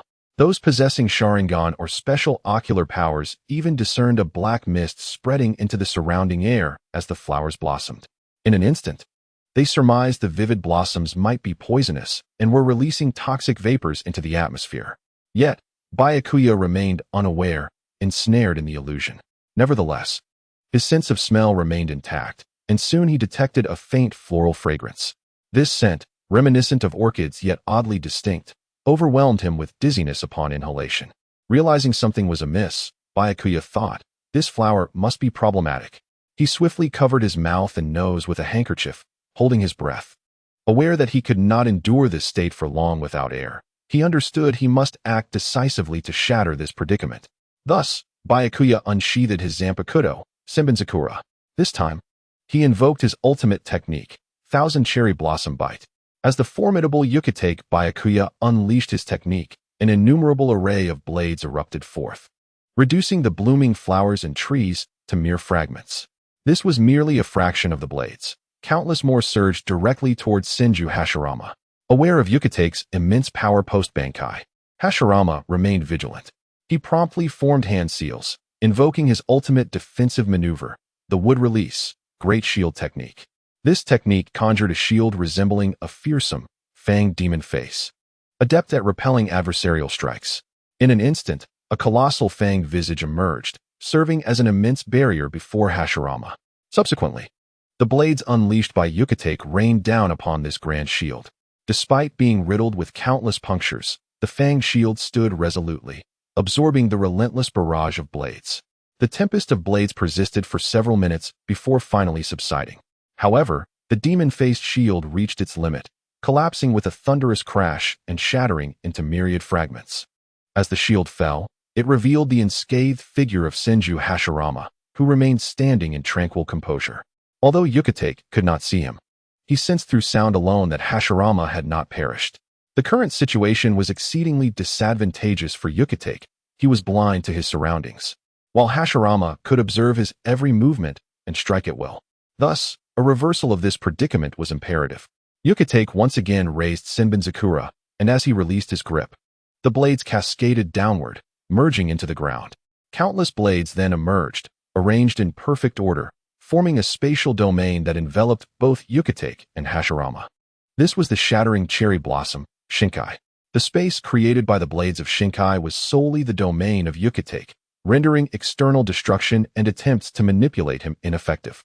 Within this realm, Hashirama's Genjutsu and dark techniques would bear no effect on Yukitake. With newfound clarity, Yukitake beheld Hashirama. Surveying his surroundings, Hashirama remarked, "Is this the space you have conjured? It appears that my illusions hold no sway here.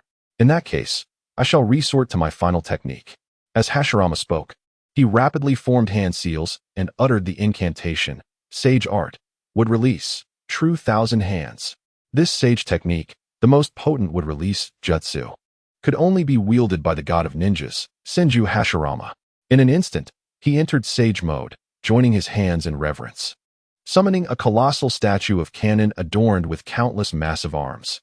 This statue would unleash thousands of gigantic fists, pummeling and obliterating any foe, showcasing a terrifying display of power. At the moment when Senju Hashirama summoned the thousand-handed cannon, the spectators from myriad realms were left in utter astonishment.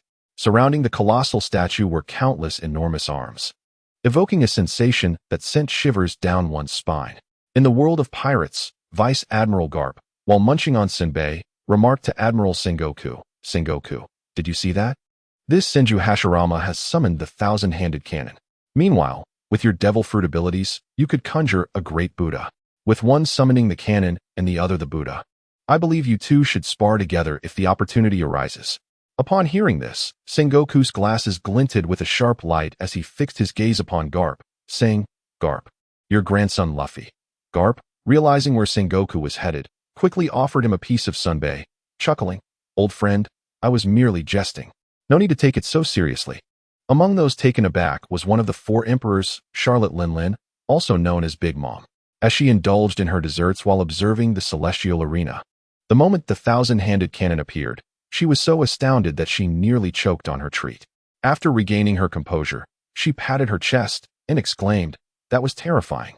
This Senju Hashirama is truly formidable. Are all the powerful beings from other worlds like this?" The inhabitants of the Naruto world also experienced a sense of shock, for apart from Uchiha Madara, no one had witnessed Senju Hashirama perform such a divine technique. When the massive thousand-handed cannon emerged, it sent an inexplicable tremor through the hearts of all present. Using his shinkage, Senbenzakura Kageyoshi, Urahara Byakuya created a space enveloped by blades. Within this realm, the illusions cast by Senju Hashirama bore no effect on him. Consequently, Hashirama unleashed his most potent jutsu. Sage Art would release true thousand hands. This pinnacle of would-release ninjutsu summoned a gargantuan thousand-handed cannon, whose palms were pressed together, seated gracefully upon a lotus pedestal.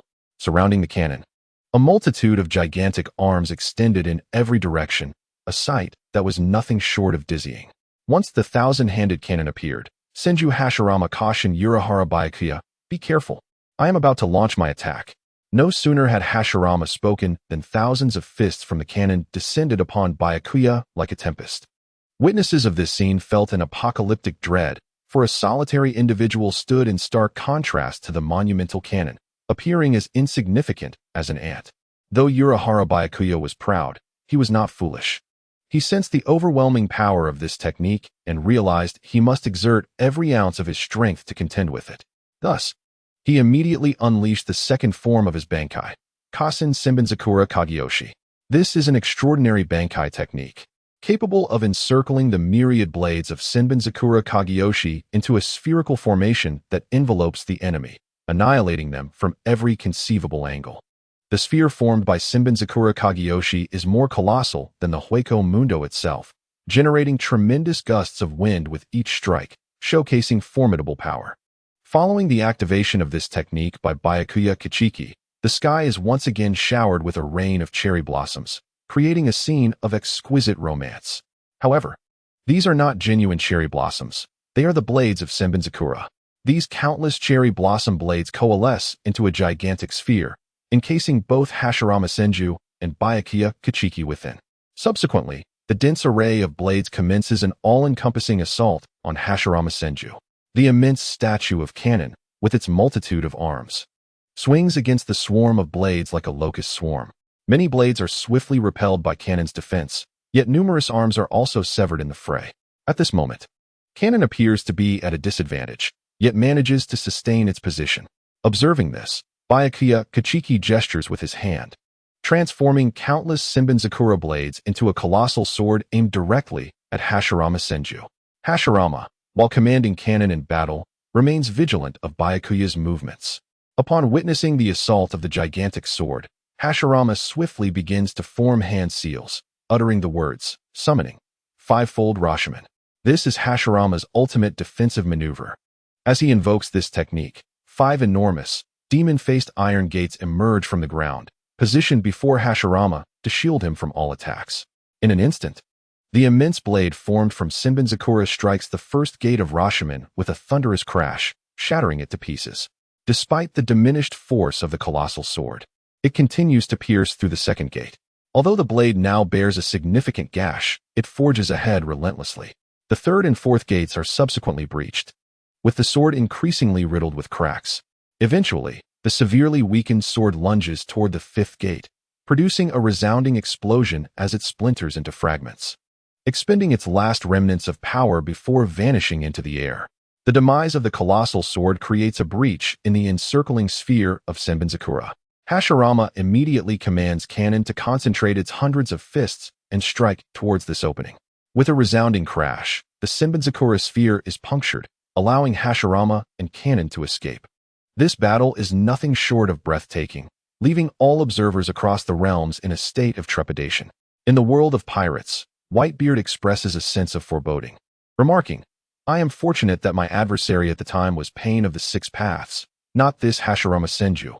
Otherwise, the situation could have been far worse." In a mysterious realm of the pirate world, the enigmatic Lord M, who never reveals his true visage, spoke, "Such formidable power. If I were to encounter Senju Hashirama and Kichiki Byakuya, I cannot assure that I would prevail against them. What peculiar beings have been birthed to possess such strength?" At this moment, the captains of the Soul Society found themselves stripped of their initial ease.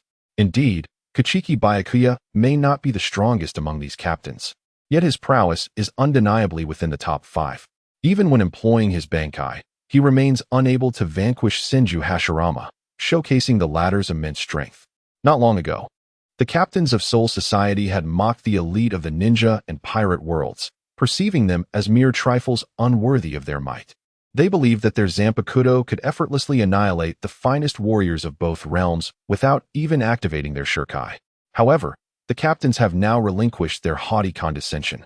Recognizing that the warriors of the pirate and ninja worlds are far from inept, they are indeed capable adversaries. The most astonished were the inhabitants of the ninja world. For to them, Senju Hashirama was akin to a deity, the god of ninjas, an invincible force. Yet, Hashirama's fierce clash with Byakuya yielded no advantage, prompting the residents of the ninja world, particularly those from Konoha, to reassess their understanding of realms beyond their own. They realized that there existed numerous formidable fighters in other worlds, each comparable to the gods of the ninja realm. Even Uchiha Madara found himself in contemplation. At this juncture, Madara had ascended to the Sage of Six Paths form, a state in which he could undoubtedly conquer Hashirama. Within the confines of the ninja world, Madara's sage form was nearly omnipotent, yet outside that realm, what was his standing? As each individual pondered their thoughts, the duel on the arena reignited. From Hashirama's lips emerged a few words, Toppen Buddha. This was the ultimate technique of the sage art, True Thousand Hands, a powerful strike. Upon invoking this technique, Hashirama could manipulate the True Thousand Hands, channeling all his strength into a single punch aimed at his opponent. He could unleash 1,000 strikes, each capable of obliterating mountains and meteors, a power beyond comprehension. Without hesitation, Hashirama unleashed this attack upon Byakuya. The battle between Hashirama and Byakuya had reached a fever pitch. Hashirama employed his most potent ninjutsu, the sage art, True Thousand Hands, Toppen Buddha. In an instant, the thousand-handed cannon concentrated all its power in a single fist and delivered a lethal blow to Byakuya. Byakuya, not daring to underestimate his opponent, responded with his ultimate technique, the final form of the Senbonzakura, the shining white emperor sword. This technique represented Byakuya's zenith, infusing all the petals of Senbonzakura and his spiritual energy into his Zanpakuto, radiating a luminous white glow, resembling the wings of a majestic bird. When executing this move, Byakuya could soar through the air and deliver a devastating strike to his foe, a display of astonishing power. Amidst the astonishment of countless beings across myriad realms, Yukitake Shirogane commenced his sprint, then soared into the air, brandishing 1,000 cherry blossoms as he aimed to strike at the thousand-handed cannon. In response, the cannon unleashed its most formidable technique, the transformation into Buddha, channeling all its might into a single fist that surged toward Yukitake Shirogane. Spectators from all corners of existence could merely witness the clash of a brilliant white light against a dark azure radiance. The former represented Yukitake Shirogane, while the latter embodied the might of Senju Hashirama's transformation into Buddha.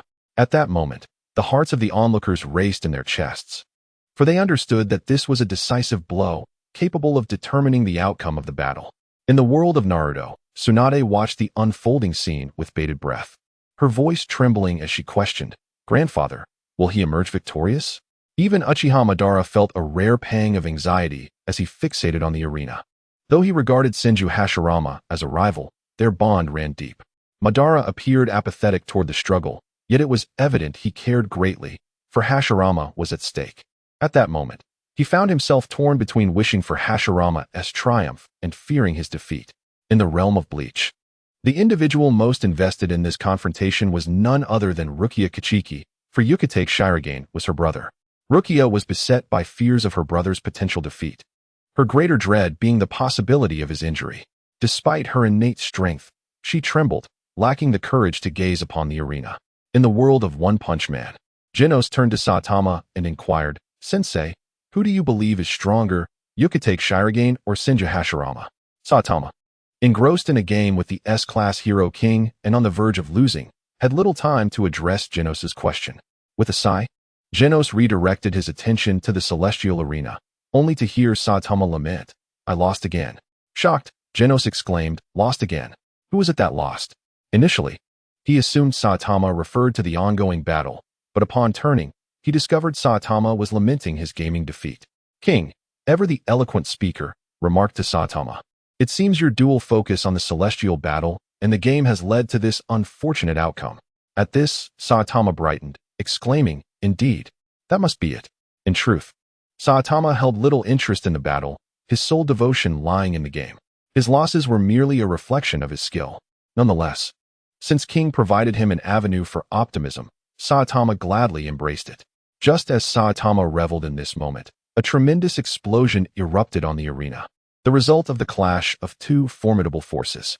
As the brilliance of the explosion gradually faded, all beheld Yukite's Shirogane's 1,000 cherry blossoms poised at Senju Hashirama's throat. Clearly, in this climactic confrontation, Yukite's Shirogane had gained the upper hand.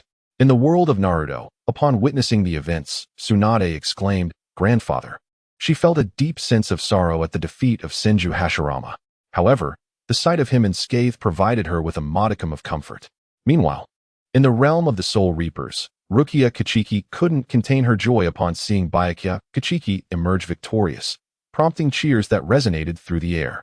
The captains of the Godzilla 13 also beamed with smiles, for a loss by Byakuya would have brought disgrace upon them all. In the world of pirates, Buggy the Clown waved his hands and proclaimed that Byakuya Kachiki, along with that Senju Hashirama, must have consumed devil fruits. Otherwise, how could they unleash such terrifying attacks? Senju Hashirama bowed his head, glancing at the blade of Sakura resting against his neck, and smiled at Byakuya Kachiki, saying, "You have won." Although Hashirama maintained a calm facade, a tinge of melancholy lingered in his heart. After all, he had previously been an invincible figure, the god of shinobi. Despite his open-minded nature, this defeat left a bittersweet taste in his mouth. Byakuya sheathed his Zanpakuto and addressed Hashirama, "Senju Hashirama, you are a formidable opponent. It brings me immense joy to have battled someone of your caliber." With a nod of respect, Byakuya turned and walked towards the arena's edge. Observing this, Ye Chen announced to the multiverse, "The victor of this match is Byakuya Kachiki. He shall proceed directly to the finals to contend for the ultimate championship."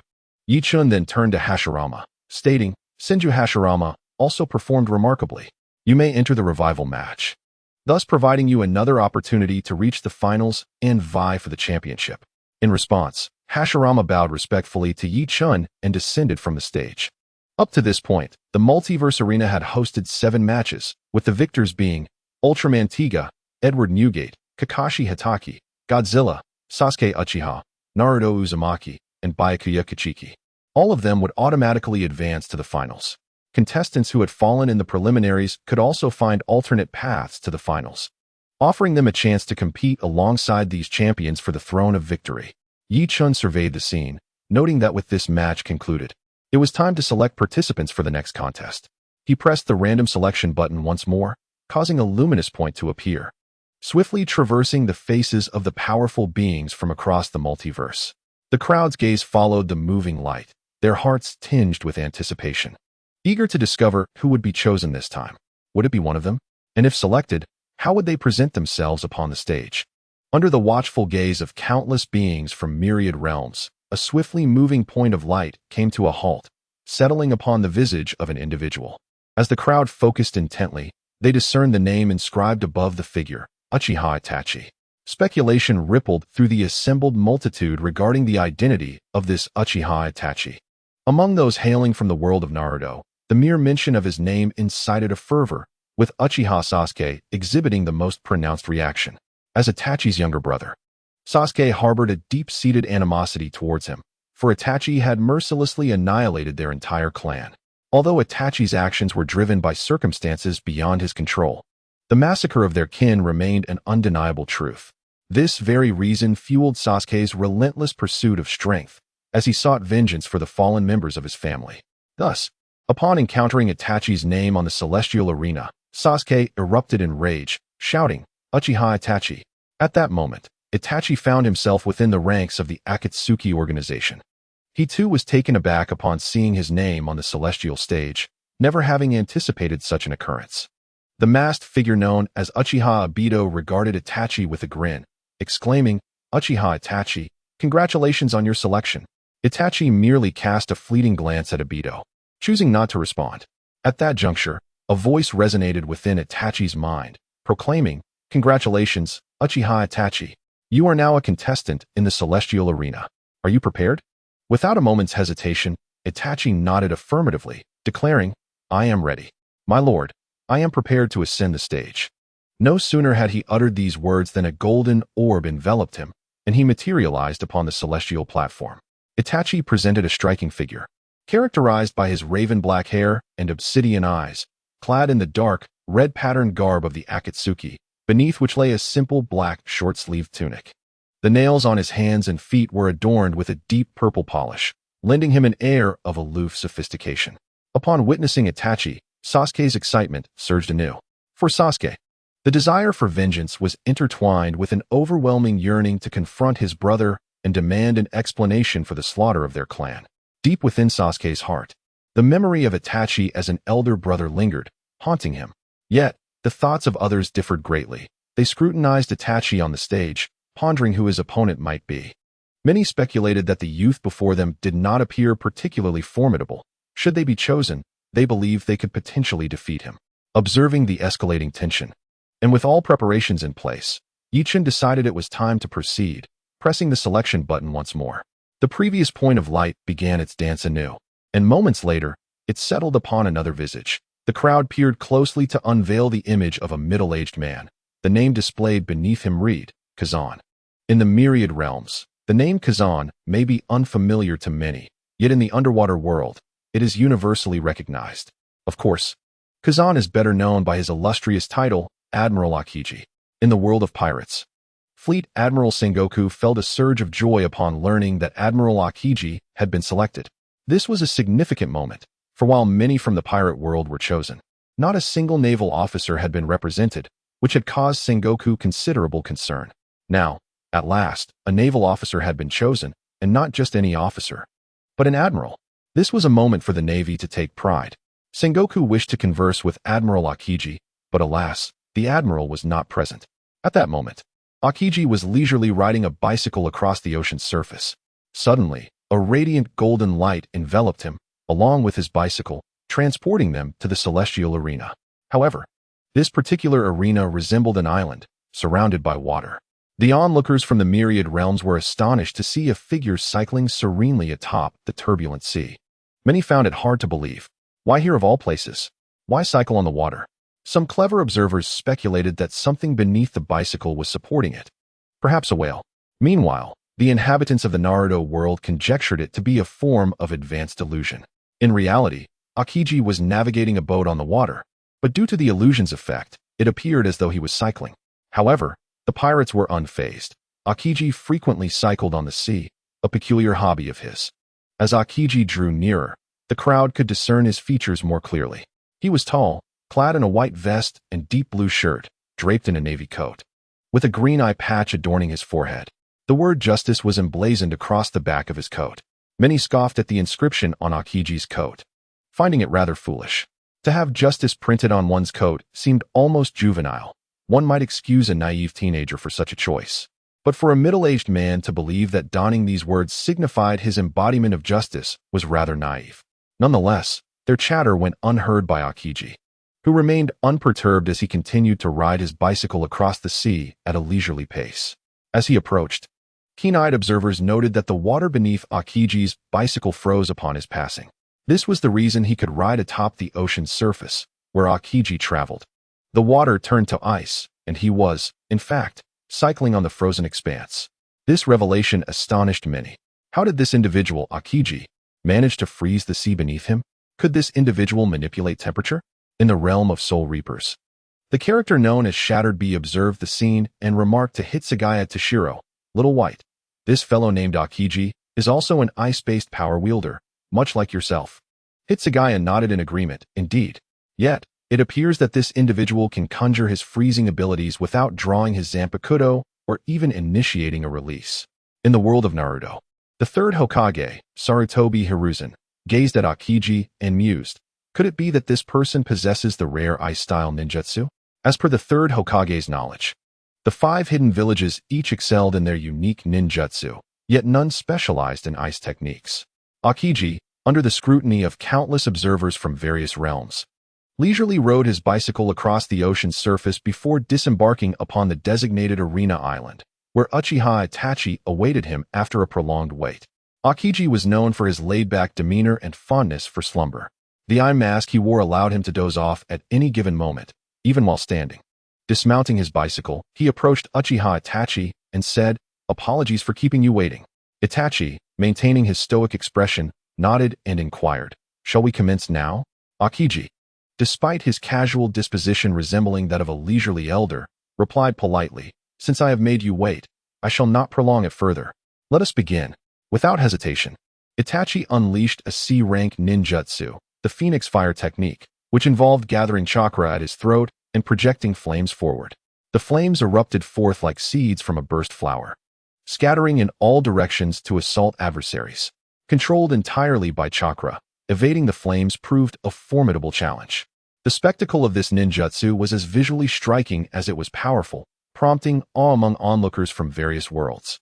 In the world of pirates, Kaido of the 100 Beasts remarked, "Could this Uchiha Itachi have consumed the Mera Mera no Mi?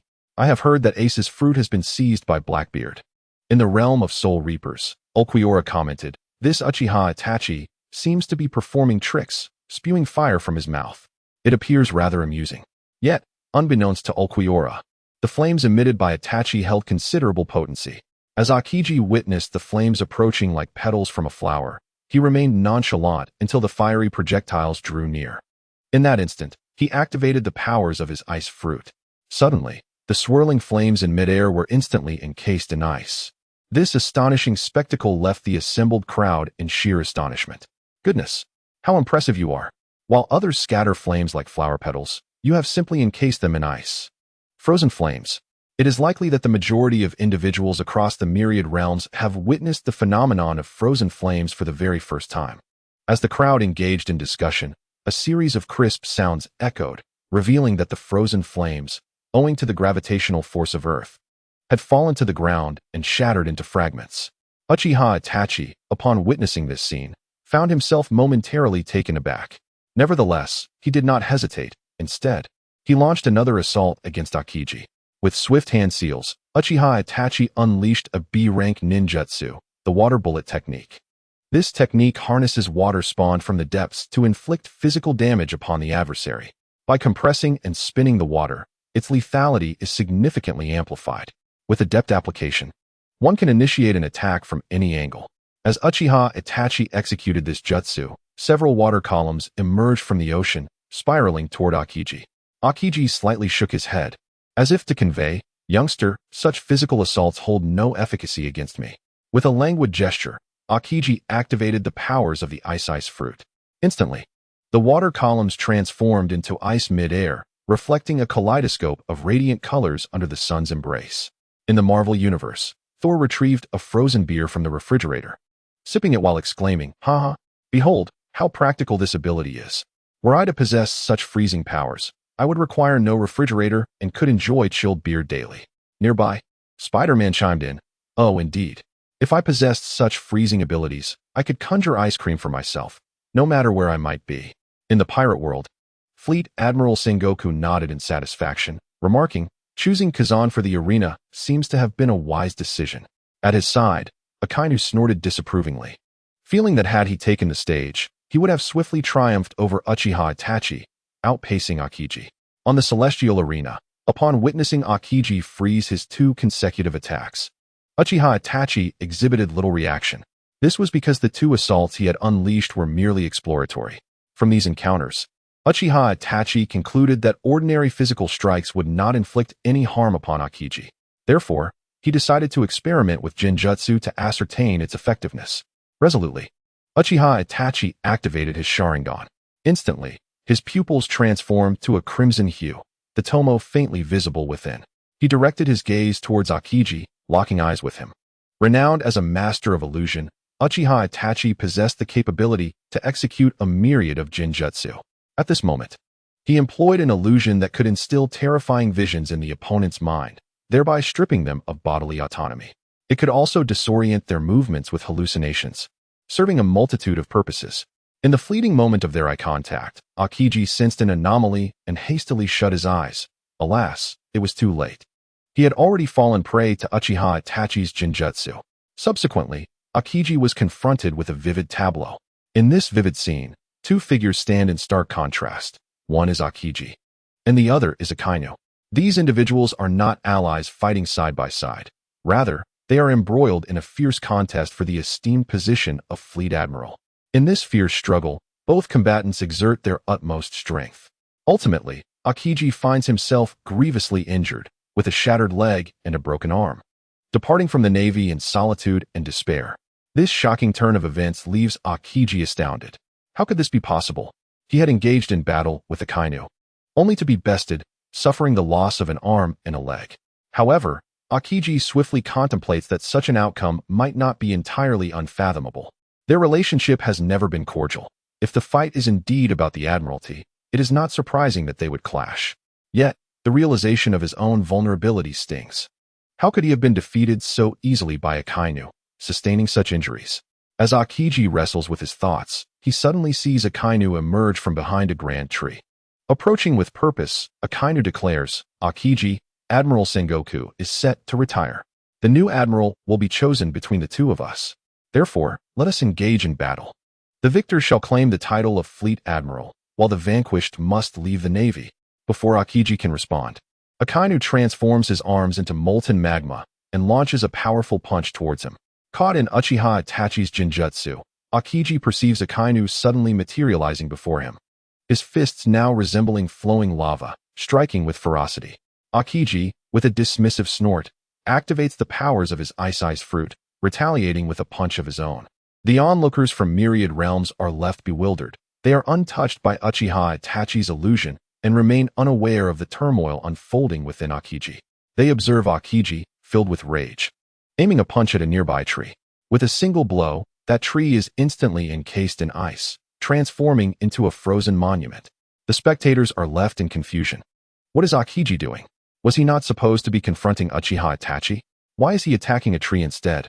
In the world of Naruto, those familiar with Uchiha Itachi recognize the signature move of his Sharingan, a special illusionary technique. Meanwhile, in the realm of One Piece, Admiral Sengoku furrows his brow at the scene, exclaiming, "What is Akiji doing? Why is he attacking a tree?" Vice Admiral Garp, munching on senbei, quips, "Huh? Perhaps Akiji is still half asleep."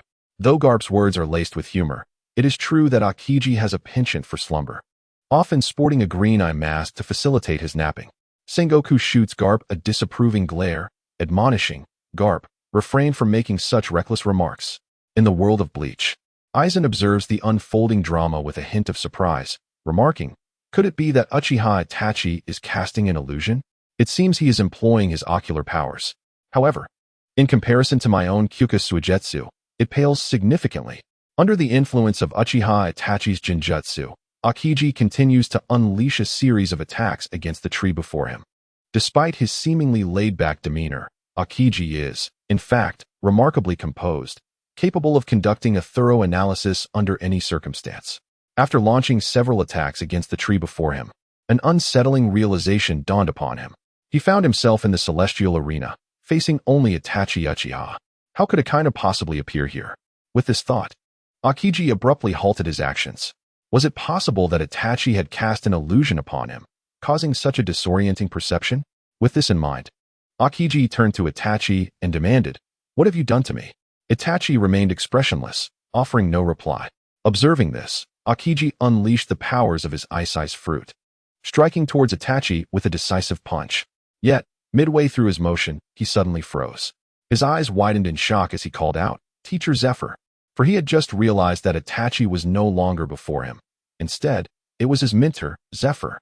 However, Akiji quickly grasped that Zephyr could not possibly be present in the celestial arena.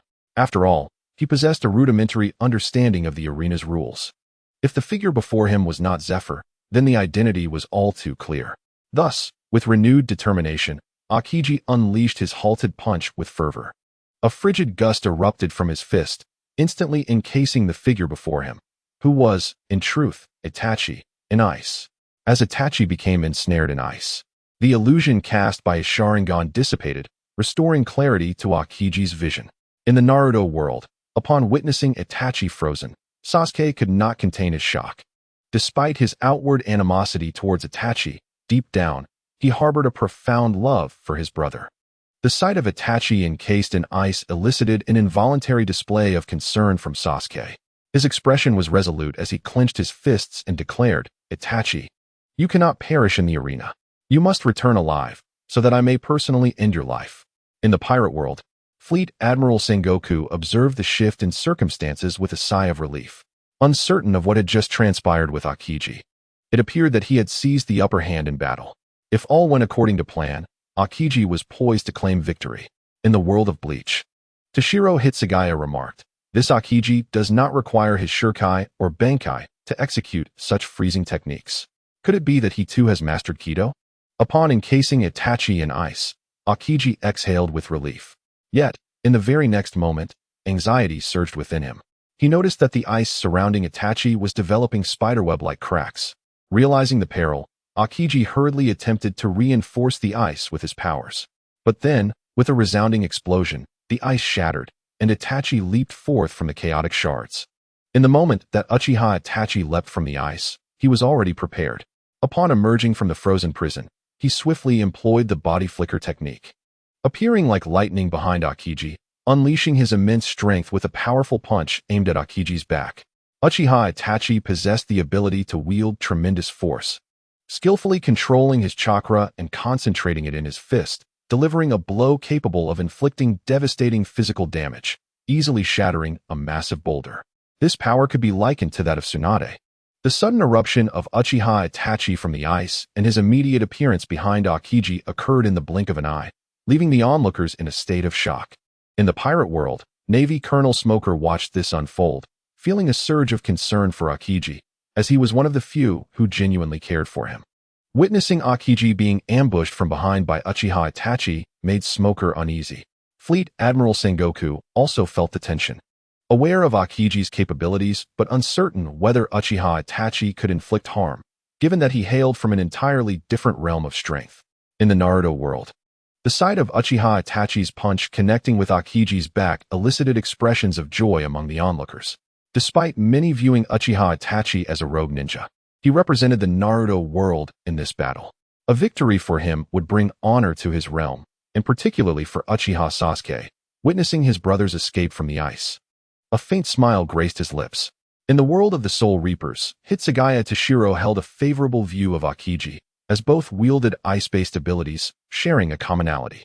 Thus, upon seeing Uchiha Itachi's fist strike Akiji, Hitsugaya felt a twinge of anxiety, fearing Akiji might be gravely injured. Uchiha Itachi, utilizing the body flicker technique, appeared suddenly behind Akiji and unleashed his formidable strength in a punch aimed at his back. Although Akiji possessed the observation haki, allowing him to sense danger, he opted not to evade. Instead, he chose to elementalize his body. Almost simultaneously, Itachi's punch connected with Akiji's form. The force behind Itachi's strike, reminiscent of Tsunade's strength, was immense, creating a gaping hole in Akiji's body. The spectators gasped in horror at the sight, as Akiji's injury appeared extremely grave. Itachi's blow had nearly penetrated his entire being. Such a wound in the Naruto world would typically be deemed fatal, as it suggested that even his internal organs might have been shattered. The timid Hinata Hyuga, overwhelmed by fear, shut her eyes, unable to bear the sight. In the realm of death, Ulquiorra gazed at Akiji, noting the large hole inflicted upon his body, his expression devoid of emotion as he remarked, "This gaping wound on Akiji's form bears a striking resemblance to the one upon my own chest. Yet, it appears far more stylish in comparison." Ulquiorra, himself marked by a similar wound, took a peculiar pleasure in inflicting such injuries upon his foes. Witnessing Akiji's plight brought him a sense of satisfaction. Meanwhile, Toshiro Hitsugaya observed this scene with a hint of regret, stating, "It seems Akiji may not survive this. I had hoped to find an opportunity to spar with him."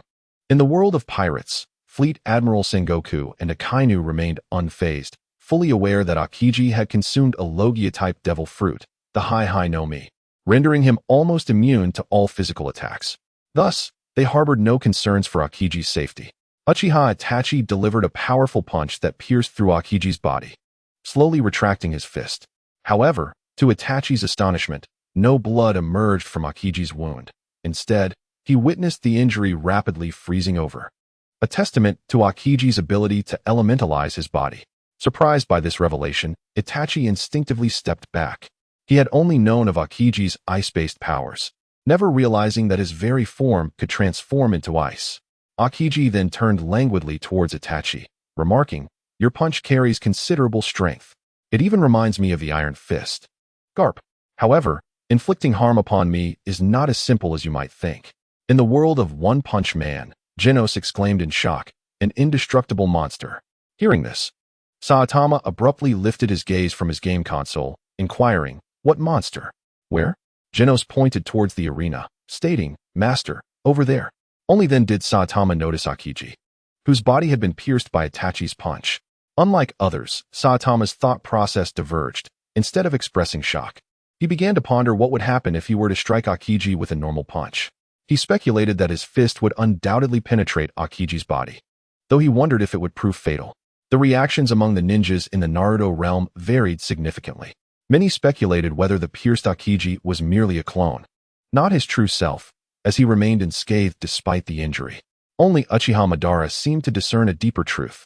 Pondering, he remarked, "It appears that Akiji possesses more than mere ice ninjutsu.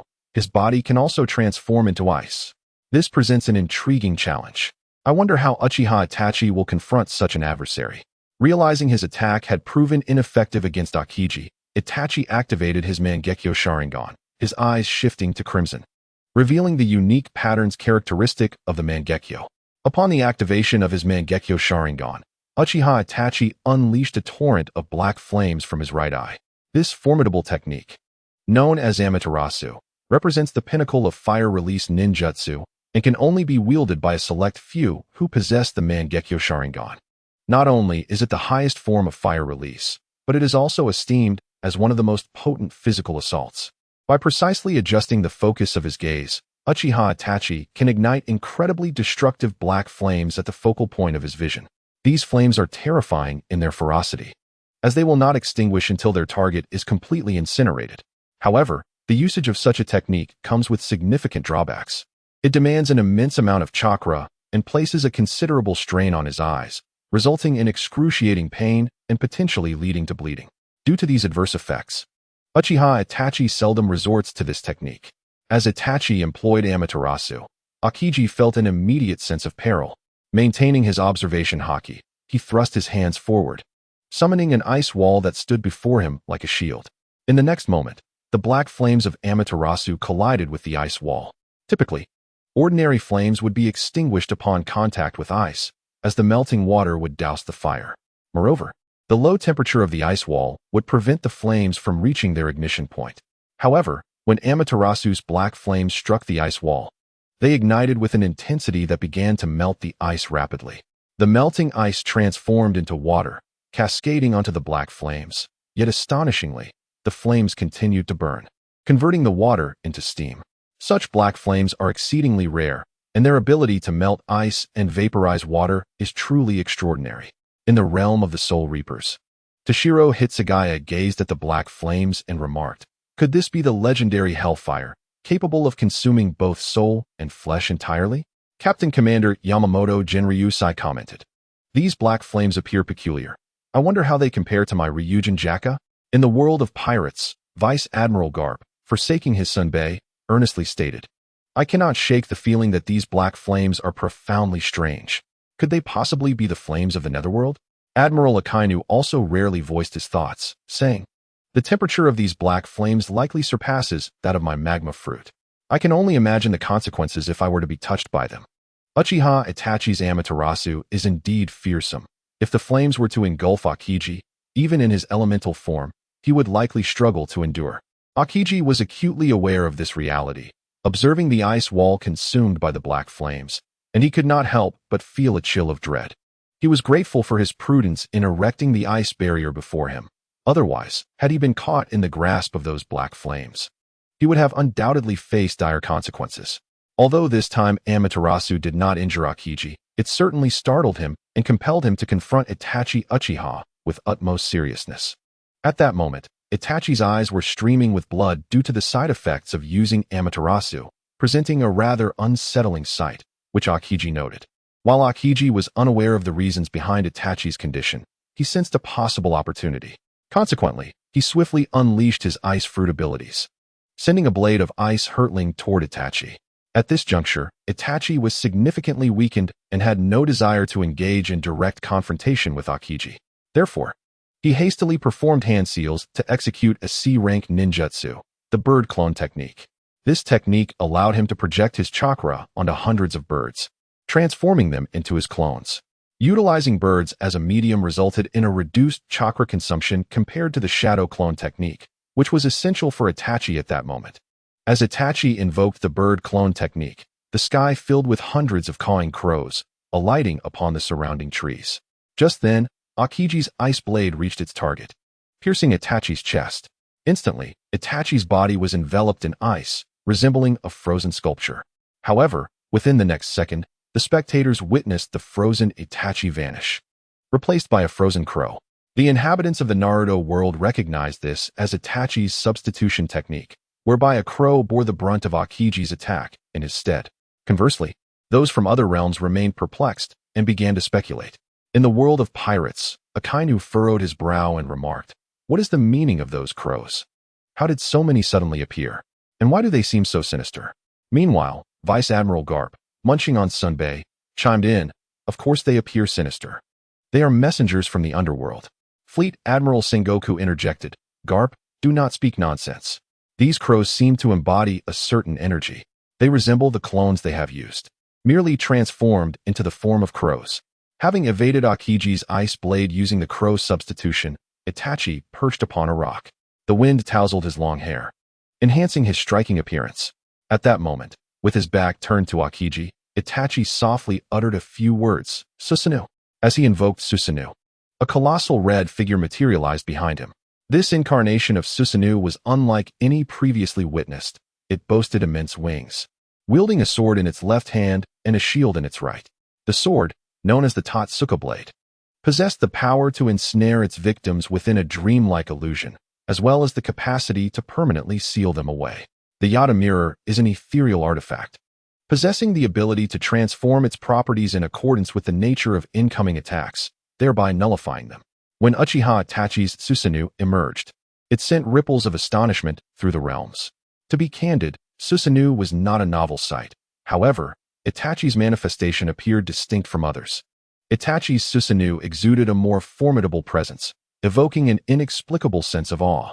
Upon witnessing this colossal Susanoo, Aokiji instinctively retreated a few paces, uncertain of the Susanoo's strength. Aokiji resolved to gauge its capabilities. He gestured with his hands, employing the powers of the ice fruit, and in an instant, 5 ice pillars erupted from his palms. Hurtling towards Uchiha Itachi, the Susanoo promptly positioned itself before Itachi, wielding the Tensa Zangetsu to cleave through the 5 ice pillars. The sound of shattering ice resonated as the pillars were obliterated. Subsequently, the Susanoo advanced, raising the Tensai Zangetsu to strike at Aokiji. In response, Aokiji seized a handful of grass from the roadside, tossing it into the air. He then exhaled a breath of frigid air, instantly transforming the airborne grass into a blade of ice. Aokiji brandished the ice blade, charging towards the Tensai Zangetsu. With a sharp crack, the ice blade was severed by the sword. However, it was not a mere defeat. In that instant of shattering, a powerful gust of cold energy was unleashed. The Tensai Zangetsu transformed into a blade of ice, and the chilling aura surged upwards. First, the arm of the Susanoo began to freeze, and soon the entirety of the Susanoo was encased in ice, morphing it into a colossal ice sculpture. The chilling tendrils extended to Uchiha Itachi, who was also ensnared in the creeping frost. In the world of Naruto, some ninjas from Konoha remarked, "This Uchiha Itachi is an irredeemable rogue ninja. If he perishes in the arena, it would be a fitting end." Hearing this, Uchiha Sasuke clenched his fists and shouted, "Enough! He is not one for you to judge." A ninja scoffed at Sasuke, saying, "Uchiha Itachi annihilated your entire clan. Do you still wish to speak in his defense?" Sasuke coldly retorted, "I do not speak for him. I merely do not wish for him to die in the arena, for I intend to kill him myself, to avenge my deceased parents and clan." In the world of pirates, Admiral Sengoku observed the scene with a nod, stating, "Though Aokiji has been languid in recent years, his prowess remains undiminished as evidenced by the battle." In the Soul Society, Kenpachi Zaraki turned to Toshiro Hitsugaya and remarked, "Hey, why do I feel that Aokiji's command of ice is superior to yours?" Toshiro glared at Kenpachi in anger. "Do you wish to test that theory?" Kenpachi stepped forward with a grin. "I have longed for the opportunity." This is Kenpachi Zaraki's nature, an ardent warrior who relishes provoking captains for a chance to engage them in combat. Such is the essence of Kenpachi's enjoyment. As the two individuals appeared on the verge of conflict, the commander, Yamamoto Genryusai, intervened, exclaiming, "Enough! Cease your bickering. If you wish to fight, there will be ample opportunities in the future. For now, let us observe the celestial arena. The battles unfolding there are quite spectacular." Witnessing Susanoo being encased in ice, Aokiji prepared to press his advantage by first eliminating Itachi Uchiha, the true source of the threat, for Susanoo was merely a manifestation of chakra released by Itachi. At that moment, the crows previously unleashed by Itachi took flight, their wings flapping furiously towards Aokiji. The eyes of these crows suddenly morphed into the shape of Sharingan, unleashing a flurry of shuriken aimed directly at Aokiji. This was a premeditated strategy by Itachi, devised as a contingency plan. As the shuriken rained down, Aokiji waved his hand, summoning a chilling gust that instantly froze the projectiles in midair. Yet, the crows seemed undeterred, continuing their relentless advance. These crows were not mere shuriken dispensers. They were equipped with explosive devices, intent on a mutually destructive confrontation with Aokiji. When they neared Aokiji's head, he once again employed the powers of his ice fruit, freezing them mid-flight. Once encased, the crows plummeted to the ground like hailstones. Upon impact, they detonated in a cacophony of explosions, creating a scene reminiscent of a multitude of bombs going off, scattering debris and smoke in every direction. Aokiji stood at the epicenter of this chaos. The warring state's commander watched with growing concern for Aokiji, pondering whether he could withstand such a cataclysm. Although he understood that Aokiji, as a user of a natural fruit, possessed immunity to all physical attacks, this immunity had its limits. Exceeding those limits would surely take a toll on Aokiji's body. In the Marvel Universe, Spider-Man remarked, "Those aren't just crows. They are crow bombs. Look at them. They intend to obliterate Aokiji." Thor interjected, "I harbor no fondness for Itachi Uchiha. His reliance on illusions and underhanded tactics is distasteful. However, I find Aokiji intriguing, particularly his ability to freeze others." Iron Man chimed in, "The concept of crow bombs is indeed a stroke of innovation. Had I still been in the arms trade, I would have certainly developed such an ingenious device. These bombs are utterly unpredictable." As the smoke from the crow bombs dissipated, the spectators beheld Aokiji standing unscathed. Surrounding his form was a transparent ice shield, now marred with web-like cracks, evidencing that he had used it to guard against the explosive onslaught. Many in the crowd couldn't help but feel envious. Indeed, this individual's abilities were extraordinary, showcasing an unparalleled mastery of ice manipulation. Even the esteemed Toshiro Hitsugaya found himself harboring a certain admiration for Aokiji. He contemplated the possibility of learning from him, perhaps even devising some novel techniques of his own. Just as the crowd engaged in discussion about Aokiji, a thunderous sound erupted, and the ice encasing Susanoo shattered. In an instant, Susanoo charged forward, extending its colossal hand to seize Aokiji. This unexpected turn of events left many momentarily stunned, as it appeared to be a premeditated act. By the time they regained their composure, Aokiji was already lifted into the air by Susanoo's grasp. The warlord of the sea, observing Aokiji's capture, mused aloud. It seems that the earlier crow bomb and shuriken assault were not intended to eliminate Aokiji, but rather to buy time. Time for Susanoo to break free. Vice Admiral Garp interjected. Perhaps this is part of Uchiha Itachi's scheme.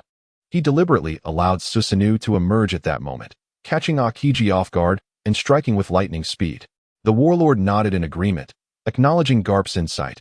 Indeed, my old friend, your reasoning holds merit.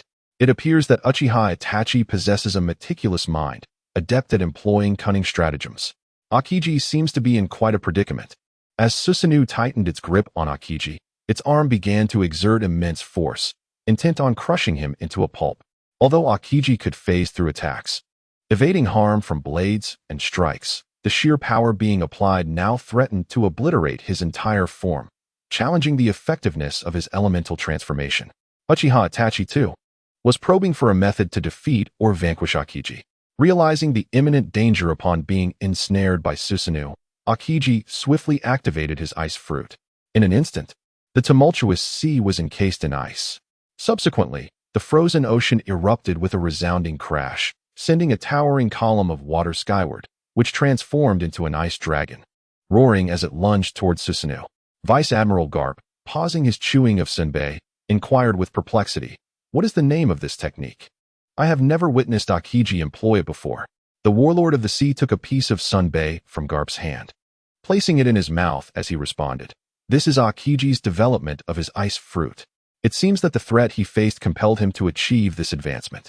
As he chewed thoughtfully, he added, "It appears that occasionally placing Aokiji in peril may unlock his potential and elevate his prowess."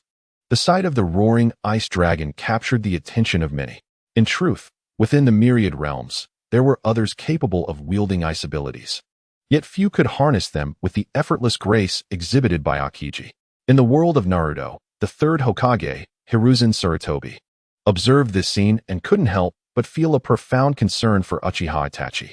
While others viewed Itachi as a rogue shinobi deserving of death, Hiruzen understood the deeper complexities at play. Itachi Uchiha is not a rogue ninja, but rather a spy sent on a mission.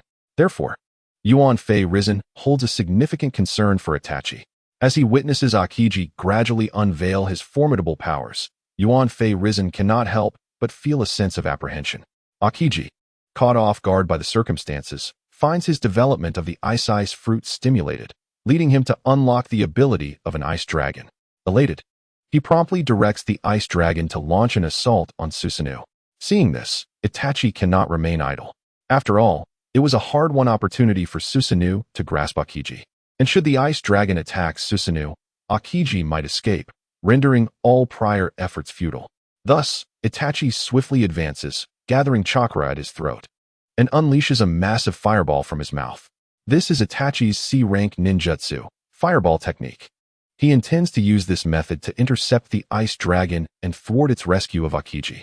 As the ice dragon lunges towards Susanoo, Itachi suddenly leaps in from the side, releasing a fireball that hurtles directly toward the ice dragon. This is Itachi's fireball technique. The enormous fireball, under the gaze of numerous onlookers, strikes the ice dragon's head with a resounding explosion, obliterating it.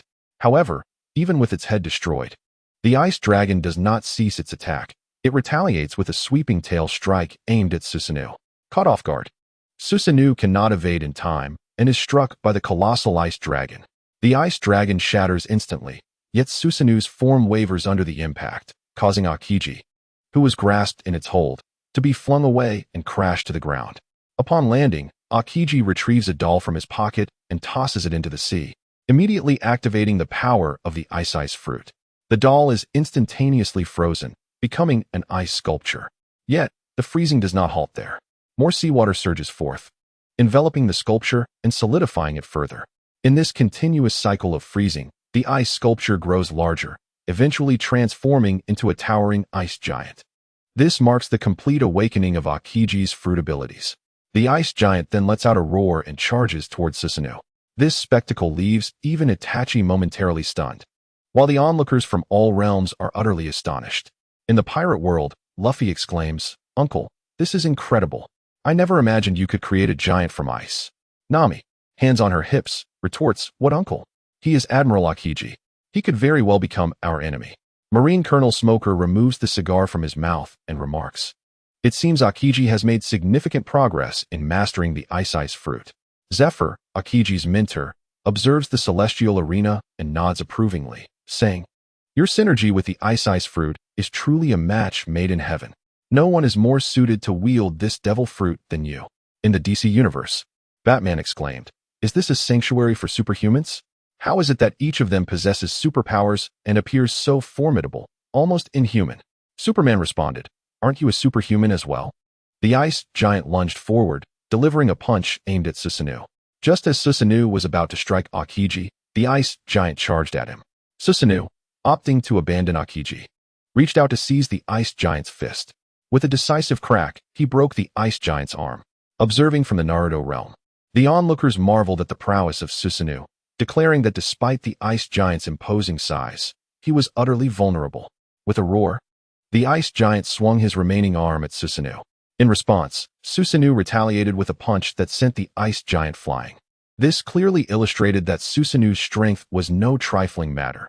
His offensive and defensive capabilities were both formidable. Akiji, witnessing the ice giant's defeat, displayed no change in expression. Instead, he approached the fallen giant, swiftly vanishing into his mind. Soon, the onlookers beheld the ice giant rising once more, now shrouded in a layer of dark energy. While the gathered multiverse was puzzled by this dark substance, only those from the pirate world understood. This was Akiji's haki. Even among the pirates, the sight of Akiji and the ice giant sharing haki was astonishing, for it was Akiji's innovative approach. Many in the pirate world could wield haki, but Akiji was the first to employ it in such a manner. Even Vice Admiral Garp could not help but exclaim, "It seems that those who can rise to the rank of admiral are anything but ordinary." Even Akainu acknowledged Akiji's talent, despite his laziness. By enveloping the ice giant in haki, Akiji effectively clad him in armor, significantly enhancing the giant's defensive capabilities. Now fortified with haki, the ice giant advanced once more towards Susanoo. Uchiha Itachi also leaped into Susanoo's mind, guiding him as they approached the ice giant. The assembled multiverse could see that both sides were preparing for a decisive battle, intent on determining the victor through this clash. The two giants drew closer, simultaneously raising their fists to strike. With a thunderous boom, Susanoo's and the ice giant's fists collided. This time, the ice giant's form remained intact, for both his body and fists were fortified with haki, greatly enhancing their resilience. Realizing he could not gain the upper hand in a direct confrontation, Susanoo unfurled his wings and soared into the air, raising the ten-fist sword to cleave down towards the ice giant. In the Naruto realm, Kakashi remarked, "So this is the ten-fist sword, a weapon renowned as a divine artifact, truly remarkable." Upon hearing this, Naruto inquired, "Kakashi-sensei, what is the ten-fist sword you mentioned? Is it the sword held by Itachi Uchiha?" Kakashi nodded affirmatively. "Indeed, the ten-fist sword is the one wielded by Itachi Uchiha." Kakashi, having transplanted Obito Uchiha's Mangekyo Sharingan, possesses the ability to utilize Susanoo as well. Thus, he is quite knowledgeable about it. However, upon comparing his own Susanoo to that of Itachi, Kakashi felt an ineffable void. Perhaps it was due to his lack of Uchiha lineage that rendered his Susanoo unable to reach its fullest potential. In the realm of the Soul Society, Kenpachi Zaraki, upon seeing the ten-fist sword in Susanoo's grasp, licked his lips and remarked, "I wonder how this sword measures up to my Zanpakuto." Meanwhile, in the world of pirates, Whitebeard lay in bed, surrounded by a flurry of nurses diligently administering intravenous drips. As he received his treatment, he observed the celestial arena and exclaimed, "Has Akiji truly developed the powers of the ice fruit to such an extent? Impressive. However, should he dare to impede my rescue of Ace at Marineford, I will not hesitate to strike. He shall experience my might." In truth, Whitebeard's health had deteriorated significantly, and he was sustained solely by the four drip. Yet, his resolve to save Ace, his son, remained unwavering, even at the cost of his own life. Seeing the Ten-Fist Sword obstructed by Aokiji, Itachi unleashed a formidable technique, Yada no Kagami. This ninjutsu involved hurling 3 colossal magatama, interconnected by a rope-like substance, akin to shuriken, towards the target with immense force. The fully formed Susanoo swung its arm forward, launching the golden magatama towards Aokiji. Although the ice giant was formidable, its movements were not particularly agile, rendering it unable to evade the attack. In response, the ice giant placed its hand upon a nearby tree, instantly encasing it in ice to create a massive ice spear. With a fierce roar, the ice giant hurled the spear towards the magatama. A sharp crack echoed as the magatama sliced through the ice spear effortlessly, continuing its relentless trajectory. Under the gaze of onlookers, the magatama struck the ice giant, shattering its Busashoka haki, and, with overwhelming force, leading to the giant's disintegration. The moment the ice giant shattered, Aokiji leaped to the ground, placing his hand on the surface and uttering, "Ice Age." This was one of Aokiji's signature moves, unleashing an intense cold that could freeze an entire island in an instant, maintaining the icy state for a week. As he invoked Ice Age, the surrounding air plummeted in temperature, swiftly descending to several degrees below zero. On this island, everything, from the trees and rocks to the sea, was instantaneously encased in ice. Among those frozen was Uchiha Itachi, along with his Susanoo, which had taken a poised stance for an attack before being abruptly immobilized. In the world of pirates, Chopper gazed in astonishment and exclaimed, "Oh no, why is the arena suddenly frozen? Everyone is encased in ice. Such temperatures could be lethal." Nico Robin closed her book and replied, "Chopper, are you not aware? It is Admiral Aokiji of the Navy, demonstrating his freezing abilities."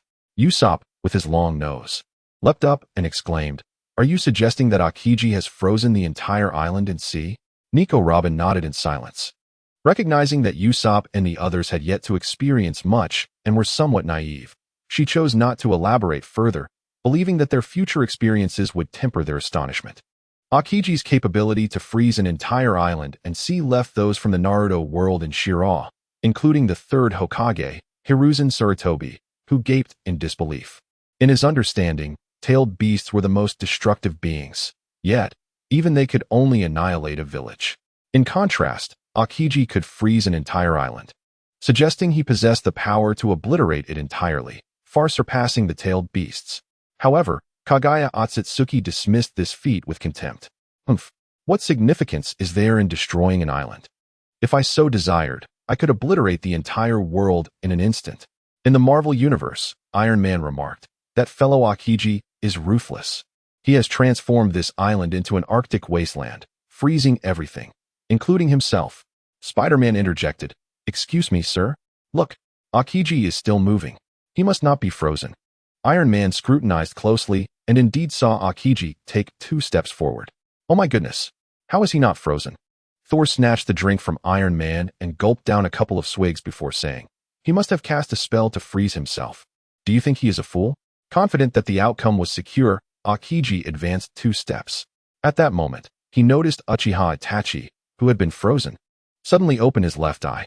Itachi's left eye was peculiar, with a crimson pupil radiating an eerie light. In an instant, Aokiji felt his body vanish from the island, transported to an unfamiliar realm. Where am I? How did I end up here? What is happening? A flurry of questions raced through Akiji's mind, yet he found no answers. Unbeknownst to him, he had fallen victim to Uchiha Itachi's Genjutsu, Tsukuyami. Although Itachi Uchiha's body was frozen and rendered immobile, his eyes remained agile, and in an instant, he unleashed Tsukuyami upon Aokiji. This was one of Itachi's most formidable Genjutsu, activated through the kaleidoscopic Sharingan in his left eye. Moments ago, Itachi had ensnared Aokiji's mind within the realm of Tsukuyami. In this world, every aspect, time, space, and even quality, was under Itachi's dominion. He was the god of this Tsukuyami realm. Itachi gazed down upon Aokiji, who had been drawn into this illusionary world, much like a deity surveying an ant. Aokiji lifted his head and beheld a colossal visage, a face he recognized all too well. It was the face of Itachi Uchiha. Yet, why had Itachi's countenance become so immense? It was as if a divine being loomed over an insignificant creature. However, Akiji, a dignified admiral of the Navy, could not simply accept being likened to an ant. Gathering cold energy in his right arm, Akiji conjured an ice bird and sent it hurtling toward Itachi. This was a standard technique of Akiji, aptly named Ice Block Explosion. As Akiji unleashed his punch, the ice bird soared directly toward Itachi, freezing everything in its path. Should the ice bird collide with Itachi, he too would be encased in ice. Yet, Itachi remained unfazed. In this realm of Tsukuyomi, he was the sovereign, omnipotent. With a mere wave of his hand, 10 suns appeared in the sky, radiating intense light that directly struck the ice bird, melting it instantaneously. Akiji was taken aback by this astonishing phenomenon. What was happening? Why had 10 suns suddenly manifested in the sky? The expressions and peculiar actions of Akiji did not go unnoticed by the observers from myriad realms, who watched in perplexity. What was amiss with Akiji? Why was he acting so strangely? In the world of pirates, Fleet Admiral Sengoku's expression shifted dramatically as he exclaimed, "Could it be that Akiji has fallen under a genjutsu?" While the world of pirates was familiar with hypnosis and illusions, Sengoku had never witnessed it firsthand. Observing Akiji's erratic behavior, he suddenly realized that Akiji might indeed be ensnared in an illusion. Though Itachi was immobilized, he still wielded his eyes to cast Tsukuyomi. Unbeknownst to Akiji, he had been ensnared by this genjutsu, drawn into the Tsukuyomi space where Itachi reigned supreme. Akiji's attempts to attack were swiftly nullified. Itachi regarded Akiji and inquired, "Will you not concede?" Akiji retorted, "Have you ever witnessed an admiral of the Navy surrender to an adversary?" Although Akiji often appeared languid, as a pinnacle of naval strength, he held a warrior's dignity. A being of his caliber would never bow to an enemy. Itachi replied, "If that is the case, prepare to face the consequences." Uchiha Itachi spoke as he gestured, causing the moon suspended in the sky to descend, hurtling directly towards Akiji. Instinctively, Akiji attempted to dodge, only to realize that the moon was far too immense. No matter where he sought refuge, he could not escape its impending collision. Gritting his teeth, Akiji seized a handful of grass and hurled it into the air, subsequently employing the powers of his ice fruit. In an instant, the entire sky was encased in frost, as if even the moon had been immobilized by the cold. However, the next moment, a cacophony of shattering echoed, for the moon's weight was insurmountable, crushing the ice that obstructed its path and continuing its descent. The myriad beings across the realms were left bewildered. They were unaffected by the moon-reading illusion, witnessing Akiji act as if possessed, repeatedly invoking the ice fruit to freeze the sky anew. Yet, nothing appeared to be there. Of course, not all were oblivious to Akiji's enchantment. At least the warlord recognized this fact. However, aside from feeling anxious, the warlord was powerless to intervene. In the realm of the Soul Society, Aizen also discerned this and began to compare Uchiha Itachi's moon reading with his own mirror flower water moon. After a moment of contemplation, Aizen nodded and remarked, "This illusion wielded by Uchiha Itachi is formidable. He manifests it without the use of a Zanpakuto, relying solely on his eyes. Clearly, his vision is extraordinary. He has unleashed illusions with his gaze on more than one occasion." In the world of Naruto, Hinata Hyuga's mentor, the self-proclaimed master of illusions in Konoha, Kurenai Yuhi, observed Itachi's moon reading and could not help but exclaim, "While I excel in Genjutsu, I am still vastly outmatched by Uchiha Itachi. This singular moon reading far surpasses my capabilities." Meanwhile, within the realm of the moon reading, Akiji was enduring an unimaginably intense mental assault.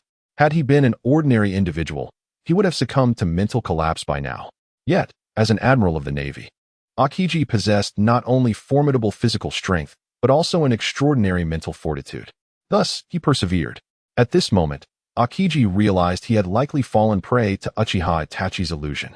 He attempted to use pain as a stimulus to awaken himself, but after several futile attempts, he found no success. Consequently, Akiji concluded that to unravel the illusion, he needed to address its source, Uchiha Itachi. The Itachi he referred to was not the one within the realm of the moon reading, but the one in the external world. At this juncture, Akiji's consciousness had been drawn into the moon reading space, while his physical form remained outside. Just as Itachi's body was also outside, albeit encased in ice, though not securely enough to prevent movement of his eyes. If Akiji could completely encase Itachi in ice, thereby depriving him of the opportunity to cast illusions, perhaps he could free himself from the mirage. With no alternative, Akiji invoked an enhanced version of his Ice Age ability, unleashing a fresh wave of frost into the external realm. In that instant, the already frozen island experienced a further drop in temperature, plummeting to nearly -100 degrees.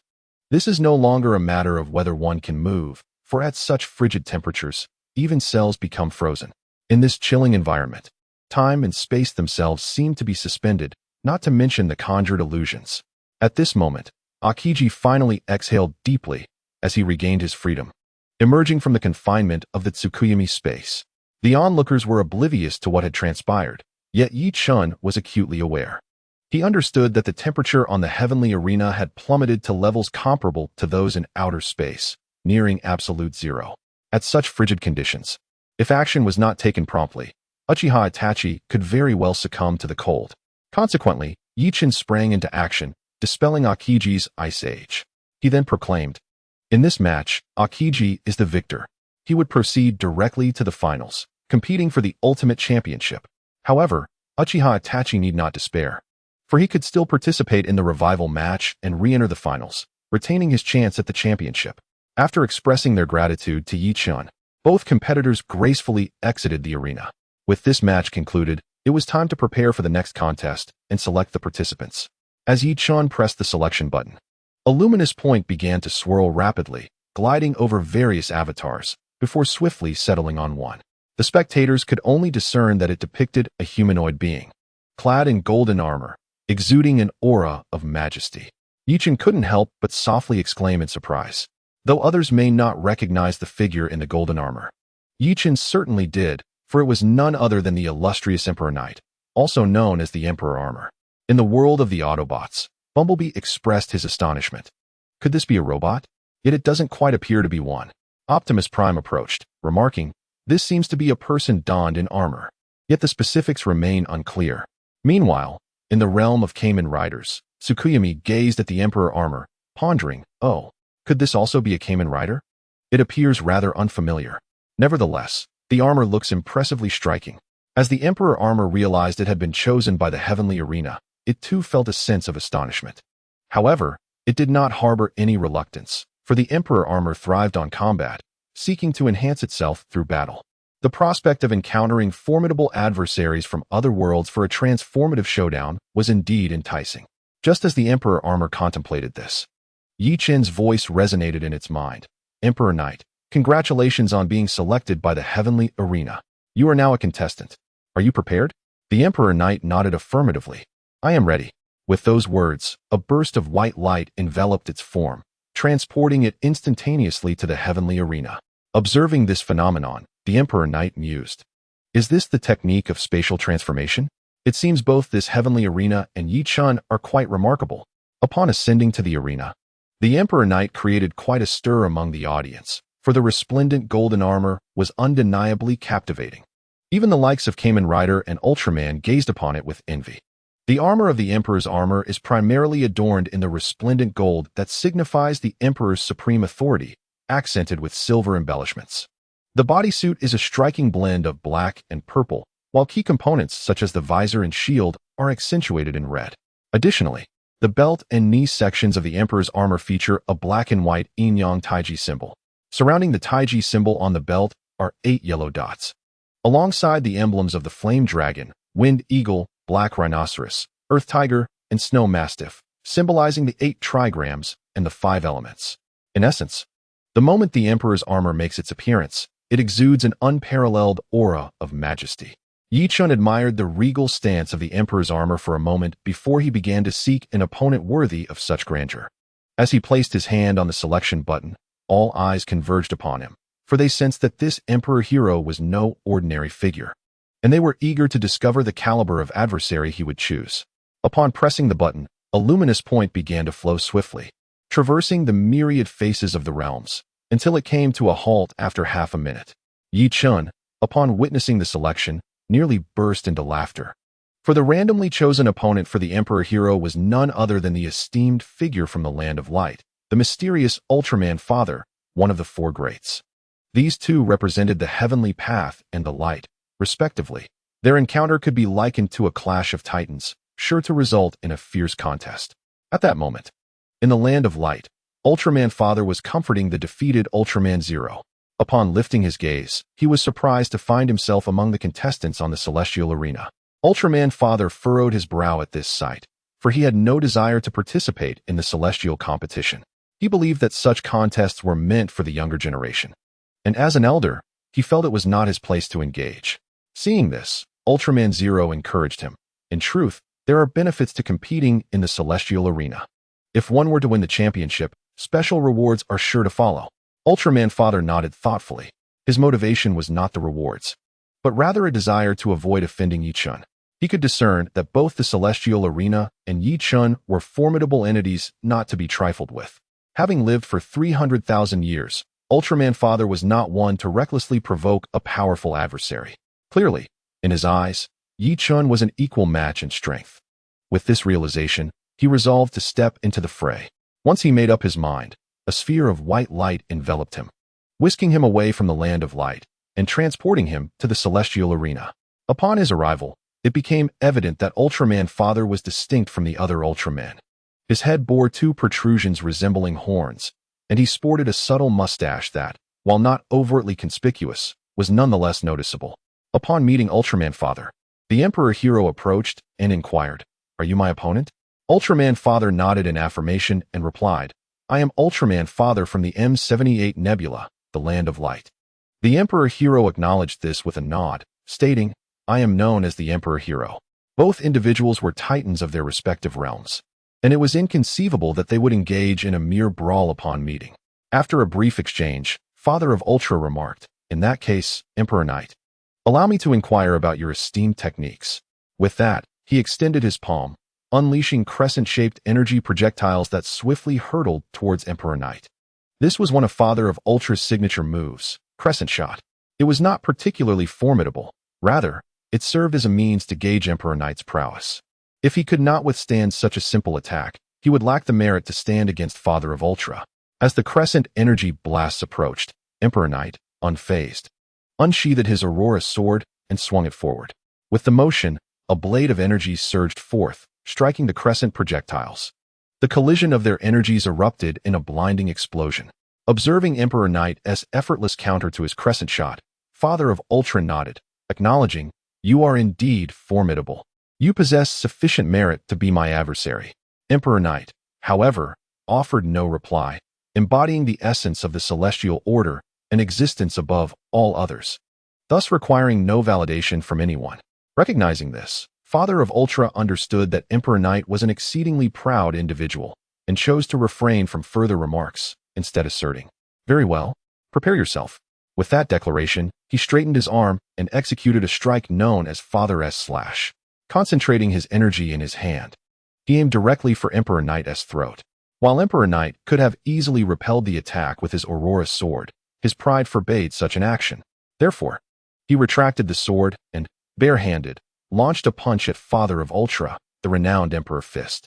As he delivered the blow, a colossal fist-shaped shadow emerged, barreling towards Father of Ultra. In a swift motion, Father of Ultra struck down, shattering the shadowy fist. Yet, before he could fully realize his action, he had already propelled a kick towards Emperor Knight. This maneuver, known as Father's Kick, harnessed the full might of his leg muscles, capable of unleashing a devastating force akin to a million-ton strike, with various forms of execution, including direct, side, and spinning kicks. It could even rival the destructive power of 10 atomic bombs when performed as a leap. This was the terrifying nature of Father of Ultra. Each punch and kick bore the potential to obliterate stars. In response, Emperor Knight ascended and retaliated with a kick of his own.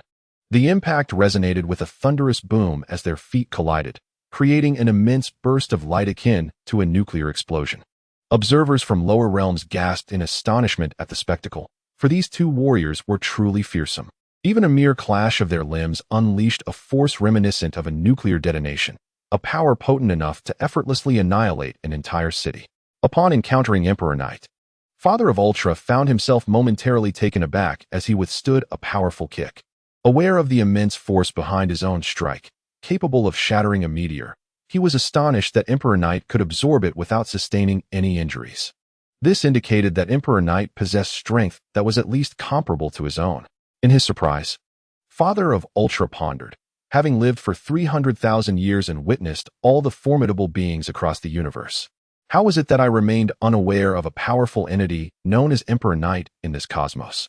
Could it be that he is not of our universe? Emperor Knight's performance astounded Father of Ultra. As a figure at the pinnacle of the Land of Light, he had encountered countless adversaries and witnessed numerous extraordinary events. Yet, this was the first time he had faced an opponent like Emperor Knight, prompting him to temper his arrogance and regard his opponent with heightened caution. Emperor Knight, too, was proud, yet his pride did not translate into mere passive defense. He understood that offense is the best form of defense. Since Father of Ultra had just launched an attack which he successfully blocked, it was now Emperor Knight's turn to retaliate. He immediately raised his index finger, summoning a golden orb of light atop it, the renowned Aurora at fingertip. With a swift motion, he directed the Aurora towards Father of Ultra, not daring to underestimate the situation. Father of Ultra exclaimed, "Ultra Barrier." This was a luminous shield crafted from his own energy to deflect enemy assaults, distinct from other Ultraman's barriers. His Ultra Barrier enveloped him in a shimmering, spark-like screen.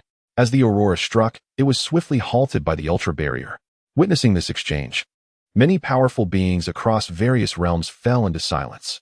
Although their confrontation had only been tentative thus far, the displayed prowess of both combatants left many of the mighty feeling inadequate. In the realm of the Soul Reapers, Captain Commander Yamamoto muttered to himself, "Indeed, there are beings beyond beings, heavens beyond heavens." Both Emperor Knight and Father of Ultra have demonstrated astonishing combat capabilities with merely a casual display.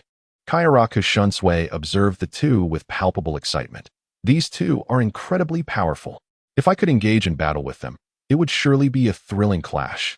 Sharing a similar sentiment was Kaido from the pirate world, who brandished his kanabo with a grin, declaring, "This Emperor Knight and Father of Ultra both possess the capability to slay me. I sincerely hope they come forth to do just that." Kaido, a madman in his own right, often sought ways to end his own life or provoke others to do so. Though his immortal nature rendered such desires futile, his words were mere bravado. In the world of Naruto, Uchiha Madara too had become less arrogant. In the world of Naruto, Uchiha Madara epitomizes the quintessential antagonist, capable of overwhelming nearly all foes with ease. He perceives himself as an invincible entity. However, upon encountering Emperor Knight and Ultra Father, Madara begins to recognize that he is not as invulnerable as he believed, especially in the presence of these two formidable opponents. Nonetheless, if Emperor Knight and Ultra Father were merely average, Madara muses that he might not necessarily face defeat against them. In the Land of Light, both Tiga and Zero Ultraman are filled with trepidation. They can discern the immense power of Emperor Knight, which rivals that of Ultra Father. Initially, they were confident that Ultra Father could easily vanquish his adversary and secure victory. Yet, when Emperor Knight unleashed his true power, the Ultramen were taken aback and began to worry for Ultra Father. Their concerns stemmed not only from their profound bond with him, but also from his unique status as one of the four mystical Ultras, the supreme leader of the Land of Light, symbolizing its essence. A defeat or injury to Ultra Father would not only be emotionally devastating for them, but would also strike a blow to their faith in Ultraman warriors. At this moment, Zero Ultraman felt a pang of regret for encouraging Ultra Father to enter the arena. Tiga Ultraman placed a reassuring hand on Zero's shoulder, comforting him. "Zero, there is no need for excessive worry. Ultra Father's strength is unfathomable. It is far more complex than it appears. I firmly believe that he will triumph over Emperor Knight. Of course, Emperor Knight is also exceptionally powerful, so the battle will be arduous. Yet, victory shall undoubtedly belong to us." As Tiga spoke, he turned his gaze towards the celestial arena, where Ultra Father had commenced his counterattack. With arms raised, he formed an L shape, channeling the light energy within him into sparkling energy, which he then unleashed from his right arm in a concentrated burst. This was Ultra Father's signature technique, known as the Father Ray or Father Shot, a truly formidable skill. Spectators watched in awe as orange and green sparkling rays shot forth from Ultra Father's right arm, aimed at Emperor Knight. Zero Ultraman, witnessing this, exclaimed with excitement, "This is Ultra Father's Father Ray. It is immensely powerful."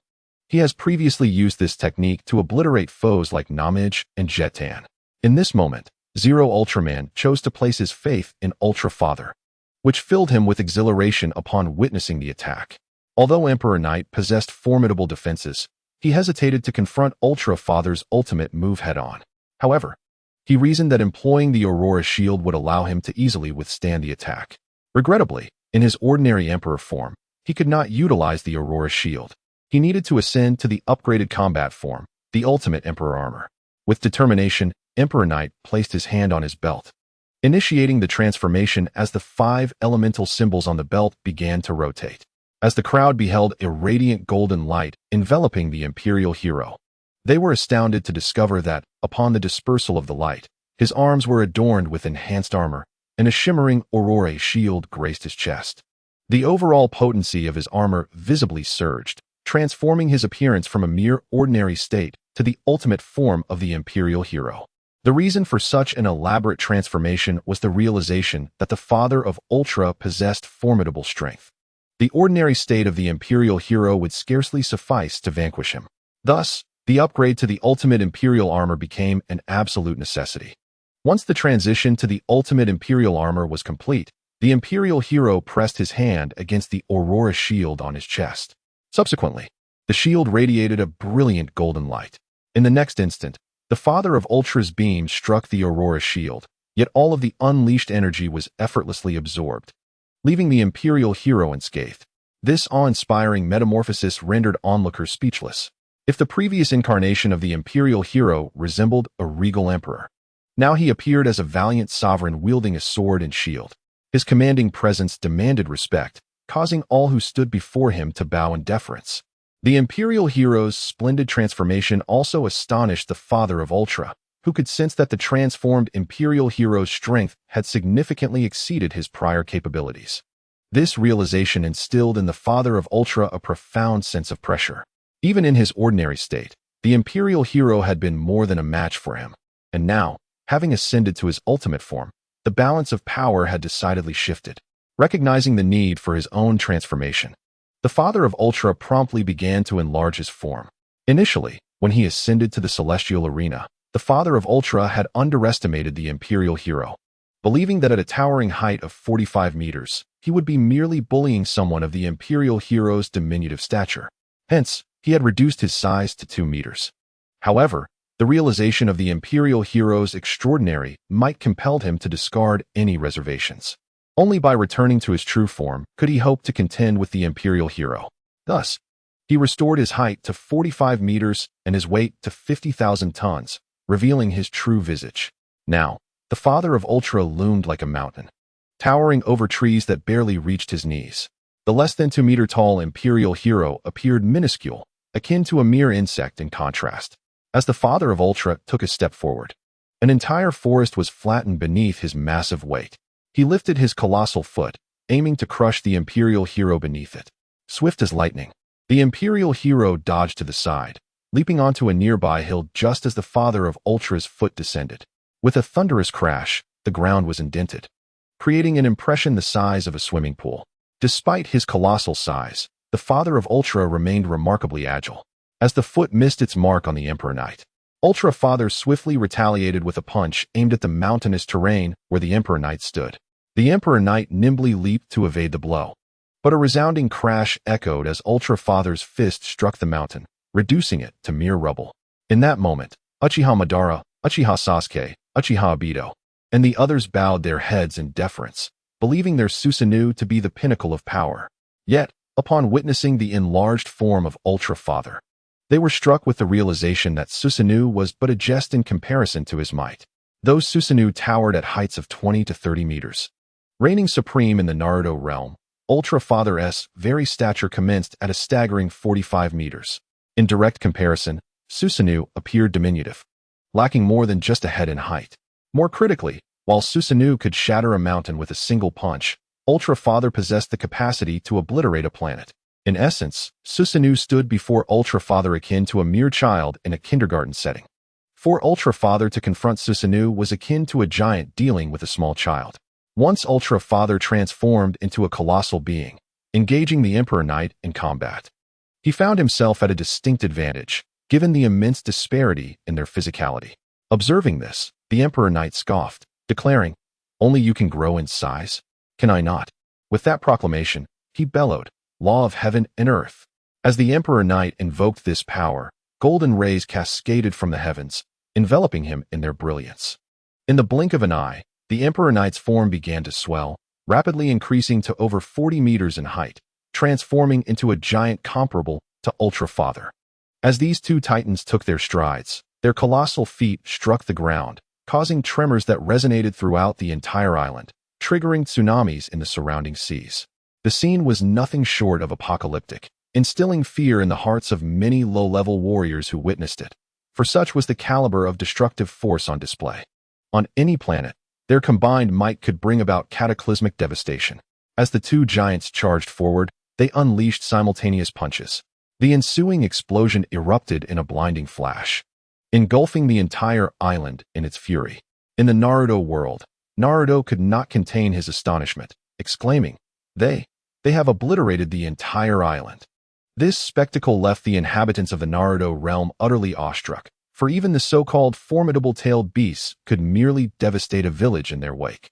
Yet, the island annihilated by the Emperor Knight and Ultra Father was vaster than the Land of Fire itself. To put it into perspective, had the Emperor Knight and Ultra Father ventured into the Naruto universe, a mere casual punch could obliterate the Land of Fire, including the village of Konohagakure. In the world of One Piece, while there existed formidable beings capable of annihilating an island, none could achieve such destruction with the casual ease displayed by the Emperor Knight and Ultra Father. In the realm of Dragon Ball, Goku was brimming with excitement, for he possessed an inherently combative spirit that stirred at the sight of formidable opponents. Previously, in the Celestial Arena, few adversaries had impressed him. But the Emperor Hero and Father Ultra were a different matter entirely. These two were astonishingly powerful, igniting a fiery passion within Goku, compelling him to engage them with his Kaioken technique. As the island began to disintegrate, Father Ultra leapt gracefully, landing upon a rocky outcrop on the sea's surface. Meanwhile, the Emperor Hero summoned his steed, the Emperor's steed, with a mere gesture. This magnificent creature, a silver and gold-hued shadow horse, was unlike any other. Not only could it soar through the skies at speed surpassing light, but it also possessed the ability to traverse time and dimensions. Its eyes could unleash energy blasts, while its mouth was capable of firing the Emperor Cannon and laser beams. Upon the arrival of the Emperor's steed, the Emperor Hero mounted it and ascended into the air, gazing down upon Father Ultra. Unfazed, Father Ultra nodded in acknowledgement and remarked on the impressive nature of the steed. In response, the Emperor's steed opened its mouth and shot a laser directly at Father Ultra. He swiftly dodged to the side, but the laser struck the rocky platform where he had stood, shattering it into fragments with a resounding explosion. In the Transformers universe, Megatron nodded in approval, exclaiming, "Indeed, that is a laser of tremendous destructive power. Who would have thought such strength could reside within a mere steed?" Father Ultra leapt into action, evading the laser shot from the Emperor's steed, and countered with a flash of his own. A brilliant beam surged towards the Emperor's steed. But the Emperor Hero was not one to allow harm to befall his mount. He struck his Aurora shield, which emitted a radiant golden light, intercepting the beam and protecting the Emperor's steed from harm. The Emperor Hero remained unfazed by the encounter, standing resplendent atop his steed, bathed in sunlight like a celestial being. Amidst the reverence of onlookers, the Emperor Hero retrieved the snow mastiff crystal from his belt and affixed it to his Aurora sword. Raising the sword, now imbued with the crystal, he summoned a tempest of lightning that converged upon him. With a mighty swing, he unleashed the gathered energy towards Father Ultra, executing one of the 5 elemental techniques, the Emperor's Thunderclap. As the sword sliced through the air, a formidable thunderclap echoed throughout the universe, directing a bolt of lightning towards Father Ultra. In response, he extended his hand and released a crimson beam from his palm, countering the celestial thunder. While the forces of lightning and light clashed, the Emperor Hero employed the wood elemental technique, a skill of the 5 elemental techniques, which could immobilize an opponent through the manifestation of wooden barriers, whether from terrestrial trees or aquatic flora. As the Emperor Knight unleashed this technique, the underwater vegetation, such as kelp, seemed to receive a command, swiftly surging from the depths of the ocean and entwining around the legs of Father of Ultra like serpents. The Father of Ultra was taken aback. In truth, it was not only he who was astonished. Beings from myriad realms watched in disbelief. In the world of Naruto, Hashirama Senju remarked, could this Emperor Knight also wield would release? How else could he employ such a tactic? Hashirama's comment revealed the limitations of his perspective. The Emperor Knight was not merely using ninjutsu. His abilities transcended it by several dimensions, effortlessly overpowering would-release techniques. In the Ultraman realm, both Dinah and Zero were distressed to see the Father of Ultra ensnared by the kelp, while the kelp posed no real threat to the Father of Ultra. The timing was crucial. He was engaged in a fierce battle with the Emperor Knight, and the entanglement could significantly disrupt his focus. In high-stakes confrontations, even the slightest delay could yield catastrophic consequences. Fortunately, the Father of Ultra was seasoned in combat. After a fleeting moment of panic, he quickly regained his composure. Suddenly, flames erupted from his legs, incinerating the kelp in an instant, causing the surrounding seawater to boil from the intense heat. This was the phantom flame of the Father of Ultra. Utilizing his ultra telekinesis, he could conjure flames beneath his adversary's feet, and similarly, he could apply it to himself. This maneuver allowed him to extricate himself from peril. Yet, the Father of Ultra's crisis was far from over, for the Emperor Knight's elemental arts had only just begun. The Emperor Knight raised his Aurora sword, and in that moment, 5 luminous rings appeared around his form. These rings, in hues of green, white, blue, red, and yellow, were inscribed with a myriad of intricate runes. The 5 distinct colors represented the 5 elements: metal, wood, water, fire, and earth. With the Aurora sword raised, the Emperor Knight struck toward the fire crystal and earth crystal. Instantly, the magma from the ocean floor surged forth, erupting to the surface and cascading towards the Father of Ultra. While the molten rock posed no danger to him, the Father of Ultra leapt to evade it. However, just as he ascended, massive meteors began to plummet from the heavens, hurtling toward him one after another. This was the Emperor Knight's elemental technique, known as Fiery Earth Emperor Lava. The magma from the ocean floor and the meteors from the sky were manifestations of this power. Though the meteors were as colossal as the moon, the Father of Ultra remained unfazed. With a single punch, he struck the meteor, shattering it into fragments that rained down into the sea. Witnessing this, Kaguya Otsutsuki, sealed upon the moon, felt a flush of embarrassment. Kaguya, who proclaimed herself the progenitor of chakra and a deity of the world, could only watch in astonishment. However, she has been sealed by the Earth Explosion Star. In contrast, consider the mighty Ultraman King, who effortlessly obliterated a meteor with a single punch. If one were to employ the Earth Explosion Star to confine Ultraman King, it appears that a mere strike from him could shatter the Earth Explosion Star into oblivion. Such is the disparity. Kaguya Otsutsuki has even succumbed to a sense of despondency, contemplating abandoning her original plan to remain eternally sealed within the Earth Explosion Star, for she feels utterly ashamed to face others. In a remarkable display, Ultraman Father smashed a meteor in the sky and subsequently retrieved a feather, casting it towards Emperor Knight. This feather is one of Ultraman Father's special artifacts, the Ultraman Feather. This weapon, resembling a feather, penetrates the enemy's body and simultaneously releases shockwaves within, leading to their utter annihilation. Upon seeing the Ultraman Feather, Emperor Knight recognized its formidable nature and wisely chose not to engage with it. Thus, Emperor Knight raised the Aurora sword and struck at the green water crystal, which immediately shielded him, transforming into an ice barrier that intercepted the Ultraman Feather. This series of maneuvers left the spectators across the myriad realms in awe, even stunning Ultraman King. Unlike Ultraman Father, Ultraman King is the sovereign of the Ultraman clan, wielding power that surpasses any warrior from the Land of Light, revered by his kin as a celestial guardian. Yet, even the formidable Ultraman King felt a profound shock witnessing Emperor Knight's dazzling display of prowess, for his strength had eclipsed that of any Ultraman warrior beyond the enigmatic 4 Ultra. As Ultraman King observed, he remarked, "This time, Ultraman Father faces a formidable adversary. I wonder if he can prevail." In the realm of One Punch Man, the cosmic overlord Boros was filled with anticipation. His quest through the cosmos was to find an equal challenger, and unexpectedly, he found 2 on the celestial arena, Emperor Knight and Ultraman Father. The cosmic overlord Boros yearned to join the fray, eager to engage in battle with both Emperor Knight and Ultraman Father, to assert his dominance as the ruler of the universe through his victory. During his confrontation with Emperor Knight, Ultraman Father felt himself faltering, a sensation he had not experienced in over 100,000 years.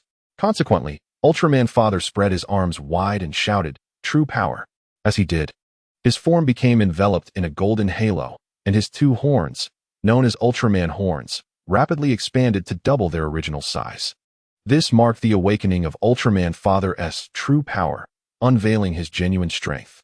Upon entering this awakened state of true power, not only did his horns grow, but his combat abilities surged dramatically as well. With the awakening of true power, Ultraman King drew forth the ultimate blade, a weapon wielded by Ultraman Father. A sacred sword passed down through generations in the Land of Light, also known as the Ultimate Holy Sword. The Father of Ultra let out a mighty roar, raising the ultimate blade and striking towards the Emperor Hero.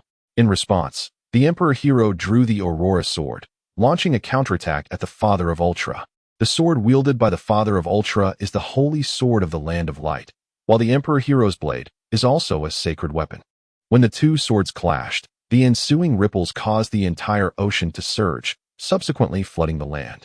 The two combatants engaged in fierce battle, ascending into the sky, ultimately breaching the atmosphere and entering outer space. However, this had no bearing on the celestial arena, as it was inherently a virtual realm. Once these two warriors stepped onto the celestial arena, regardless of their physical location, it transformed into the arena, allowing beings from all realms to witness their conflict. As their silhouettes appeared against the pitch-black silence of outer space, many gasped in astonishment. They were acutely aware that the temperature in outer space is a frigid -273 degrees Celsius, or absolute zero. Without any protective measures, a human would be instantly frozen solid. Even their cellular activity would cease. Yet, these two beings seemed unaffected. It dawned on the onlookers that these figures were not mere mortals, but deities. They possessed the ability to alter their size, and if they were gods, surviving in the absolute zero of outer space was entirely plausible. At that moment, the battle between the Father of Ultra and the Emperor Hero intensified. The Emperor Hero uttered a few words, 5 shadows ultimate kill. As he invoked this technique, 5 rectangular symbols appeared beside him, each inscribed with the characters for metal, wood, water, fire, and earth, representing the 5 elements.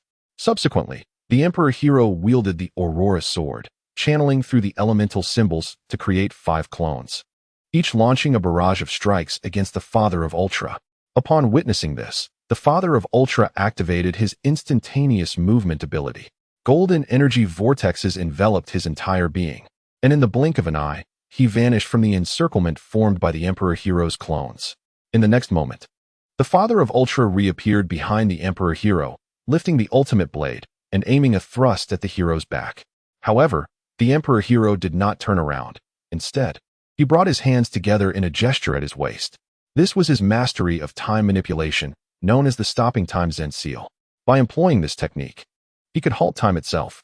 Upon its activation, the flow of time around him came to an immediate standstill.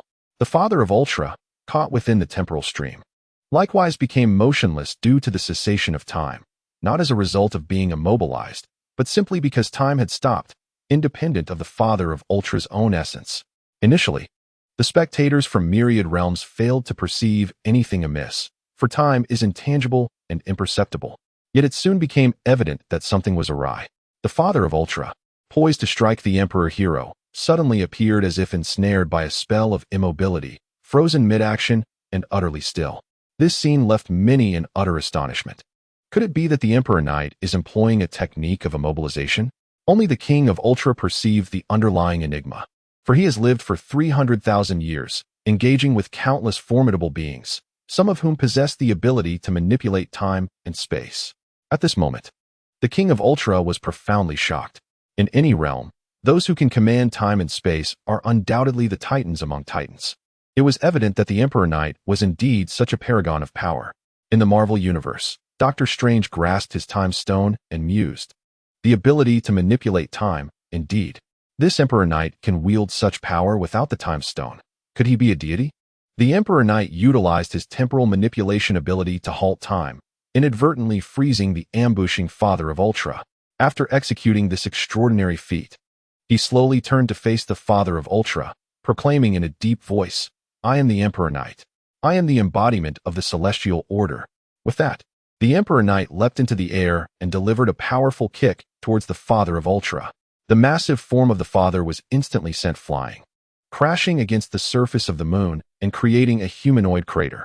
Tiga and Zero Ultraman gasped in shock upon witnessing this spectacle, particularly Zero, who was engulfed in profound self-reproach. It was his persuasion and encouragement that had compelled the Father of Ultra to ascend the celestial arena. In the Marvel Universe, Thanos clenched his fist, adorned with the Infinity Gauntlet, which was already embedded with 3 Infinity Stones. He gazed at the gauntlet and remarked, "I wonder which planet this Emperor Knight hails from. He has become so powerful, even surpassing the divine. However, once I acquire all 6 Infinity Stones, a mere snap of my fingers will obliterate even the mightiest of foes." In the world of Kamen Rider, Omegamon observed the Emperor Knight on the arena and remarked, "This Emperor Knight possesses the ability to control time as well. It bears a resemblance to my own powers. If given the chance, I would relish the opportunity to contest against him." Omegamon was not speaking idly. He too possessed the capability to manipulate time and space, and their abilities in this regard were indeed quite similar. Unbeknownst to the Emperor Knight, in another parallel dimension, a counterpart of Omegamon was declaring war upon him. At this moment, the Emperor Knight instinctively snapped his fingers and pointed skyward. His expression seemed to convey, "By the mandate of heaven, I reign supreme." In that instant, the Emperor Knight stood as if he were the sovereign of all existence, emanating an aura that inspired reverence and worship. He awaited Ye Chen to announce his victory. Yet the anticipated proclamation did not come. A sense of perplexity enveloped him. Was it possible that the Father of Ultra still lived? If not, why had Ye Chen not declared the outcome? Just as this thought crossed his mind, a luminous orb shot forth, darting away with lightning speed. The Emperor Knight swiftly kicked, embedding the Father of Ultra into the moon's surface. The Emperor Knight believed that the ordeal had come to a close and that he had emerged victorious. Little did he know that the Father of Ultra had transformed into an azure-green orb of light, soaring deep into the cosmos. This transformation into an orb of light was a shared ability of the Ultra race. The Father of Ultra could shapeshift through Ultra Will, allowing his body to radiate and become a colossal azure-green sphere, moving at superluminal speeds. Upon witnessing this, the Emperor Knight realized the gravity of the situation. "You have yet to concede," he exclaimed. "How can victory be determined if you simply flee?" With this thought in mind, he summoned his steed, the Emperor Horse, and set off in pursuit of the Father of Ultra. The Emperor Horse, capable of traveling at light speed and traversing through time, could access different dimensional spaces. The chase ensued, and soon the Emperor Horse caught up with the Father of Ultra on a diminutive planet. The Father of Ultra soon came to a halt on the small celestial body, emanating a green luminescence that formed a verdant orb. This orb enveloped both the Father of Ultra and the Emperor Knight. This verdant sphere was no ordinary phenomenon. Enemies caught within its confines would find their powers significantly diminished, while the Father of Ultra's strength would be greatly amplified. The Father of Ultra had intentionally retreated to create this light sphere, preparing for a counterattack. Within the orb, the Emperor Knight felt an overwhelming sense of restraint, as though his powers were being suppressed. Nonetheless, he remained undeterred. Addressing the Father of Ultra, "Do you still wish to escape?" The Father of Ultra shook his head, declaring, "I have never fled. I merely lured you into my designated light sphere." The Emperor Knight glanced at the green orb, questioning, "Is that all?" The Father of Ultra cautioned him, "Do not underestimate this light sphere. Once you enter, your abilities will be severely weakened, while mine will be significantly enhanced. If you doubt this, feel free to attack me." With a disdainful huff, the Emperor Knight remained silent and waved his hand, summoning 5 shield-like emblems, each adorned with the engravings of a snow mastiff, earth tiger, black rhino, flying eagle, and flame dragon. The Emperor Knight then transformed his sword, the Aurora Blade, and struck at the 5 shield-like emblems. The Aurora Blade pierced through each emblem, transforming into a luminous dragon that lunged toward the Father of Ultra. This was the Emperor Knight's ultimate technique, the 5 Sacred Fatal Strike. Seeing this, the Father of Ultra smiled faintly, drawing forth the ultimate blade, and with a single stroke, he cleaved the luminous dragon in 2. The formidable power of this dragon was evident, capable of effortlessly obliterating a planet. However, confined within the sphere, its strength was significantly curtailed, while the Father of Ultra's power surged. Thus, the Father of Ultra was able to sever the dragon with a single blow. Both Tiga Ultraman and Zero Ultraman exhaled in relief upon witnessing the unfolding events. Ultraman Zero remarked, "I never anticipated that Father of Ultra possessed such a remarkable technique. How come I have never witnessed him employing it before?" Ultraman Dyna replied, "The Father of Ultra is profoundly enigmatic. It is entirely normal for him to possess abilities we have yet to observe." Ultraman Zero chuckled, "That is indeed a valid point. I was just moments away from feeling an overwhelming sense of guilt, fearing that something might go awry with the Father of Ultra." Ultraman Dyna also laughed, saying, "I told you to have faith in the Father of Ultra. As long as you believe in him, he will undoubtedly succeed." Nodding in agreement, Ultraman Zero acknowledged the sentiment. In the Marvel Universe, the Time Variance Authority was observing the celestial arena, with particular interest in Ye Chen. The director of the Time Variance Authority believed that Ye Chen might be a temporal trespasser, potentially disrupting the normal flow of time across various realms. Consequently, a warrant for Ye Chen's apprehension had been issued. However, they were unable to locate his presence, as if he existed outside the currents of time. Nevertheless, the director did not relent and continued to deploy agents in pursuit of Ye Chen. Meanwhile, Emperor Hero, witnessing his ultimate technique, the Five Saints' Fatal Strike, effortlessly countered by the Father of Ultra, felt a stir of unease within. It seemed that the Father of Ultra's assertions held truth. As long as one resided within this verdant sphere of light, Emperor Hero's powers would be significantly diminished, and his assaults could be easily neutralized by the Father of Ultra. However, even under these circumstances, Emperor Hero remained unfazed, for he possessed an abundance of formidable techniques and strategies, any one of which could astonish the world. Moreover, should Emperor Hero wish to escape this setting, it would not pose a challenge, as he wielded both temporal and spatial powers. He could utilize the portal of space to depart from the green sphere. Yet, Emperor Hero refrained from such an escape. He sought to refine his abilities through combat. Encounters with adversaries as powerful as the Father of Ultra were rare indeed, and since fate had brought them together today, he intended to fully engage in the experience. Thus, Emperor Hero drew forth his Aurora sword, removing the wood-wind eagle crystal from his belt and affixing it to the blade. This was a sealing technique originally belonging to Wind Eagle Hero. As Emperor Hero unleashed this move, a pair of wings emerged from his back. He beat these wings against the air, transforming them into countless beams of light that surged towards the Father of Ultra. Upon witnessing this, the Father of Ultra swiftly activated an Ultra defense, conjuring a barrier of light that shielded him from the myriad of luminescent feathers. Once the defense was lifted, the Father of Ultra smiled at Emperor Hero, exclaiming, "Now it is my turn to counterattack." With arms crossed in an L shape, he unleashed a cascade of radiant beams directly targeting Emperor Hero. Enhanced by the power of this luminous sphere, the potency of the Father of Ultra's ultimate technique surged exponentially. In the expectation of Father Ultraman, Emperor Warrior was supposed to utilize the Aurora Shield for defense, as it is the most reliable and convenient means of protection.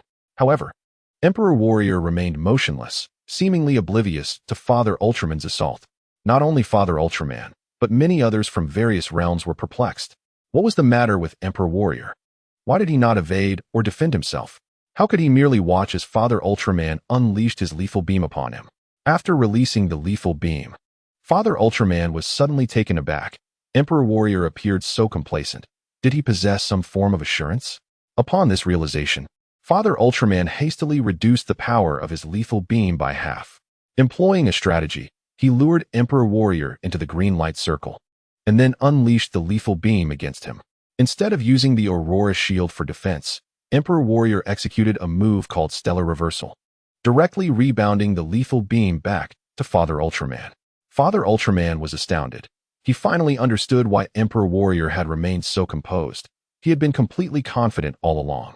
In a swift motion, Father Ultraman raised his arm and released a blue beam to collide with the rebounding lethal beam. Fortunately, due to his earlier caution, the power of the lethal beam had been diminished. Otherwise, even if he had managed to block it, he would have sustained injuries. This scene caused the onlookers to break into a cold sweat, for such an ability was truly overpowered. Father Ultraman constructed a spherical space using a force field. within which Emperor Warrior's strength was infinitely weakened, while Father Ultraman's power was exponentially amplified. It could be said that Father Ultraman held the upper hand. Yet, with Emperor Warrior's stellar reversal, all advantages held by Father Ultraman dissipated. In this spherical space, no matter how much stronger Father Ultraman became, any attack he launched would inevitably be rebounded by Emperor Warrior. In essence, no matter what Father Ultraman attempted, he could do nothing against Emperor Warrior. In the Ultraman realm, Belial Ultraman, witnessing this spectacle, could not help but burst into laughter. Father Ultraman, look at you now. Ha ha. Belial Ultraman, once a comrade of Father Ultraman, had later succumbed to darkness and turned into his adversary. Now, seeing his foe, Father Ultraman, so thoroughly bested by Emperor Warrior, Belial Ultraman was naturally elated. In the Marvel Universe, Odin, the All-Father, wielding the Eternal Spear, sat upon his throne. At that moment, Odin was also observing the Grand Arena. He was profoundly astonished by the battle between Father Ultraman and Emperor Warrior, for both seemed to possess at least celestial-level combat prowess. Odin, a being of similar stature, pondered aloud. Could it be that Emperor Warrior and Father Ultraman are deities from another world? To which the malevolent god Loki retorted, Father, you overestimate these two. The Emperor Hero and the Father of Ultraman may merely be deities from an alternate realm. Should they stand before you, the king of all gods, they would need to prostrate in homage. Odin, with his singular eye ablaze with brilliance, gazed at the malevolent god Loki and remarked, they are not as simple as you might envision. In terms of both status and power, they are at least my equals. As Odin spoke, his gaze shifted toward the celestial arena. At that moment in the celestial arena, the Emperor Hero combined the Aurora sword and Aurora shield, enhancing the blade of the shield and extending the sword's edge, thus forging the mightiest weapon, the Emperor's war spear. Brandishing this formidable weapon, the Emperor Hero soared into the heavens, shattering the force field enveloping him and the Father of Ultraman with a tremendous crash. The protective barrier dissipated instantly, leaving the Father of Ultraman bereft of his final sanctuary. After dismantling the force field, the Emperor Hero leapt fiercely, thrusting the Emperor's spear into the Father of Ultraman's body and propelling him forward. With a thunderous roar, the Emperor Hero drove the Father of Ultraman directly into the moon, resulting in a cataclysmic explosion that obliterated the lunar surface. The sight of the moon's destruction reverberated throughout the myriad realms, instilling terror in all who beheld it. In the Dragon Ball universe, Prince Vegeta, the Super Saiyan, could not contain his admiration, exclaiming, "This Emperor Hero is truly formidable. If I were to encounter him, I would certainly make him feel the force of my fist." Meanwhile, chaos ensued in the Kingdom of Light as Saiya Ultraman and Dyna Ultraman soared into space, intent on rescuing the Father of Ultraman. Alas, the universe they inhabited was entirely separate from the one hosting the celestial arena, rendering their search for the Emperor Hero and the Father of Ultraman futile. Once the aftermath of the moon's explosion had subsided, onlookers beheld the Emperor Hero, spear in hand, floating in space, while the Father of Ultraman resided within a golden sphere of light. This sphere emitted various energies, swiftly mending the Father of Ultraman's pierced form. Shortly thereafter, he emerged, addressing the Emperor Hero. "You are the most powerful being I have ever encountered. You have triumphed."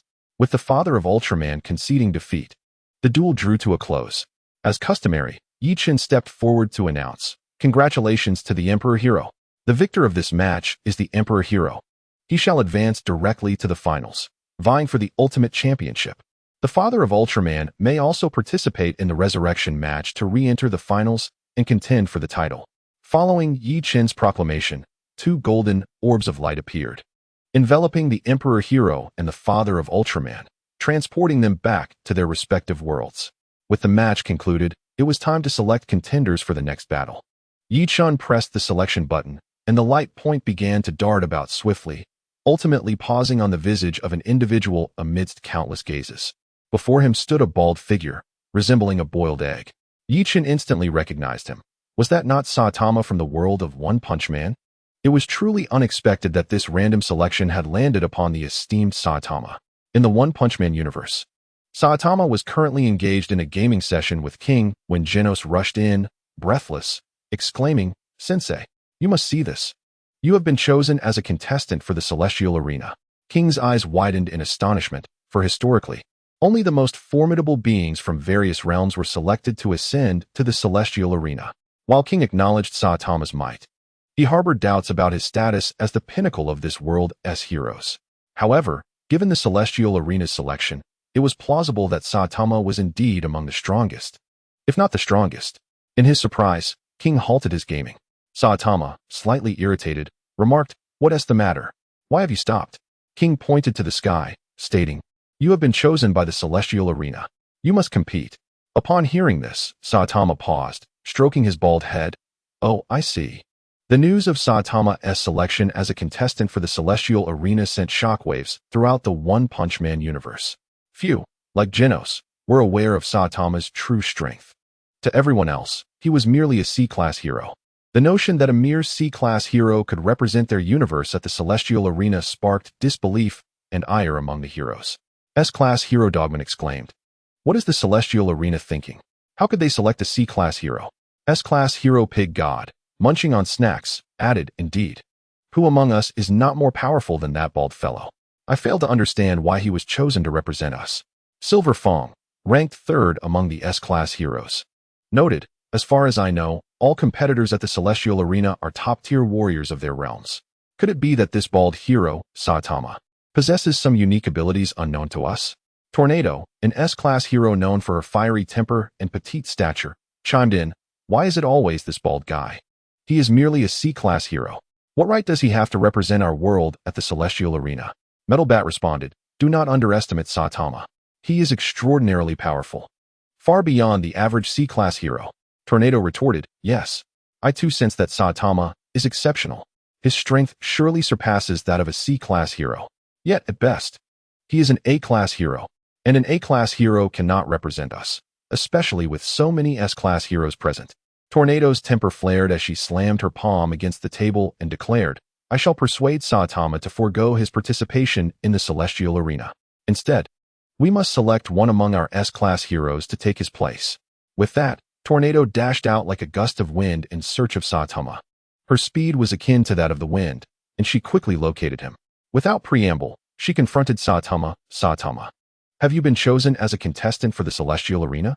Saitama, puzzled by her urgency, simply nodded, "Yes." Tornado's temperament was as fiery as her stature, and her forthright nature left no room for ambiguity. She cut straight to the chase. "You would do well to decline this opportunity, as the arena is fraught with peril. I advise you to relinquish this position and allow one of our S-class heroes to represent you." Before Saitama could respond, Genos interjected, "But the selected contestant is my master. It would be against the rules of the celestial arena to substitute him." Tornado, indignant, pointed at Saitama, "A C-class hero representing our world in the celestial arena? Do you not find that embarrassing? If he were to be defeated with a single blow, how would others perceive our world? They might think we lack strength." Genos, visibly upset, retorted, "Why can't my master represent our world in the celestial arena? Do you have any idea how powerful he is?" King, standing nearby, chimed in, "Indeed. Saitama is remarkably strong." With a fierce glare, Tornado clenched her fists. "I am addressing Saitama. Who permitted you to interject? As the second-ranked hero within the Hero Association." Tornado commanded respect, and her words silenced Genos and King. She turned her gaze back to Saitama.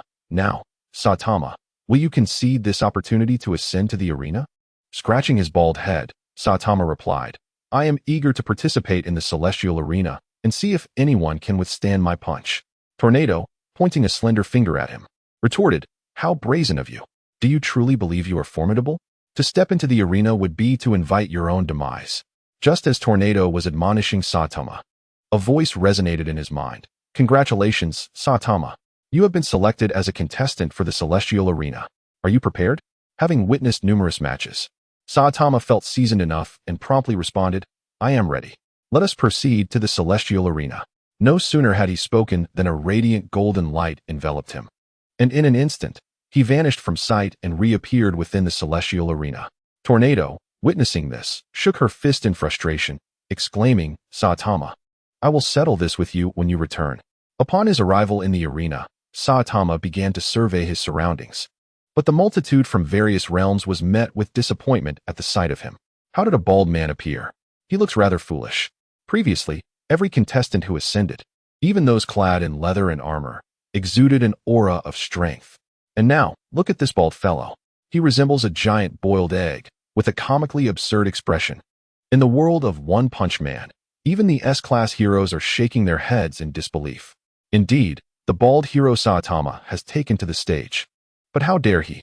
With his mere C-class hero strength, he boldly steps onto this platform that faces countless worlds. Is he courting disaster?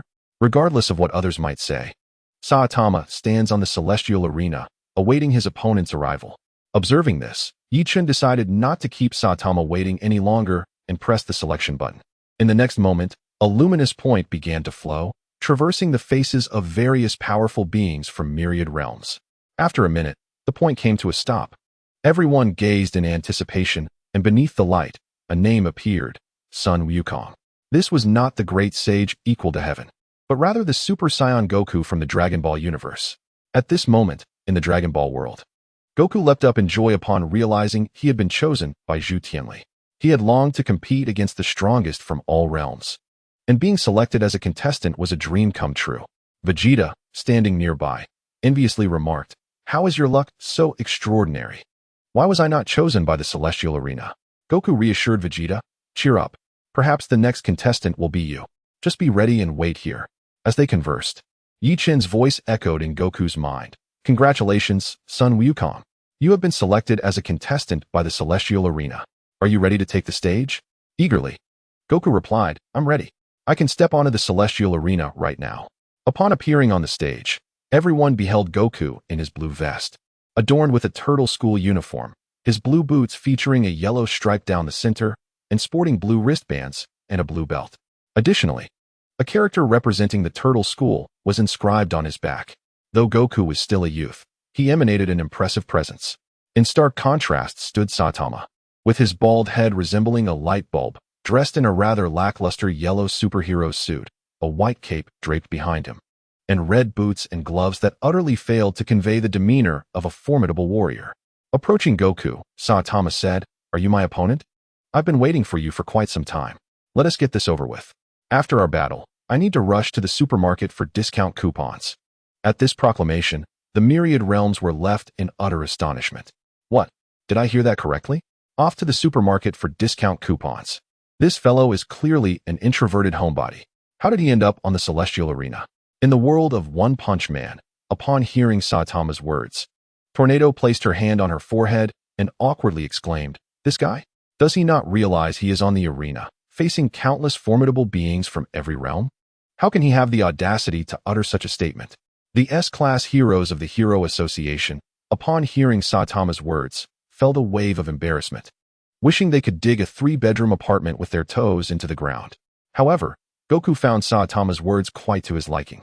Being a straightforward person himself, he detested indecisiveness. When it came to battle, he preferred to dive right in. Thus, Goku nodded and declared, "Very well. If that is the case, let us engage in combat." With that, Goku transformed into his Super Saiyan form, driven by his eagerness to defeat Saitama swiftly and claim victory. As Goku assumed the Super Saiyan state, his hair turned a brilliant golden hue, his muscles swelled, and he seemed to grow larger. Observing Goku's prolonged transformation, Saitama, feeling a twinge of impatience, thought to himself, "I am waiting to purchase discounted items at the mall. What are you dawdling about?" Growing increasingly anxious, Saitama made the rare decision to strike first. Clenching his fist, he charged at Goku and threw a punch. At this moment, Goku had completed his transformation and officially become a Super Saiyan. With this newfound power, not only did his strength amplify significantly, but his speed also increased remarkably. As Saitama's punch approached, Goku evaded it with lightning speed, narrowly dodging Saitama's blow. Witnessing this, Saitama felt a surge of excitement. The fact that Goku could evade his punch signified that Goku was indeed a formidable opponent. For years, Saitama had been disheartened, unable to find anyone capable of withstanding his punch. Now, encountering an adversary like Goku revitalized his spirit, causing him to forget all about his shopping plans and focus solely on engaging Goku in a fierce battle. At the same time, Goku felt a wave of tension. Although Saitama had merely thrown a punch that missed, Goku, with his vast combat experience, sensed the immense power radiating from Saitama. The mere gust generated by Saitama's punch was enough to convey his strength. Thus, Goku decided to unleash his signature move, the Kamehameha. Extending his hands, Goku formed them into a flower-like shape, then positioned them at his waist, gathering a blue energy sphere in the palms of his hands. With a swift motion, he propelled the blue sphere forward. As it soared through the air, it trailed a shimmering tail, reminiscent of a shooting star, heading straight for Saitama. Curious about the approaching blue sphere, Saitama raised his hand and casually swatted it away, sending it flying off into the distance where it exploded with a resounding blast. Goku stood momentarily stunned by this display. It was as if Saitama had swatted away his Kamehameha like one would swat a fly. Meanwhile, the Hero Association began to stir with intrigue. Ninth in the ranks of S-class heroes, Drive Knight exchanged a glance with the 12th-ranked K9 hero. The K9 hero remarked, "This bald-headed Saitama possesses considerable strength. Designating him as a C-class hero is a disservice to his abilities. Once this matter is concluded, I shall propose to the Hero Association that Saitama be elevated to A-class hero." Drive Knight nodded in agreement, stating, "I wholeheartedly support your suggestion."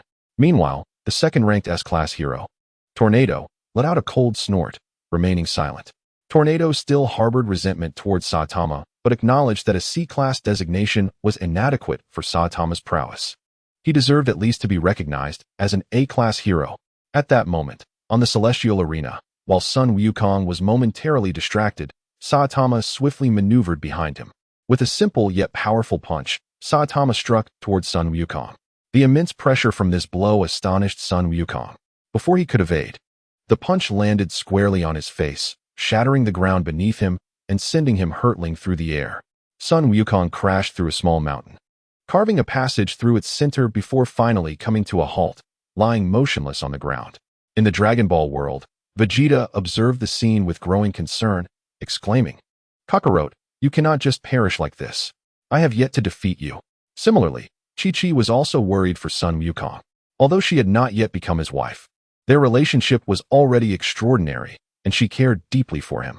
Seeing Sun Wukong sent flying by a single punch, Chi-Chi nearly cried out in distress.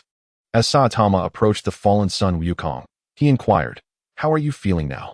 Can you continue the fight?" Hearing Saitama's words, Sun Wukong slowly pushed himself up with his hands, standing tall to respond, "I was simply caught off guard. Now, the real battle begins." With that, Sun Wukong clenched his fists and transformed, ascending to Super Saiyan 2. This form, honed during his training in the afterlife, bestowed him with a power 100 times greater than his base state, an evolution beyond the Super Saiyan. In this form, Sun Wukong's hair stood more erect, with a few strands falling over his forehead, surrounded by crackling lightning, exuding an aura that resembled jets of energy. With a mighty roar, he unleashed a punch towards Saitama. Empowered by his transformation, Sun Wukong's strength surged to 100-fold that of an ordinary Saiyan. At that moment, Saitama, ignited by the spirit of battle, raised his own fist and struck back at Sun Wukong. The impact reverberated with a thunderous boom as their fists collided. Instantly, a colossal explosion of light erupted at the point of contact, leaving the S-class heroes of the Hero Association in awe. The S-class hero ranked 10th, Pig God, ceased his consumption and exclaimed, "What is happening?" When these two individuals' fists collided, why did it erupt into a sphere of light? It resembles the explosion of a bomb. S-class hero Zombie Man placed a cigarette in his mouth, took a drag, and remarked, "What do you mean? What is happening?" This is merely the clash of their energies, resulting in an extraordinary display of power. King spread his hands, stating, "I have told you all, Saitama is not an ordinary person. His strength is entirely on par with that of an S-class hero. Yet none of you believed me." The other S-class heroes fell silent, for indeed, hearing is but a semblance, while seeing is believing. The evidence lay before them. The force unleashed by Saitama's punch was sufficient to shatter a massive boulder. Even among them, not all S-class heroes could achieve such a feat at that moment. On the Celestial Arena, Saitama and Sun Wukong had exchanged blows for several rounds. Suddenly, Sun Wukong executed a technique of instant transmission, a teleportation skill he had mastered on planet Yardrat. By sensing his opponent's energy, he could arrive before Saitama without traversing any path. Seizing the opportunity while Saitama was momentarily unresponsive, Sun Wukong launched a powerful kick directly at the bald hero's face. sending him flying and crashing into a small mountain. Yet Sun Wukong was not done. He unleashed the Kamehameha wave, gathering a sphere of energy between his hands before bellowing and directing it towards Saitama. This Kamehameha was unlike the previous one. It was amplified to the level of a Super Saiyan 2, boasting a potency 100-fold greater than before. As Sun Wukong released the energy sphere, it obliterated the entire area surrounding Saitama, leaving nothing but devastation in its wake. The sheer force of the explosion would have even made someone like Megatron break a sweat. Megatron raised his arm, scrutinizing the missile launcher mounted on it, and remarked in a mechanical tone, "This fellow, is he employing some extraordinary ability?" The power rivals that of a missile explosion. In the world of One Punch Man, the S-Class heroes observed the scene, their faces paling, particularly Tornado. Despite her disdain for the C-Class hero Saitama and her intentions to discipline him, she was inherently a compassionate woman. Witnessing Saitama being engulfed by the Kamehameha, Tornado could not help but mourn for him. "Alas, I warned you not to step onto the celestial arena, yet you insisted. Now look where you are, reduced to mere fragments and humiliated across the multiverse." In the Dragon Ball universe, Vegeta, witnessing the spectacle, clenched his fists in exhilaration, declaring, "Yes, Kakarot, you have finally transformed into a Super Saiyan again. Only in this form can you become a true warrior." Sun Wukong surveyed the desolated region, convinced that Saitama had been utterly annihilated. He turned to stride forward, ready to claim victory in the celestial arena. However, after taking a few steps, he halted abruptly, for he heard a voice resonating from behind him. Sun Wukong slowly turned his body, incredulously witnessing that amidst the dissipating smoke, Teacher Saitama still stood unwaveringly. Surprised, Sun Wukong exclaimed, "You're unscathed." Saitama brushed the dust off his clothing and replied, "Of course." No sooner had he spoken than Saitama leaped into action, launching a punch towards Sun Wukong. With a swift motion, Sun Wukong extended his hand and grasped Saitama's fist. Saitama's punch could not advance a single inch, and Sun Wukong was equally unable to push it away, resulting in a stalemate where both combatants matched each other in strength. At that moment, Saitama suddenly unleashed his Iron Head technique, his bald head crashing forward with a resounding thud against Sun Wukong's forehead. Caught off guard by this unexpected maneuver, Sun Wukong was momentarily dizzy, unable to maintain his footing, and fell to one knee, propping himself up with his hand to avoid collapsing completely. In the world of One Punch Man, Tornado couldn't help but chuckle at the scene, remarking, "This big bald head, who would have thought it was so sturdy?" Genos chimed in with excitement, "I told you, Teacher can do it. Though his opponent is formidable, I am confident that Teacher will prevail." Meanwhile, in the Dragon Ball universe, Sun Wukong's girlfriend, Chi-Chi, gasped in alarm. "Ah, Goku, are you all right?" Observing his plight, Vegeta cupped his hands to his mouth and shouted towards the sky, "Sun Wukong, get up quickly. Defeat that big bald head. We cannot bring shame to the Super Saiyans." It seemed that Sun Wukong heard Vegeta's call. As he rose from the ground once more, clenching his fists, he let out a powerful roar. With this cry, he became enveloped in a myriad of blue light particles, causing the very earth to tremble. His golden hair began to lengthen, cascading well past his waist, his eyebrows and brow bone lowered. His pupils transformed into a striking dual color, and his muscles swelled significantly. This was Sun Wukong's Super Saiyan 3 form, a state he had achieved through rigorous training in the afterlife, amplifying his combat power to 400 times its normal level. Saitama gazed upon this transformation with an expression of envy. For while Saitama's strength diminished his hair, Sun Wukong appeared more formidable as his hair grew longer, inciting a tinge of jealousy within Saitama. Truly, the saying "comparison breeds discontent" rang true in this instance. Once Sun Wukong completed his transformation into Super Saiyan 3, he let out a mighty shout and leaped into the air. In midair, he unleashed the Kamehameha wave once more. This iteration of the Kamehameha was 400 times more powerful than in his normal state, manifesting as a colossal blue sphere. Sun Wukong thrust his hands downward, sending the blue sphere hurtling towards Saitama. As this technique was executed, a chorus of gasps erupted across the realms. For those with discerning eyes recognized that this Kamehameha was extraordinarily potent. Indeed, it possessed a destructive force. In the world of One Punch Man, Tornado had fully entered her state, having forgotten her previous conflicts with Saitama, now regarding him as her ally. observing her companion about to endure such immense power. Tornado instinctively felt a surge of concern for Saitama. After transforming into Super Saiyan 3, Goku unleashed the Kamehameha wave once more. This iteration of the Kamehameha was 400 times more potent than in his normal state, an utterly formidable force. As Goku released the Kamehameha, a colossal blue sphere emerged, hurtling towards Saitama with cataclysmic intent. To everyone's astonishment, rather than exhibiting fear, Saitama's excitement escalated. He forcefully stamped his feet into the ground, creating a deep crater, and then leaped into the air, striking the massive Kamehameha with a single punch. The sight left onlookers utterly speechless. The immense blue orb radiated overwhelming power, capable of reducing a person to mere pulp. Yet, instead of dodging, Saitama charged towards it. How could one describe his audacity? Was it bravery or folly?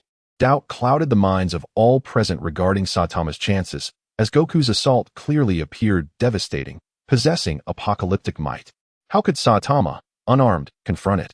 However, Saitama remained oblivious to the spectators' murmurs, continuing to throw his fist into the sky, striking the colossal blue sphere with a resounding impact. Contrary to expectations, Saitama was not crushed by the orb. Instead, his punch supported it and propelled it back towards Goku. Unwilling to yield, Goku roared, his muscles surging with renewed vigor, amplifying his strength to press the blue sphere down upon Saitama. In response, Saitama too augmented his force in retaliation. Under the influence of these two overwhelming powers, the blue orb could not withstand the strain and erupted in a thunderous explosion. In the One Punch Man universe, Tornado, witnessing this spectacle, felt her legs weaken, collapsing into her chair. At that moment, she acknowledged Saitama's strength, deeming him worthy of an S-Class hero's prowess. The other S-Class heroes of the Hero Association also nodded in recognition, realizing that even they would struggle to withstand the force of Goku's previous assault. Consequently, they collectively reassessed their opinions, agreeing that Saitama possessed the potential to be an S-Class hero. They resolved to petition the Hero Association for Saitama's elevation to the title of S-Class hero upon his return, believing he could rank among the top 10. As the Kamehameha wave detonated, both Saitama and Goku returned to the ground. Saitama looked at Goku and asked, "Are you going to continue fighting? If you do, you will perish." Goku replied, "I have not lost yet. I will certainly continue." With that, Goku closed his eyes, and flames ignited around him. Within the fiery aura, Goku's hair and eyebrows shimmered a fluorescent red, while his eyes transformed into red orbs encased in black pupils.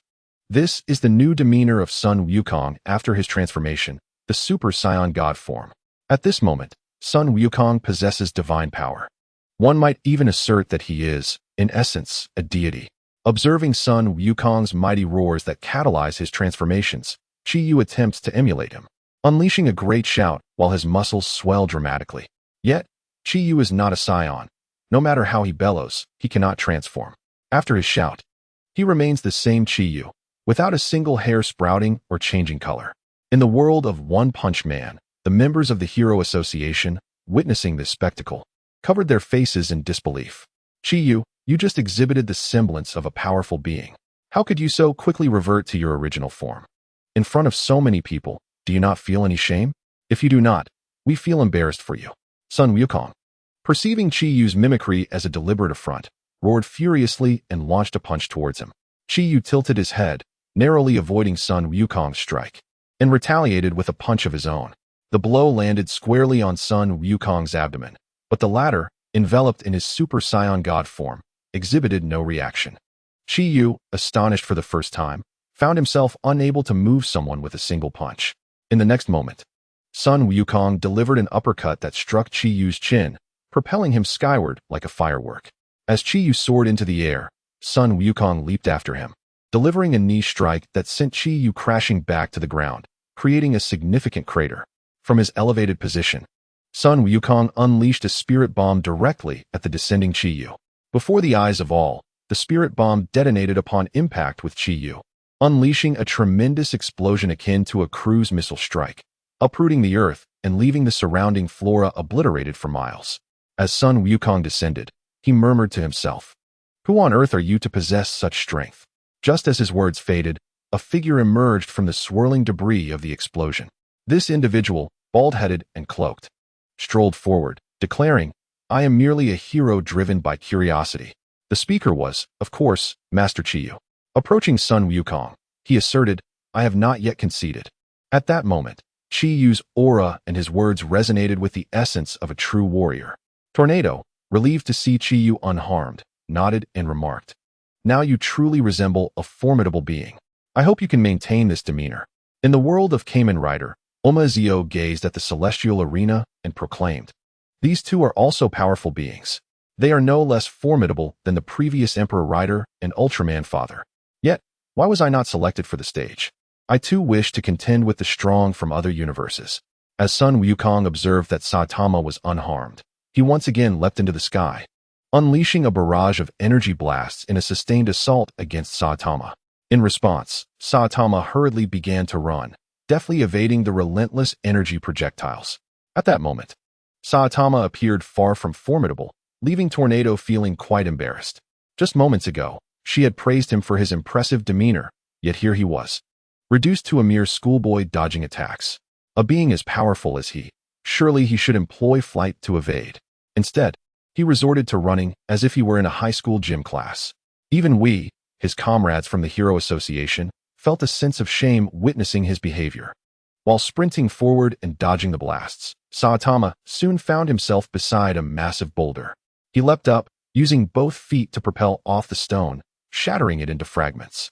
Harnessing this momentum, he soared into the air, delivering a punch aimed squarely at Sun Wukong. By that time, Sun Wukong was fully prepared.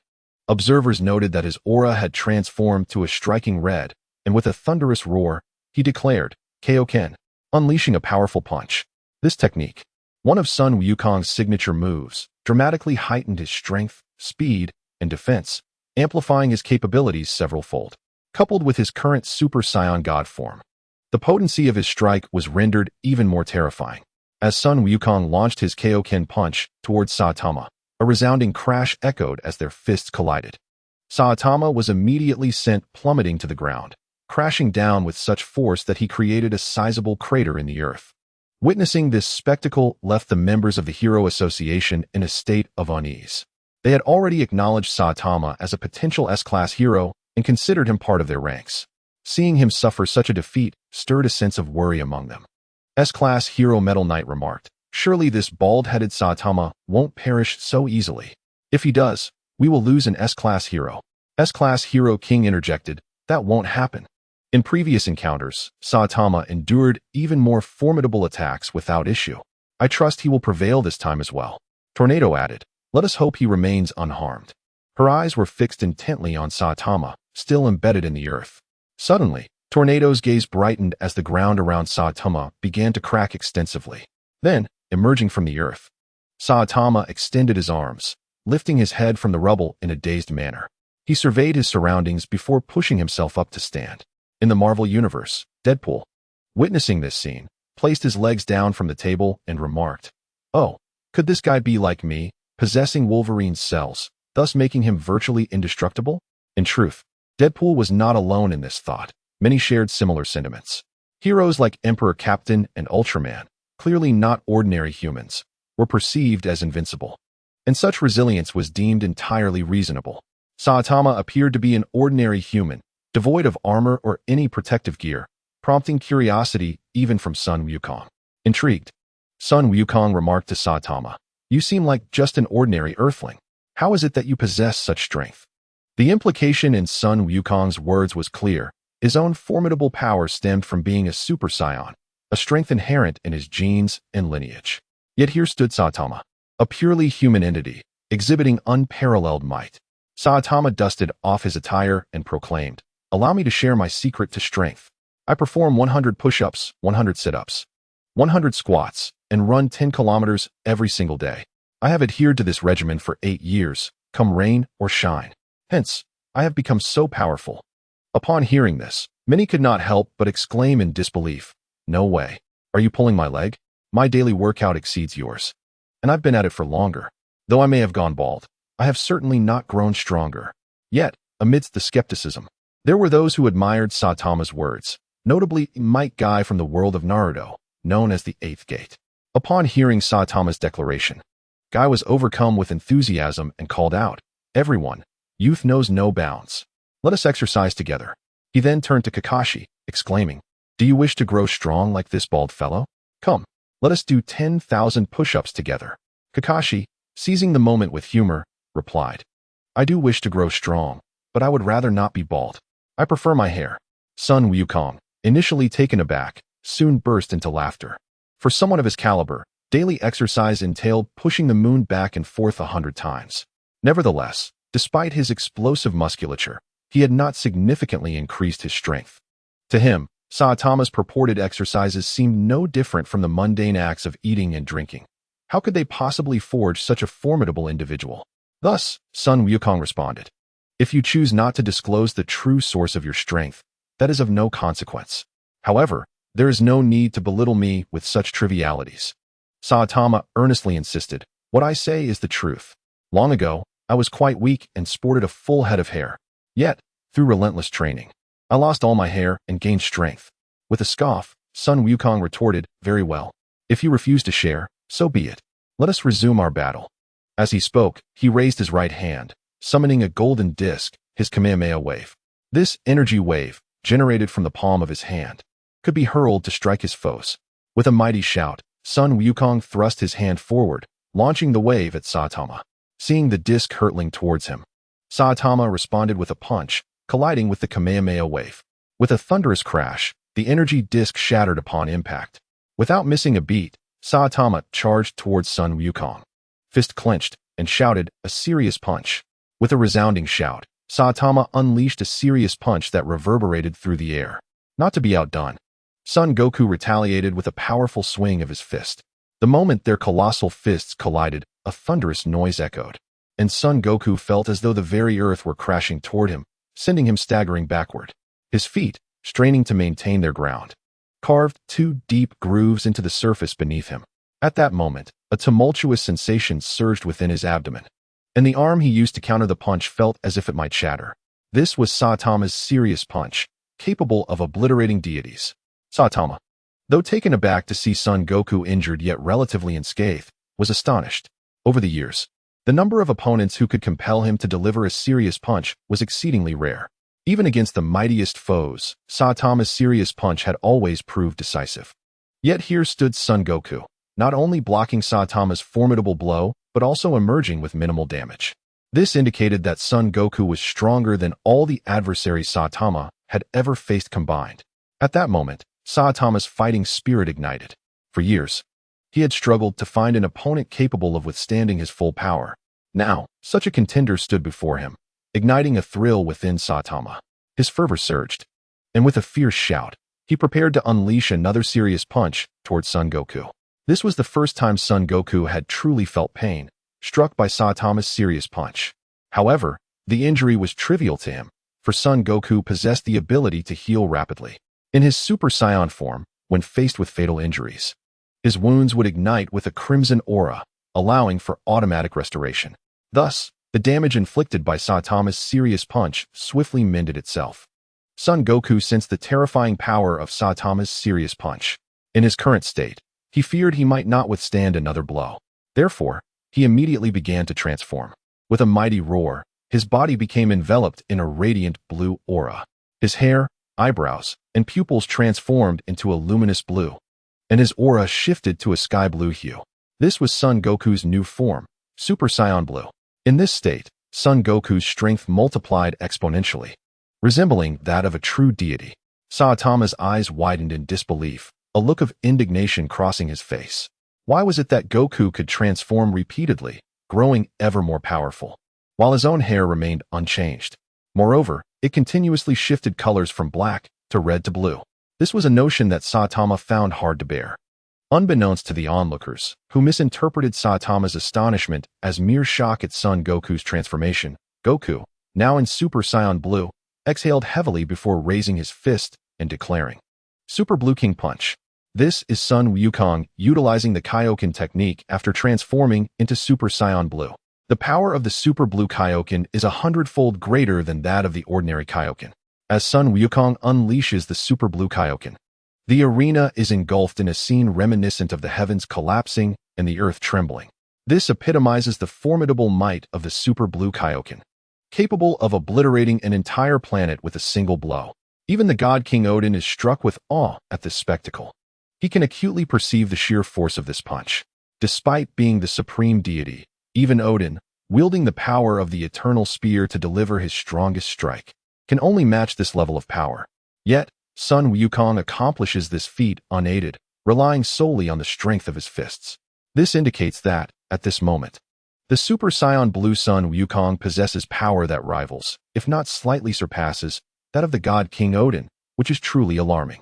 What brings a sigh of relief to God King Odin is the realization that this Sun Wukong hails from an alternate universe. As Sun Wukong's Super Blue Kaioken approaches, Saitama instantly feels an overwhelming pressure, realizing the immense strength behind that punch. Consequently, Saitama promptly plants his hands on the ground, lifting the entire surface into the air. This is one of Saitama's signature moves, the serious table flip. With this maneuver, the ground is uprooted and launched towards the Super Blue Kaioken in a fierce confrontation. A resounding crash echoes as the Super Blue Kaioken collides with the serious punch. In the next moment, the entire lifted earth is shattered by the force of the Super Blue Kaioken, which continues its relentless advance towards Saitama. In response, Saitama retaliates with a serious punch. At this juncture, even Vegeta begins to worry about Sun Wukong. Vegeta is well aware of Sun Wukong's formidable strength, which even surpasses his own. However, Saitama equally demonstrates a terrifying level of power, which deeply concerns Vegeta. He fears for his friend and rival, Sun Wukong, fearing that he may not withstand the onslaught. In the realm of the armored warriors, the Azura armor observes the battle intently. The Azura armor belongs to the proud and arrogant leader of the Flame Star, Emperor Yen, who is known for his martial obsession. Witnessing this fierce clash, the martial enthusiast feels an irresistible urge to join in and challenge these two powerful combatants. Under the tense gaze of the spectators, the Super Blue Kaioken and the serious punch collide, unleashing an explosive shockwave that sends the ground flying, even impacting the entire planet. Were it not for the support of the Celestial Arena system, the planet would have likely erupted. As the explosive winds dissipate, the audience is met with a scene of devastation, revealing two figures standing amidst the chaos, Sun Wukong and Saitama. Saitama's cape is tattered, billowing in the wind, while Sun Wukong's attire is similarly torn, exposing his muscular physique that bears the marks of the explosive confrontation. Clearly, in this exchange of blows, neither combatant has gained the upper hand. They remain evenly matched, neither able to triumph over the other. The destructive power displayed was utterly astonishing, leaving the onlookers in a state of disbelief. The S-Class heroes of League of Legends gulped audibly. Just moments ago, they had deliberated and concluded that Saitama could ascend to the rank of an S-Class hero, potentially even securing a place in the top 10. However, their opinions swiftly shifted. They now believed that Saitama not only deserved to become an S-Class hero, but could also claim the second position, surpassing the previously second-ranked hero, Tornado. The sole reason Saitama was not elevated to the first position was due to the enigmatic nature of the top-ranked hero, Blast, a figure whose true prowess remained unseen. No one had ever witnessed Blast in action, only knowing of their formidable strength, the extent of which was shrouded in mystery. Thus, the consensus was that until Blast's capabilities were revealed, Saitama would remain in the second spot. Tornado, though somewhat discontented with this decision, expressed her dissent vocally. Deep down, however, she recognized that Saitama's displayed strength could easily qualify him for the top position within the Hero Association, as none could rival the stellar prowess of Blast. Meanwhile, Sun Wukong, undeterred by his inability to defeat Saitama this time, unleashed another formidable technique, the Dragon Fist. With a mighty roar, he propelled a punch toward Saitama, summoning a golden dragon that coiled around Saitama, immobilizing his limbs. In rapid succession, Wukong's fist connected with Saitama's body, sending him tumbling backward. Wukong pursued, executing a Kaioken Kamehameha, a technique that amplified his power exponentially compared to previous attempts. The sheer force of this attack caused the surrounding flora to bend and sway. With a resounding crash, the blow struck Saitama, and in that instant, time seemed to freeze, enveloping the world in a profound silence. Saitama's form, akin to a kite severed from its string, soared backward. Ultimately, Saitama, the One-Punch Man, succumbed to the overwhelming force of Wukong's Super Blue Kaioken. With the victor determined, it was time for Ye Chen to make his entrance. His ethereal presence soon materialized on the celestial arena, proclaiming to all realms, "Congratulations to Sun Wukong." The victor of this match, he shall advance directly to the finals, with the opportunity to contend for the championship. As for Master Saitama, he is also eligible to participate in the revival match, allowing him another chance to vie for the title. Upon concluding his announcement, Ye Chen extended his hand, enveloping both Wukong and Saitama in radiant golden light, transporting them back to their respective worlds. Despite his defeat, Saitama returned with honor. Upon arriving in the One Punch Man universe, he was greeted by a procession of S-Class heroes from the Hero Association.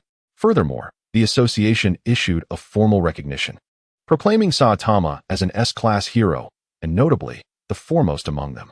His exhibited combat prowess had transcended the realm of his fellow S-Class heroes. The Hero Association felt an immense pride in Saitama's membership, for he was not merely an S-Class hero but a champion of Earth. After Saitama and Sun Wukong descended from the celestial arena, Ye Chen began the selection of new contenders. He placed his hand upon the selection button and pressed it. As the luminous point glided across the portraits of formidable beings from myriad realms, it soon settled upon one. Upon closer inspection, Ye Chen realized that this time, the chosen contender was not a human but a monster. However, this was not particularly surprising, as Godzilla had already graced the arena. The presence of another beast was hardly remarkable. Ye Chen scrutinized further and found the selected creature to be strikingly reminiscent of a monster from the Ultraman universe, Hyper Zeton. Upon glancing at the name displayed below, he confirmed it was indeed Hyper Zeton. This creature's notoriety surpassed even that of Godzilla. It was the ultimate biological weapon crafted by the veterans, feeding on cosmic spheres and various monsters. Moreover, it absorbed human despair and wails, embodying terror and hopelessness, and was known as the god of destruction. Upon seeing Hyper Zeton, Ye Chen instinctively thought of Godzilla. A confrontation between Godzilla and Hyper Zeton would undoubtedly be a breathtaking spectacle. Of course, since Godzilla had already passed the preliminary rounds, Hyper Zeton would also need to succeed in the preliminaries before facing Godzilla in the finals. In the Ultraman universe, upon witnessing the selection of Hyper Zeton for the celestial arena, the Ultramen exchanged glances filled with astonishment. Hyper Zeton was one of Ultraman's most formidable adversaries. Indeed, the first monster capable of slaying an Ultraman. With overwhelming strength, it had previously vanquished Zero, Dyna, and Gosei Ultramen, single-handedly defeating 3 Ultramen. This alone attested to Hyper Zeton's extraordinary power. Zero Ultraman could not contain his surprise. How could Hyper Zeton be selected? I wonder who its opponent will be. Dyna Ultraman raised his fist and declared, "If I am chosen for the celestial arena, I shall teach this Hyper Zeton a proper lesson." At that moment, while Hyper Zeton was systematically destroying planets, Ye Chen's voice resonated in its mind. "Congratulations, Hyper Zeton. You have been selected as a contender for the celestial arena. Do you wish to ascend to the arena?" Though Hyper Zeton was a beast, its intellect rivaled that of humans. Furthermore, Ye Chen's message was conveyed through brainwaves. Thus, Hyper Zeton not only comprehended the request, but raised its head and emitted a roar, signaling back through the brainwaves. "I am prepared. I am ready to ascend to the celestial arena." As Hyper Zeton affirmed its readiness, a golden light enveloped it. In an instant, it found itself transported to the celestial arena. Although there had been previous instances of Godzilla, the emergence of yet another monster on the celestial arena left many in a state of unease. In the Marvel universe, Deadpool exclaimed, "What? Yet another monster? And how grotesque it looks." Indeed, Hyperion was not the most aesthetically pleasing creature. Hyperion possessed an insectoid humanoid form, with black horns atop its head that granted it heightened sensory perception. Its hands were claw-like, adorned with yellow crystalline structures. Additionally, Hyperion's arms and legs featured the same serpentine, white, abdominal structures as a typical Jaden. Clad in a black exoskeleton, Hyperion concealed wings and a tail upon its back. In contrast to Godzilla, who exuded an air of majesty and even a hint of charm, Hyperion appeared rather disjointed, evoking a sense of discomfort among onlookers. Upon ascending the celestial stage, Hyperion brandished its clawed hands and let out a resounding roar, scanning the surroundings for its opponent. Meanwhile, Ye Chen was also occupied, seeking a worthy adversary for Hyperion. As he pressed a button, A small light began to randomly select a contender, quickly landing on a familiar visage. Ye Chen could barely contain his laughter. Wasn't that Superman from the DC universe? It was rather unexpected that Hyperion's opponent turned out to be such a formidable figure. Was this Hyperion's misfortune or Superman's? In the DC world, Superman donned glasses and a suit to masquerade as an ordinary man when Batman burst in, snatching off Superman's glasses and exclaiming, "Why are you still wearing those? You've been chosen for the Celestial Arena. Hurry up and get on stage." Only then did Superman realize, glancing up at the Celestial Arena, where he spotted his name. As he stood in a daze, Ye Chen's voice echoed in his mind, "Superman, congratulations. You have been selected for the Celestial Arena. Do you wish to ascend the stage?" Finally coming to his senses, Superman replied hastily, "Just a moment. I need to change my clothes. I'll be right there." He dashed to his bedroom, shedding his suit as he ran. When he emerged, Superman was clad in his iconic blue suit, red cape, and even wore his underwear outside, epitomizing his superhero persona. After donning his attire, he announced to the Celestial Arena, "I am ready. I can ascend the stage now." Seeing that Superman was prepared, Ye Chen summoned a beam of golden light, which enveloped Superman's form. In the next instant, Superman vanished from his original spot, reappearing on the Celestial Arena. Upon his arrival, Superman was immediately targeted by Hyperion. The cunning creature quickly discerned that this DC superhero was its opponent in the Celestial Arena. With a fierce roar, Hyperion lunged at Superman, raising its massive claws to strike. Hyperion's formidable pincers bore a striking resemblance to those of a giant lobster, yet their power far surpassed that of any mere crustacean. The colossal pincers of Hyperion lunged forth, effortlessly piercing through tanks, and should they strike a human, it would deliver a chilling blow. Witnessing Hyperion's sudden assault, the denizens of myriad realms could not help but express their condemnation, lamenting the beast's disregard for martial decorum. One could at least issue a warning to Superman before launching an attack. How could it resort to such a surprise onslaught without preamble? Superman himself was taken aback. Upon his emergence in the Celestial Arena, Hyperion initiated an unexpected strike, catching him off guard. Nevertheless, seasoned by countless battles, Superman swiftly evaded the assault, his body darting aside with lightning speed. Consequently, Hyperion miscalculated, thrusting its pincers into the ground, embedding them into a small hill behind Superman. With a fierce tug, Hyperion uprooted the hill, which succumbed to the immense force and collapsed with a resounding crash. This incident starkly illustrated the terrifying magnitude of Hyperion's power. Meanwhile, in another universe, Godzilla, upon seeing the cosmic dinosaur Hyperion, raised his head and let out a provocative roar. This marked the first occasion for Godzilla to witness a monster in the arena, and notably, one from a different universe. As the king of monsters, Godzilla felt a surge of intrigue towards Hyperion and yearned to challenge it in combat. Unbeknownst to Hyperion, a formidable beastly monarch from another universe was provocatively eyeing it. Had Hyperion been aware, it would have eagerly accepted the challenge. However, at that moment, Hyperion was preoccupied. It had merely tested the waters and found Superman evasive. From this minor encounter, Hyperion discerned that Superman was no ordinary opponent and should not be underestimated. Thus, with a fearsome roar, Hyperion unleashed a superheated fireball from its chest, a manifestation of its formidable ability, the Dark Fireball.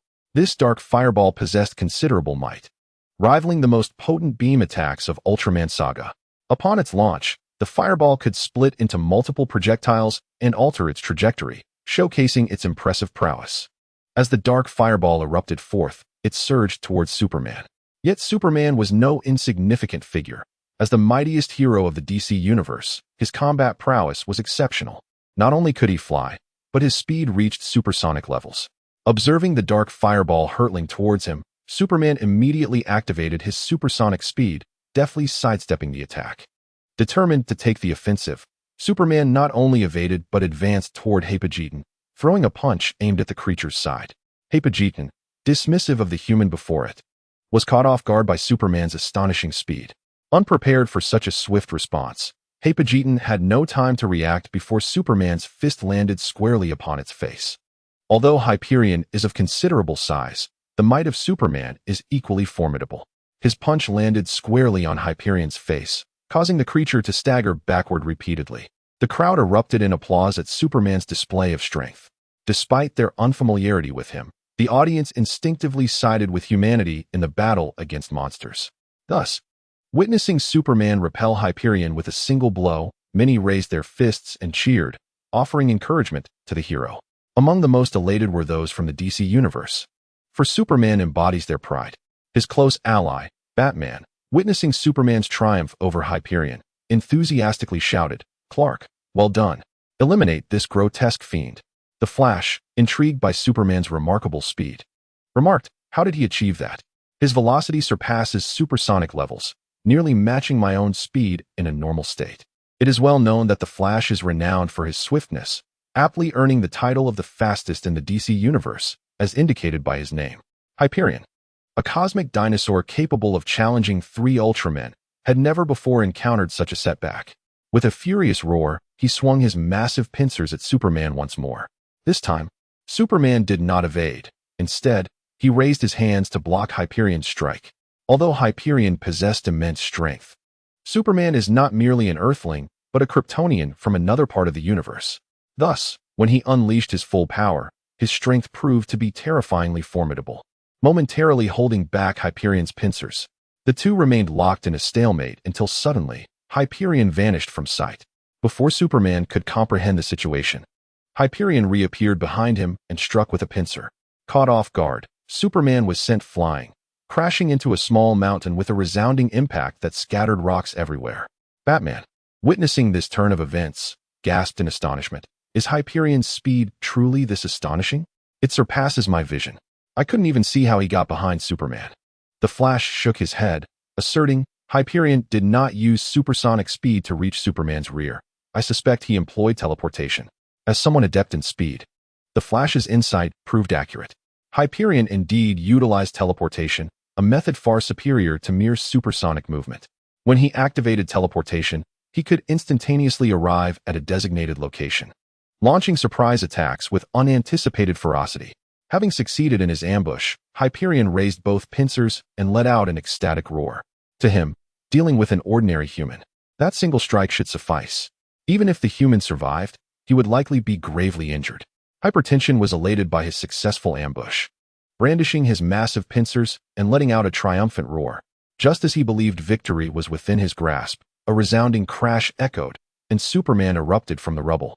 Soaring into the sky, Superman's physique was remarkably resilient, endowed with the ability to heal, rendering such damage insufficient to vanquish him. Once airborne, he descended with astonishing speed toward Hypertension, delivering a powerful punch. Hypertension swiftly raised his pincers to block, repelling Superman momentarily. Then, with a flourish, Hypertension unleashed a dark fireball from his pincers, hurling it towards Superman. The latter evaded, ascending to a higher altitude. Suddenly, Superman's eyes blazed with a fiery red intensity, and 2 searing heat rays burst forth from his gaze. This was Superman's signature move, heat vision. As a Kryptonian, he harbored an abundance of solar energy within him. When the need arose, he could convert this solar energy into intense heat rays and project them from his eyes. In an instant, the 2 crimson rays were unleashed. However, due to his infrequent use of this ability, Superman found himself somewhat unpracticed. As he aimed, the heat rays inadvertently struck a nearby mountain peak. In a heartbeat, all vegetation withered, and the stones quickly transformed into molten lava. After all, Superman's heat vision bore the temperature of the sun, capable of melting nearly anything. Adjusting his aim, Superman focused on Hypertension and unleashed a concentrated heat ray. Yet, in the face of this solar-like intensity, Hypertension remained unfazed, raising his hands. A swirling aura of light formed around his pincers, resembling a spinning wheel. Superman's heat vision collided with this rotating light shield, only to be absorbed by Hypertension. In the next moment, with a powerful thrust of his pincers, he redirected Superman's own heat rays back at him. Though Superman had faced many formidable opponents, he had never encountered such a scenario where an adversary could absorb his attack and retaliate. Realizing the potency of his heat vision, he had no time for contemplation and swiftly dodged to the side at supersonic speed. Almost simultaneously, the reflected heat ray struck a small river behind him, instantly evaporating it and transforming it into a dry ravine, leaving the fish and shrimp within thoroughly cooked. In the DC universe, Aquaman marveled. I never imagined the power of heat vision was so formidable. It seems wise to avoid provoking Superman in the future. Meanwhile, in the Marvel Universe, Deadpool sipped his cola and remarked, "Oh, so that's this guy. Isn't he the one from the neighboring DC universe?" Deadpool, the most eccentric of heroes, was not only virtually indestructible, but also possessed the unique ability to traverse dimensional barriers to other worlds. Deadpool, that audacious fellow, once breached the dimensional barrier and traversed into the DC universe, where he encountered Superman. Of course, in the realm of DC, Deadpool merely engaged in a war of words, stirring up no significant commotion. It is precisely for this reason that Deadpool is acquainted with Superman. He even exchanged banter with Superman, and the two nearly came to blows. Upon witnessing Superman's heat vision, Deadpool couldn't help but clap his hands in delight, exclaiming, "This heat vision seems quite formidable. Next time I pierce through the dimensional wall, I shall seek out this Superman and request him to unleash a blast of heat vision upon me to end my existence." Deadpool often grapples with the burden of his immortality, frequently seeking perilous situations in hopes that others might bring about his demise. Now his sights are set on Superman, eager to find an opportunity to entangle him. In the Ultraman universe, upon seeing that Superman had not been vanquished by Hyperagent, Zero Ultraman was taken aback. He recollected his previous encounter with Hyperagent, where he himself had been swiftly defeated. Initially, Zero Ultraman harbored reservations about Superman, perceiving him as merely a robust Earthling with no remarkable attributes. However, Superman's recent display has significantly altered Zero Ultraman's perception. Now, he feels that Superman's prowess is not inferior to his own. Although Zero Ultraman remains skeptical about Superman's ability to overcome Hyperagent, he nonetheless hopes for a miracle to unfold, enabling Superman to triumph over the formidable foe. After all, witnessing Hyperagent suffer is a source of joy for Zero Ultraman. Superman deftly evaded Hyperagent's reflected heat vision, seizing a massive boulder from the mountaintop and hurling it ferociously at Hyperagent. In response, Hyperagent swung his pincers, unleashing a brilliant arc of light that shattered the boulder into fragments. Subsequently, Hyperagent spread his wings and ascended into the sky, launching a pincers attack at Superman. Aware of the pincers' might, Superman swiftly dodged to the side. However, just as he had accelerated to supersonic speed to evade, another pincers lunged towards him.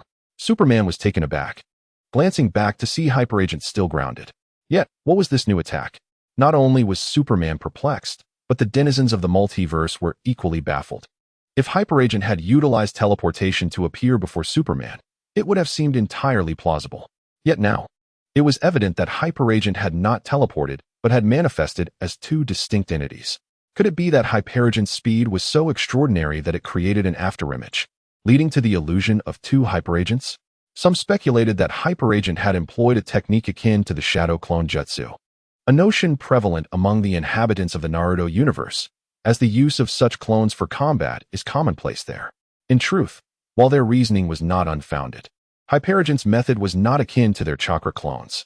Hyperion employs a technique known as the mimicry clone. This is not merely an afterimage created by instantaneous movement. Rather, it is a maneuver entirely distinct from teleportation. At this moment, Hyperion's mimicry clone has thrust its massive pincers towards Superman. Superman swiftly grasps the pincers, preventing them from piercing his chest. His gaze then shifts to the iron tower atop the mountain, and he unleashes his heat vision. However, this time, his heat vision emits a blue radiance, serving a different purpose than before. This ability is one of his superhuman powers. Upon entering the fray, Superman promptly engages Hyperion in close combat, and the battle quickly escalates to a fever pitch. Hyperion, using his mimicry clone, aims the pincers directly at Superman's chest, attempting to deliver a chilling blow. Superman hastily seizes Hyperion's pincers with both hands, thwarting any further advance. However, this defensive posture proves disadvantageous for Superman, as he cannot free his hands to launch a counterattack. After a brief moment of contemplation, Superman turns his gaze once more to the Iron Tower. He activates his heat vision yet again, but this time, it is the blue variant, with a distinct effect. As Superman directs his heat vision towards the tower, it begins to tremble, gradually lifting from the ground as if hoisted by a crane. In the Marvel Universe, Spider-Man leaps from his seat, exclaiming, "What is happening? Why is that Iron Tower suddenly rising from the ground?" Iron Man swirls the wine glass in his hand before responding, "Can't you see? That Superman is using telekinesis to lift the tower. Dr. Strange shakes his head, interjecting, if it were telekinesis, it likely wouldn't possess such magnitude. I suspect it to be a form of sorcery. Observe. As Dr. Strange speaks, he casts a spell, causing the coffee on the table to levitate and drift towards him. He catches the coffee with his hand and takes a sip. Superman utilizes another variant of his heat vision to uproot the electrically charged tower from the mountain. The tower then floats in midair, swaying gently as it hurtles toward Hyperion. Hyperion, without turning, senses the impending threat through the two horns atop its head, which grant it heightened perception. Aware of the object approaching from behind, Hyperion does not look back but instead delivers a swift kick in retaliation. With a resounding thud, it strikes the massive iron tower, distorting its form. However, in the next moment, Hyperion feels a jolt of intense electricity surging from its feet. A startled cry escapes its lips. It turns out that the tower is a high-voltage power tower, carrying a substantial electrical charge. The instant Hyperion's foot made contact, the high voltage surged through, delivering a shock. As a cosmic dinosaur, Hyperion is naturally resistant to high voltage, yet the suddenness of the shock causes it to twitch involuntarily. This transpired in but an instant, yet Superman seized the opportunity. He began to inhale deeply, compressing the air within his lungs before expelling it forcefully. In that fleeting moment, a wave of icy breath enveloped Hyperion, who, incapacitated by an electric shock, was unable to respond and found himself engulfed in the frigid gust. Moments later, Hyperion was encased in ice, a signature move of Superman, albeit one he rarely employed, as he seldom encountered formidable adversaries. Witnessing Hyperion's freezing, Aquaman erupted with excitement, exclaiming, "Goodness! I had no idea you possessed such a skill. So, with just a breath, you can freeze my oceans." In the DC universe, the Joker watched this scene unfold, a grin spreading across his face as he toyed with the glass in his hand. Huh, isn't that Batman's good friend? Who would have thought he was this formidable? Yet, in my opinion, despite his strength, he may not stand a chance against this beast. Sharing the Joker's perspective was Ultraman Zero, who had previously employed various tactics to combat Hyperion, all to little effect. The chilling breath expelled by Superman proved no different. True to Zero's expectations, a moment later, the sound of shattering ice resonated as the frozen shards surrounding Hyperion burst apart. With an enraged roar, Hyperion emerged from the ice, charging directly at Superman. In his fury, Hyperion unleashed a fireball of a staggering 1,000,000 degrees from his chest. This fireball's temperature was extreme, capable of vaporizing steel in an instant, a truly terrifying display. The intensity of the fireball corresponded directly to Hyperion's fury. The more enraged he became, the hotter the fireball. When the 1,000,000 degree sphere hurtled toward him, Superman, unyielding, swiftly dodged at supersonic speed. Just as he evaded, the ground where he had stood transformed into a blazing inferno, leaving nothing alive in its wake. Hyperion, undeterred, let out a furious roar and shook his head, unleashing a Sphaya energy blast. This unique projectile, emitted through his Sphaya cells, could create lifeless puppets, monstrous weapons. Upon manifestation, the Sphaya energy blast conjured 5 soulless puppet monsters, named Sphaya Tyrant, Sphaya Antola, Sphaya Pondan King, Sphaya Black King, and Sphaya Balakan.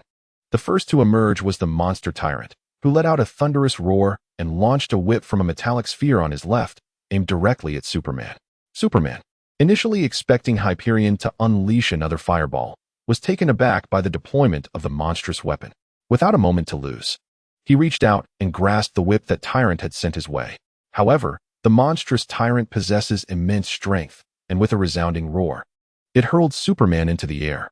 In the DC universe, Batman, witnessing this spectacle, excitedly waved his arms and exclaimed, "Wasn't there only one monster? How did another one emerge from nowhere? This is utterly unfair. One person against 2 monsters." The Joker, meanwhile, erupted into laughter, declaring, "How amusing. This creature, named Hypogeddon, can summon other monsters to its aid. Ha ha ha. It seems that the myth of Superman is destined to shatter."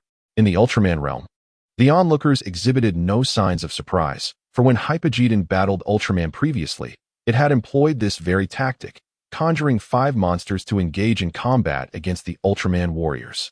This is precisely why Zero Ultraman harbored doubts about Superman. Hypogeddon was simply too formidable. It possessed not only the abilities displayed thus far, but also numerous devastating techniques capable of annihilating planets. Even the Ultraman warriors needed to unite to confront Hypogeddon. Hypogeddon, not only exceptionally powerful, could also summon monstrous puppets. The first of these summoned puppets was the Beast Tyrant, which, no longer a living entity, was accurately described as a monstrous marionette. Observing that its previous attack had missed Superman, the puppet tyrant immediately opened its maw and unleashed searing flames directed at Superman. In a hurry, Superman activated his supersonic speed, soaring into the sky and concealing himself among the clouds. Seeing this, Hypogeddon let out a cold laugh and summoned new monstrous puppets. Subsequently, the puppet monsters, Andorra, King Pondon, King Black, and Falakan, all emerged from the shadows. At this moment, 5 monstrous puppets appeared on the celestial arena, alongside Hypogeddon, totaling 6 monsters, a legion of super monsters. Anyone witnessing this scene would be filled with trepidation. In the DC universe, the Flash was the first to exclaim, "Oh my goodness! So many monsters! Is this the end of the world?" Batman shrugged and spread his hands, replying, "Oh, this is not the end of the world. It is merely Superman's demise." In the Ultraman world, Belial Ultraman could not contain his laughter upon witnessing this spectacle. "My precious baby monsters. Go forth. Devour that feeble human." Ha ha ha. Belial Ultraman, once a noble warrior, had succumbed to darkness, becoming an adversary of the Ultraman warriors. Hypogeddon, likewise, was an enemy of the Ultraman fighters. As the saying goes, "The enemy of my enemy is my friend." Thus, by this logic, Hypogeddon was an ally of Belial Ultraman. Consequently, Belial Ultraman reveled in the prospect of Hypogeddon vanquishing Superman. Upon observing the 6 monsters, King Kong on Skull Island began to pound his chest with his fists, emitting a series of thunderous roars. The mighty King Kong relishes the thrill of battling monsters. Upon witnessing the multitude of creatures across the celestial platforms, he cannot help but exhibit his combative spirit. Reminiscent of Godzilla. In the Dragon Ball universe, Vegeta, upon observing the formidable beasts, turns to Goku and exclaims, "Look at these monsters. They are incredibly powerful. If I were to take the stage, I would surely engage in a thrilling fight." Goku chuckles, replying, "What do you have to gain from fighting these monsters? Why not challenge me instead?" Among the 5 puppet monsters is Balakan, who targets Superman in the sky and begins to launch rockets. This creature, known as the missile monster Balakan, is an amalgamation of coral and extraterrestrial beings, adorned with vibrant red coral on its back, presenting a rather bizarre appearance. Despite its oddity, Balakan possesses formidable strength, capable of unleashing missiles and rockets. The recent assault was a direct missile strike, with rockets launched from its body and appendages. Although Superman maneuvers through the air to evade the barrage, the sheer volume of rockets proves overwhelming, and soon he is struck by one. After being hit, Superman tumbles through the air and crashes to the ground. Before he can regain his footing, the 5 puppet monsters converge, roaring as they prepare to attack. Superman's eyes blaze red as he retaliates with his heat vision, incinerating an arm of one puppet beast. Observing this, Balakan conjures a binding light ring aimed at Superman, employing its signature move, the binding light ring. Previously, Balakan had ensnared Ace Ultraman with this very technique, and now it is unleashed upon Superman. Taken by surprise, Superman finds himself ensnared. Alarmed, he begins to struggle desperately. In response, Balakan extends its 5 monstrous fingers, unleashing beams of light that force Superman to the ground. This is Balakan's attack beam, a tactic it previously used to subdue Ace Ultraman before defeating X-Ultraman, now repurposed against Superman. The sight of Superman being restrained and subsequently knocked down elicits gasps of astonishment throughout the multiverse. As sentient beings, no one wishes to witness their kin fall prey to monstrous foes. The loudest gasps emanate from the DC universe, Superman's homeland, where both allies and adversaries reside. Even the Joker, typically amused, gasps in surprise before breaking into maniacal laughter, proclaiming, "This is splendid. It should be done this way." The Marvel Universe echoes with similar exclamations, including that of Wolverine, who watches the 5 puppet monsters with shock and growing concern for Superman. As he sees Superman bound by the light ring and knocked down, Wolverine cannot help but exclaim, "Oh my, get up quickly. Otherwise, you shall be devoured by these monsters." This is truly dire. Wolverine, overwhelmed by emotion, unleashed his adamantium claws. as though he were poised to rush forth and rescue Superman. Alas, he could not ascend the celestial arena, even if he managed to do so. His strength was insufficient to even serve as a mere distraction for those beasts. Meanwhile, Superman lay on the ground, desperately struggling against the confining aura. Regardless of his efforts, he remained ensnared within its grasp. In a moment of urgency, he summoned his heat vision once more. Lowering his gaze, he directed the scorching beams at the binding circle. In an instant, 2 searing red rays erupted from his eyes, striking the circle that held him captive. The binding aura was consumed in a blinding crimson blaze. And seizing the opportunity, Superman exerted his arms, breaking free from its constraints and soaring into the sky. Yet, even in flight, safety was elusive. For Balakan would launch missiles at him, while other beasts unleashed fireballs and heated projectiles in a concerted assault. Superman recognized the futility of vanquishing these creatures. Had it been merely one, he might have stood a chance. However, he now faced 5 puppet monsters, alongside the ever-watchful Hippogeddon. To triumph over these foes, his only hope lay in defeating Hippogeddon before the arrival of the 5 puppet beasts. But how could such a feat be accomplished? Should he traverse time, returning to before the beasts emerged to eliminate Hippogeddon in advance?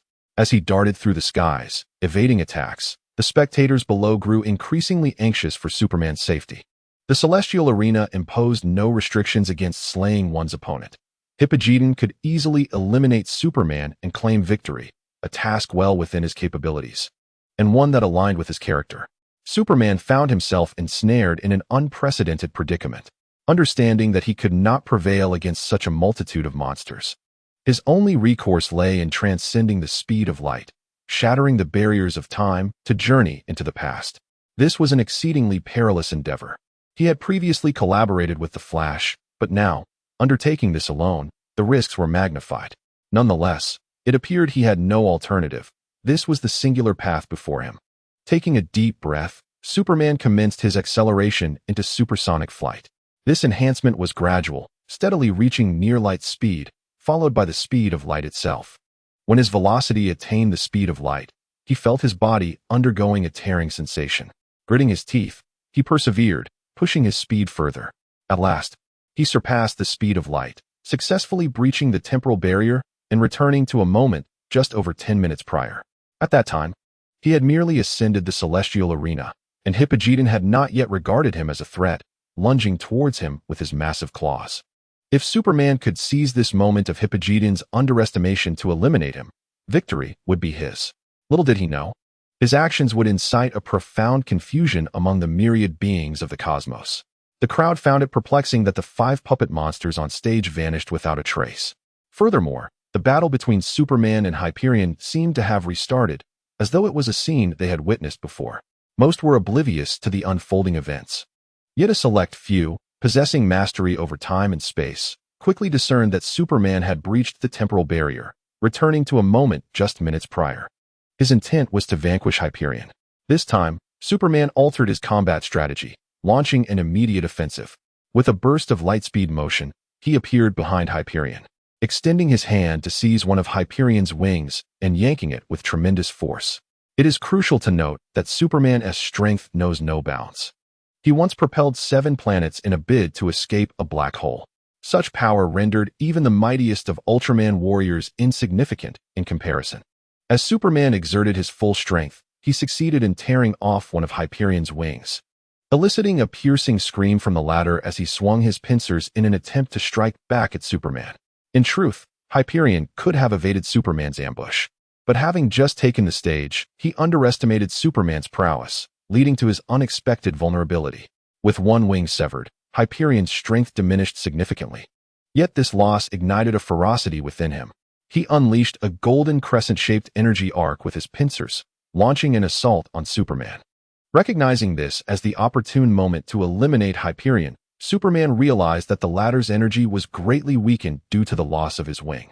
If the battle continued, Hyperion might unleash the 5 puppet monsters, placing Superman in dire straits once more. Thus, Superman resorted to his ultimate technique, the solar flare. All of Superman's energy is derived from the sun, which he continuously absorbs and stores within his being. Now, he released all the solar energy he had amassed in one explosive surge. As Superman activated the solar flare, The arena was engulfed in a colossal fireball, radiating brilliance akin to the sun itself, causing the onlookers from various realms to shield their eyes.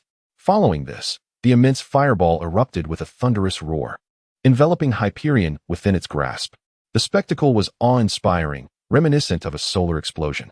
Batman, witnessing this, exclaimed in astonishment, "He has actually utilized that technique." The Flash inquired, "What is happening?" "That move is immensely powerful. It will surely annihilate Hyperion." Batman shook his head. "Indeed, the power of this technique is formidable. However, once Superman employs it, his energy will be completely depleted, leaving him utterly vulnerable." At that moment, even an ordinary individual could effortlessly slay Superman.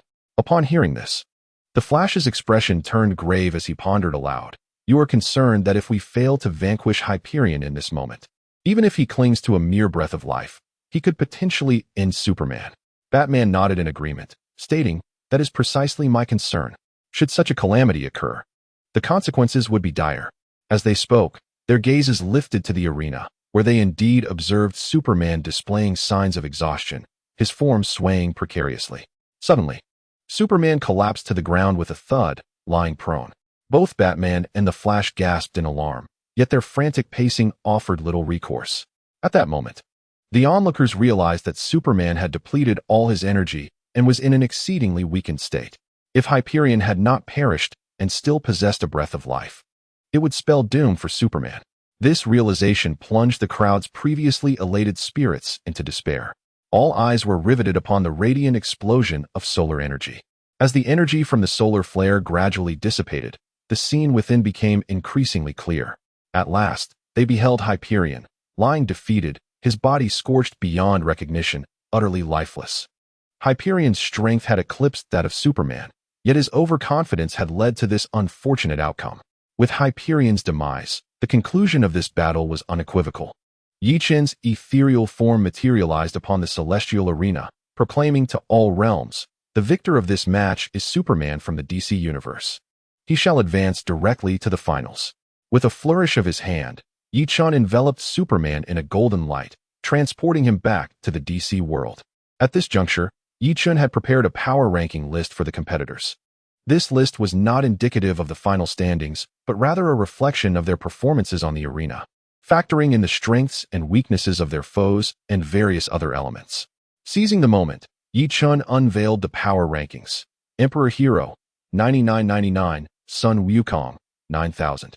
Ultraman Tiga, 8700, Godzilla, 8000, Byakuya Kachiki, 5100, Whitebeard Newgate, 5000, Naruto, 4900, Sasuke Uchiha, 4900, Akiji, 4800, Kakashi, 4600.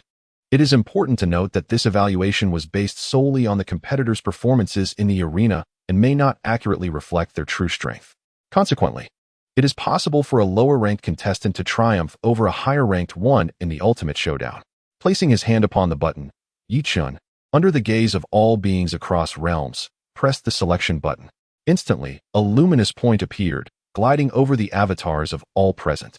After several moments, the point came to a halt, revealing an individual adorned with a peculiar mask, none other than the Time King from the Kamen Rider universe. At this moment in the world of Kamen Rider, Omao Sherwang was taken aback to find himself chosen by the celestial arena, but soon a smile spread across his face. For Omao Sherwang, in the realm of Kamen Rider, he had achieved an invincible status. However, as the saying goes, it is lonely at the top. In his state of supremacy, Omao Sherwang often felt an emptiness within, yearning for a worthy adversary with whom he could engage in battle from time to time. Though such opponents had long ceased to exist in his world. Thus, the prospect of encountering formidable warriors from other realms at the celestial arena piqued his interest. Just as this thought crossed his mind, the voice of Ye Chen resonated in his consciousness. "Omao Sherwang, congratulations on being selected for the celestial arena. Are you ready to take the stage?" Having made up his mind, Omao Sherwang was not one to hesitate. He declared, "I am ready. I shall ascend to the celestial arena at once." No sooner had he spoken than a burst of golden light descended from above, enveloping his form. In an instant, Omao Sherwang vanished from his location, reappearing on the stage of the celestial arena. Upon his arrival, a wave of commotion surged through the audience. For Omao Sherwang's appearance was indeed peculiar, characterized by a blend of gold, black, red, and silver hues, rendering him even more bizarre than the Ultraman. Particularly striking were the elongated sensory appendages resembling eyebrows, which only added to his oddity. Yet, Omao Sherwang remained indifferent to the opinions of others. In his eyes, the inhabitants of the myriad realms were mere ants, unworthy of passing judgment upon him. Once on stage, Omao Sherwang surveyed his surroundings and called out, "Where is my opponent? Show yourself." Ye Chen, of course, would not keep him waiting. He pressed the selection button once more, and this time, the chosen contender was Belial Ultraman from the Ultraman universe. Belial Ultraman was a unique entity. Originally a warrior from the Land of Light, he fought alongside the father of Ultra during their era. However, during the great Ultraman battles, he fell under the influence of the dark powers wielded by the Emperor of the Dark Universe, Ampera, and developed an insatiable desire for the power of the Plasma Spark Tower, ultimately descending into villainy as an evil Ultraman. Possessing the ability to control monsters due to the influence of the Vibrant Star beings, Belial could unleash the full potential of the ultimate fighting instrument, embodying the most malevolent soul in the cosmos, instilling fear among the Ultraman race. Belial Ultraman was also observing the celestial arena.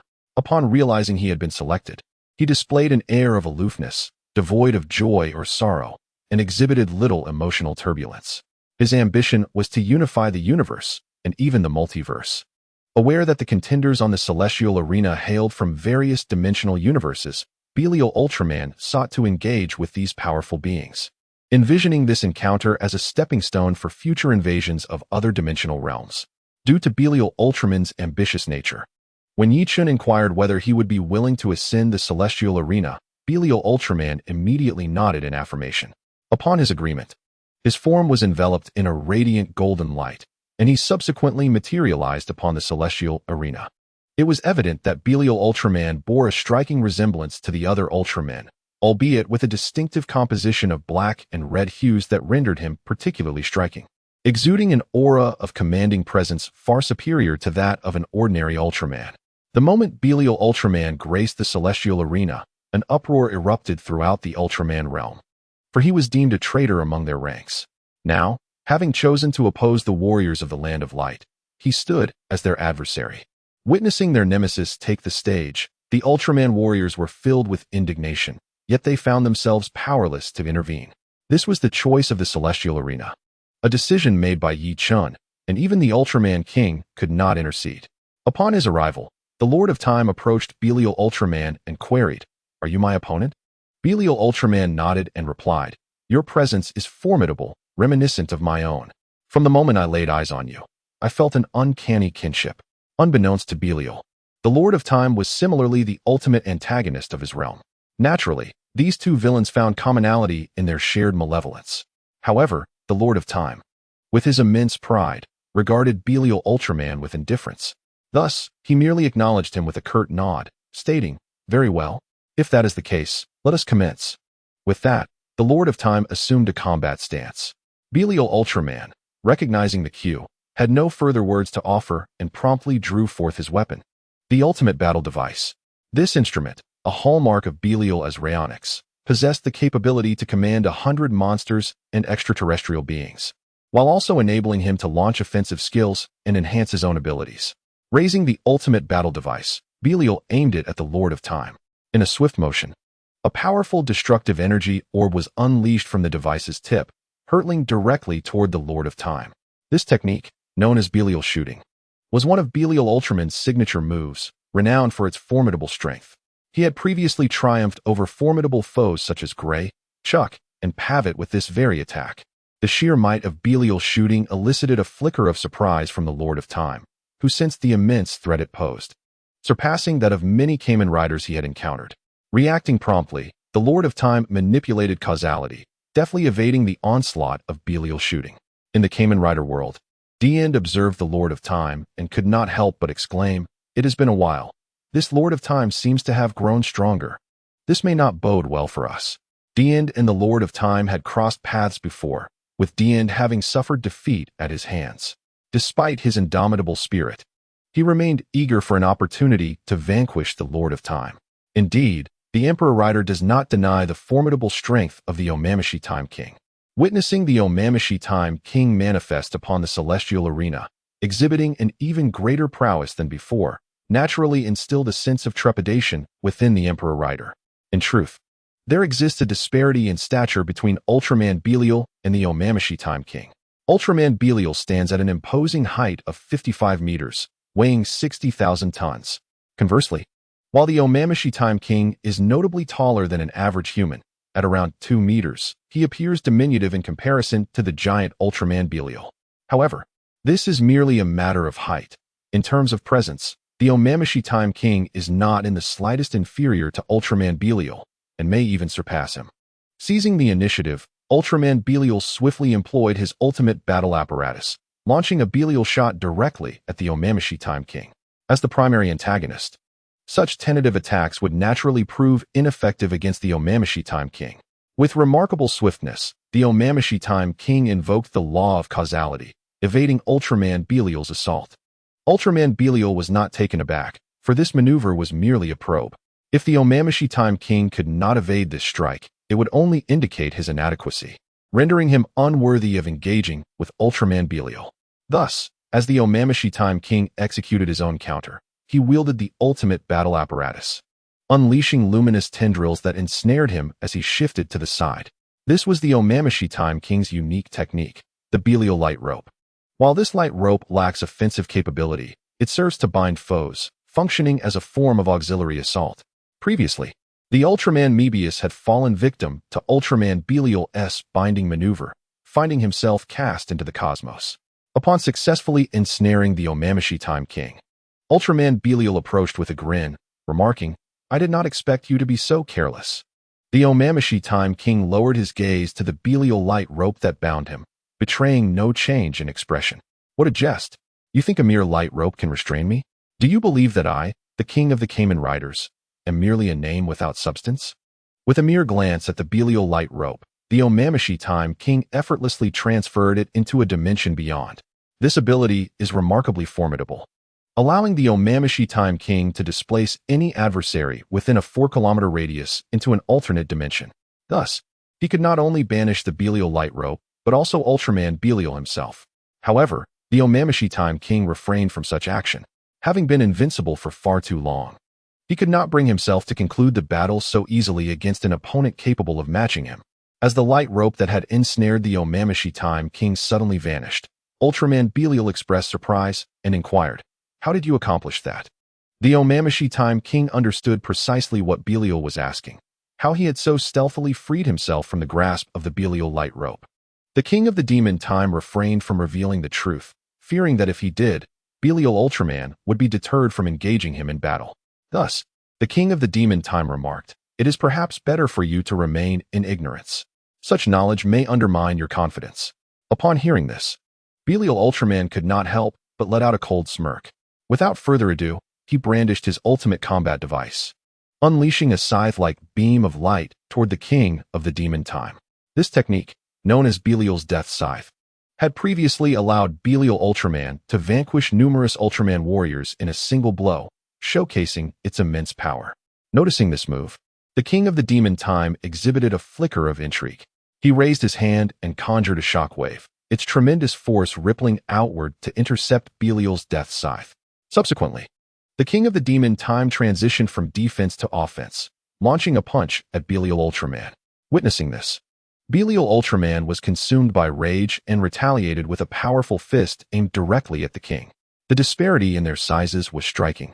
Belial's fist was nearly the size of the king himself. When their fists collided, the contrast was stark. Belial Ultraman resembled a giant, while the King of the Demon Time appeared diminutive by comparison. The scene evoked the image of an infant leaping to strike an adult, with the infant's tiny fist meeting the adult's substantial one. A resounding bang echoed as their fists clashed, the energy ripples from the impact radiating outward, obliterating the surrounding mountains. In the realm of the armored warriors, the Shura armor observed this spectacle with narrowed eyes, acknowledging the formidable power displayed. Despite their brief encounter, it was evident to Shura armor that both the King of the Demon Time and Belial Ultraman possessed strength rivaling his own, with the King of the Demon Time instilling a sense of dread within him. This was a manifestation of the pressure that powerful beings exert over the weak, an invisible force felt solely by those directly involved. Shura, Armor murmured. This king of the demon time is truly extraordinary.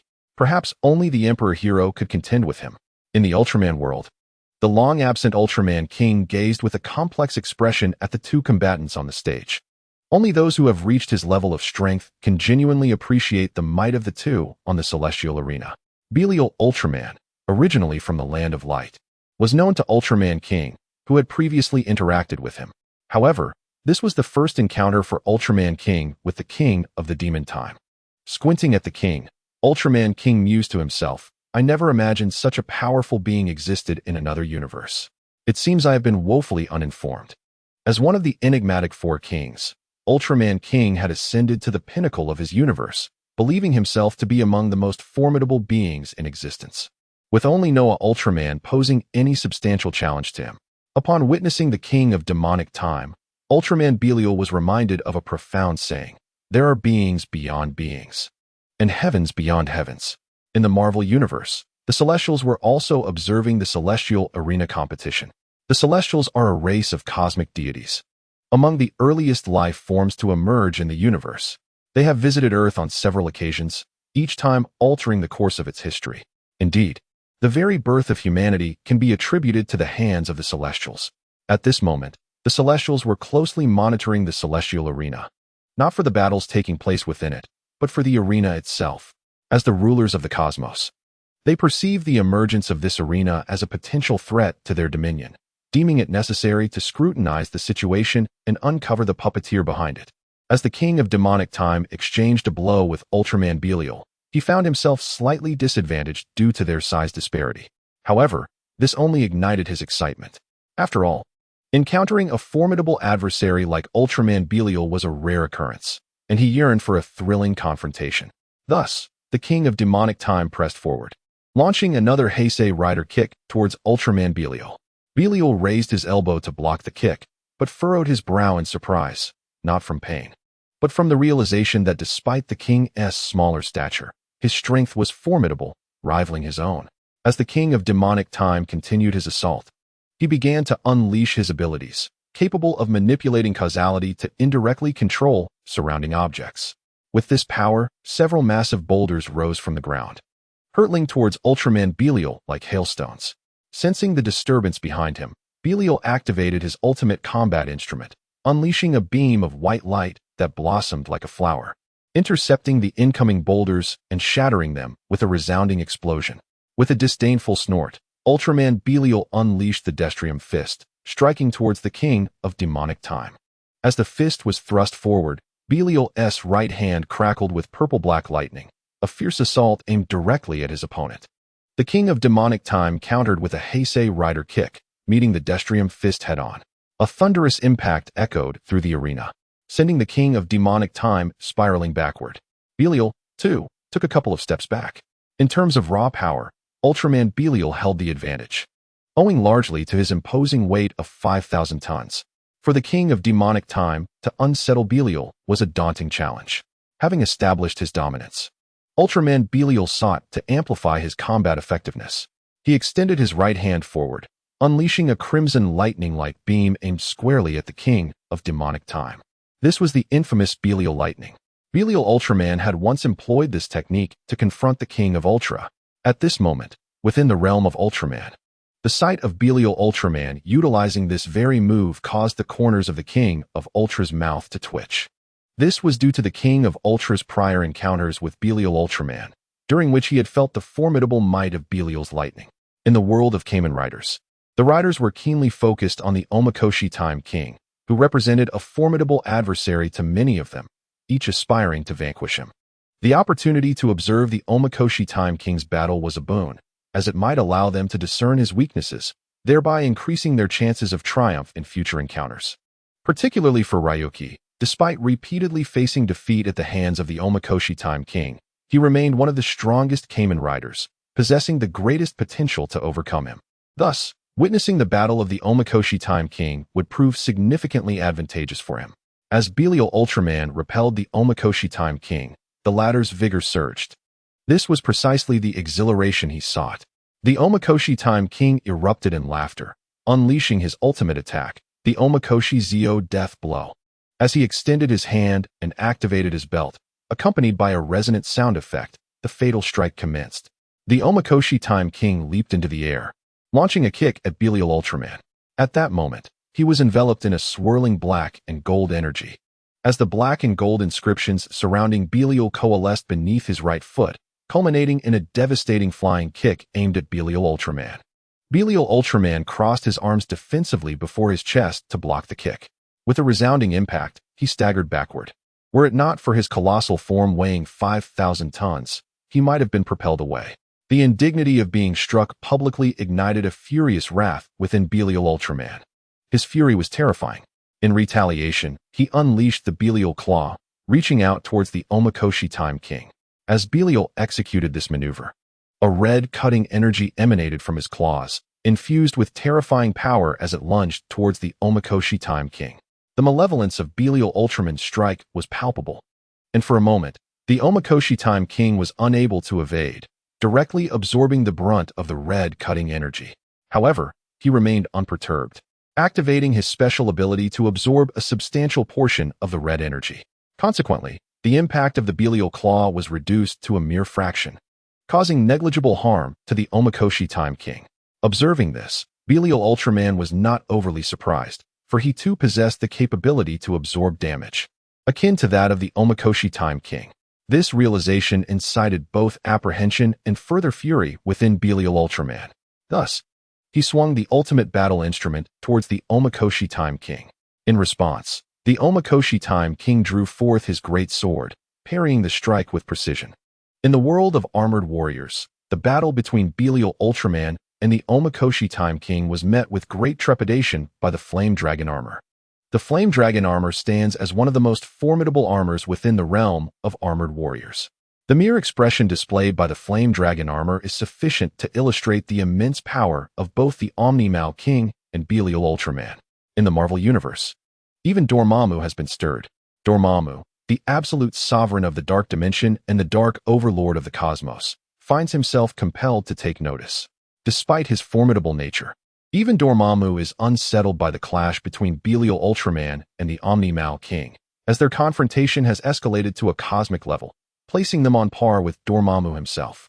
Thus, it is only natural for Dormammu to be concerned. Dormammu contemplates the possibility of enticing the Omni-Mal King and Belial Ultraman to become his dark disciples. Unbeknownst to them, in another universe, a being named Dormammu is plotting to recruit them into his dark fold. Should Belial Ultraman become aware of this, he would undoubtedly scoff, exclaiming, "Pa, what are you? To suggest I become your dark disciple? Do you even know who I am? I am Belial Ultraman. I am destined to be the sovereign of the universe. To be your follower? You must be dreaming." As for the Omni-Mal King, he is the ruler of the Kamen Rider world, a supreme entity revered by all, with no inclination to serve as a disciple to anyone. The battle between the Omni-Mal King and Belial Ultraman has drawn the attention of powerful figures across the multiverse. Their clash has reached cosmic proportions, rendering it impossible for any notable being to remain indifferent. These illustrious figures marvel at the might of the two combatants, often drawing comparisons to their own strengths. The majority of these comparisons yield disappointment, as many of these powerful beings find their prowess lacking when juxtaposed with the Omni-Mal King and Belial Ultraman. Only a select few, such as Emperor Knight and Noah Ultraman, are deemed worthy to contend with the Titans on stage. As for top-tier warriors like Naruto, Sasuke, and Luffy, their fate would be swift annihilation. Upon realizing that his initial assaults were ineffective, Belial Ultraman resorted to his ultimate techniques. Brandishing the ultimate battle instrument, he unleashed his most potent finishing move, the Belial Annihilation Lightning. This technique serves both ranged and close-quarters combat. At a distance, it releases tremendous bolts of lightning from the apex of the ultimate battle instrument. In close combat, striking the opponent with the instrument amplifies the damage at its summit. Belial Ultraman has previously employed this move to ambush Father of Ultra, inflicting injury upon Taro Ultraman, Mebius Ultraman, and Seven Ultraman. Such impressive feats attest to the extraordinary power of this technique, categorizing it as one of Belial Ultraman's signature moves. As he executed this maneuver, blue lightning erupted from the top of the ultimate battle instrument and thundered towards the Omni-Mal King. The two metallic long eyebrows of the Time Demon King serve as sensory organs. The Time Demon King perceives that the attack from Ultraman Zero is exceedingly powerful, capable of inflicting significant harm upon him. Consequently, the Time Demon King does not dare to be complacent and promptly employs his time-accelerating bug skill. The Time Demon King is also known as the Sovereign of Time and Space, possessing the ability to manipulate both time and space. Those who can achieve such feats are regarded as the paramount figures in any realm. Upon executing this move, the pointers behind him emit a golden radiance and spin rapidly, creating a unique dimension. Within this extraordinary space, time begins to accelerate, causing the Belial Ultraman's Belial Destruction Thunder to gradually diminish in potency until it ultimately wanes to nothingness. Furthermore, Belial Ultraman is not exempt from the laws of time. His body also succumbs to the accelerated passage of time. Although the lifespan of an Ultraman is remarkably lengthy, the geometric acceleration of time leads to a gradual deterioration of Belial Ultraman's physical capabilities. Simultaneously, his energy begins to wane little by little, leaving him astounded as he clearly senses a decline in his strength. At that moment, his power has diminished to merely 2/3 of its former self. If this continues, and his strength reduces to half of its normal capacity, he will become utterly vulnerable before the Time Demon King. This maneuver can be deemed an insurmountable bug, as no one can escape the ravages of time. However, Belial Ultraman is no ordinary entity. While he may not alter the flow of time, he possesses his own strategies. Belial Ultraman releases the Ampelra alien capsule along with the Dark Lugial monster capsule. By merging these two capsules through a demonic fusion, he transforms into the malevolent Belial, achieving his ultimate form. At this juncture, Belial's appearance is devoid of any red hues, now entirely clad in black and silver, save for his golden eyes. In this state, Belial Ultraman absorbs the energy of the Ultraman King that permeates the cosmos. Additionally, utilizing the Strium organs seized from the Strium aliens, he continuously converts the power of the Ultraman King into dark energy, thereby further enhancing his combat prowess. In this form, Belial Ultraman can easily overpower Ultraman Father, rendering him exceptionally formidable. Belial Ultraman's transformation serves dual purposes.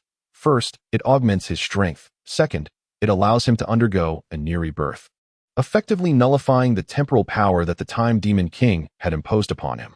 This marks the first occasion Belial Ultraman reveals such a transformation before an audience. While everyone had prepared themselves mentally, witnessing this spectacle firsthand remains profoundly astonishing. In the depths of the cosmos, the Ultraman King observes this scene and cannot help but let out a sigh, recognizing that Belial Ultraman's transformation draws upon the energy he had disseminated throughout the universe. To a certain extent, King Ultraman inadvertently aided Belial Ultraman, which left King Ultraman feeling rather uncomfortable. Upon transforming into Ultimate Belial, Belial Ultraman clenched his fists and unleashed a furious roar. In that moment, he felt an overwhelming surge of power, stronger than he had ever experienced before. Subsequently, Belial Ultraman turned his head, casting a menacing glare at Omagatsumi King. Even Omagatsumi King felt uneasy under the intense scrutiny of Belial in this state. Suddenly, Belial Ultraman bellowed, "Belial Black Hole Lightning."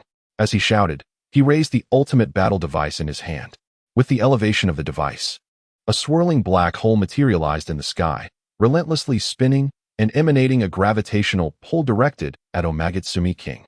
Before Omagatsumi King could react, he was drawn into the black hole. Once inside, he was bombarded by the Belial Annihilation Lightning, striking from all directions to obliterate Omagatsumi King. This lightning possessed the capacity to annihilate any being, its power deemed terrifying. Initially startled, Omagatsumi King quickly devised a countermeasure. He immediately employed the principle of causality to relocate his body to another dimension, before reappearing at the celestial arena. Although this method was somewhat cumbersome, it seemed to be the most effective strategy available. Observing Omagatsumi King being sucked into the black hole, Belial Ultraman erupted into hearty laughter, believing that Omagatsumi King was undoubtedly doomed. In his eyes, the Belial black hole lightning was immensely powerful, leaving little hope for survival for any creature that fell within its grasp. In the world of Kamen Riders, many knights could not suppress their joy upon witnessing this scene. The demise of Omagatsumi King would undoubtedly be a boon for their realm. Belial Ultraman unleashed his ultimate technique, the Belial black hole lightning, intending to eliminate Omagatsumi King. Left with no choice, Omagatsumi King executed a spatial maneuver, shifting to another dimension before returning to the celestial arena. Just as Belial Ultraman was reveling in his triumph, the figure of Omagatsumi King suddenly reappeared, startling Belial Ultraman. What was happening? Wasn't Omagatsumi King consumed by the black hole? How did he suddenly reemerge? Even the assembled multitude from various realms found this incomprehensible, having witnessed Omagatsumi King's engulfment by the black hole just moments prior. Some speculated that what was absorbed by the black hole must have been a mere avatar of Omagatsumi King.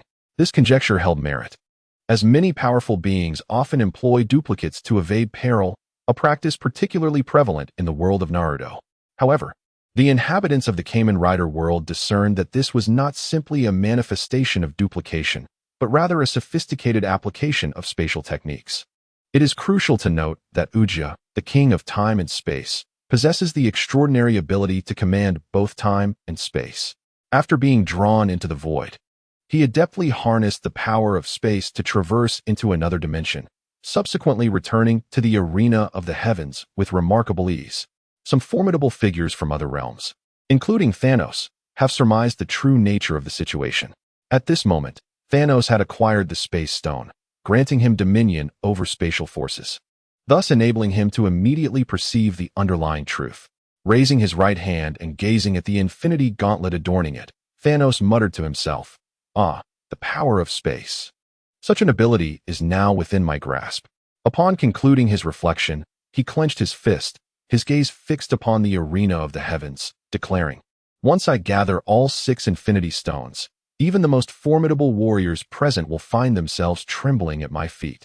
Meanwhile, Ultraman Belial, taken aback, yet possessing an inkling of the reality of the situation, found his demeanor darkening. Nevertheless, Belial was resolute in his refusal to concede. He believed his power rivaled that of Uchiha, confident that even if Uchiha wielded spatial abilities, he could not vanquish Belial, just as Belial could not defeat Uchiha. In truth, they were evenly matched, and thus Belial gathered his resolve anew, launching another assault upon Uchiha. This time, Belial's attack was cunningly devised. Wielding the ultimate combat device, he engaged in close-quarters combat against Uchiha. In response, Uchiha executed a Heisei Rider kick, deftly sending the ultimate combat device flying. Yet, this was merely a feint. In that fleeting moment, Belial employed his swiftness to reposition himself behind Uchiha, landing a strike upon his back. This maneuver was deviously crafted, channeling the combative instincts of Rayonix to unleash the dark energy from his right hand, infusing his adversary with the infamous Belial virus. This very technique had once ensnared Raymond, sending him spiraling into a berserk state. Moreover, Belial had previously utilized the Belial virus to subjugate the Mirror Knight, transforming him into his obedient servant. Though this tactic appeared commonplace, it was, in reality, insidiously potent. When the Belial virus struck Uchiha, his body involuntarily stiffened, as he became acutely aware of the viral threat. In an instant, Uchiha activated his temporal abilities, and the arena of the heavens became suffused with his phantoms, each representing different timelines of himself. He could communicate and exchange information with these alternate versions. Soon, he engaged in dialogue with the version of himself from 5 seconds hence, who had already succumbed to the Belial virus and commenced his rampage. 10 seconds later, the King of Time was completely subjugated by Belial Ultraman, becoming his servant. Half a minute afterward, Ye Chen declared Belial Ultraman the victor of this contest. After communicating with various versions of himself across different timelines, the King of Time became aware of his impending fate, and naturally, he could not acquiesce. Thus, he cast his gaze upon the version of himself from 3 seconds prior. At that moment, the earlier King of Time was executing a kick reminiscent of the Heisei Riders, aimed at the ultimate battle device. Subsequently, Belial Ultraman would maneuver behind him, delivering a palm strike that would transmit the Belial virus to him. Upon realizing this, the King of Time immediately relayed the current circumstances to his past self. Spectators from myriad realms witnessed a fleeting shimmer before Belial Ultraman's palm struck the King of Time. This time, however, armed with the knowledge of what was to come, the King of Time did not recklessly endure the blow with his body. Instead, he swiftly evaded to the side, eluding Belial Ultraman's strike. Thus, the previous outcome was altered, and the initiative returned to the King of Time. This exemplifies the terrifying nature of the Time's sovereign. While he may be evenly matched with Belial Ultraman in terms of physical prowess, once he harnesses the power of time and space, he remains invincible. The abrupt shift within the celestial arena left many in bewilderment. Their minds still echoed with the events from 3 seconds prior, where they had clearly witnessed Belial Ultraman land a blow upon the King of Time, who appeared on the verge of losing consciousness under Belial's control. Yet, in an instant, everything transformed. Belial Ultraman's attack had inexplicably missed its mark. Many questioned their own senses, wondering if they had merely imagined the spectacle. However, the elite observers perceived the events with clarity. A collective gasp ensued among these luminaries, for the King of Time's abilities were exceedingly formidable. Numerous powerful figures could traverse space within limits and glimpse events along the future timeline. Yet, manipulating time and altering established facts was beyond their grasp. Even those at the pinnacle of power would hesitate to attempt such feats, for to do so would invite the weight of causality. In the Dragon Ball universe, Vegeta observed the scene and remarked to Goku, "This King of Time is impressive. He can manipulate time and space." Goku, raising his fist, retorted, "So what if he can control time and space? I can still knock him down with a single punch."